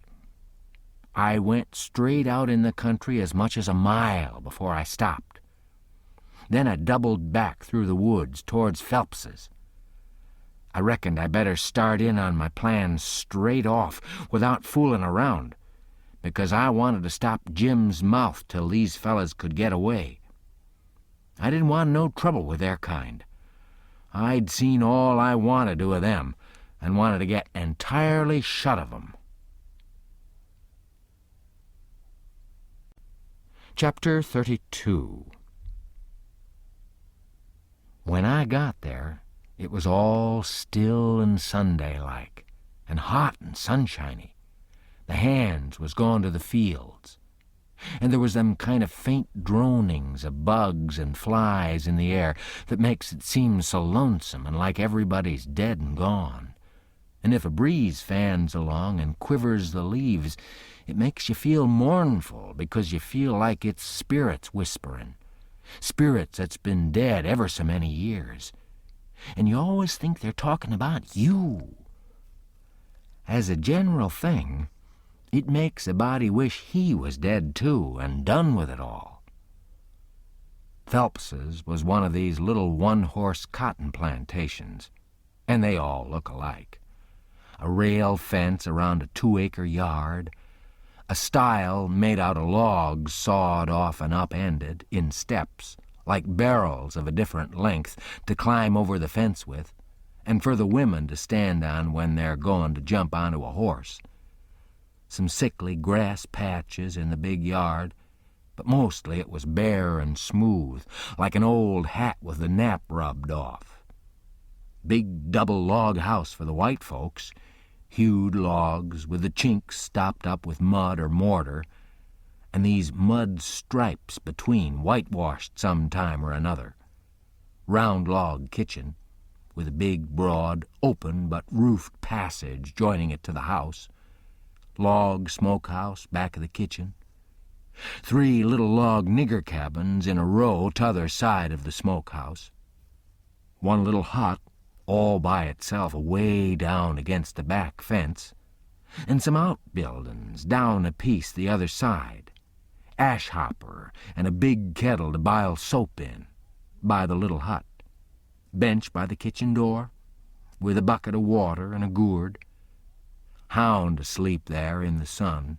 More hounds asleep round about. About 3 shade trees away off in a corner. Some currant bushes and gooseberry bushes in one place by the fence. Outside of the fence a garden and a watermelon patch. And then the cotton fields begins. And after the fields, the woods. I went around and clumb over the back stile by the ash hopper and started for the kitchen. When I got a little ways, I heard the dim hum of a spinning wheel wailing along up and sinking along down again. And then I knowed for certain I wished I was dead, for that is the lonesomest sound in the whole world. I went right along, not fixin' up any particular plan, but just trustin' to Providence to put the right words in my mouth when the time come. For I'd noticed that Providence always did put the right words in my mouth if I left it alone. When I got halfway, first one hound and then another got up and went for me, and of course I stopped and faced 'em and kept still. And such another powwow as they made. In a quarter of a minute I was a kind of a hub of a wheel, as you may say, spokes made out of dogs, circle of 15 of 'em packed together around me, with their necks and noses stretched up towards me, a barkin' and a howlin', and more a-comin'. You could see 'em sailin' over fences and around corners from everywheres. A nigger woman come tearing out of the kitchen with a rollin' pin in her hand, singing out, "Begone, you Tige, you Spot, begone, sah!" And she fetched first one, then another of 'em a clip and sent 'em a howlin', and then the rest followed. And the next second, half of 'em come back wagging their tails around me and making friends with me. There ain't no harm in a hound nohow. And behind the woman comes a little nigger girl and 2 little nigger boys, without anything on but tow linen shirts, and they hung onto their mother's gown and peeped out from behind her at me, bashful, the way they always do. And here comes the white woman running from the house, about 45 or 50-year-old, bareheaded, and her spinning stick in her hand, and behind her comes her little white children, acting the same way the little niggers was doing. She was smiling all over so she could hardly stand, and says, "It's you at last, ain't it?" I out with a "Yes'm" before I thought. She grabbed me and hugged me tight, and then gripped me by both hands and shook, and the tears come in her eyes and run down over, and she couldn't seem to hug and shake enough, and kept saying, "You don't look as much like your mother as I reckoned you would, but law sakes, I don't care for that. I'm so glad to see you. Dear, dear, it does seem like I could eat you up. Children, it's your cousin Tom. Tell him howdy." but they ducked their heads and put their fingers in their mouths and hid behind her, so she run on. "Lize, hurry up and get 'em a hot breakfast right away. Or did you get your breakfast on the boat?" I said I had got it on the boat. So then she started for the house, leading me by the hand, and the children tagging after. When we got there, she set me down in a split-bottomed chair and set herself down on a little low stool in front of me, holding both of my hands, and says, "Now I can have a good look at you. And laws o' me, I've been hungry for it a many and a many a time all these long years, and it's come at last. We've been expecting you a couple of days and more. What's kept you? Boat get aground?" "Yes'm," she... "Don't say yes'm. Say Aunt Sally. Where'd she get aground?" I didn't rightly know what to say, because I didn't know whether the boat would be coming up the river or down. But I go a good deal on instinct, and my instinct said she'd be coming up, from down towards Orleans. That didn't help me much, though, for I didn't know the names of bars down that way. I see I'd got to invent a bar, or forget the name of the one we got aground on, or... Now I struck an idea, and I fetched it out. It weren't the groundin'. That didn't keep us back but a little. We blowed out a cylinder head. "Good gracious, anybody hurt?" "No'm, killed a nigger." "Well, it's lucky, because sometimes people do get hurt. 2 years ago, last Christmas, your Uncle Silas was comin' up from N'Orleans on the old Lally Rook, and she blowed out a cylinder head and crippled a man, and I think he died afterwards. He was a Baptist. Your Uncle Silas knowed a family in Baton Rouge that knowed his people very well. Yes, I remember. Now, he did die. Mortification set in, and they had to amputate him. But it didn't save him. Yes, it was mortification, that was it. He turned blue all over and died in the hope of a glorious resurrection. They say he was a sight to look at. Your uncle's been up to the town every day to fetch you, and he's gone again not more'n an hour ago. He'll be back any minute now. You must have met him on the road, didn't you? Oldish man with a... No, I didn't see nobody, Aunt Sally.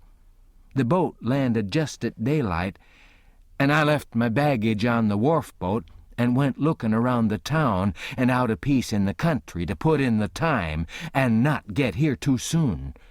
So I come down the back way. Who'd you give the baggage to? Nobody. Why, child, it'll be stole. Not where I hid it, I reckon it won't, I says. How'd you get your breakfast so early on the boat? It was kind of thin ice, but I says, the captain see me standing around and told me I better have something to eat before I went ashore. So he took me in the Texas to the officer's lunch and give me all I wanted. I was getting so uneasy I couldn't listen good. I had my mind on the children all the time. I wanted to get 'em out to one side and pump 'em a little and find out who I was. But I couldn't get no show.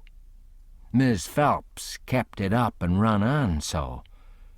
Pretty soon she made the cold chills streak all down my back because she says, "But here we're running on this way, and you hain't told me a word about Sis nor any of them. Now, I'll rest my works a little, and you start up yourn. Just tell me everything. Tell me all about 'em all, every one of 'em, and how they are, and what they're doing, and what they told you to tell me, and every last thing you can think of." Well, I see I was up a stump, and up it good. Providence had stood by me this fur, all right, but I was hard and tight aground now. I see it weren't a bit of use to try to go ahead. I'd got to throw up my hand. So I says to myself, Here's another place where I gotta risk the truth.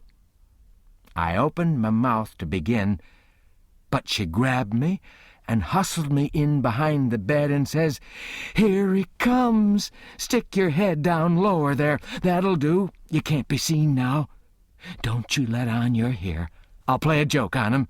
Children, don't say a word." I see I was in a fix now, but it weren't no use to worry. There weren't nothing to do but just hold still and try and be ready to stand from under when the lightning struck.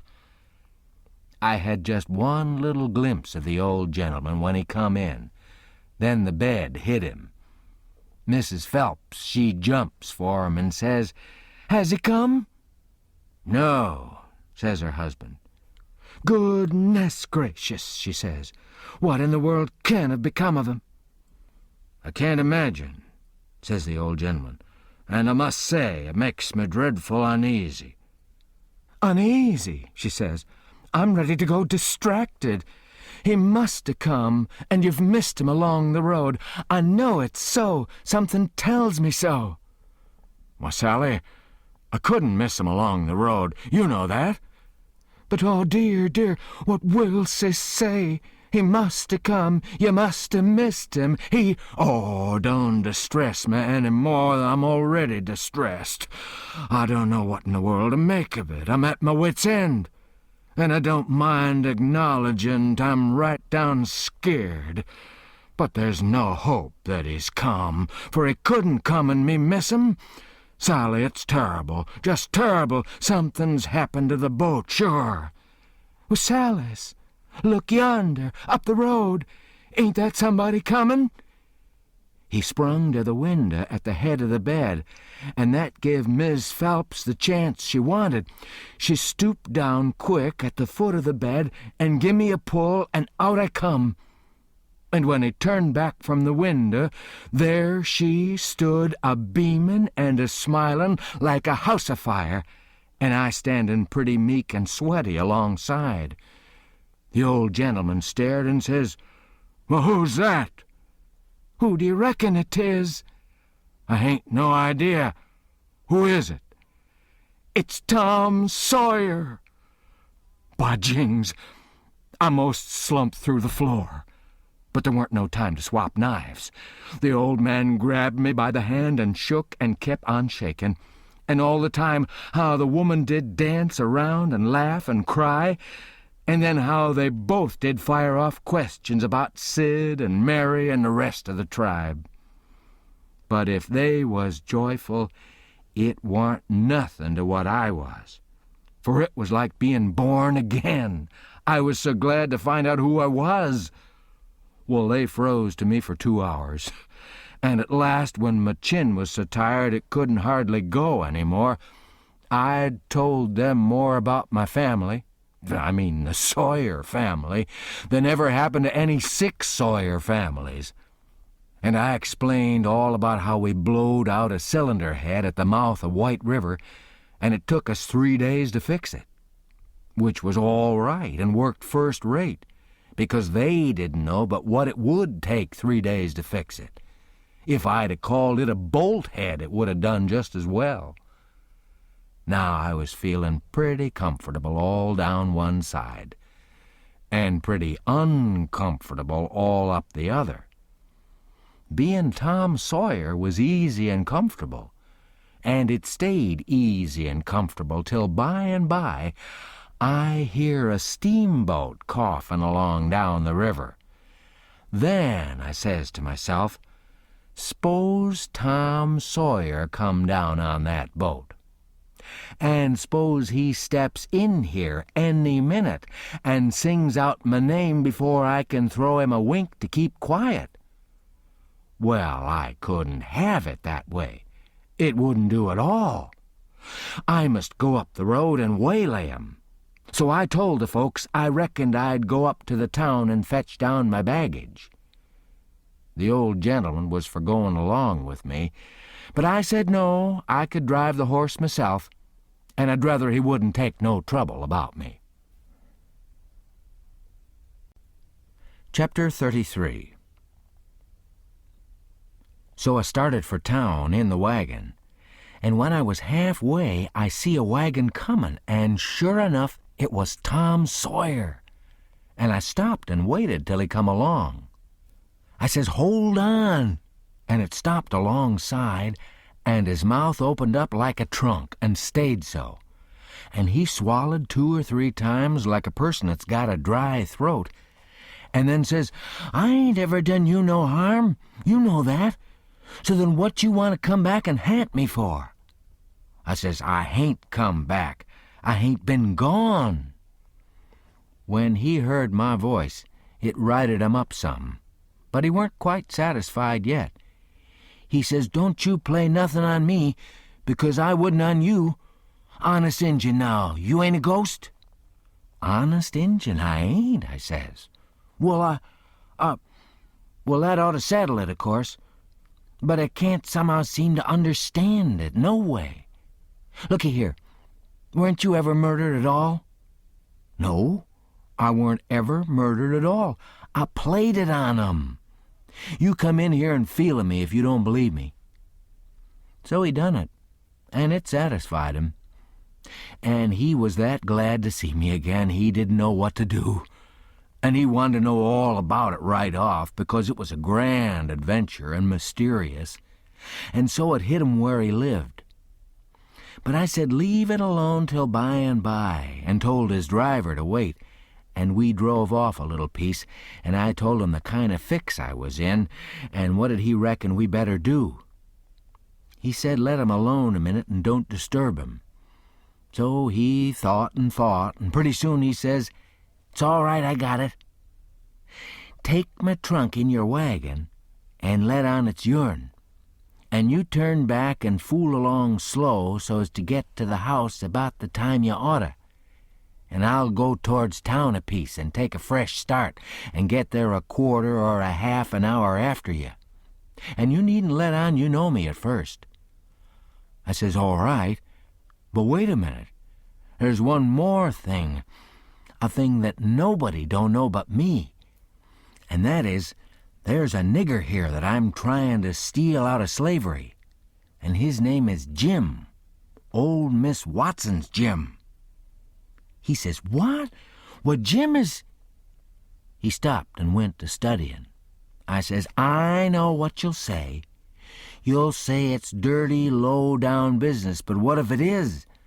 I'm low down, and I'm a-going to steal 'em, and I want you to keep mum and not let on. Will you?" His eye lit up, and he says, "I'll help you steal 'em." Well, I let go all holts then like I was shot. It was the most astonishing speech I ever heard, and I'm bound to say Tom Sawyer fell considerable in my estimation. Only I couldn't believe it. Tom Sawyer, a nigger stealer. "Oh, shucks," I says, "you're joking." "I ain't joking either." "Well then," I says, "joking or no joking, if you hear anything said about a runaway nigger, don't forget to remember that you don't know nothing about him, and I don't know nothing about him."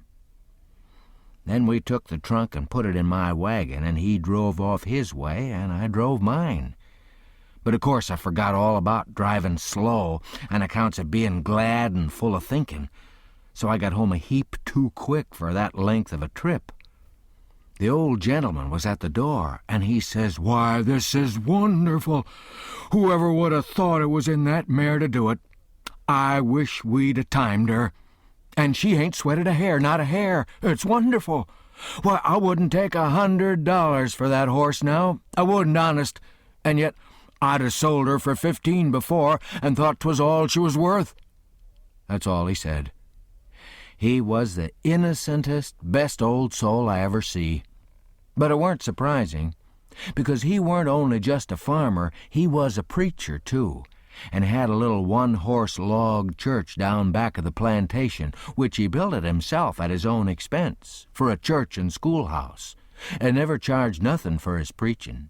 And it was worth it, too. There was plenty other farmer preachers like that, and done the same way down south. In about half an hour, Tom's wagon drove up to the front stile, and Aunt Sally, she see it through the window because it was only about 50 yards, and says, "Why, there's somebody come. I wonder who 'tis. Why, I do believe it's a stranger. Jimmy," that's one of the children, "run and tell Elias to put on another plate for dinner." Everybody made a rush for the front door because, of course, a stranger don't come every year, and so he lays over the yeller fever for interest when he does come. Tom was over the stile and startin' for the house. The wagon was spinning up the road for the village, and we was all bunched in the front door. Tom had his store clothes on and an audience, and that was always nuts for Tom Sawyer. In them circumstances, it weren't no trouble to him to throw in an amount of style that was suitable. He weren't a boy to meeky along up that yard like a sheep. No, he come calm and important, like the ram. When he got in front of us, he lifts his hat ever so gracious and dainty, like it was the lid of a box that had butterflies asleep in it, and he didn't want to disturb 'em, and says, "Mr. Archibald Nichols, I presume?" "No, my boy," says the old gentleman. "I'm sorry to say your driver has deceived you. Nichols's place is down a matter of 3 mile or more. Come in, come in." Tom, he took a look back over his shoulder and says, "Too late he's out of sight." "Yes, he's gone, my son, and you must come in and eat your dinner with us, and then we'll hitch up and take you down to Nichols's." "Oh, I can't make you so much trouble. I couldn't think of it. I'll walk. I don't mind the distance." "But we wouldn't let you walk. It wouldn't be Southern hospitality to do it. Come right in." "Oh, do," says Aunt Sally. "It ain't a bit of trouble to us, not a bit in the world. You must stay. It's a long, dusty 3 mile, and we can't let you walk. And besides, I've already told 'em to put on another plate when I see you comin', so you mustn't disappoint us. Come right in and make yourself at home." So Tom, he thanked him very hearty and handsome, and let himself be persuaded and come in. And when he was in, he said he was a stranger from Hicksville, Ohio, and his name was William Thompson, and he made another bow. Well, he run on and on and on, making up stuff about Hicksville and everybody in it he could invent, and I getting a little nervous and wondering how this was going to help me out of my scrape. And at last, still talking along, he reached over and kissed Aunt Sally right on the mouth, and then settled back again in his chair, comfortable, and was going on talking. But she jumped up and wiped it off with the back of her hand and says, "You audacious puppy!" He looked kind of hurt and says, "I'm surprised at you, ma'am." Why, what do you reckon I am? I've a good notion to taking... Say, what do you mean by kissing me?" He looked kind of humble and says, "I didn't mean nothing, ma'am. I didn't mean no harm. I thought you'd like it." "Why, you born fool!" She took up the spinning stick, and it looked like it was all she could do to keep from giving him a crack with it. "What made you think I'd like it?" "Well, I dunno, only they told me you would." "They told you I would? Whoever told you's another lunatic. I never heard the beat of it. Who's they?" "Why, everybody. They all said so, ma'am." It was all she could do to hold in, and her eyes snapped and her fingers worked like she wanted to scratch him. And she says, "Who's everybody? Out with their names, or there'll be an idiot short." He got up and looked distressed and fumbled his hat and says, "I'm sorry, and I weren't expecting it. They told me to. They all told me to.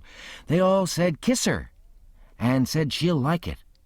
They all said it, every one of 'em. But I'm sorry, ma'am, and I won't do it no more. I won't, honest." "You won't you? Well, I should reckon you won't. No, I'm honest about it. I won't ever do it again. Till you ask me. Till I ask you? Well, I never seen the beat of it in my born days. I lay you'll be the Methuselah numbskull of creation before I ask you, or the likes of you. Well, he says, it does surprise me so. I can't make it out somehow. They said you would, and I thought you would, but... He stopped and looked around slow, like he wished he could run across a friendly eye somewheres, and fetched up on the old gentleman's and says, "Didn't you think she'd like me to kiss her, sir?" "Why, no, I believe I didn't." And then he looks on around the same way to me and says, "Tom, didn't you think Aunt Sally'd open out her arms and say, 'Sid Sawyer, my land,'" she says, breaking in and jumping for him, "you impudent young rascal, to fool a body so," and was going to hug him, but he fended her off and says, "No, not till you've asked me first." So she didn't lose no time, but asked him and hugged him and kissed him over and over again, and then turned him over to the old man, and he took what was left. And after they got a little quiet again, she says, "Why, dear me, I never see such a surprise. We weren't looking for you at all, but only Tom. Sis never wrote to me about anybody coming but him." "It's because it weren't intended for any of us to come but Tom," he says. "But I begged and begged, and at the last minute she let me come too. So coming down the river, me and Tom thought it'd be a first-rate surprise for him to come here to the house first, and for me to by and by tag along and drop in and let on to be a stranger.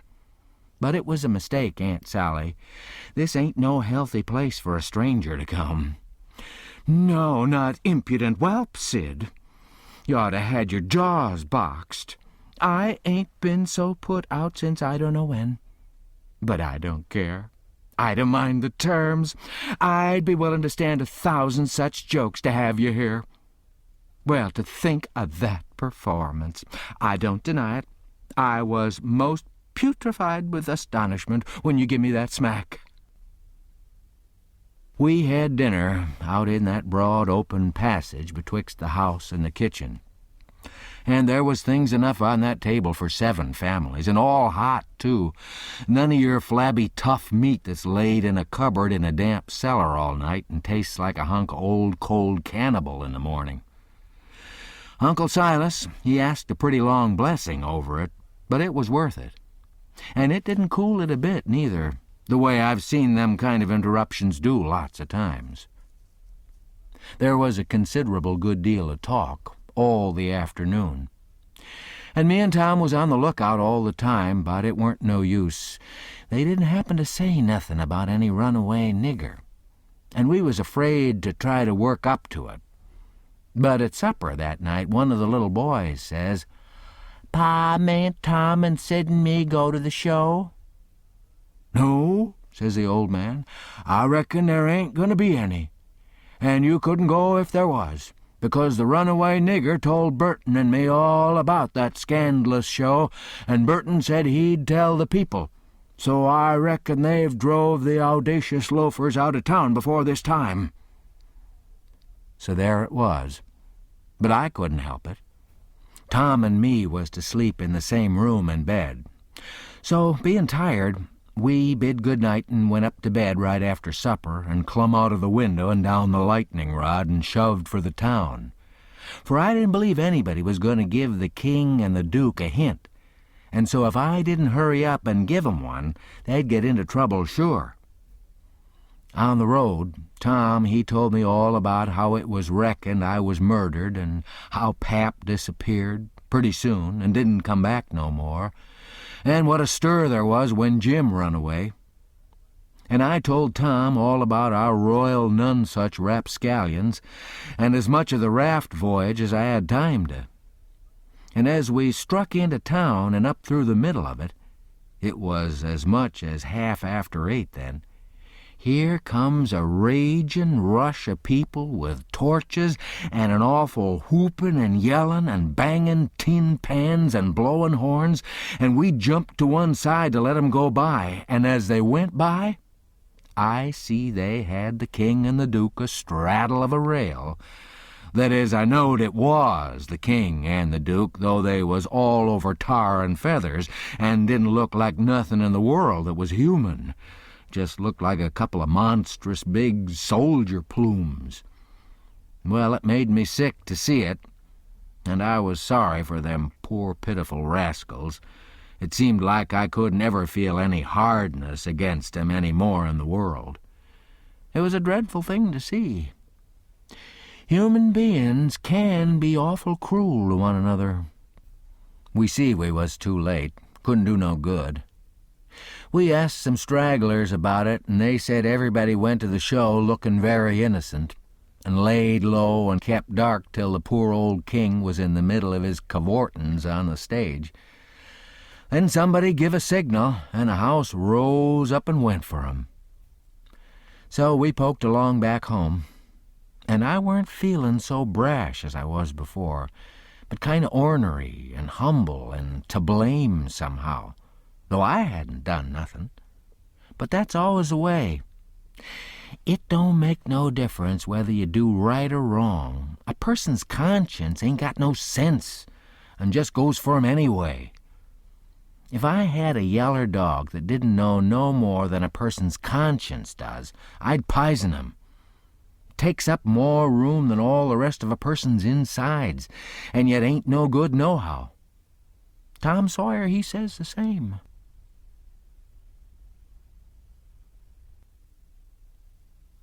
Chapter 34. We stopped talking and got to thinking.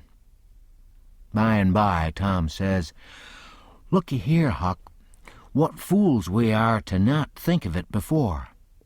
I bet I know where Jim is." "No, where?" "In that hut down by the ash hopper. Why, looky here. When we was at dinner, didn't you see a nigger man go in there with some victuals?" "Yes." "What d'you think the victuals was for?" "For a dog." "So did I. Well, it wasn't for a dog." "Why?" "Because part of it was watermelon." "So it was. I noticed it." "Well, it does beat all that I never thought about a dog not eating watermelon. It shows how a body can see and don't see at the same time." "Well, the nigger unlocked the padlock when he went in, and he locked it again when he come out. He fetched Uncle a key about the time we got up from the table. Same key, I bet. Watermelon shows man. Lock shows prisoner. And it ain't likely there's two prisoners on such a little plantation, and where the people's all so kind and good. Jim's the prisoner. All right, I'm glad we found it out detective fashion. I wouldn't give shucks for any other way. Now you work your mind and study out a plan to steal Jim, and I'll study out one too, and we'll take the one we like best. What a head for just a boy to have. If I had Tom Sawyer's head, I wouldn't trade it off to be a duke, nor mate of a steamboat, nor clown in a circus, nor nothing I can think of. I went to thinking out a plan, but only just to be doing something. I knowed very well where the right plan was going to come from. Pretty soon Tom says, "Ready?"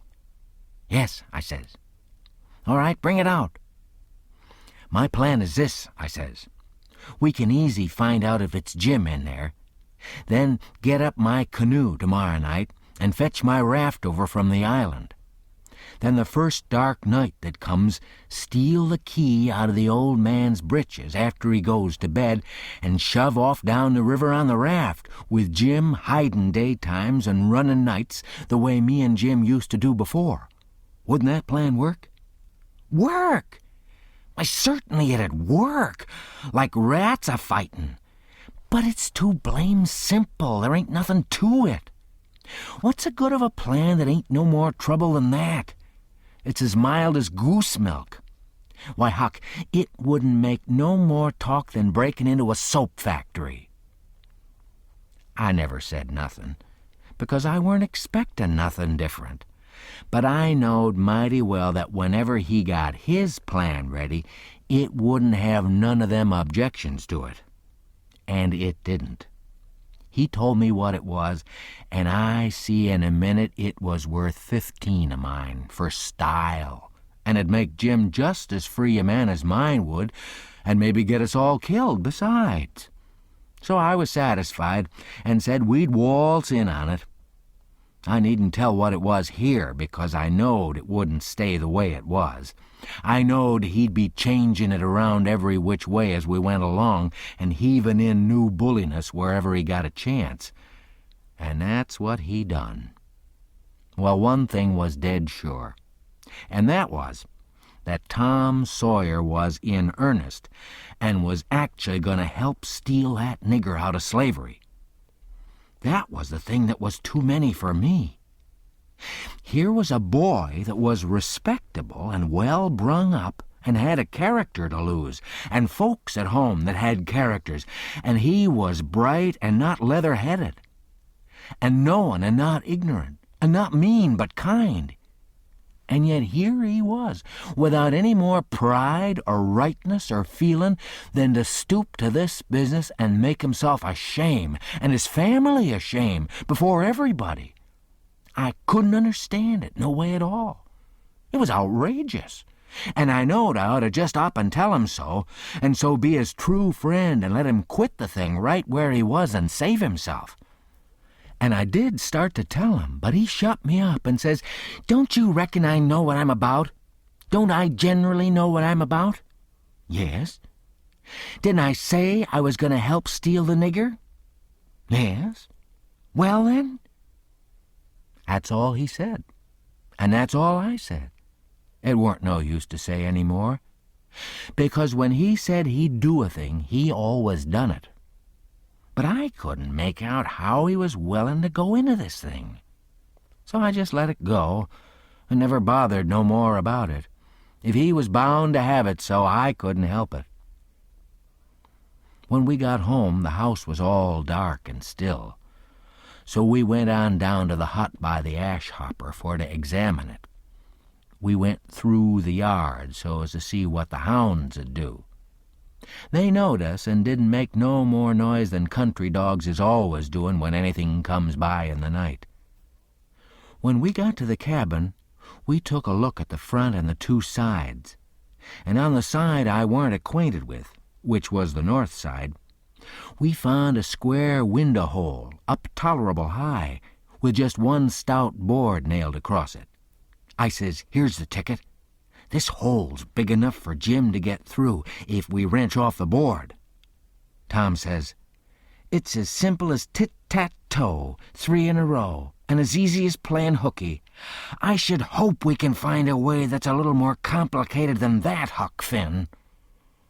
Well, then I says, "How'll it do to saw 'em out the way I done before I was murdered that time?" "That's more like," he says. "It's real mysterious and troublesome and good," he says. "But I bet we can find a way that's twice as long. There ain't no hurry. Let's keep on looking around." Betwixt the hut and the fence on the back side was a lean-to that joined the hut at the eaves and was made out of plank. It was as long as the hut, but narrow, only about 6 foot wide. The door to it was at the south end and was padlocked. Tom, he went to the soap kettle and searched around and fetched back the iron thing they lift the lid with. So he took it and prized out one of the staples. The chain fell down, and we opened the door and went in and shut it and struck a match. And see, the shed was only built against the cabin and hadn't no connection with it. And there warn't no floor to the shed, nor nothing in it but some old rusty played-out hoes and spades and picks and a crippled plow. The match went out, and so did we, and shoved in the staple again, and the door was locked as good as ever. Tom was joyful. He says, "Now we're all right. We'll dig 'em out. It'll take about a week."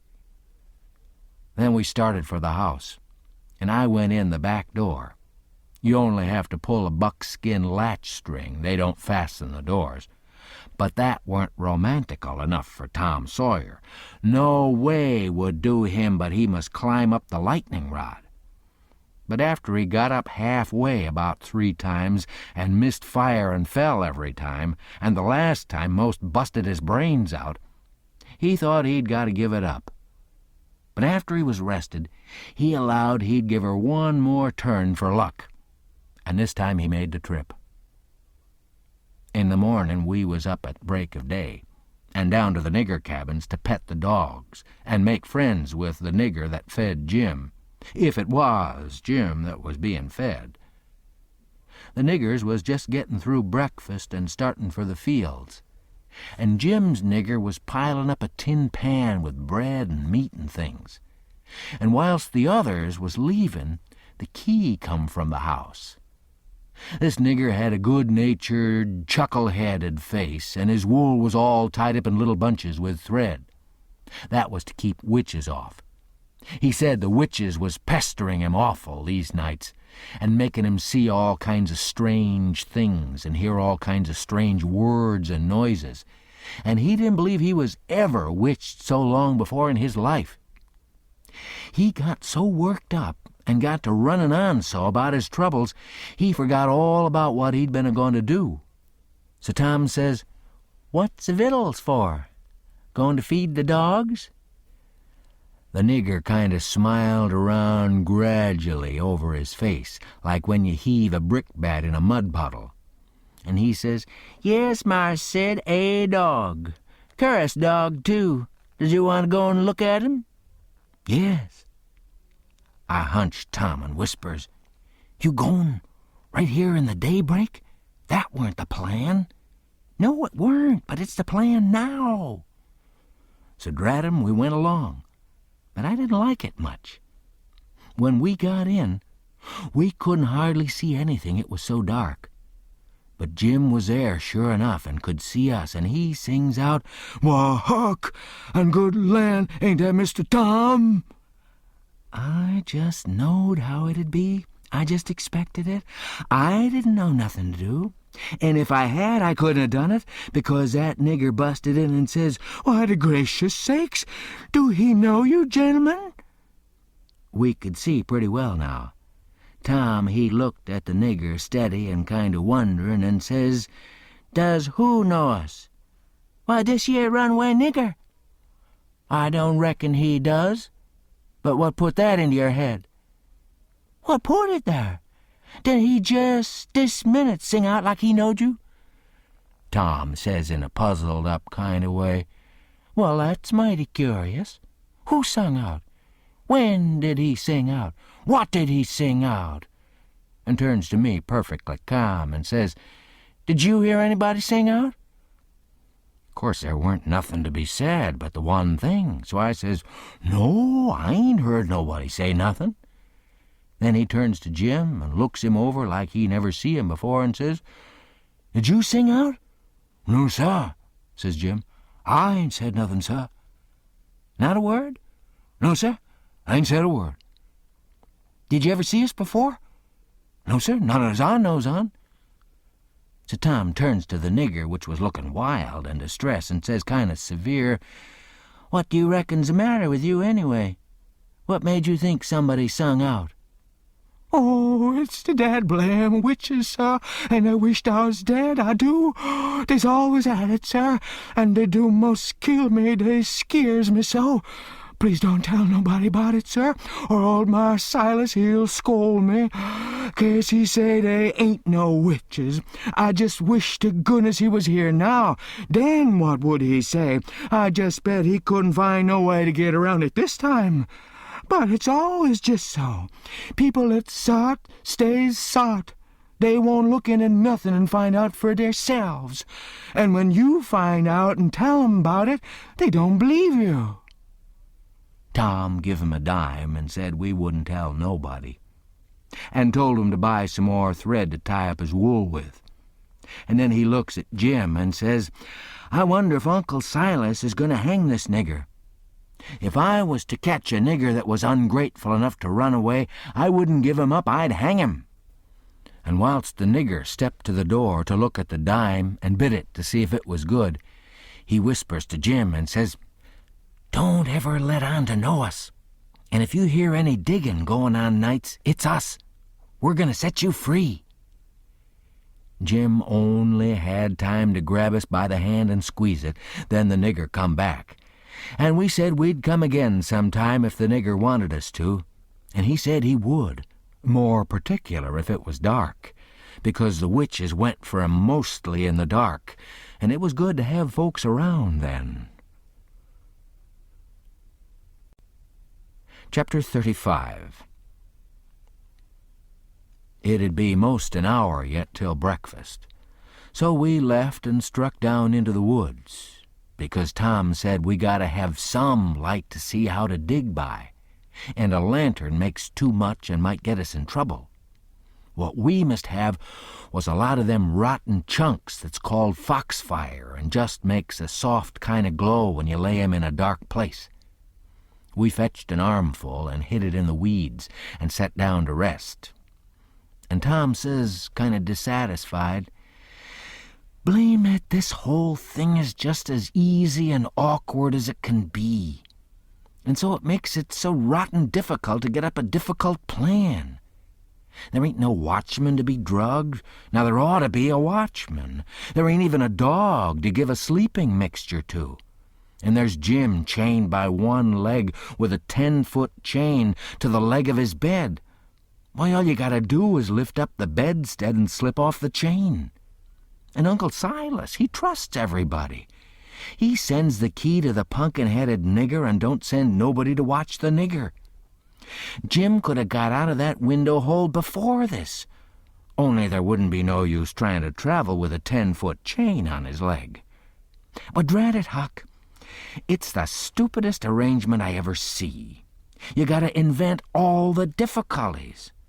Well, we can't help it. We gotta do the best we can with the materials we've got. Anyhow, there's one thing. There's more honor in getting him out through a lot of difficulties and dangers, where there weren't one of 'em furnished to you by the people who it was their duty to furnish 'em, and you had to contrive 'em all out of your own head. Now look at just that one thing of the lantern. When you come down to the cold facts, we simply gotta let on that a lantern's resky. Well, we could work with a torchlight procession if we wanted to, I believe. Now, whilst I think of it, we gotta hunt up something to make a saw out of the first chance we get. What do we want of a saw? What do we want of it? Ain't we gotta saw the leg of Jim's bed off so as to get the chain loose? Well, you just said a body could lift up the bedstead and slip the chain off. Well, if that ain't just like you, Huck Finn, you can get up the infant schooliest ways of going at a thing. Well, hain't you ever read any books at all? Baron Trenck, nor Casanova, nor Benvenuto Cellini, nor Henry IV, nor none of them heroes? Who ever heard of getting a prisoner loose in such an old maidy way as that? No, the way all the best authorities does is to saw the bed leg in two and leave it just so, and swallow the sawdust so it can't be found, and put some dirt and grease around the sawed place so the very keenest seneskull can't see no sign of its being sawed, and thinks the bed leg is perfectly sound. Then the night you're ready, fetch the leg a kick, down she goes, slip off your chain, and there you are. Nothing to do but hitch your rope ladder to the battlements, shin down it, break your leg in the moat, because a rope ladder's 19 foot too short, you know, and there's your horses and your trusty vassals, and they scoop you up and fling you across a saddle, and away you go to your native Languedoc or Navarre or wherever it is. It's gaudy, Huck. I wish there was a moat to this cabin. If we get time the night of the escape, we'll dig one. I says, what do we want of a moat when we're going to snake 'em out from under the cabin? But he never heard me. He had forgot me and everything else. He had his chin in his hand thinking. Pretty soon he sighs and shakes his head, then sighs again and says, "Nah, it wouldn't do. There ain't necessity enough for it." "For what?" I says. "Why, to saw Jim's leg off," he says. "Good land," I says. "Well, there ain't no necessity for it. And what would you want to saw his leg off for, anyway?"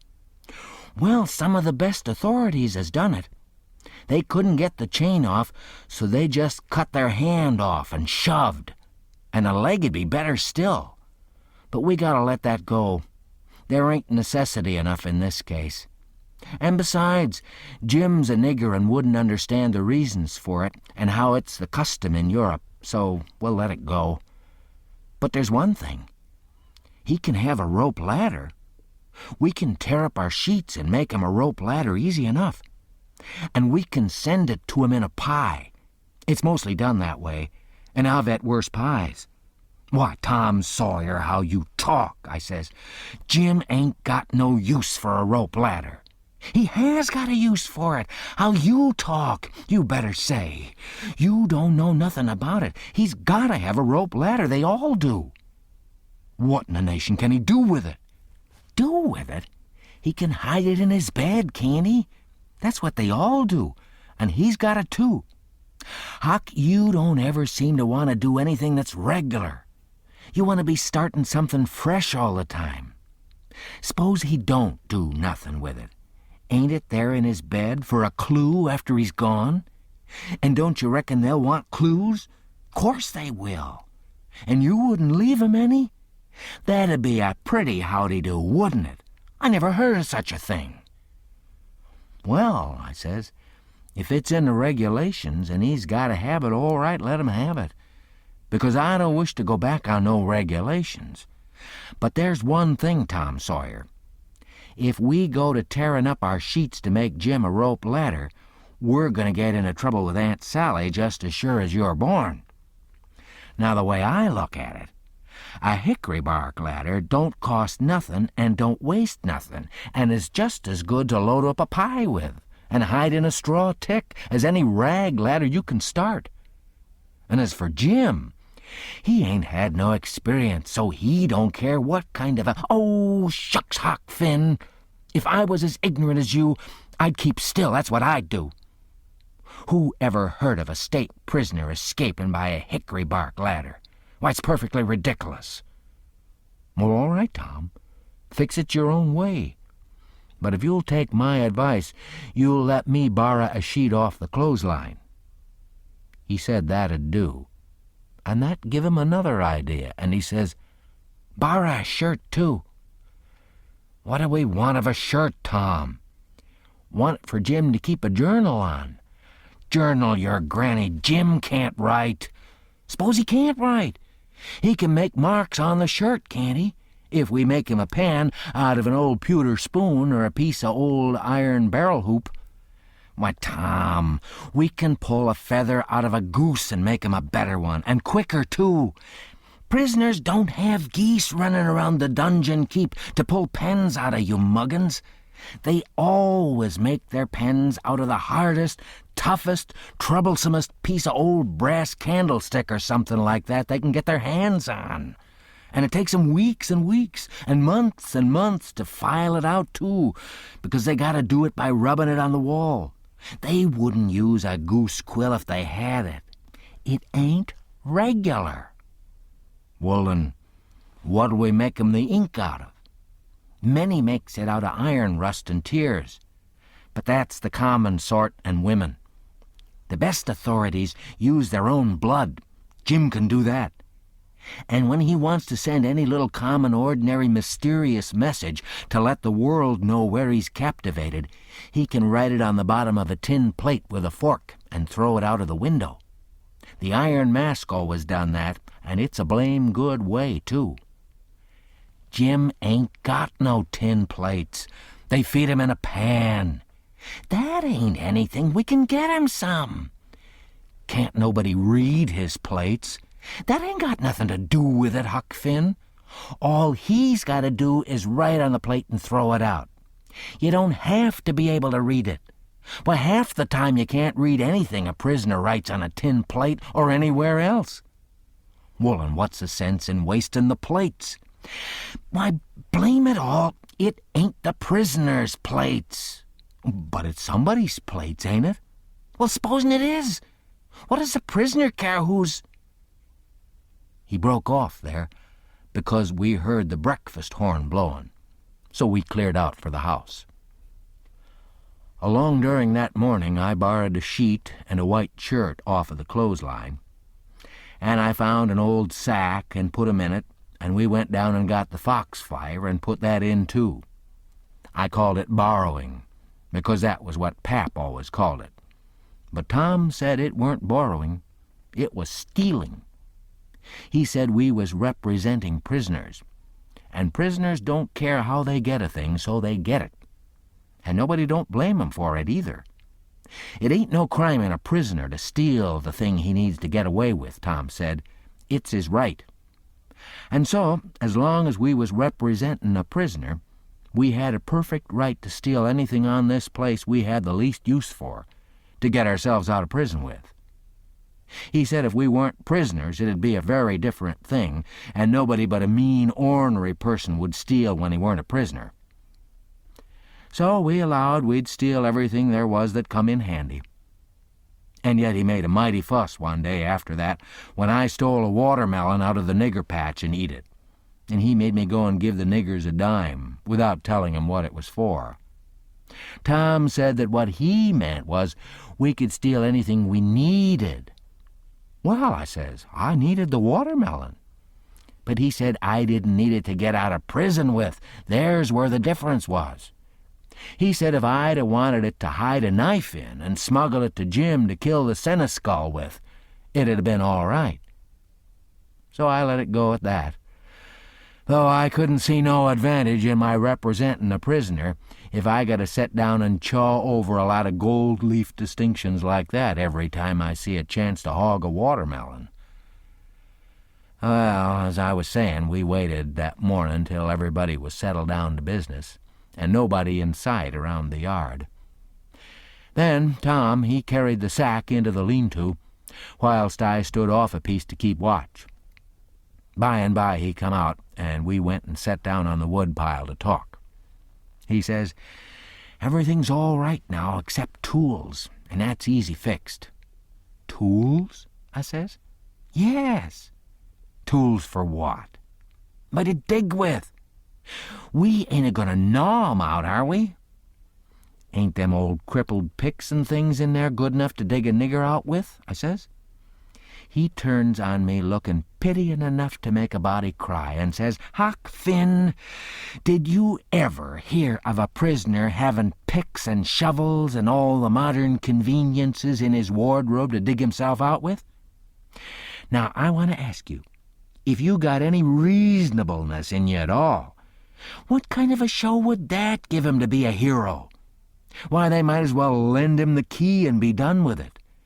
Picks and shovels, why, they wouldn't furnish him to a king. Well, then, I says, if we don't want picks and shovels, what do we want? A couple of case knives.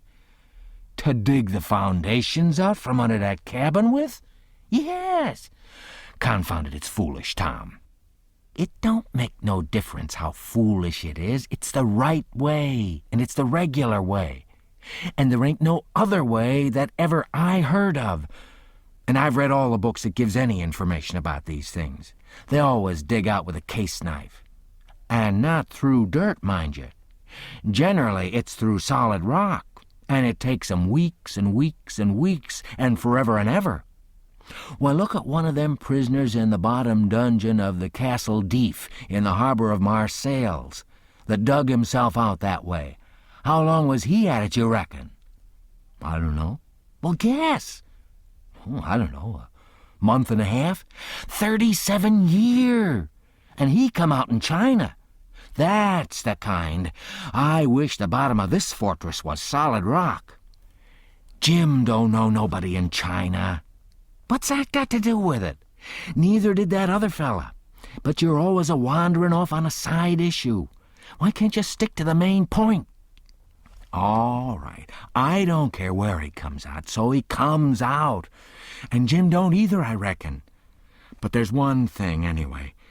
Jim's too old to be dug out with a case knife. He won't last.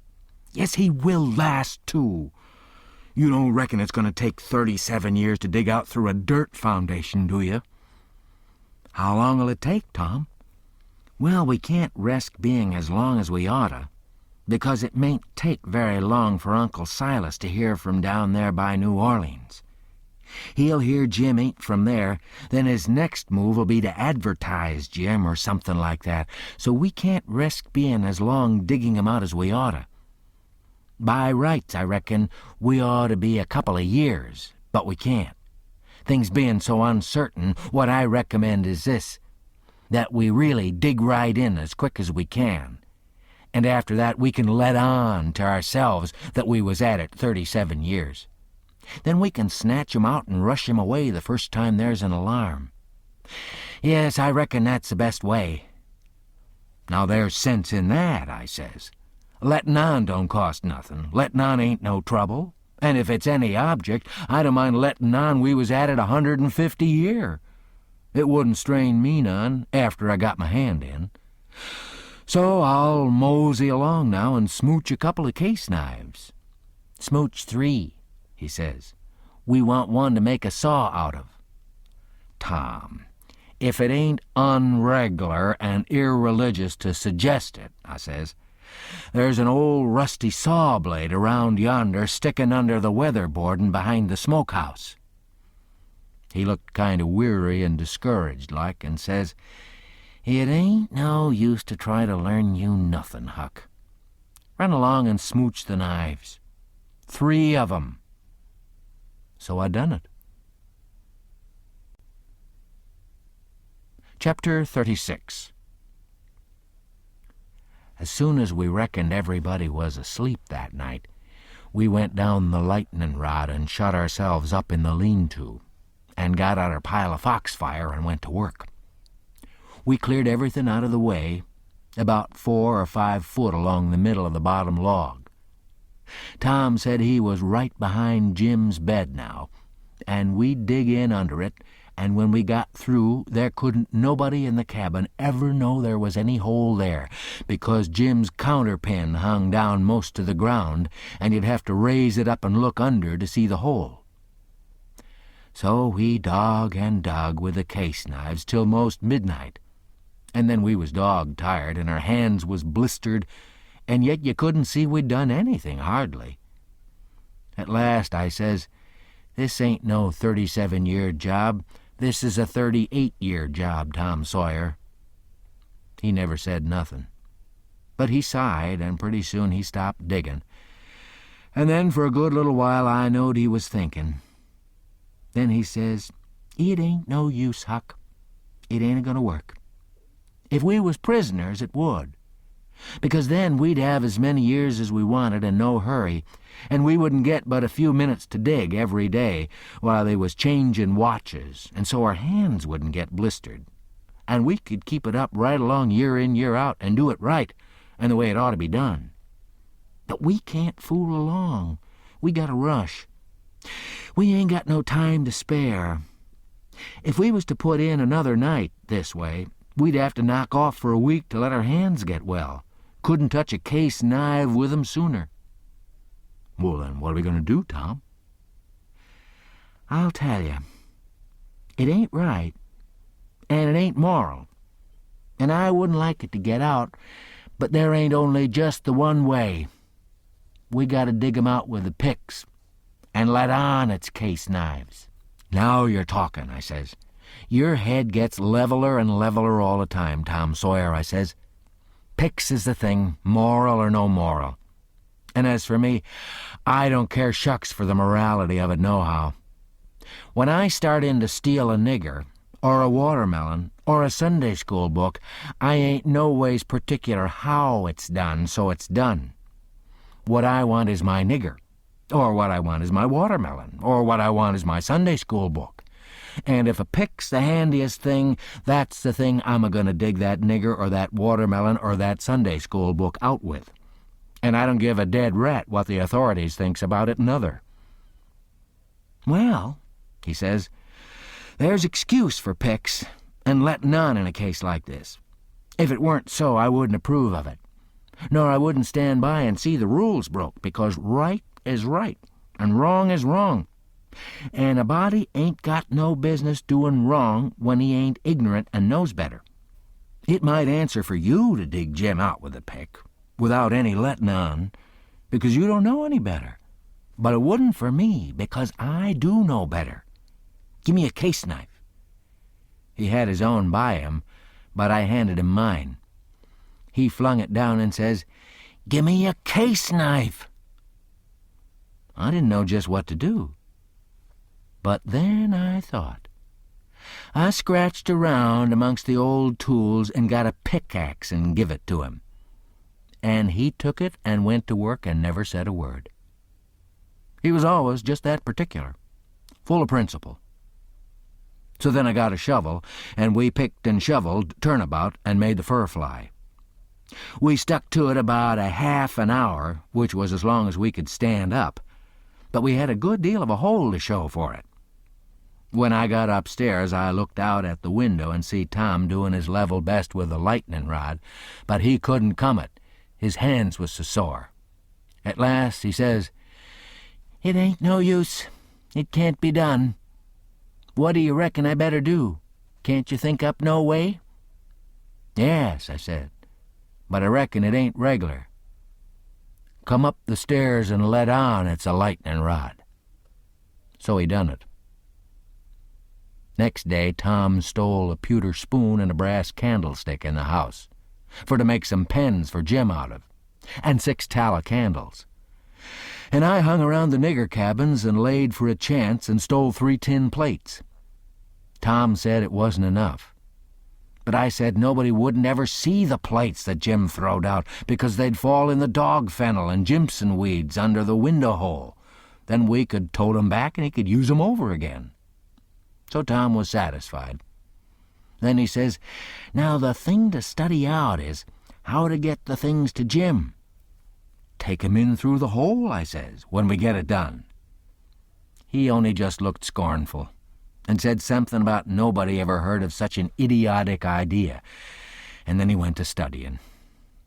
By and by he said he had ciphered out 2 or 3 ways, but there weren't no need to decide on any of 'em yet. Said we'd got to post Jim first. That night we went down the lightning rod a little after 10, and took one of the candles along and listened under the window hole and heard Jim snoring. So we pitched it in, and it didn't wake him. Then we whirled in with the pick and shovel, and in about 2 hours and a half the job was done.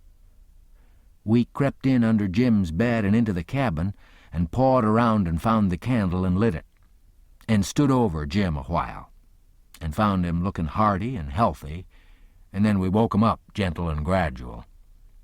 He was so glad to see us he most cried, and called us honey and all the pet names he could think of, and was for having us hunt up a cold chisel to cut the chain off his leg with right away and clearing out without losing any time. But Tom, he showed him how unregular it'd be, and set down and told him all about our plans, and how we could alter 'em in a minute any time there was an alarm, and not to be the least afraid, because we'd see he got away sure. So Jim, he said it was all right, and we sat there and talked over old times a while. And then Tom asked a lot of questions, and when Jim told him Uncle Silas come in every day or 2 to pray with him, and Aunt Sally come in to see if he was comfortable and had plenty to eat, and both of 'em was kind as they could be, Tom says, "Now I know how to fix it. We'll send you some things by them." I said, "Don't do nothing of the kind. It's one of the most jackass ideas I ever struck." But he never paid no attention to me, went right on. It was his way when he'd got his plan set. So he told Jim how we'd have to smuggle in the rope ladder pie and other large things by Nat, the nigger that fed him, and he must be on the lookout and not be surprised, and not let Nat see him open 'em. And we'd put small things in Uncle's coat pockets, and he must steal 'em out. And we'd tie things to Aunt's apron strings, or put 'em in her apron pocket if we got a chance. and told 'em what they'd be and what they was for, and told 'em how to keep a journal on the shirt with his blood and all that. He told 'em everything. Jim, he couldn't see no sense in the most of it, but he allowed we was white folks and knowed better than him, so he was satisfied and said he'd do it all just as Tom said. Jim had plenty corncob pipes and tobacco, so we had a right down good sociable time. Then we crawled out through the hole and so home to bed, with hands that looked like they'd been chawed. Tom was in high spirits. He said it was the best fun he ever had in his life, and the most intellectual, and said if he only could see his way to it, we'd keep it up all the rest of our lives and leave Jim to our children to get out, for he believed Jim had come to like it better and better the more he got used to it. He said that in that way it could be strung out as much as 80 year, and it'd be the best time on record. He said it'd make us all celebrated that had a hand in it.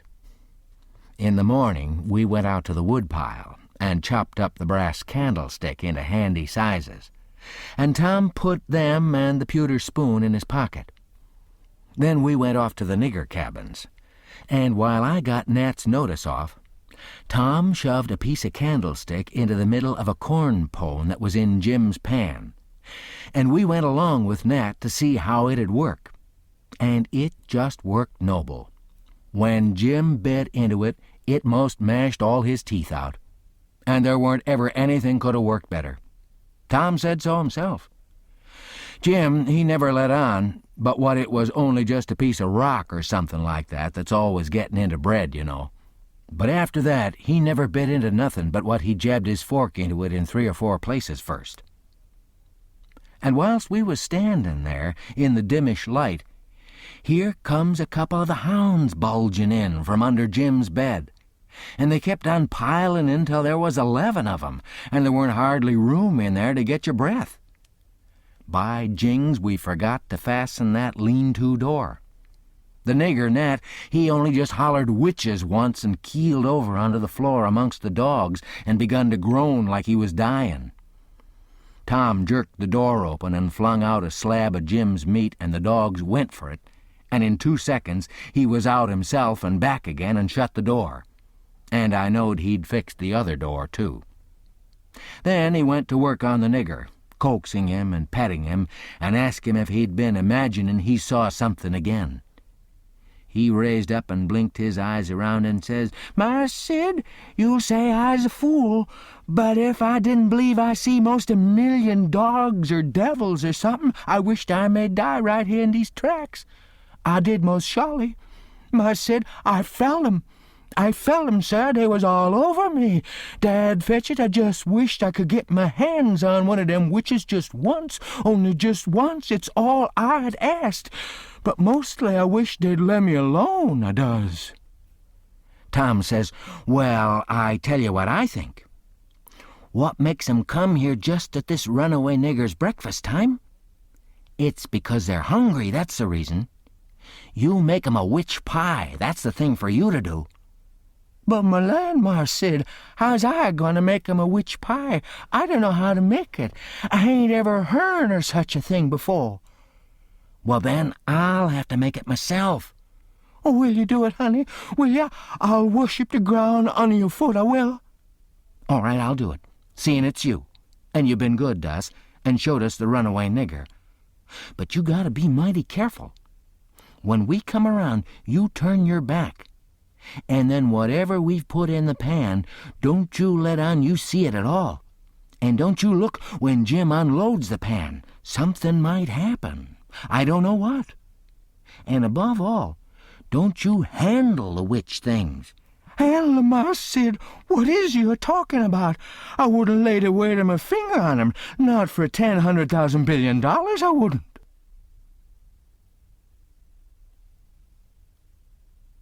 Chapter 37. That was all fixed.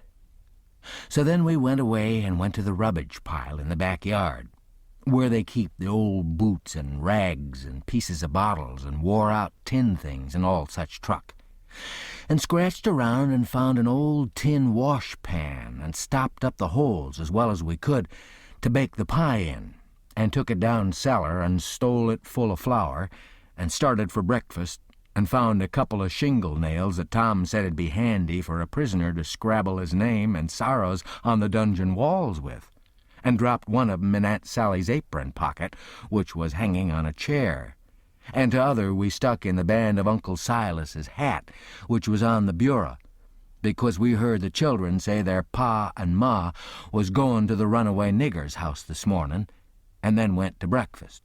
And Tom dropped the pewter spoon in Uncle Silas's coat pocket, and Aunt Sally wasn't come yet, so we had to wait a little while. And when she come, she was hot, and red, and cross, and couldn't hardly wait for the blessing. And then she went to sluicing out the coffee with one hand and cracking the handiest child's head with her thimble with the other, and says, "I've hunted high and I've hunted low, and it does beat all. What has become of your other shirt?" My heart fell down amongst my lungs and livers and things, and a hard piece of corn crust started down my throat after it and got met on the road with a cough and was shot across the table and took one of the children in the eye and curled him up like a fishing worm, and let a cry out of him the size of a war whoop, and Tom, he turned kind of blue around the gills, and it all amounted to a considerable state of things for about a quarter of a minute or as much as that, and I would have sold out for half price if there was a bidder. But after that we was all right again. It was the sudden surprise of it that knocked us a kind of cold. Uncle Silas, he says, "It's most uncommon curious. I can't understand it. I know perfectly well I took it off because you hain't got but one on. Just listen at the man. I know you took it off, and I know it by a better way than your wool-gathering memory, too, because it was on the clothesline yesterday. I see it there myself. But it's gone, that's the long and the short of it, and you'll just have to change to a red flannel one till I can get time to make a new one. And it'll be the third I've made in 2 years. It just keeps a body on the jump to keep you in shirts. And whatever you do manage to do with 'em is more'n I can make out. A body'd think you would learn to take some sort of care of 'em at your time of life. I know it, Sally, and I do try all I can, but it oughtn't to be altogether my fault, because you know I don't see 'em nor have nothing to do with 'em except when they're on me, and I don't believe I've ever lost one of 'em off of me. Well, it ain't your fault if you haven't, Silas. You'd 'a done it if you could, I reckon. And the shirt ain't all that's gone, nother. There's a spoon gone, and that ain't all. There was 10, and now there's only 9. The calf got the shirt, I reckon, but the calf never took the spoon, that's certain. Well, what else is gone, Sally? There's 6 candles gone, that's what. The rats could 'a got the candles, and I reckon they did. I wonder they don't walk off with the whole place, the way you're always going to stop their holes and don't do it. And if they weren't fools, they'd sleep in your hair, Silas. You'd never find it out. But you can't lay the spoon on the rats, and that I know. Well, Sally, I'm in fault, and I acknowledge it. I've been remiss. But I won't let tomorrow go by without stopping up them holes. Oh, I wouldn't hurry. Next year'll do. Matilda Angelina Araminta Phelps. Whack comes the thimble, and the child snatches her claws out of the sugar bowl without fooling around any. Just then the nigger woman steps onto the passage and says, "Missus, there's a sheet gone." "A sheet gone? Well, for the land's sake!" "I'll stop up them holes today," says Uncle Silas, looking sorrowful. "Oh, do shut up. Suppose the rats took the sheet?" "Where's it gone, Lize?" "Claw to goodness, I hain't no notion, Miss Sally. She was on the clothesline yesterday, but she done gone. She ain't there no more now." "I reckon the world is comin' to an end. I never see the beat of it in all my born days. A shirt and a sheet and a spoon and 6 Missus," comes a young yaller wench. "There's a brass candlestick missin'." "Clear out from here, you hussy, or I'll take a skillet to you." Well, she was just a bilin'. I begun to lay for a chance, I reckoned I'd sneak out and go for the woods till the weather moderated. She kept a-ragin' right along, runnin' her insurrection all by herself, and everybody else mighty meek and quiet. And at last Uncle Silas, lookin' kind of foolish, fishes up that spoon out of his pocket. She stopped with her mouth open and her hands up. And as for me, I wished I was in Jerusalem or somewheres. But not long, because she says, "It's just as I expected. So you had it in your pocket all the time. And like as not, you've got the other things there, too. How'd it get there?" "I really don't know, Sally," he says, kind of apologizing. "Or you know I'd tell. I was a-studyin' over my text in Act 17 before breakfast, and I reckon I put it in there, not noticin', meanin' to put my Testament in, and it must be so, because my Testament ain't in. But I'll go and see, and if the Testament is where I had it, I'll know I didn't put it in, and that'll show that I laid the Testament down and took up the spoon and, oh, for land's sake, give a body a rest. Go along now, the whole kit and bilin' of ye, and don't come nigh me again till I've got back my peace of mind." I'd a heard her if she'd a said it to herself, let alone speaking it out. And I'd a got up and obeyed her if I'd a been dead. As we was passin' through the settin' room, the old man he took up his hat, and the shingle nail fell out on the floor, and he just merely picked it up and laid it on the mantel shelf, and never said nothin' and went out. Tom see him do it, and remembered about the spoon, and says, "Well, it ain't no use to send things by him no more. He ain't reliable." Then he says, "But he done us a good turn with the spoon anyway, without knowin' it. So we'll go and do him one without him knowin' it. Stop up his rat holes." There was a noble good lot of 'em down cellar, and it took us a whole hour. But we done the job tight and good and ship-shape.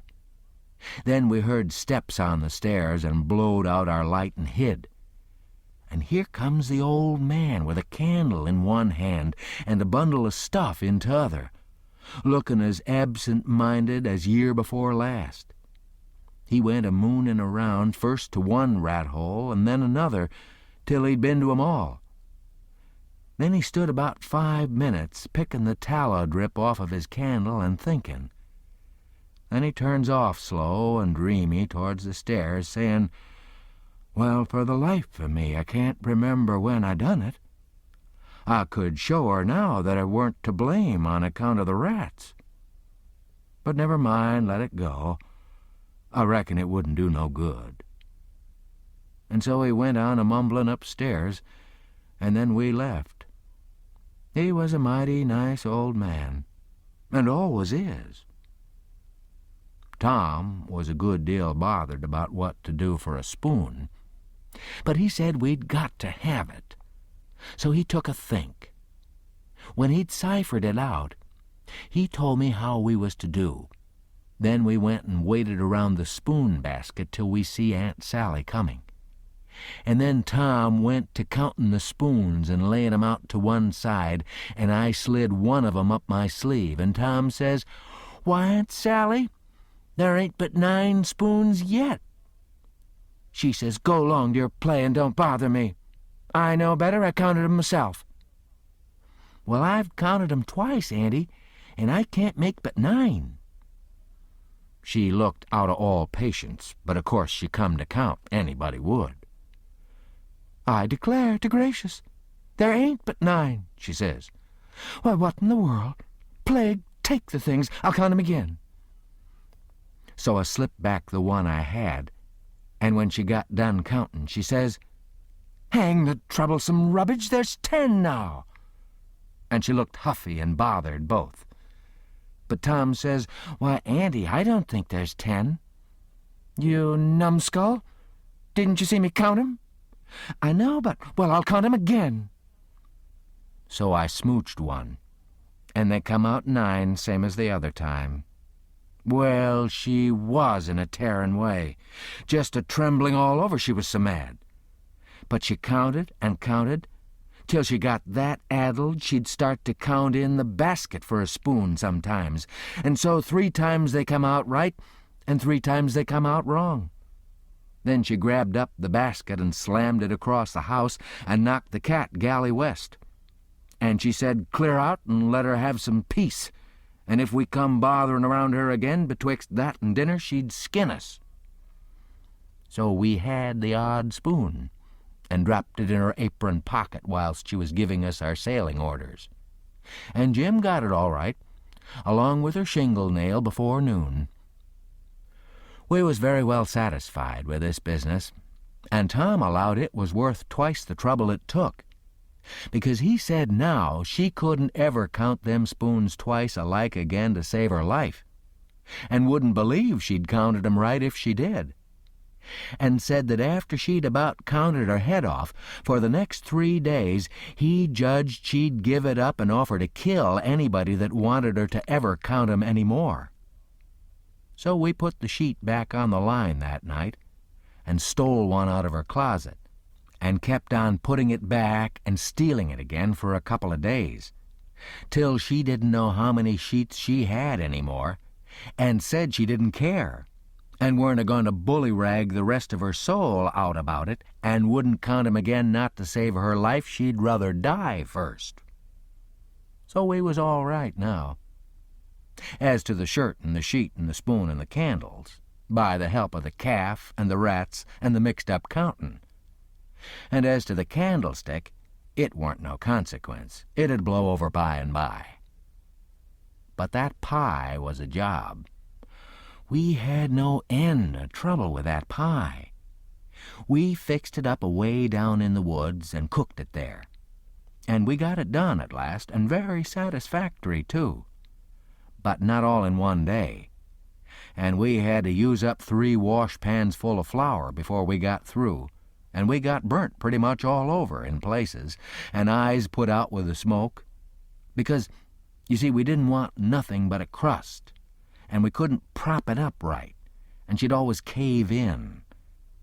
But of course we thought of the right way at last, which was to cook the ladder too in the pie. So then we laid in with Jim the second night and tore up the sheet all in little strings and twisted 'em together, and long before daylight we had a lovely rope that you could a hung a person with. We let on it took 9 months to make it. And in the forenoon we took it down to the woods, but it wouldn't go in the pie.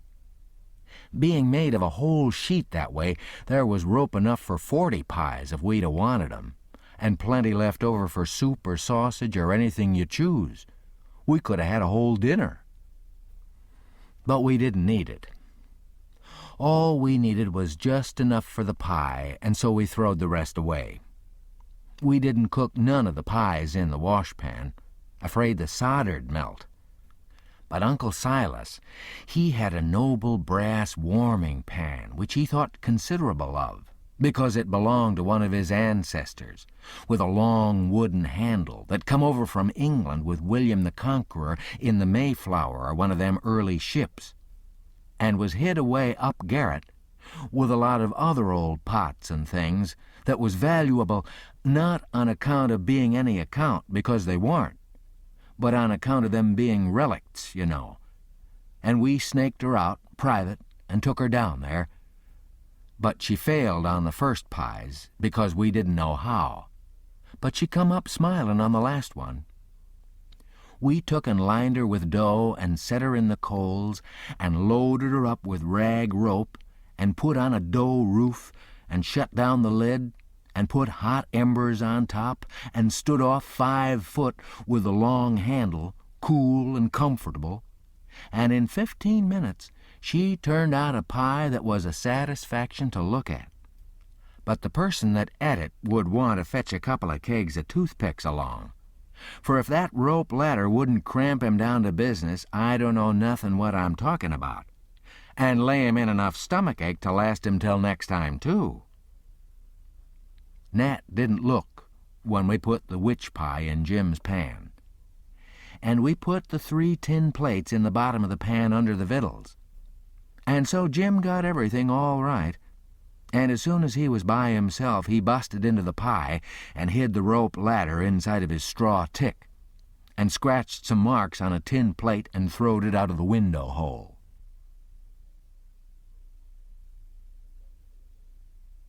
Chapter 38.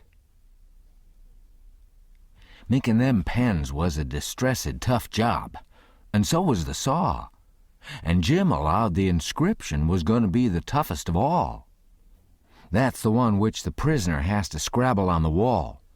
But we had to have it. Tom said we'd got to. There weren't no case of a state prisoner not scrabbling his inscription to leave behind, and his coat of arms. "Look at Lady Jane Grey," he says. "Look at Guilford Dudley. Look at old Northumberland. Why, Huck, s'pose it is considerable trouble. What you gonna do? How you gonna get around it? Jim's gotta do his inscription and coat of arms. They all do." Jim says, "Well, Marster Tom, I ain't got no coat of arms. I ain't got nothing but this here old shirt, and you knows I gotta keep the journal on that." "Oh, you don't understand, Jim. A coat of arms is very different." "Well," I says, "Jim's right anyway when he says he ain't got no coat of arms, 'cause he hain't." "I reckon I know that," Tom says. "But you bet he'll have one before he goes out of this, because he's going out right, and there ain't going to be no flaws in his record." So, whilst me and Jim filed away at the pens on a brickbat apiece, Jim a-making his'n out of the brass and I making mine out of the spoon, Tom set to work to think out the coat of arms. By and by he said he'd struck so many good ones he didn't hardly know which to take, but there was one which he reckoned he'd decide on. He says, "On the scutcheon we'll have a bend, or in the dexter base a saltire Murray in the fess, with a dog couchant for common charge, and under his foot a chain embattled for slavery, with a chevron vert in a chief engrailed, and 3 invected lines on a field azure, with the nombral points rampant on a danceday indented, crest a runaway nigger sable with his bundle over his shoulder on a bar sinister, and a couple of gules for supporters, which is you and me. Motto, Maggiore fretta, minore atto." Got it out of the book. Means the more haste, the less speed. "Gee willikins," I says, "but what does the rest of it mean?" "We ain't got no time to bother over that," he says. "We gotta dig in like all get out." "Well, anyway," I says, "what's some of it? What's a fess?" A fess is... You don't need to know what a fess is.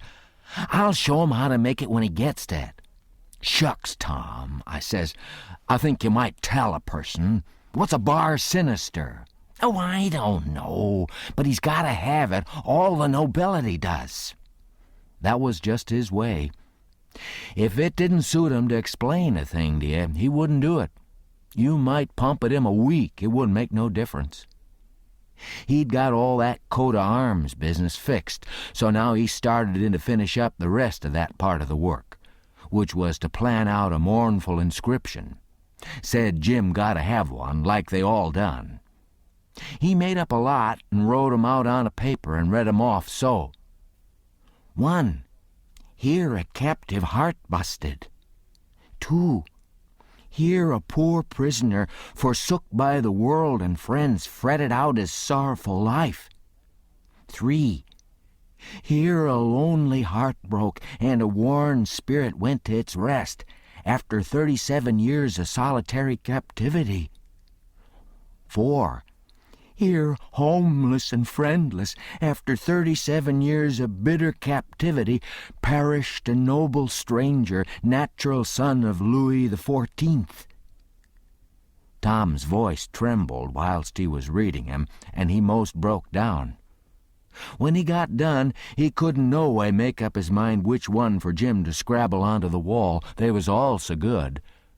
But at last he allowed he'd let 'em scrabble 'em all on. Jim said it'd take him a year to scrabble such a lot of truck onto the logs with a nail, and he didn't know how to make letters besides. But Tom said he'd block 'em out for him, and then he wouldn't have nothing to do but just follow the lines. Then pretty soon he says, "Come to think, the logs ain't a-gonna do. They don't have log walls in a dungeon. We gotta dig the inscriptions into a rock. We'll fetch a rock." Jim said a rock was worse than the logs. He said it'd take him such a pison long time to dig 'em into a rock he wouldn't ever get out. But Tom said he'd let me help him do it. Then he took a look to see how me and Jim was getting along with the pens. It was most pesky, tedious, hard work and slow, and didn't give my hands no show to get well of the sores, and we didn't seem to make no headway hardly. So Tom says, "I know how to fix it. We gotta have a rock for the coat of arms and mournful inscriptions, and we can kill 2 birds with that same rock. There's a gaudy big grindstone down at the mill, and we'll smooch it and carve the things on it and file out the pens and the saw on it, too." It weren't no slouch of an idea, and it weren't no slouch of a grindstone, nuther. But we allowed we'd tackle it. It weren't quite midnight yet, so we cleared out for the mill, leavin' Jim at work. We smooched the grindstone and set out to roll her home, but it was a most nation tough job. Sometimes, do what we couldn't keep her from fallin' over, and she come mighty near mashin' us every time. Tom said she was going to get one of us sure before we got through. We got her halfway, and then we was plumb played out and most drownded with sweat. We see it weren't no use. We got to go and fetch Jim. So he raised up his bed and slid the chain off of the bed leg and wrapped it round and round his neck, and we crawled out through our hole and down there, and Jim and me laid into that grindstone and walked her along like nothing. And Tom superintended. He could out-superintend any boy I ever see. He knowed how to do everything. Our hole was pretty big, but it weren't big enough to get the grindstone through. But Jim, he took the pick and soon made it big enough. Then Tom marked out them things on it with the nail and set Jim to work on 'em, with a nail for a chisel and an iron bolt from the rubbish in the lean-to for a hammer, and told him to work till the rest of his candle quit on him. Then he could go to bed and hide the grindstone under his straw tick and sleep on it. Then we helped him fix his chain back on the bed leg and was ready for bed ourselves. But Tom thought of something and says, "You got any spiders in here, Jim?" "No, sir. Thanks to goodness I hain't, Marse Tom." "All right, we'll get you some. But bless you, honey, I don't want none. I's afeard on 'em. I'd just as soon have rattlesnakes around." Tom thought a minute or two and says, "It's a good idea, and I reckon it's been done. It must have been done. It stands to reason. Yes, it's a prime good idea. Where could you keep it?" "Keep what, Marse Tom?" "Why, rattlesnake." "To goodness gracious alive, Marse Tom. Why, if they was a rattlesnake to come in here, I'd take and bust right out to that log wall, I would, with my head." "Well, Jim, you wouldn't be afraid of it after a little. You could tame it." "Tame it?" "Yes, easy enough. Every animal's grateful for kindness and petting, and they wouldn't think of hurting a person that pets 'em. Any book'll tell you that. You try, that's all I ask. Just try for 2 or 3 days. Well, you can get 'em so in a little while that he'll love you and sleep with you, and won't stay away from you a minute, and let you wrap him around your neck and put his head in your mouth." "Please, Marse Tom, don't talk so. I can't stand it. He'd let me shove his head in my mouth for a favor, ain't it? I lay he'd wait a powerful long time before I asked him. And more'n that, I don't want him to sleep with me." "Jim, don't act so foolish. A prisoner's got to have some kind of a dumb pet. And if a rattlesnake hain't ever been tried, why, there's more glory to be gained in your being the first to ever try it than any other way you could ever think of to save your life." Well, Mass Tom, I don't want no such glory. Snake take and bite Jim's chin off, then was the glory. No, sir, I don't want no such doin's. Blame it, can't you try? I only want you to try. You needn't keep it up if it don't work. But the trouble all done if the snake bite me while I's a-tryin' him. Marse Tom, I's willin' to tackle most anything that ain't unreasonable, but if you and Huck fetches a rattlesnake in here for me to tame, I's goin' to leave, that's sure. Well, then, let it go, let it go. If you're so bull-headed about it, we can get you some garter snakes, and you can tie some buttons on their tails and let on they're rattlesnakes, and I reckon that'll have to do. I can stand them, Marse Tom, but blame if I couldn't get along without 'em. I tell you that. I never knowed before 'twas so much bother and trouble to be a prisoner. Well, it always is, when it's done right. You got any rats around here? No, sir, I hain't seen none. Well, we'll get you some rats. Well, Marse Tom, I don't want no rats. Dey's the dad-blamedest creeturs to sturb a body and rustle round over him and bite his feet when he's trying to sleep I ever see. No, sir, gimme garter snakes if I's gotta have 'em, but don't gimme no rats. I ain't got no use for 'em, scarcely. But, Jim, you gotta have 'em. They all do. So don't make no more fuss about it. Prisoners ain't ever without rats. There ain't no instance of it. And they train 'em and pet 'em and learn 'em tricks, and they get to be as sociable as flies. But you gotta play music to 'em. You got anything to play music on? I ain't got nothing but a coarse comb and a piece of paper and a juice harp. But I reckon they wouldn't take no stock in a juice harp. Yes, they would. They don't care what kind of music 'tis. A juice harp's plenty good enough for a rat. All animals likes music. In prison they dote on it. 'Specially painful music. And you can't get no other kind out of a juice harp. It always interests 'em. They come out to see what's the matter with you. Yes, you're all right. You're fixed very well. You want to set on your bed nights before you go to sleep and early in the mornings and play your jews harp. Play The Last Link is Broken. That's the thing that'll scoop a rat quicker than anything else. And when you've played about 2 minutes, you'll see all the rats and the snakes and spiders and things begin to feel worried about you and come.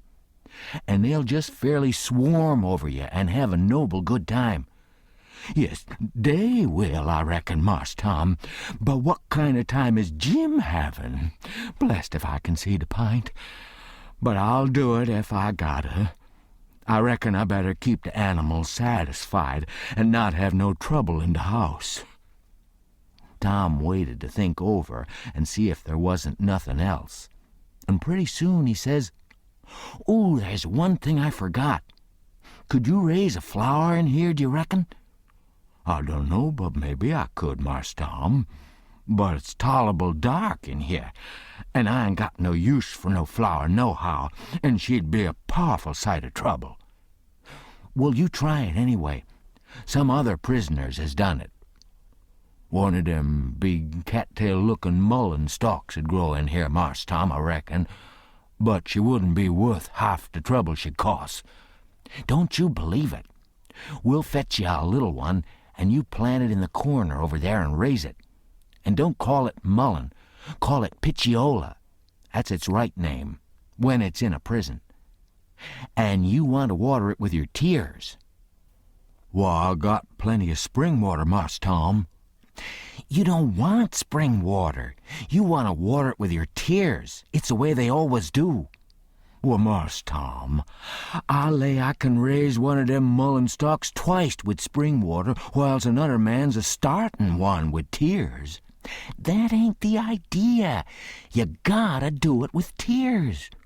"She'll die on my hands, Marse Tom, she surely will, 'cause I don't scarcely ever cry." So Tom was stumped. But he studied it over, and then said Jim would have to worry along the best he could with an onion. He promised he'd go to the nigger cabins and drop one, private, in Jim's coffee pot in the morning. Jim said he'd just as soon have tobacco in his coffee, and found so much fault with it, and with the work and bother of raising the mullen, and Jews harping the rats, and petting and flattering up the snakes and spiders and things, on top of all the other work he had to do on pens and inscriptions and journals and things, which made it more trouble and worry and responsibility to be a prisoner than anything he ever undertook, that Tom most lost all patience with him, and said he was just loaded down with more gaudier chances than a prisoner ever had in the world to make a name for himself, and yet he didn't know enough to appreciate 'em, and they was just about wasted on him. So Jim he was sorry, and said he wouldn't behave so no more, and then me and Tom shoved for bed.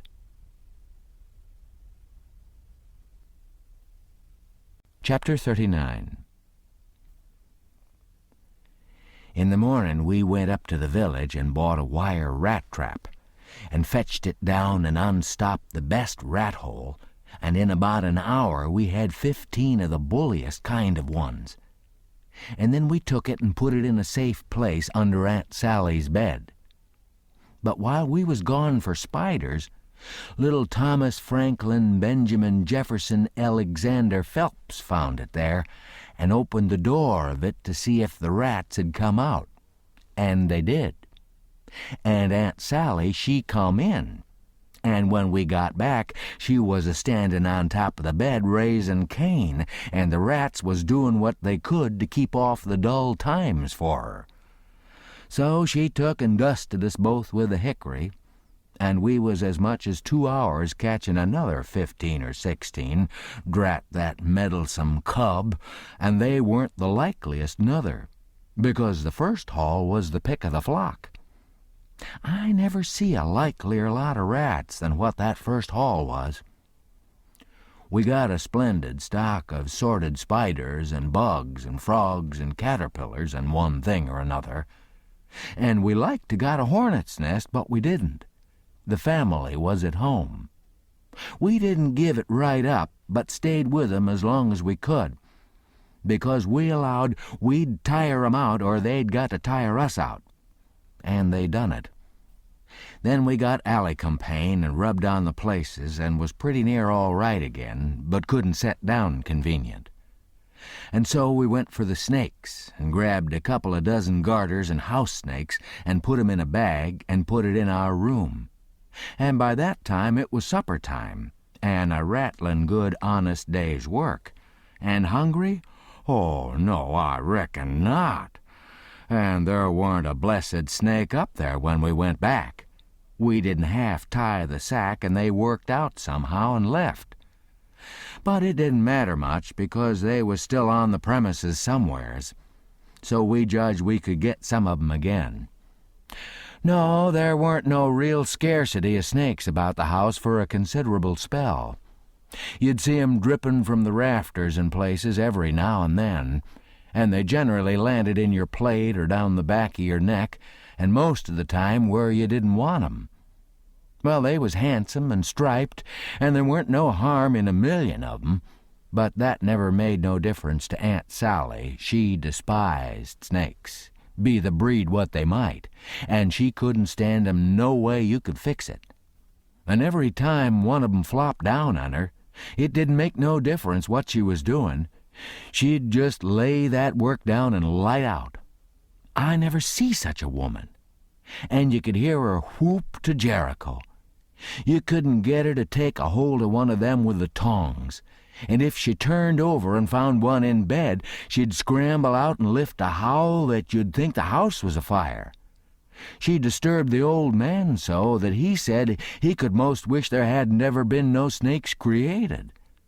Well, after every last snake had been gone clear out of the house for as much as a week, Aunt Sally warn't over it yet. She warn't near over it. When she was settin' thinkin' about something, you could touch her on the back of her neck with a feather and she'd jump right out of her stockings. It was very curious. But Tom said all women was just so. He said they was made that way. for some reason or other. We got a licking every time one of our snakes come in her way, and she allowed these lickings weren't nothing to what she'd do if we ever loaded up the place again with 'em. I didn't mind the lickings, because they didn't amount to nothing. But I minded the trouble we had to lay in another lot. But we got 'em laid in, and all the other things, and you never see a cabin as blithesome as Jim's was when they'd all swarm out for music and go for him. Jim didn't like the spiders, and the spiders didn't like Jim, and so they'd lay for him and make it mighty warm for him. And he said that between the rats and the snakes and the grindstone there weren't no room in bed for him, scarcely. And when there was, a body couldn't sleep, it was so lively, and it was always lively, he said, because they never all slept at one time, but took turnabout. So when the snakes was asleep, the rats was on deck, and when the rats turned in, the snakes come on watch. So he always had one gang under him in his way, and t'other gang having a circus over him. And if he got up to hunt a new place, the spiders would take a chance at him as he crossed over. He said if he ever got out this time, he wouldn't ever be a prisoner again, not for a salary. Well, by the end of 3 weeks, everything was in pretty good shape. The shirt was sent in early, in a pie, and every time a rat bit Jim, he'd get up and write a little in his journal, whilst the ink was fresh. The pens was made, the inscriptions and so on was all carved on the grindstone, the bed leg was sawed in two, and we had et up the sawdust, and it give us a most amazing stomachache. We reckoned we was all going to die, but didn't. It was the most undigestible sawdust I ever see, and Tom said the same. But as I was saying, we'd got all the work done now, at last, and we was all pretty much fagged out, too, but mainly Jim. The old man had wrote a couple of times to the plantation below Orleans to come and get their runaway nigger, but hadn't got no answer, because there weren't no such plantation. So he allowed he'd advertise Jim in the St. Louis and New Orleans papers, and when he mentioned the St. Louis ones, it give me the cold shivers, and I see we hadn't no time to lose. So Tom said, "Now for the anonymous letters." "What's them?" I says. "Warnings to the people that something's up. Sometimes it's done one way, sometimes another. But there's always somebody spying around that gives notice to the governor of the castle. When Louis XVI was going to light out of the Tuileries, a servant girl done it. It's a very good way, and so is the anonymous letters. We'll use 'em both. And it's usual for the prisoner's mother to change clothes with him, and she stays in and he slides out in her clothes. We'll do that, too. But looky here, Tom, what do we want to warn anybody for, that something's up? Let 'em find it out for themselves. It's their lookout." "Yes, I know, but you can't depend on 'em. It's the way they've acted from the very start, left us to do everything. They're so confiding and mullet-headed, they don't take notice of nothing at all. So if we don't give 'em notice, there won't be nobody nor nothing to interfere with us. And so after all our hard work and trouble, this escape'll go off perfectly flat. Won't amount to nothing. Won't be nothing to it." Well, as for me, Tom, that's the way I'd like. "Shucks," he says, and looked disgusted. So I says, "But I ain't going to make no complaint. Any way that suits you suits me. What you going to do about the servant girl? You'll be her.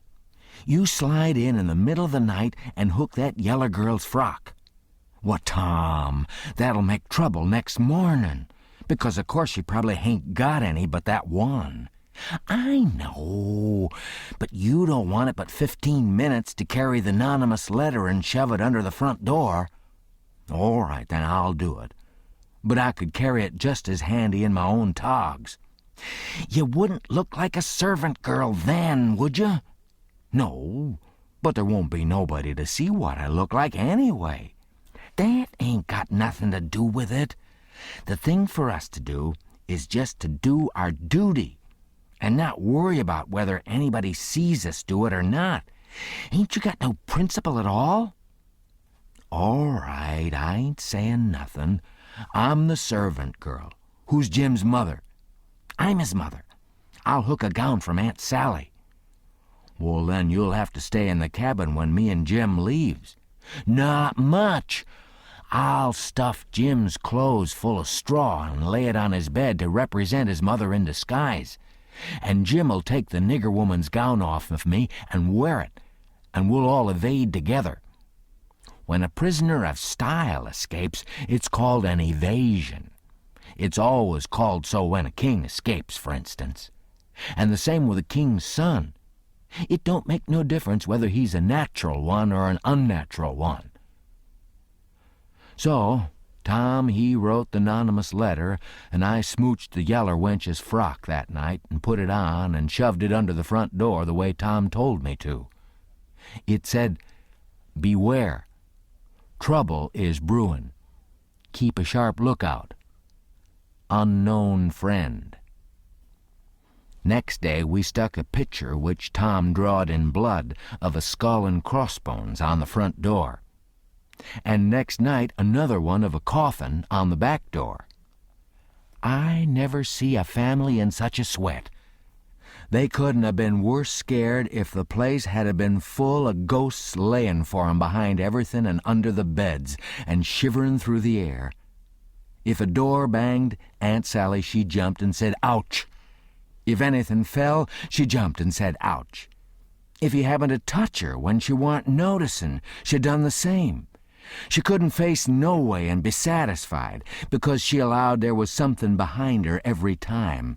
So she was always a-whirlin' around sudden and saying, "Ouch!" And before she'd get 2/3 around, she'd whirl back again and say it again. And she was afraid to go to bed, but she dasn't set up. So the thing was workin' very well, Tom said. He said he never see a thing work more satisfactory. He said it showed it was done right.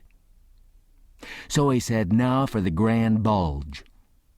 So the very next morning at the streak of dawn, we got another letter ready, and was wonderin' what we better do with it, because we heard 'em say at supper they was going to have a nigger on watch at both doors all night. Tom, he went down the lightning rod to spy around, and the nigger at the back door was asleep, and he stuck it in the back of his neck and come back. This letter said, "Don't betray me. I wish to be your friend. There is a desperate gang of cutthroats from over in the Indian territory going to steal your runaway nigger tonight, and they have been trying to scare you so as you will stay in the house and not bother 'em. I am one of the gang, but have got religion and wish to quit it and lead a honest life again, and will betray the hellish design.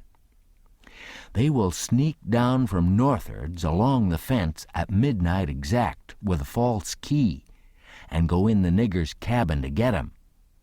I am to be off a piece and blow a tin horn if I see any danger. But 'stead of that, I will baa like a sheep soon as they get in and not blow at all. Then, whilst they're gettin' his chains loose, you slip in there and lock 'em in and can kill 'em at your leisure. Don't do anything but just the way I'm tellin' you. If you do, they'll suspicion something and raise a whoop jamboree-hoo. I do not wish any reward but to know I have done the right thing. Unknown friend. Chapter 40. We was feelin' pretty good after breakfast and took my canoe and went over the river a-fishin', with a lunch, and had a good time, and took a look at the raft and found her all right, and got home late to supper, and found them in such a sweat and worry they didn't know which end they was standin' on, and made us go right off to bed the minute we was done supper, and wouldn't tell us what the trouble was, and never let on a word about the new letter, but didn't need to, because we knowed as much about it as anybody did. and as soon as we was half upstairs and her back was turned, we slid for the cellar cupboard and loaded up a good lunch and took it up to our room and went to bed. And got up about 11:30, and Tom put on Aunt Sally's dress that he stole and was going to start with the lunch, but says, "Where's the butter?" "I laid out a hunk of it," I says, "on a piece of a corn pone." "Well, you left it laid out then. It ain't here." "We can get along without it," I says. "We can get along with it, too," he says. "Just you slide down cellar and fetch it. And then mosey right down the lightning rod and come along. I'll go and stuff the straw into Jim's clothes to represent his mother in disguise, and be ready to baa like a sheep and shove soon as you get there." So out he went, and down cellar I went. The hunk of butter, big as a person's fist, was where I'd left it.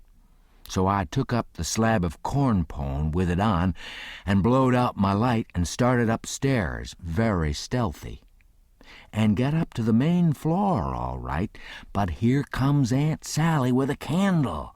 And I clapped the truck in my hat and clapped my hat on my head, and the next second she see me, and she says, "You been down cellar?" "Yes'm." "What you been doing down there?" "Nothing." "Nothing?" "No'm." "Well, then, what possessed you to go down there this time of night?" "I don't know'm." "You don't know? Don't answer me that way, Tom. I want to know what you been doing down there." "I ain't been doing a single thing, Aunt Sally. I hope to gracious if I have." I reckoned she'd let me go now, and as a general thing she would. But I suppose there was so many strange things going on, she was just in a sweat about every little thing that weren't yardstick straight. So she says, very decided, "You just march into that sitting room and stay there till I come. You been up to something you no business to, and I lay I'll find out what it is before I'm done with you." So she went away as I opened the door and walked into the setting room. My, but there was a crowd there. 15 farmers, and every one of 'em had a gun. I was most powerful sick, and slunk to a chair and sat down. They was settin' around, some of 'em talking a little in a low voice, and all of 'em fidgety and uneasy, but trying to look like they warn't. But I knowed they was, because they was always taking off their hats and putting 'em on and scratching their heads and changing their seats and fumbling with their buttons. I weren't easy myself, but I didn't take my hat off all the same. I did wish Aunt Sally had come and get done with me, and lick me if she wanted to, and let me get away and tell Tom how we'd overdone this thing, and what a thunderin' hornet's nest we'd got ourselves into, so we could stop fooling around straight off and clear out with Jim before these rips got out of patience and come for us. At last she come, and begun to ask me questions, but I couldn't answer 'em straight. I didn't know which end of me was up, because these men was in such a fidget now that some was wanting to start right now and lay for them desperados, and saying it weren't but a few minutes to midnight, and others was trying to get 'em to hold on and wait for the sheep signal. And here was Auntie pegging away at the questions, and me a-shaking all over and ready to sink down in my tracks, I was that scared. And the place getting hotter and hotter, and the butter beginning to melt and run down my neck and behind my ears. And pretty soon, when one of 'em says, "I'm for going and getting in the cabin first, and right now, and catching 'em when they come," I most dropped. And a streak of butter come a-trickling down my forehead, and Aunt Sally, she see it and turns white as a sheet and says, "For the land's sake, what is the matter with the child? He's got the brain fever as sure as you're born, and they're oozing out." And everybody runs to see, and she snatches off my hat, and out comes the bread and what was left of the butter, and she grabbed me and hugged me and says, "Oh, what a turn you did give me.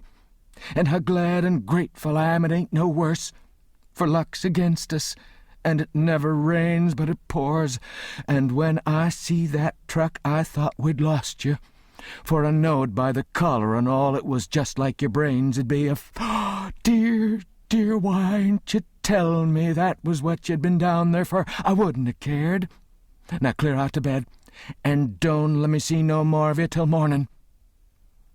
I was up the stairs in a second, and down the lightning rod in another one, and shinning through the dark for the lean-to. I couldn't hardly get my words out, I was so anxious, but I told Tom as quick as I could we must jump for it now, and not a minute to lose, the house full of men yonder with guns. His eyes just blazed, and he says, "No, is that so? Ain't it bully? Why, Huck, if it was to do over again, I bet I could fetch 200. If we could put it off till... Hurry, hurry, I says. Where's Jim? Right at your elbow. If you reach out your arm, you can touch him. He's dressed and everything's ready. Now we'll slide out and give the sheep signal." But then we heard the tramp of men coming to the door, and heard 'em begin to fumble with the padlock, and heard a man say, "I told you it would be too soon. They haven't come. The door's locked.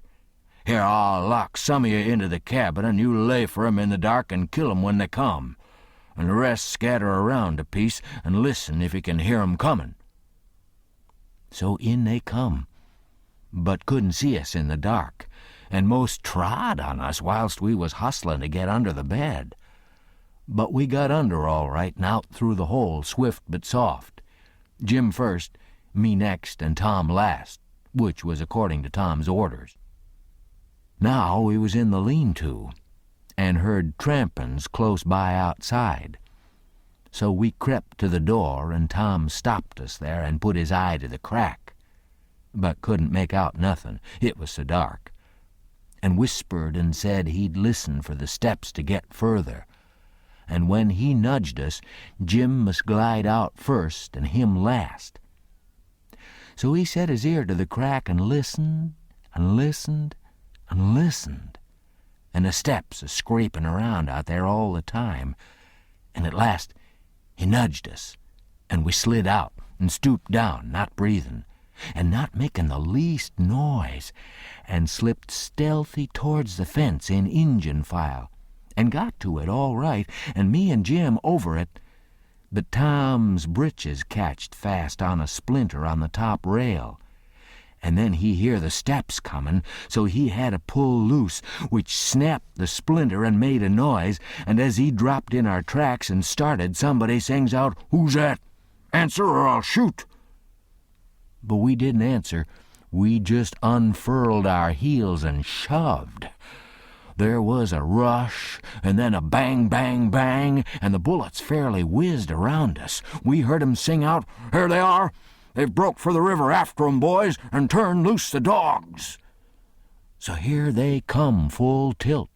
We could hear 'em because they wore boots and yelled, but we didn't wear no boots and didn't yell. We was in the path to the mill, and when they got pretty close to us, we dodged into the bush and let 'em go by, and then dropped in behind 'em. They'd had all the dogs shut up so they wouldn't scare off the robbers, but by this time somebody'd let 'em loose, and here they come, making powwow enough for 1,000,000.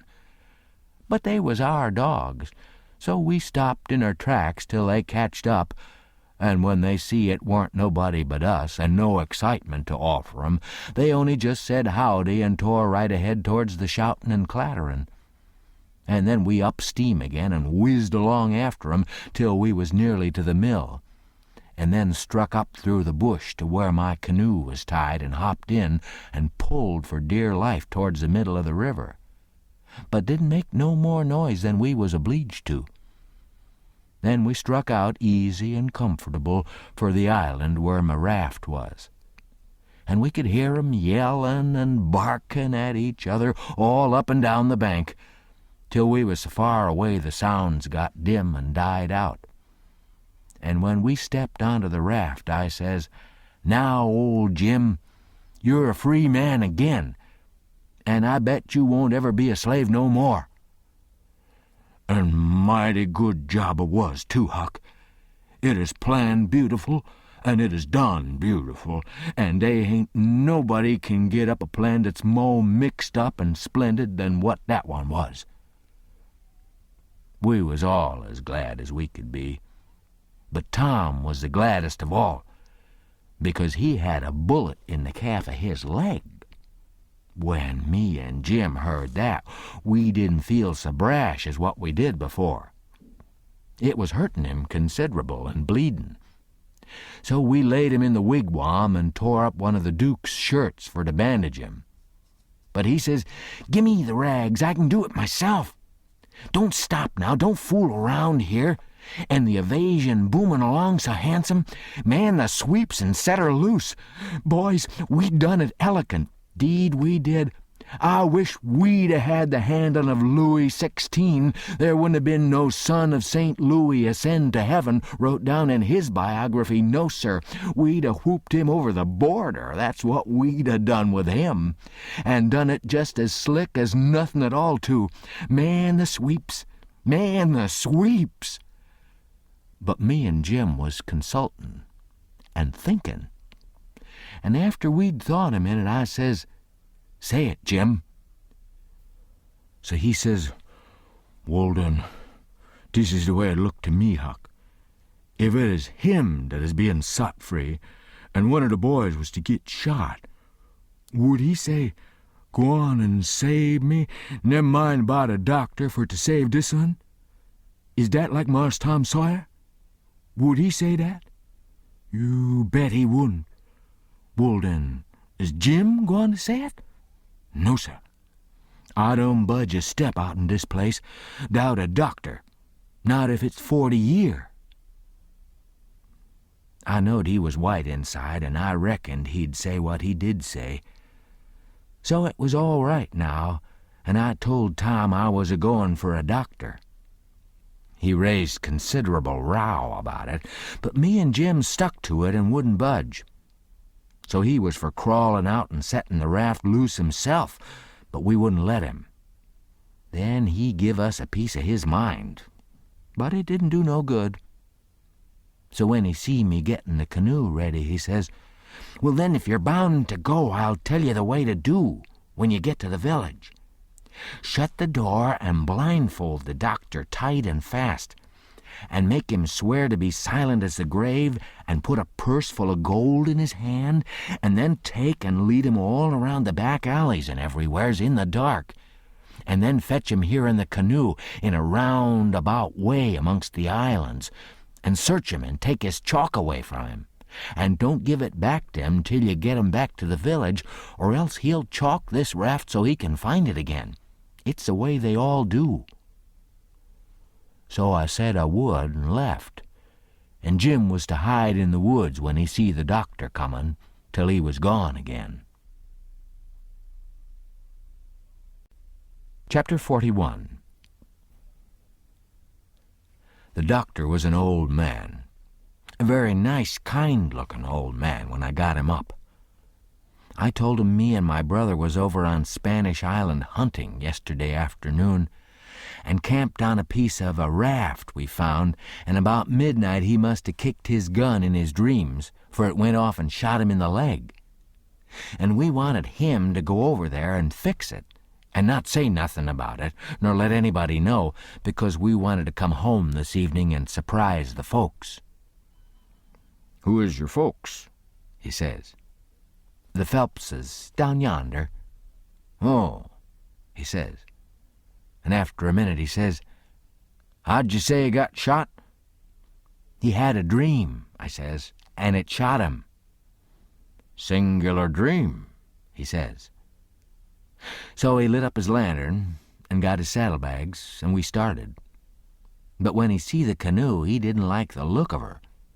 Said she was big enough for one, but didn't look pretty safe for two. I says, "Oh, you needn't be afeard, sir. She carried 3 of us easy enough." "What 3? "Well, me and Sid and the guns. That's what I mean." "Oh," he says.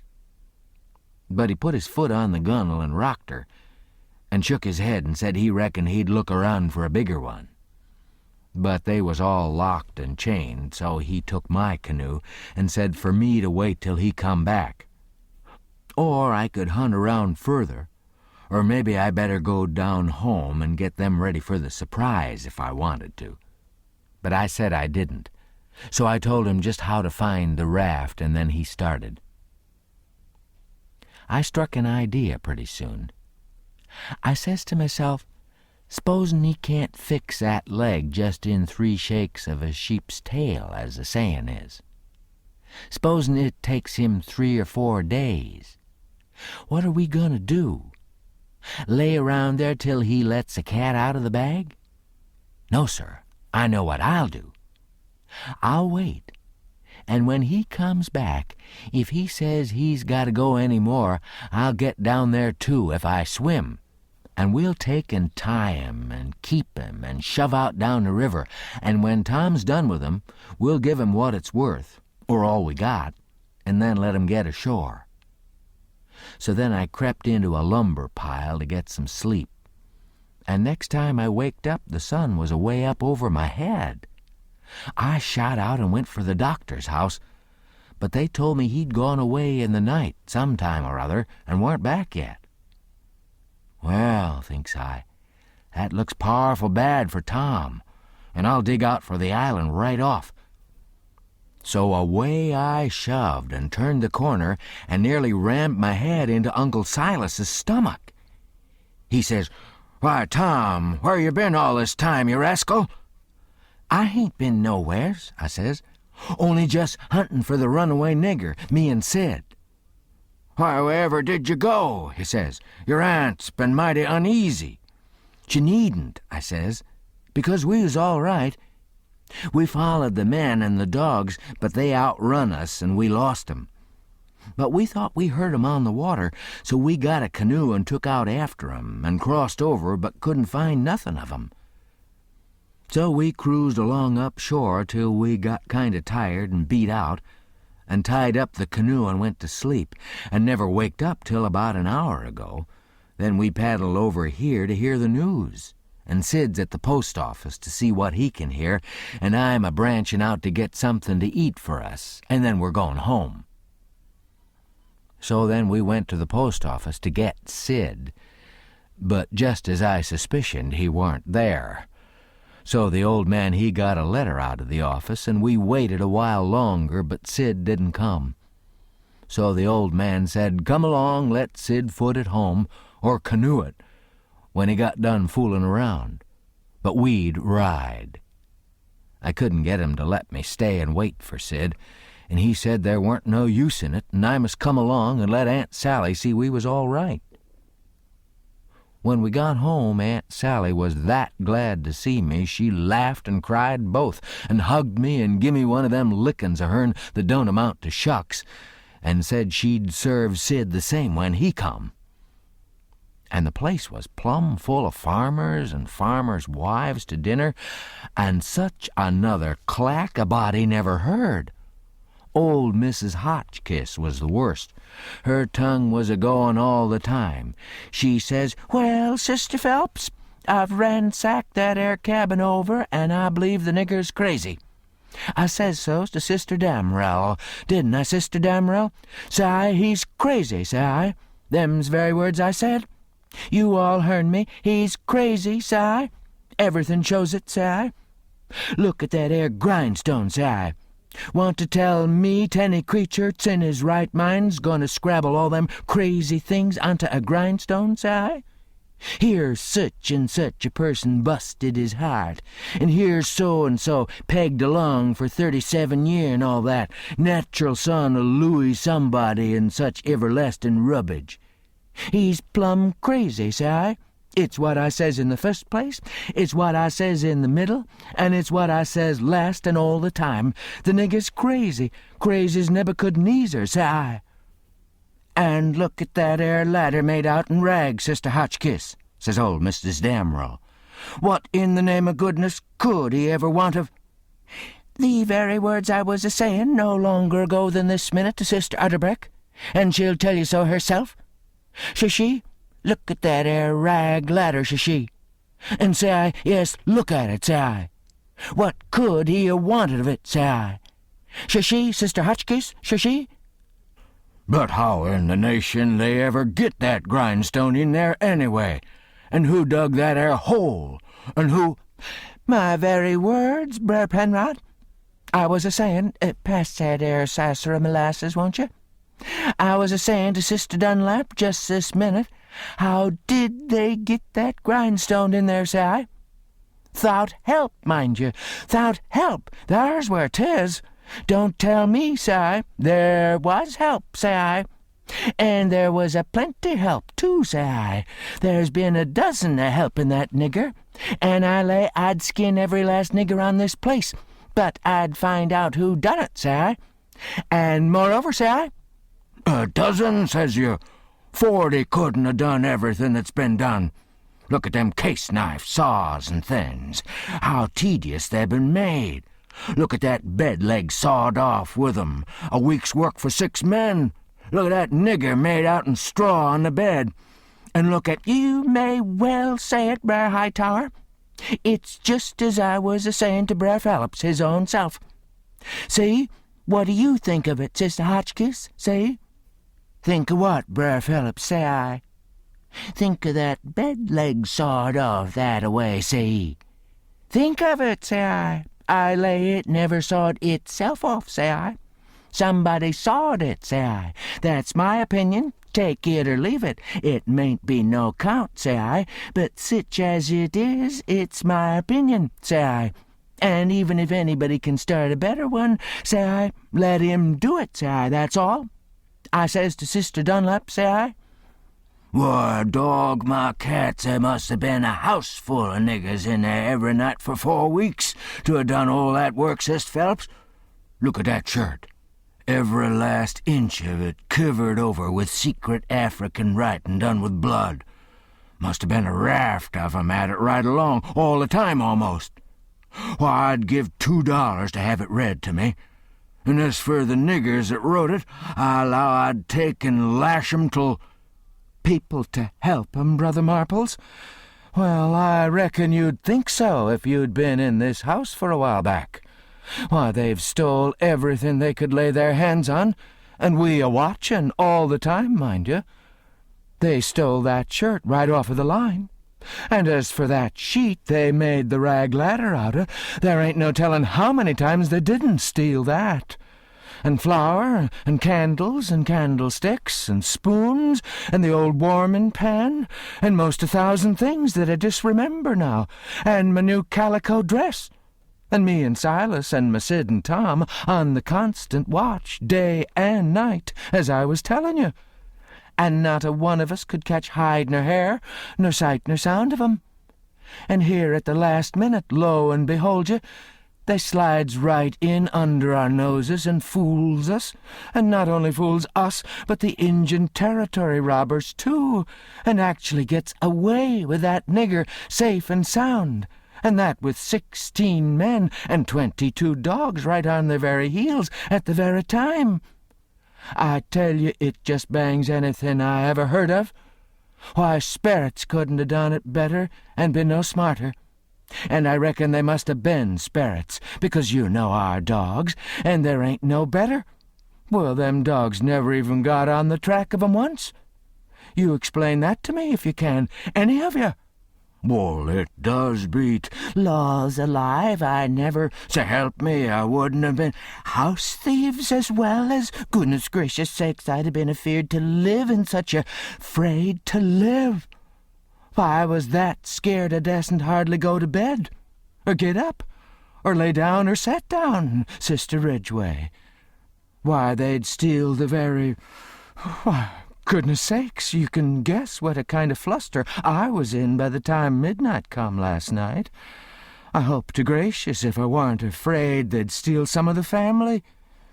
It was just to that pass I didn't have no reasoning faculties no more. It looks foolish enough now in the daytime. But I says to myself, there's my 2 poor boys asleep, way upstairs in that lonesome room, and I declare to goodness I was that uneasy I crept up there and locked him in, I did. And anybody would, because, you know, when you get scared that way, and it keeps running on and getting worse and worse all the time, and your wits gets to addling, and you get to doing all sorts of wild things, and by you think to yourself, supposing I was a boy, and was away up there, and the door ain't locked, and you... She stopped, looking kind of wandering, and then she turned her head around slow, and when her eye lit on me, I got up and took a walk. Says I to myself, I can explain better how we come to not be in that room this morning if I go out to one side and study over it a little. So I done it. But I dasn't go fur, or she'd have sent for me. And when it was late in the day, the people all went, and then I come in and told her the noise and shooting waked up me and Sid, and the door was locked, and we wanted to see the fun, so we went down the lightning rod, and both of us got hurt a little, and we didn't never want to try that no more.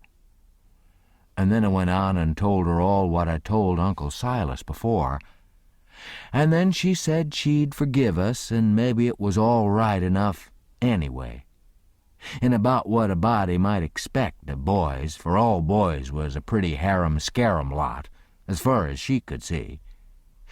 And so, as long as no harm hadn't come of it, she judged she better put in her time being grateful we was alive and well, and she had us still, 'stead of fretting over what was past and done.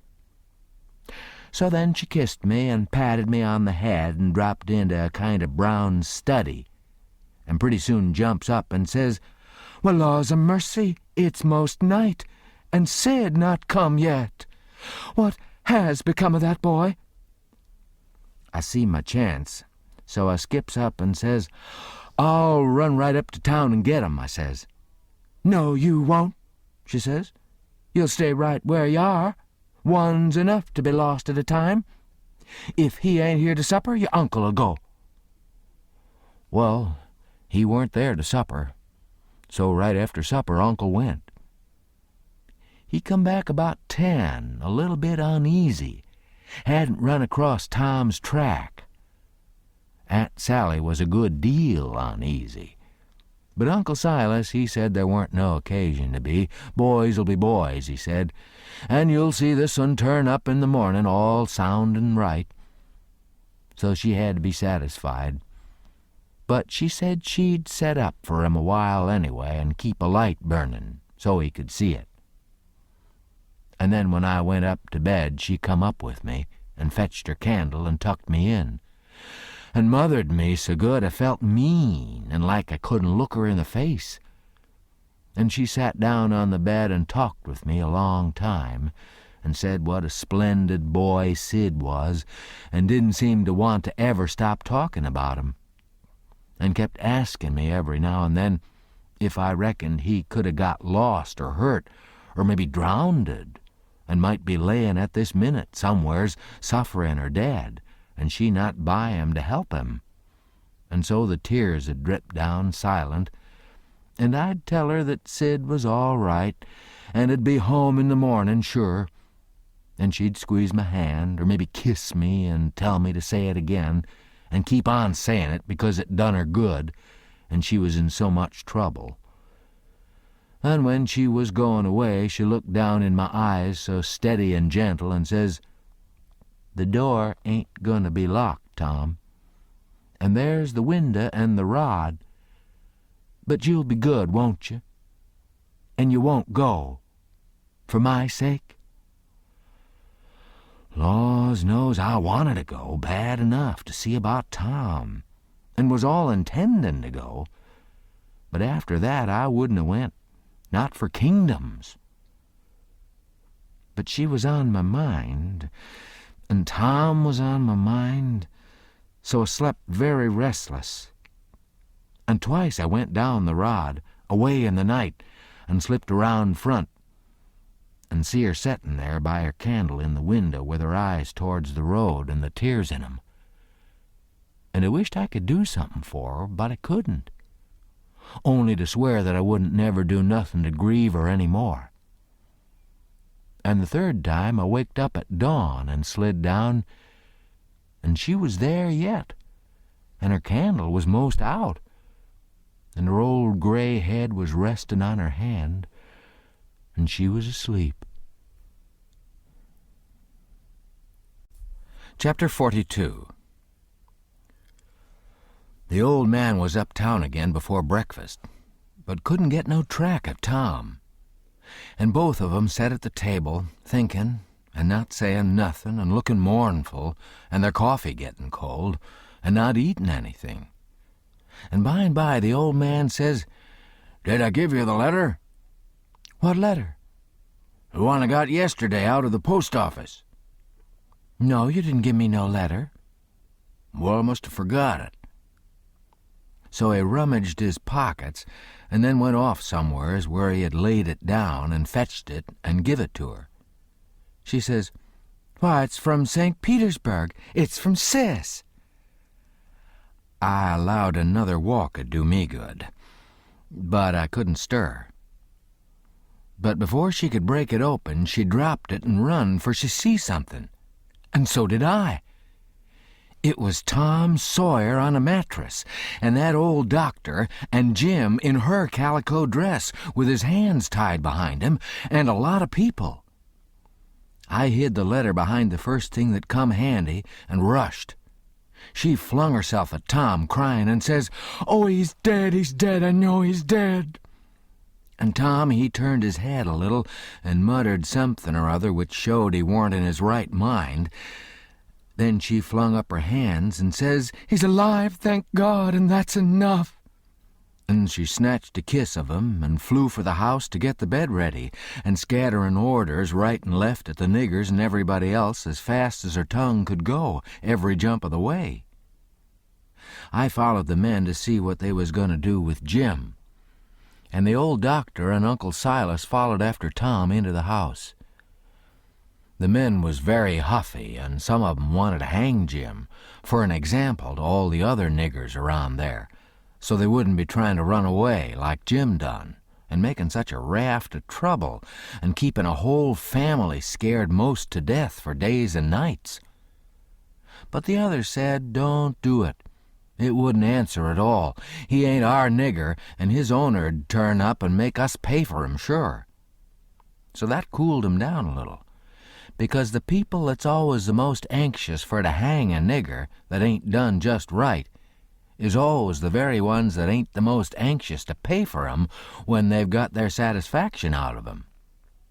They cussed Jim considerable, though, and give him a cuff or two side the head once in a while, but Jim never said nothing, and he never let on to know me, and they took him to the same cabin and put his own clothes on him and chained him again, and not to no bed leg this time, but to a big staple drove into the bottom log, and chained his hands, too, and both legs, and said he warn't to have nothing but bread and water to eat after this, till his owner come, or he was sold at auction because he didn't come in a certain length of time, and filled up our hole, and said a couple of farmers with guns must stand watch about the cabin every night, and a bulldog tied to the door in the daytime.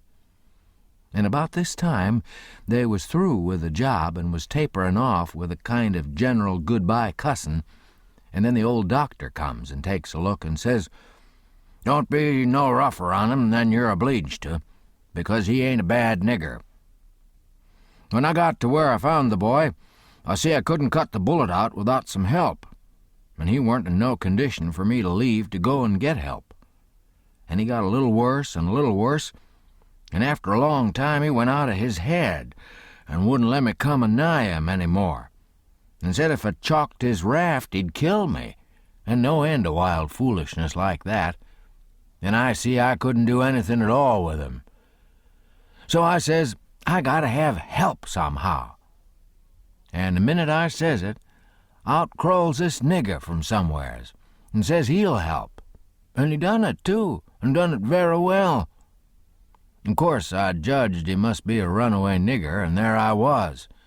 And there I had to stick right straight along all the rest of the day, and all night. It was a fix, I tell you.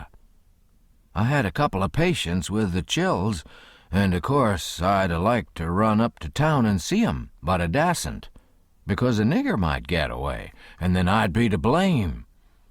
And yet never a skiff come close enough for me to hail, so there I had to stick plumb till daylight this morning. And I never see a nigger that was a better nuss or faithfuler, and yet he was reskin' his freedom to do it, and was all tired out, too, and I see plain enough he'd been worked main hard lately. I liked the nigger for that. I tell you, gentlemen, a nigger like that's worth $1,000, and kind treatment, too. I had everything I needed, and the boy was doing as well there as he would have done at home, better maybe, because it was so quiet. But there I was, with both of 'em on my hands, and there I had to stick till about dawn this morning. Then some men in a skiff come by, and as good luck 'd have it, the nigger was settin' by the pallet with his head propped on his knees sound asleep. So I motioned 'em in quiet, and they slipped up on him and grabbed him and tied him before he knowed what he was about, and we never had no trouble. And the boy being in a kind of flighty sleep, too, we muffled the oars and hitched the raft on and towed her over very nice and quiet. And the nigger never made the least row nor said a word from the start. He ain't no bad nigger, gentlemen. That's what I think about him. Somebody says, "Well, it sounds very good, Doctor. I'm obliged to say." Then the others softened up a little, too, and I was mighty thankful to that old doctor for doing Jim that good turn. And I was glad it was according to my judgment of him, too, because I thought he had a good heart in him and was a good man the first time I see him. Then they all agreed that Jim had acted very well and was deserving to have some notice took of it and a reward. So every one of 'em promised right out and hearty that they wouldn't cuss him no more. Then they come out and locked him up. I hoped they was going to say he could have one or two of the chains took off, because they was rotten heavy, or could have meat and greens with his bread and water, but they didn't think of it. And I reckoned it weren't best for me to mix in. But I judged I'd get the doctor's yarn to Aunt Sally, somehow or other, as soon as I'd got through the breakers that was layin' just ahead of me. Explanations, I mean, of how I forgot to mention about Sid being shot when I was tellin' how him and me put in that dratted night paddlin' around huntin' a runaway nigger. But I had plenty of time. Aunt Sally, she stuck to the sick room all day and all night, and every time I see Uncle Silas moonin' around, I dodged him. Next morning I heard Tom was a good deal better, and they said Aunt Sally was gone to get a nap, so I slips to the sick room, and if I found him awake, I reckoned we could put up a yarn for the family that'd wash. But he was sleepin', and sleepin' very peaceful, too, and pale, not fire-faced the way he was when he come. So I sat down and laid for him to wake. In about a half an hour, Aunt Sally comes glidin' in, and there I was up a stump again. She motioned me to be still and sat down by me and begun to whisper, and said we could all be joyful now because all the symptoms was first-rate, and he'd been sleepin' like that for ever so long, and lookin' better and peacefuler all the time, and 10 to 1 he'd wake up in his right mind. So we sat there watchin', and by and by he stirs a bit and opened his eyes, very natural, and takes a look and says, "Hello, why, I'm at home. How's that? Where's the raft?" "It's all right," I says. "And Jim?" "The same," I says, but couldn't say it pretty brash. But he never noticed, but says, "Good, splendid. Now we're all right and safe." Did you tell Auntie?" I was going to say yes, but she chipped in and says, "About what, Sid?" "Why, about the way the whole thing was done." "What whole thing?"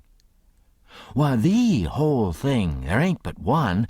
How we set the runaway nigger free, me and Tom." "Good land! Set the run—" What is the child talking about? Dear, out of his head again. "No, I ain't out of my head. I know all what I'm talking about. We did set 'em free, me and Tom. We laid out to do it, and we done it. And we done it elegant, too." He'd got a start, and she never checked him up. Just set and stared and let 'em clip along. And I see it weren't no use for me to put in. "Why, Auntie, it cost us a power of work. Weeks of it. Hours and hours every night whilst you was all asleep. And we had to steal candles and the sheet and the shirt and your dress and spoons and tin plates and case knives and the warming pan and the grindstone and flour and just no end of things. And you can't think what work it was to make the saws and pens and inscriptions and one thing or another. And you can't think half the fun it was. And we had to make up the pictures of coffins and things, and anonymous letters from the robbers, and get up and down the lightning rod, and dig the hole into the cabin, and make the rope ladder, and send it in cooked up in a pie, and send in spoons and things to work with in your apron pocket. Mercy sakes! And load up the cabin with rats and snakes and so on for company for Jim. And then you kept Tom here so long with the butter in his hat that you come near to spilin' the whole business, because the men come before we was out of the cabin, and we had a rush, and they heard us and let drive at us, and I got my share, and we dodged out of the path and let 'em go by, and when the dogs come they weren't interested in us but went for the most noise, and we got our canoe and made for the raft and was all safe, and Jim was a free man, and we done it all by ourselves, and wasn't it bully, Auntie?" "Well, I never heard the likes of it in all my born days. So it was you little rapscallions, that's been making all this trouble, and turned everybody's wits clean inside out, and scared us all most to death. I've as good a notion as ever I had in my life to take it out on you this very minute. To think here I've been night after night You just get well once, you young scamp, and I lay I'll tan the old Harry out of both of you." But Tom, he was so proud and joyful, he just couldn't hold in, and his tongue just went it, she a-chippin' in and spittin' fire all along, and both of 'em goin' it at once like a cat convention. And she says, "Well, you get all the enjoyment you can out of it now. For mind, I tell you, if I catch you meddlin' with him again—" "Meddlin' with who?" Tom says, droppin' his smile and lookin' surprised. "With who? Why, the runaway nigger, of course. Who'd you reckon?" Tom looks at me very grave and says, "Tom, didn't you just tell me he was all right? Hasn't he got away?" "Him?" says Aunt Sally. "The runaway nigger? 'Deed he hasn't. They've got him back safe and sound, and he's in that cabin again, on bread and water, and loaded down with chains till he's claimed or sold."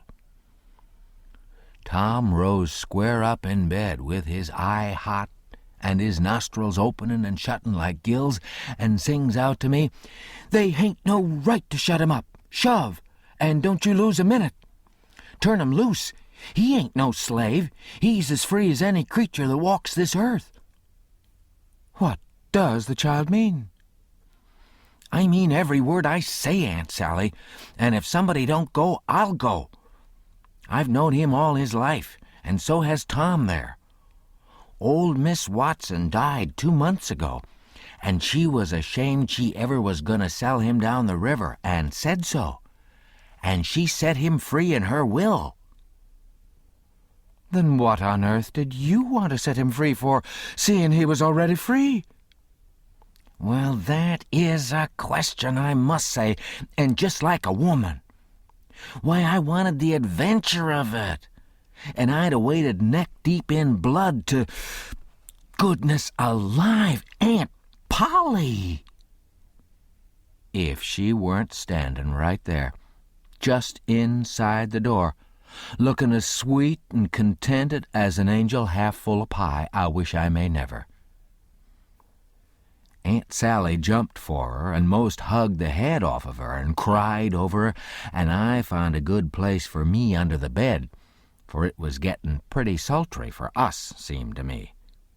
And I peeped out, and in a little while Tom's Aunt Polly shook herself loose and stood there looking across at Tom over her spectacles, kind of grinding him into the earth, you know. And then she says, "Yes, you better turn your head away. I would if I was you, Tom." "Oh, dearie me," says Aunt Sally. "Is he changed so? Well, that ain't Tom, it's Sid. Tom's... Well, where is Tom? He was here a minute ago." "You mean where's Huck Finn, that's what you mean.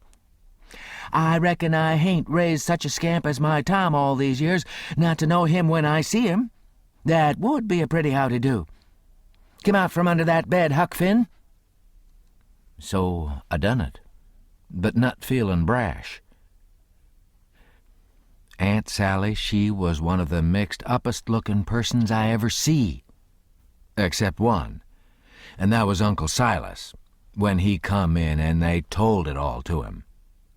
It kind of made him drunk, as you might say, and he didn't know nothing at all the rest of the day, and preached a prayer-meeting sermon that night that gave him a rattling reputation, because the oldest man in the world couldn't have understood it. So Tom's Aunt Polly, she told all about who I was and what, and I had to up and tell how I was in such a tight place that when Mrs. Phelps took me for Tom Sawyer, she chipped in and says, "Oh, go on and call me Aunt Sally. I'm used to it now, and 'tain't no need to change." That when Aunt Sally took me for Tom Sawyer, I had to stand it. There weren't no other way, and I knowed he wouldn't mind, because it'd be nuts for him, being a mystery, and he'd make an adventure out of it and be perfectly satisfied. And so it turned out, and he let on to be Sid and made things as soft as he could for me. And then his Aunt Polly, she said Tom was right about old Miss Watson setting Jim free in her will. And so, sure enough, Tom Sawyer had gone and took all that trouble and bother to set a free nigger free. And I couldn't ever understand before, until that minute and that talk, how he could help a body set a nigger free with his bringing up.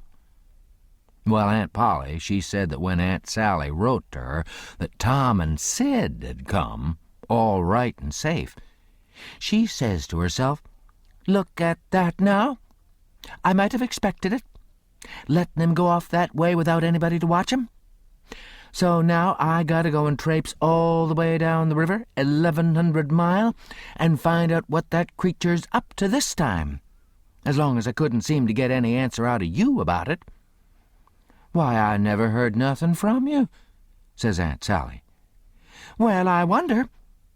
Why, I wrote to you twice to ask you what you could mean by Sid being here." "Well, I never got him, sis." Aunt Polly, she turns around slow and severe and says, "You, Tom." "Well, what?" he says, kind of pettish. "Don't you what me, you impudent thing? Hand out them letters." "What letters?" "Them letters. I be bound if I have to take a hold of you, They're in the trunk. There now. And they're just the same as they was when I got 'em out of the office. I hain't looked into 'em. I hain't touched 'em. But I knowed they'd make trouble. And I thought if you weren't in no hurry, Well, you do need skinning, there ain't no mistake about it. And I wrote another one to tell you I was coming. And I suppose No, it come yesterday.